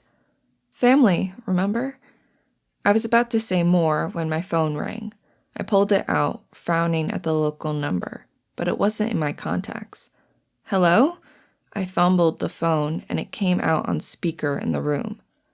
Cori, we need you. Sally's voice rang out. We have a mass casualty incident, and all responders are being called in. Chapter 39. Offering means sacrificing a bit of you for someone or something else. While it sounds easy, many doctors, nurses, and other first responders point out that there is always a balance. Most material that can be offered takes a while to replace, so there's always the fear that if they offer too much, the next time it is needed, they won't have enough to offer. Magic explained. Tons of people dead or injured, and she's calling me. My thoughts broke off, and it snapped into place. I was a trained EMT. I was about to pass my classes and become a trained paramedic. Regardless of what anyone thought, I had not cheated. I had earned that license, and they needed my help. I turned and looked at the Guzmans, and my world spun. There was pride, love, and support in their eyes. Their son was laying in the hospital, and they were proud of me. Go. You will do excellent, Marisol said, waving me away. Jo winked and grinned at me, and time snapped back in. I'm at the Health Star in Rome, the ER. You okay? She snapped at me. Yes, visiting, I replied, standing there frantically trying to think how to get from here to wherever the incident was. I didn't have a car. Head to the ambulance bay. They're packing up. Yell out for Daryl, a huge black guy who looks like he'll break you. He's one of the best. Tell them you're contracted with us, and I'll grab your jumpsuit and badge. Go. She hung up. I whirled to Jo. Keep this for me. I'll get it from you later. I shoved my bag at her and took off at a run out of the ER. The bay was to the right of the ER, and it was a hive of activity as people frantically stalked their ambulances. Others were diving in and lighting up lights and sirens. Inhaling as much oxygen as I could, I bellowed out, "Daryl!" I looked around as people glanced at me. Someone leaned into a bus, and a minute later a man stepped out. A man that made most men in my life look like toothpicks. I wasn't positive how he could get in the bus and drive. The other person pointed at me, and he moved towards me at a pace faster than I could run. You have 5 seconds, he said in a disconcerting English accent. I shook my head, trying to reconcile my expectations with his voice. 3? He started to turn away, and I quit worrying about it. Sally Chang said to come with you. I'm contracted out at the Rockway Fire Department as an EMT. Get your ass in the vehicle then. We need to get out. He headed back as others finished loading up and headed out. Ride in the back. Leo's my partner. He wasn't rude or angry, just matter of fact, and I scurried to keep up. Diving into the back and sitting on the bench as the other man, late 20s with a chaos tattoo on his head, shut the doors behind me. Seconds later, the ambulance pulled out, and I braced myself as the lights and sirens flipped on. When we hit the freeway, I lifted my voice over the road noise and sirens. Do you know what the situation is? Leo turned to look at me. His tattoo, a bright yellow against his red-brown-tan skin, complemented his light brown hair. Bus carrying kids to an away band competition, followed by parents. Another car hit them, head-on, and they flipped, taking out other cars. Count is 10 cars involved, and at least 30 victims. Unknown complications at this point. 2 confirmed dead, but others expected. He rattled it all off in a way that made it seem more normal and common. It let the information hit me differently, and I appreciated the matter-of-factness. Got it. How many units responding?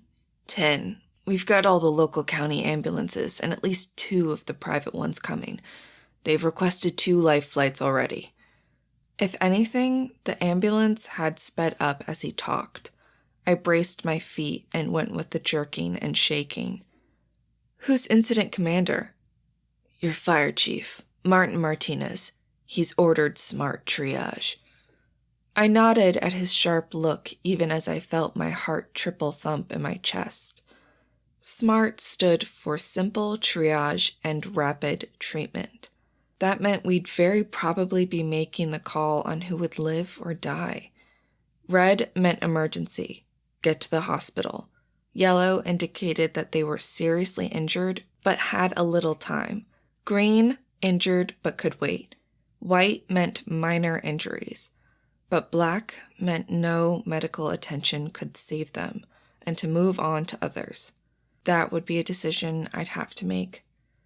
I ran the process through my head, but it was one of those they only covered briefly.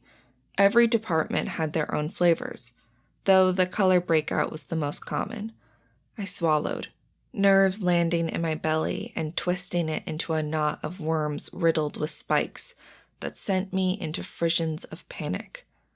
What if I screw up? What if I triage wrong? What if I cost someone their life? Nausea swarmed me, and I closed my eyes, trying to breathe. Get on your game face, people. We're going in now. Daryl's voice intruded on my attempts to keep my stomach where it belonged, but I couldn't keep my eyes closed. I had to see. I leaned forward and tried to see out the window, but the sun, flashing lights, and moving vehicles created a jumble of broken images that didn't make any sense. The ambulance jerked to a halt, and the 2 men flew out of the doors. Before I could get to the back door, it flew open. Out, girl. Find your boss and do your best. Daryl spared a half-second to nod at me before he grabbed a bag and headed out. I swallowed down my nerves and stepped out of the back, and the world seemed to slow to a stop. Even the moving people stopped as I stared, my skin burning as I took in what lay in front of me.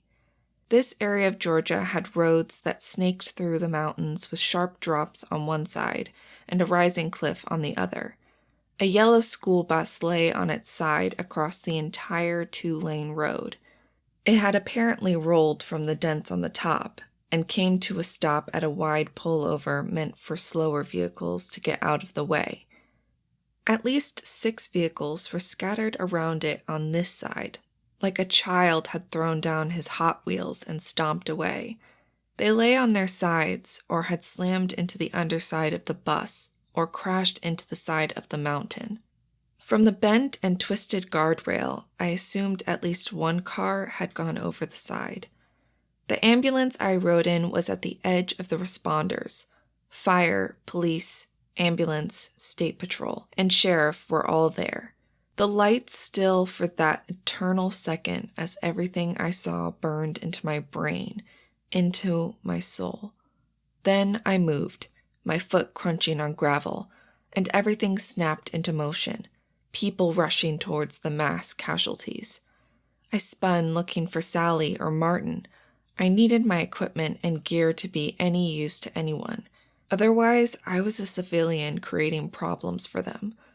Black hair and a shining sheet caught my eyes, and I spun, laying eyes on the familiar logo and lettering. I took off at a run towards them. As I got closer, the voices started to make sense amid the sirens, the shouts and the screams and sobs of victims. All of you, start triaging. I have the tags here. Grab them when you head out. Use your best judgment. If you have a black or red, summon me, Jordan or Chang, to verify. Otherwise, Chang and Laurent will be getting people down this mountain to where the choppers are. They have a park about 5 miles down where the copters can land. We have 3 red already, and we'll need to bus them to the helicopters stat. Your job is to stabilize people and keep them alive until they are taken from you into a bus. Chang, Laurent, I expect you to drive like sane maniacs. Transfer your patients, then get your asses back up here. All of you, your job isn't done until the only people left are the dead and the responders. Move! Captain Martinez's voice bellowed like a trumpet, causing the hair on my head and the back of my neck to raise with its power. I stopped next to Sally. "I'm here." She glanced at me, nodded at the ambulance that she drove. "Good. Your gear is in there. Change and do your job." She didn't take even another second, just grabbed her gurney and raced away with it.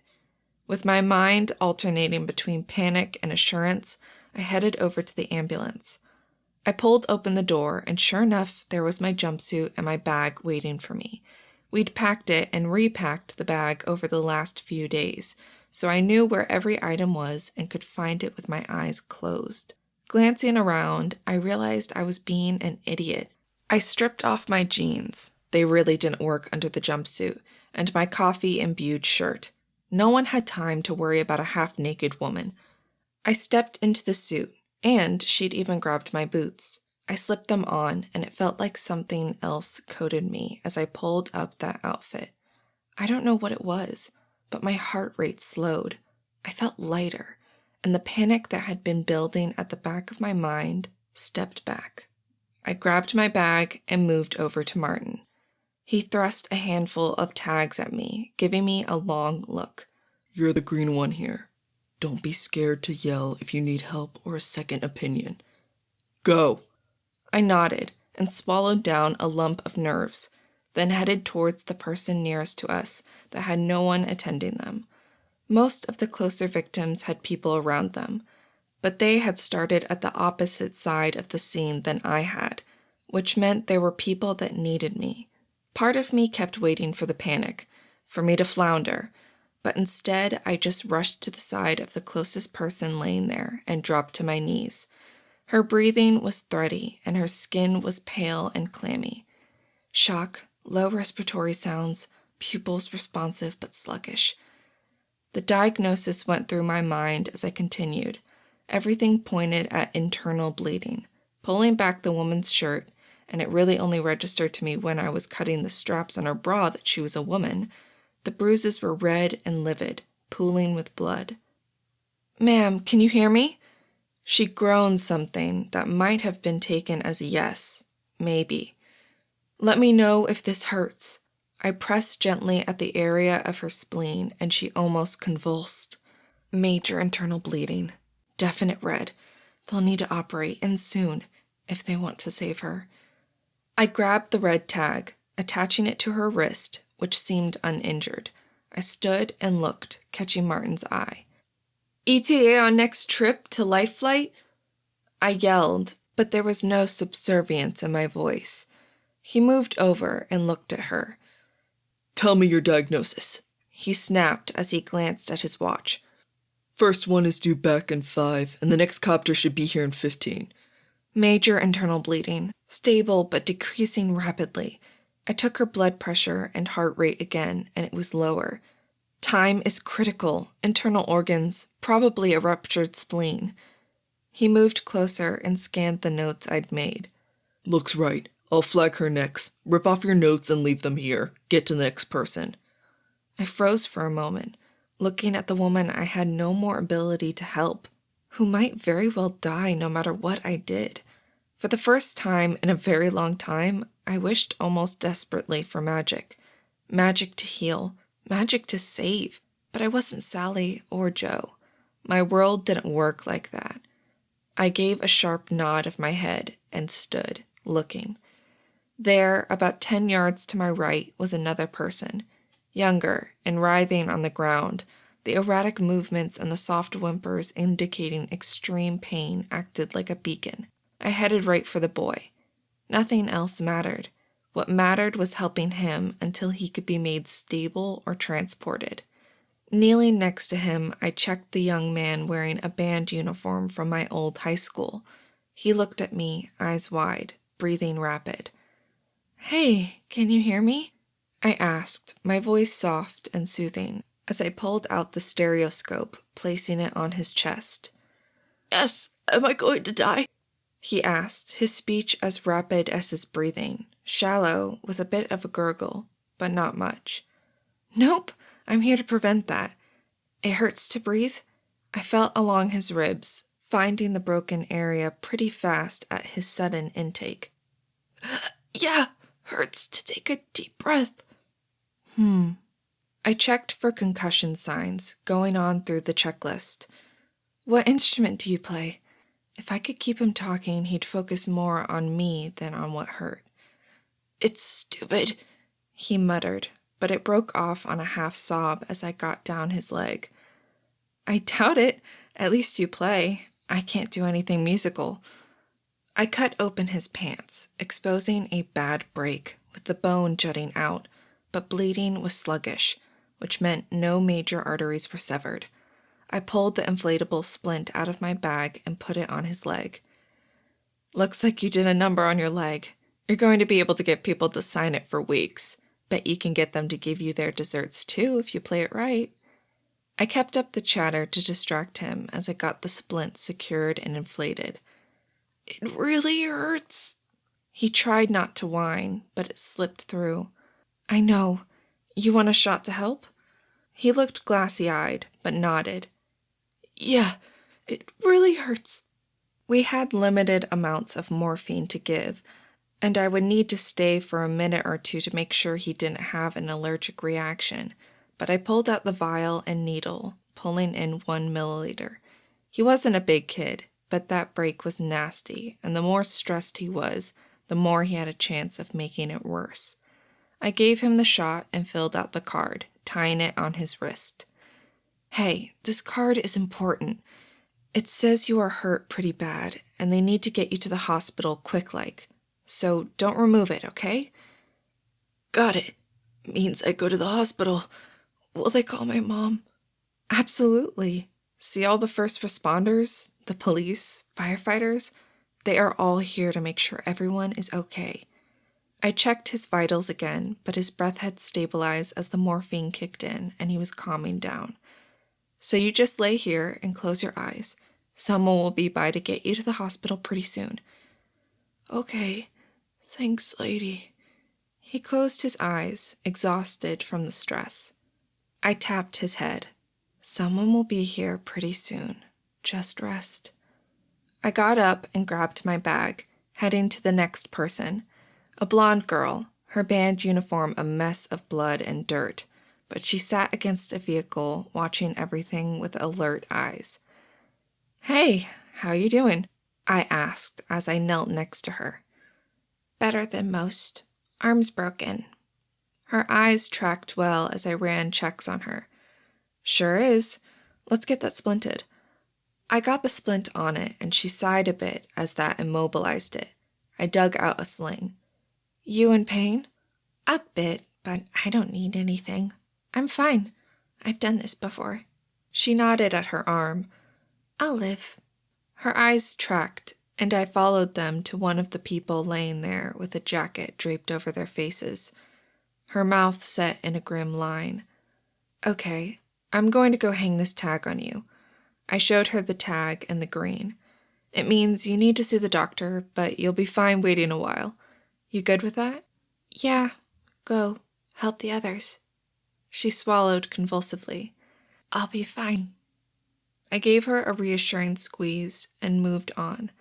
The afternoon disappeared in helping, tagging, comforting, and moving to the next person. The first black tag I filled out didn't even shock me, and I didn't bother to ask for backup. It was the bus driver, and his body was cooling by the time I reached him. I tagged him, closed my eyes for a brief second, and moved on. The living needed me. He didn't. Chapter 40. The hardest part about being a mage is knowing what and when to offer.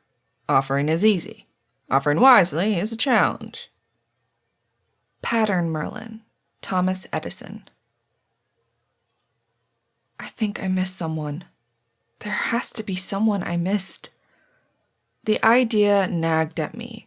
I kept turning around and looking, but every person I saw still in the area had a tag, and most of those at this point were black, waiting for the coroner, or white, just waiting for a ride back to town. One of the cars had been going to head to an urgent care facility to get their treatment before driving home, but they weren't what called at me. I kept turning, exhaustion clouding my thoughts. The sun had sunk down and cast red and yellow light everywhere, creating a canvas that would have rivaled anything painted by Bob Ross, except the red and blue lights, the garish scars on the vehicles, and the bodies draped in black on the ground. Cori? I'd heard Sally approach, but something kept pulling at me. I thought I almost knew from where. Yeah? Distracted, I started to walk to the side of the road. What's wrong? Sally sounded as exhausted as I felt. I didn't know how many hours we'd been up there. I knew I wanted my shower and bed, but that tugging wouldn't stop.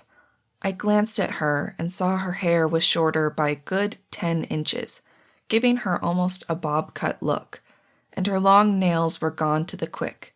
She'd spent a lot of magic today keeping people alive. I don't know. I feel like we missed something. I stopped talking and turned as a sudden silence fell. Most of the first responders had left. They were starting to tow out the various vehicles. The bus would be last. But in that moment of silence, I thought I heard something. Ignoring Sally, I headed towards the front of the bus, where it overhung the edge, just past the doors, but it was enough that you couldn't walk around that side of the bus. That brief moment of silence ended with the beeping of a tow truck backing up, engines turning over, and just the noise of people filled the area. Something still pulled my attention over here, and I knelt on the side of the road, the guardrail blocking my view. What am I missing? Sally didn't sound dismissive, just curious, and ready to go home, but I couldn't turn away. Give me a second, I said, my response abstract as I wormed my way under the guardrail and looked. It took a minute in the low light and shadows here to figure out what I was looking at. The glass of the bus accordion door had broken out in a single big pane and was lying against a tree, which probably helped the bus from sliding down any further. Crumpled at the base of the tree, wedged between the tree and the cliff, and hidden from almost every view by bushes, lay a figure. Blood covered most of the exposed skin, but I could just barely hear and see the rise and fall of the chest. Sally, I've got another victim. I need a basket and supplies, stat. I rattled this out as I wrapped one leg around the railing support and made a quick wish it wouldn't give and tumble me down the slope. Hello? Can you hear me? I looked for a way to get down. There were a few pines there, and I might be able to brace myself, but if I missed, it would be a long, painful fall to the bottom. The head lifted, turning the tiniest bit towards me, and I heard a pained sound. Help, please? My throat tightened at the sound of that voice. The amount of pain and terror in it threatened my own composure. Cori, help is on the way. Here. She thrust a rope with a carabiner already attached to it. You probably haven't done the courses, but loop and get down there. You're smaller than me, and I'll need to direct them. I'll send one of the guys to you once we get some support, probably from the other side. I tied off in a clumsy movement, and she tightened my knot. I got it. Go. She handed me a bag, not mine as it was about empty. Still, supplies were good. I slung it over my shoulder, then half crawling, mostly trying not to fall, I worked my way under the bus and over to the person. When I got close enough, I braced myself on the tree next to the victim and made sure the rope was clicked to the hook in the waistband. I knew I really should have a full harness on, but time and training were lacking. Sally would probably have to radio to get the help we needed. Baskets weren't standard issue for most ambulances. Hey, I'm Cori. I'm here to help. The figure gave a broken sob. I tried to scream, but no one heard. I thought I would die here. Thank you. The voice suggested female and young, probably one of the students from the bus. I didn't dwell on her comments. There wasn't anything I could say to address them, so I focused on what, at least to me, was the important part. Can you tell me where you were hurt? I heard the sound of another sob being swallowed, then her voice, what little strength it had, starting to fade. Everywhere, but I can't move one leg. The other one I can wiggle my toes, but I can't get my left leg to do anything. I think I'm bleeding somewhere. I felt it tickling for a while, but now I can't tell you where. My head hurts. There's only one of you, right? Or is there someone else with you? Probably concussion, bleeding, possibly spinal injury. Just me for now, but I've got other people coming. The constant itch of my skin and head were distracting me. Probably allergic to something with as badly as I itched, but I pushed it all down to focus on the girl. She must have been about 15, not much older. I'm going to get closer and see if I can find any other injuries, okay? Okay. Her voice had gotten even smaller. I moved around, grabbing trees and roots sticking out of the cliff. The entire time, I hoped they didn't give away. Moving around took forever, but I got a look at her and cringed. She'd impaled herself on a branch, and it was at the edge of her spine. But when I craned around her body and pulled back her shirt, it wasn't distended, so it hadn't gotten all the way through. I'm going to touch you a bit. I want you to tell me if it hurts really bad or just uncomfortable, okay? She made a sound I took as an agreement, the silent clock in my head speeding up as to how much time she had. I pressed gently, no obvious response. I pushed harder, and she moaned a bit, but I didn't hit any resistance. Sally? We had run out of radios, and there was too much chatter on them anyhow, so I just yelled. Yep. I need a hacksaw. She's got a branch in her, but it doesn't seem to have pierced her abdominal cavity, or if it has, it is just barely. But either way, we need to cut her loose and get her to the hospital ASAP. Okay, Daryl's coming down. We have him anchored. He'll bring the saw. I glanced at the area around us and kept mental fingers crossed that he was more graceful than me, and that they really had him anchored well. I finished my examination, finding a long laceration on her thigh that May had bled a lot, but was now sluggish. That worried me. Hey, what leg did you say you couldn't move? I asked as I prodded the wound and didn't get any reaction. My left, she mumbled. I checked her pulse. It had slowed even more and the clock sped up. Sally, I need her out of here stat. The clock is racing and I can't exactly give her an IV here. I barked out, panic and worry making my voice sharp. I'm coming down now. The incongruent British accent told me he was coming down without me needing to look up, but I did. Daryl made his way down, a full harness on him, a stretcher basket attached to the rope a bit beyond him, and a hacksaw in his hand. Thank Merlin, you aren't a mage, and I don't know any other way to do this. Do you? I hoped maybe he'd be a mage that could just dissolve the wood. No, and Sally's spent. Besides, it would take her too long to figure this out.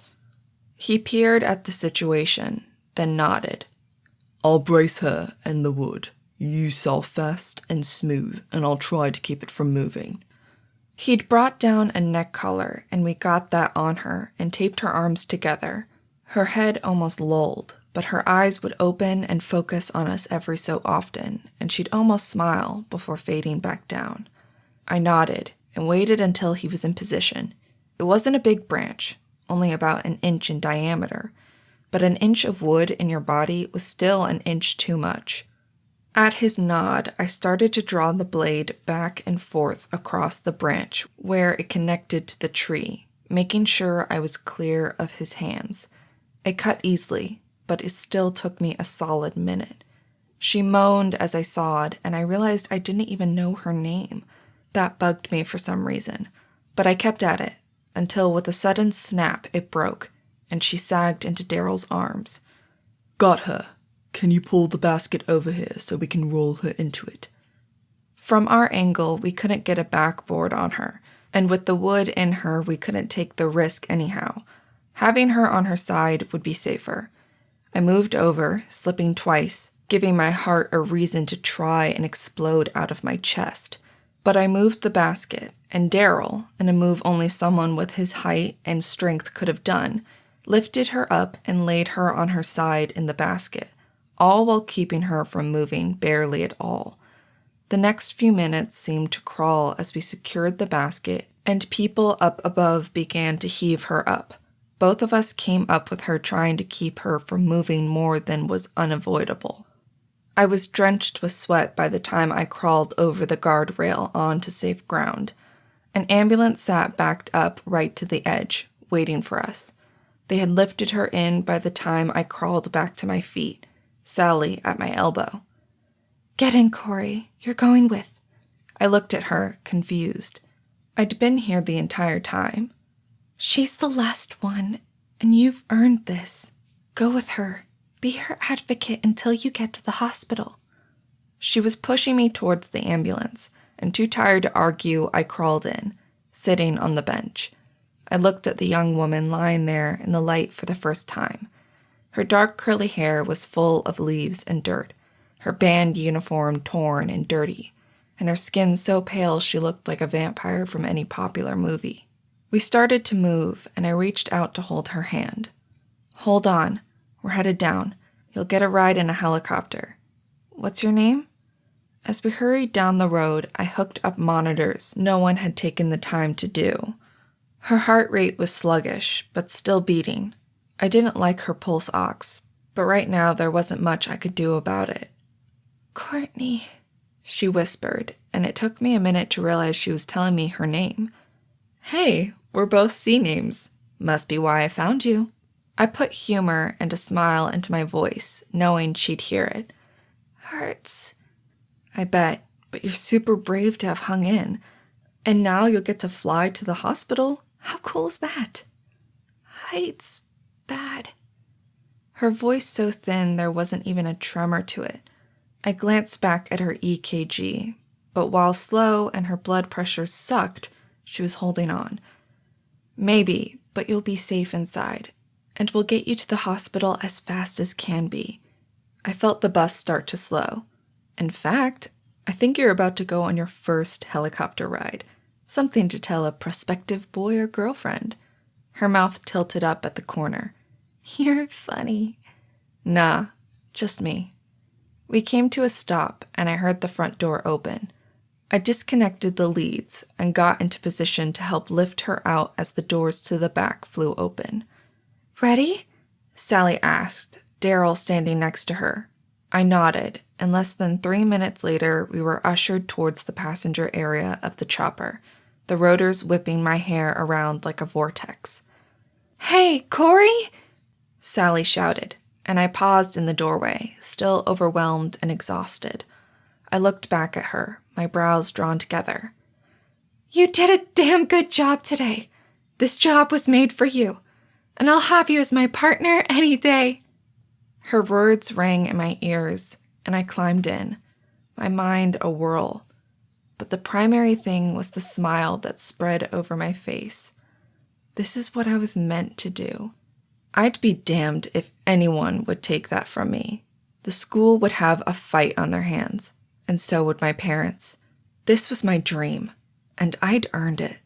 The rise of the helicopter matched the rise in my heart, and I smiled all the way to the hospital. Epilogue.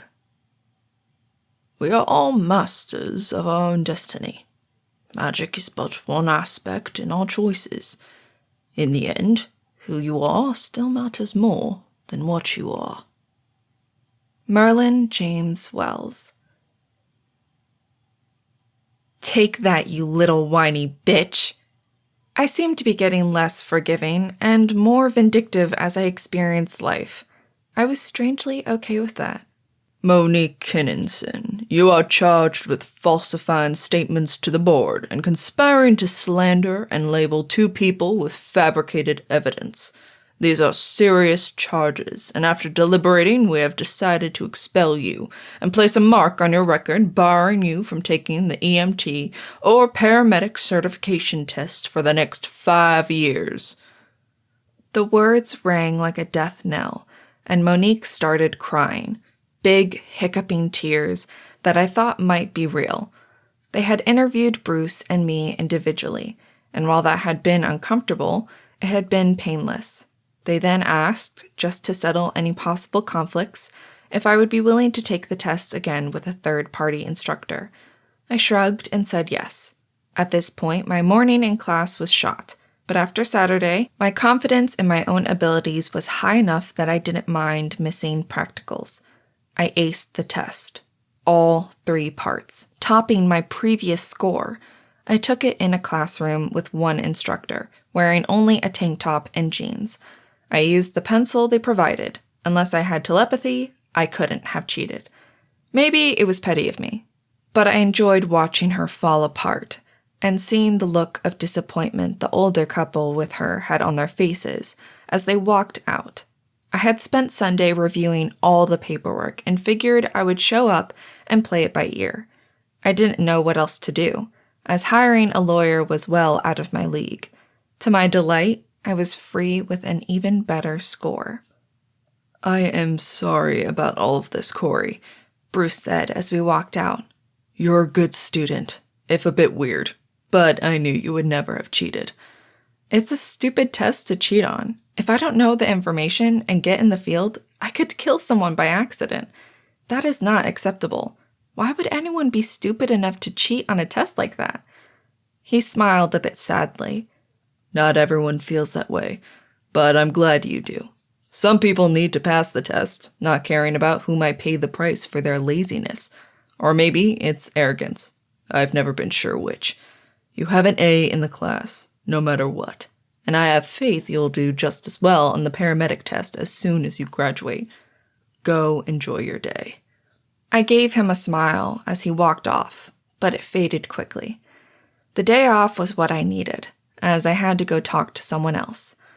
The bus ride gave me time to review the documents one more time before I got to the police station. "Hey, is the chief in, and does she have time to talk to me?" I asked the front sergeant. "Let me ping her," he said with a smile, and I nodded, willing to wait. A minute later, the door buzzed. "Head on back. She's in her office." I walked through the now familiar space with none of my original discomfort. What else can you get used to simply by learning about it? That idea occupied my thoughts as I walked back to her office. There were a few things that still made me uncomfortable. Maybe I should go learn about them rather than just fear them. I'd learned more than I expected from this. I tried to let that lesson sink into my mind. You only feared that which you didn't understand, so I'd have to try and understand more. My never-ending quest to learn and figure things out sharpened. Maybe someday I'd get the answers I craved. Laurel looked up before I could even knock. Hey, Cori, what brings you by? You decided you really do want to go to the police academy and are looking for a reference? The amount of hope in her voice surprised me. No. Still liking the EMT gig, though Saturday was a bit intense. Laurel sighed, then waved at her chair. I heard. I also heard you did damn good. They usually avoid pulling newbies into that. It tends to rattle them, and I hear you didn't get rattled. Oh, I got rattled. I nodded vigorously. I couldn't remember the last time I'd been so worried about failing. But the patients were what were more important, and I tried my best.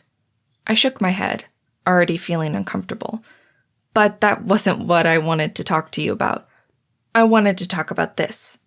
I slid her the envelope and the restraining order. What's this? She asked, even as she picked up the paperwork and began to read. A frown creased her face deeper and deeper as she read. Well, fuck, Laurel muttered, and I blinked. I couldn't remember ever hearing her cuss. I'm sorry about this, Cori. It never occurred to me they would trace it back to you. Give me a minute. She continued to read, and I settled back in the chair, looking at the photos that adorned the room. Most of them were of her and Martin, though there were one or two of her with a younger man, and one with an older woman. I wanted to ask her why she had never had children, but I managed to not blurt that out. Even I knew that wasn't my business. I swear, Cori, your parents are pieces of work. But here's the good news. She looked up, stacking the papers back up and putting them in the envelope. Go to court. It's in June. Agree to not send anyone to spy on them or try to contact them in any way. Also, agree not to try and contact Chris while he is a minor, but only while he is a minor. Her emphasis on this. After he is 18, he has the right to decide if he wants to contact you. I looked at her, confused. But I didn't ask anyone to spy in the first place. Her grin would have made a shark envious. Exactly. Which is why you can say that with perfect honesty. What other people do isn't your problem. You always knew he would have to make the choice to contact you prior to 18, and maybe someday he can. But either way, you can go to court and agree to every one of their terms. Don't even bother with a lawyer. Just agree to their terms. They have to prove if you break them, and since you won't, she glared at me, and I shook my head. It won't be an issue. She slid the papers back to me. Bottom line, don't worry about it. You didn't break any laws or even try to find them. You didn't do anything wrong. The stress that had wrapped around my spine like kudzu released a little, and it felt like an electric shock raced down my back. The picture frame on her desk fell backwards. We both turned to look at it, and Laurel rolled her eyes, then looked at me. "You're sure?" I asked, trying not to look at the picture of her with the older woman, that now obviously had a crack running through the glass. "Yes. Go to the meeting. Agree not to try to contact them or Chris until he's an adult. Do not agree to not speak to them. If they contact you, you can talk all you want. And then let it be. They aren't worth knowing, and you have a decade really before Chris can make his own choices." I nodded. It made sense at this point. I just didn't want to deal anymore. In a decade, and didn't that seem like forever, I would start trying to see if he wanted to talk to me. Thanks. I just wanted to make sure. I rose from my chair, the paperwork in hand. Not an issue. You do have friends here, Cori, even if it seems like catastrophe follows you. She shot a wry look at her picture. Thanks. I'll get out of here before a tornado strikes. Laurel cringed. Don't even joke about that. I'm too scared it might happen. She was both serious and teasing at the same time. By the way, happy birthday. I ducked my head, but smiled. Thanks. See you later. I walked out of the police station, my whole being feeling lighter. I'd file everything when I got to the apartment. I had little doubt I'd pass the exam, and Bruce told me I'd graduate. Sally had agreed to start letting me practice in the back lot, driving the ambulance to help with the course after I graduated. And best of all, I was heading over to the Guzmans for my birthday dinner. Pain flashed through my skull, and I groaned for a second. Then it faded. I shook my head. Where had that come from? A strange sound up in the sky made me look up, and there Elzeba hung, wings beating like a hummingbird, a strange ripple behind her. Before I could focus too much, she darted down behind buildings and disappeared, as did the ripple in the air. Magic will never make sense to me, or be anything I use, but it sure is fascinating. I laughed and headed home. The last challenge I had was to find a job in Atlanta, so Jo and I could start our lives as true adults. My faith was higher than it had been 6 months ago. Finally, my life was on track, and no one would be able to tell me what to do, and I'd leave behind all the oddities that followed me. My life was about to begin. I still had questions. Who was Cori Monroe? How was Chris? Why did Stevie die? What did my strange dream memories mean?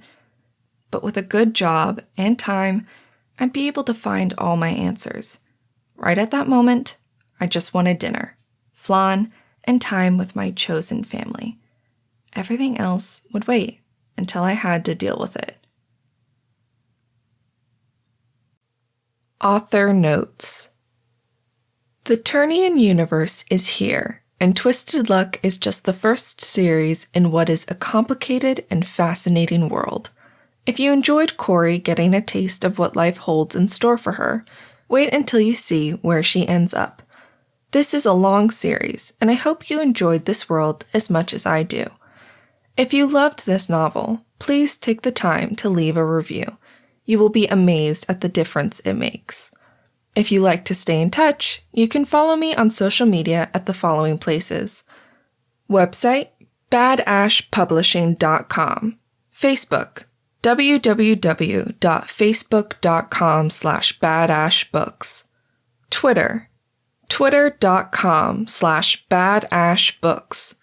Instagram, www.instagram.com/badashbooks.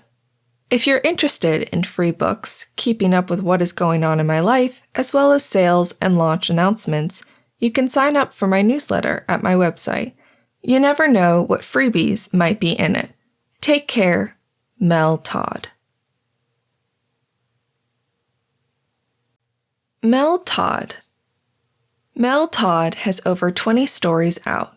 Her urban science fiction K-Lad Chronicles, the Blood War series, and the new Twisted Luck series. Owner of Bad Ash Publishing, she is working to create a place for excellent stories and great authors. With over 1 million words published, she is aiming for another 1 million in the next 2 years. Bad Ash Publishing specializes in stories that will grab you and make you hunger for more. With one co-author and more books in the works, her stories can be found on Amazon and other retailers. This has been production of My Luck, Book 1 of the Twisted Luck series. Written by Mel Todd. Narrated by Autumn Juliet. Copyright 2020 Melissa Todd. Production copyright 2020 by Autumnal Audio.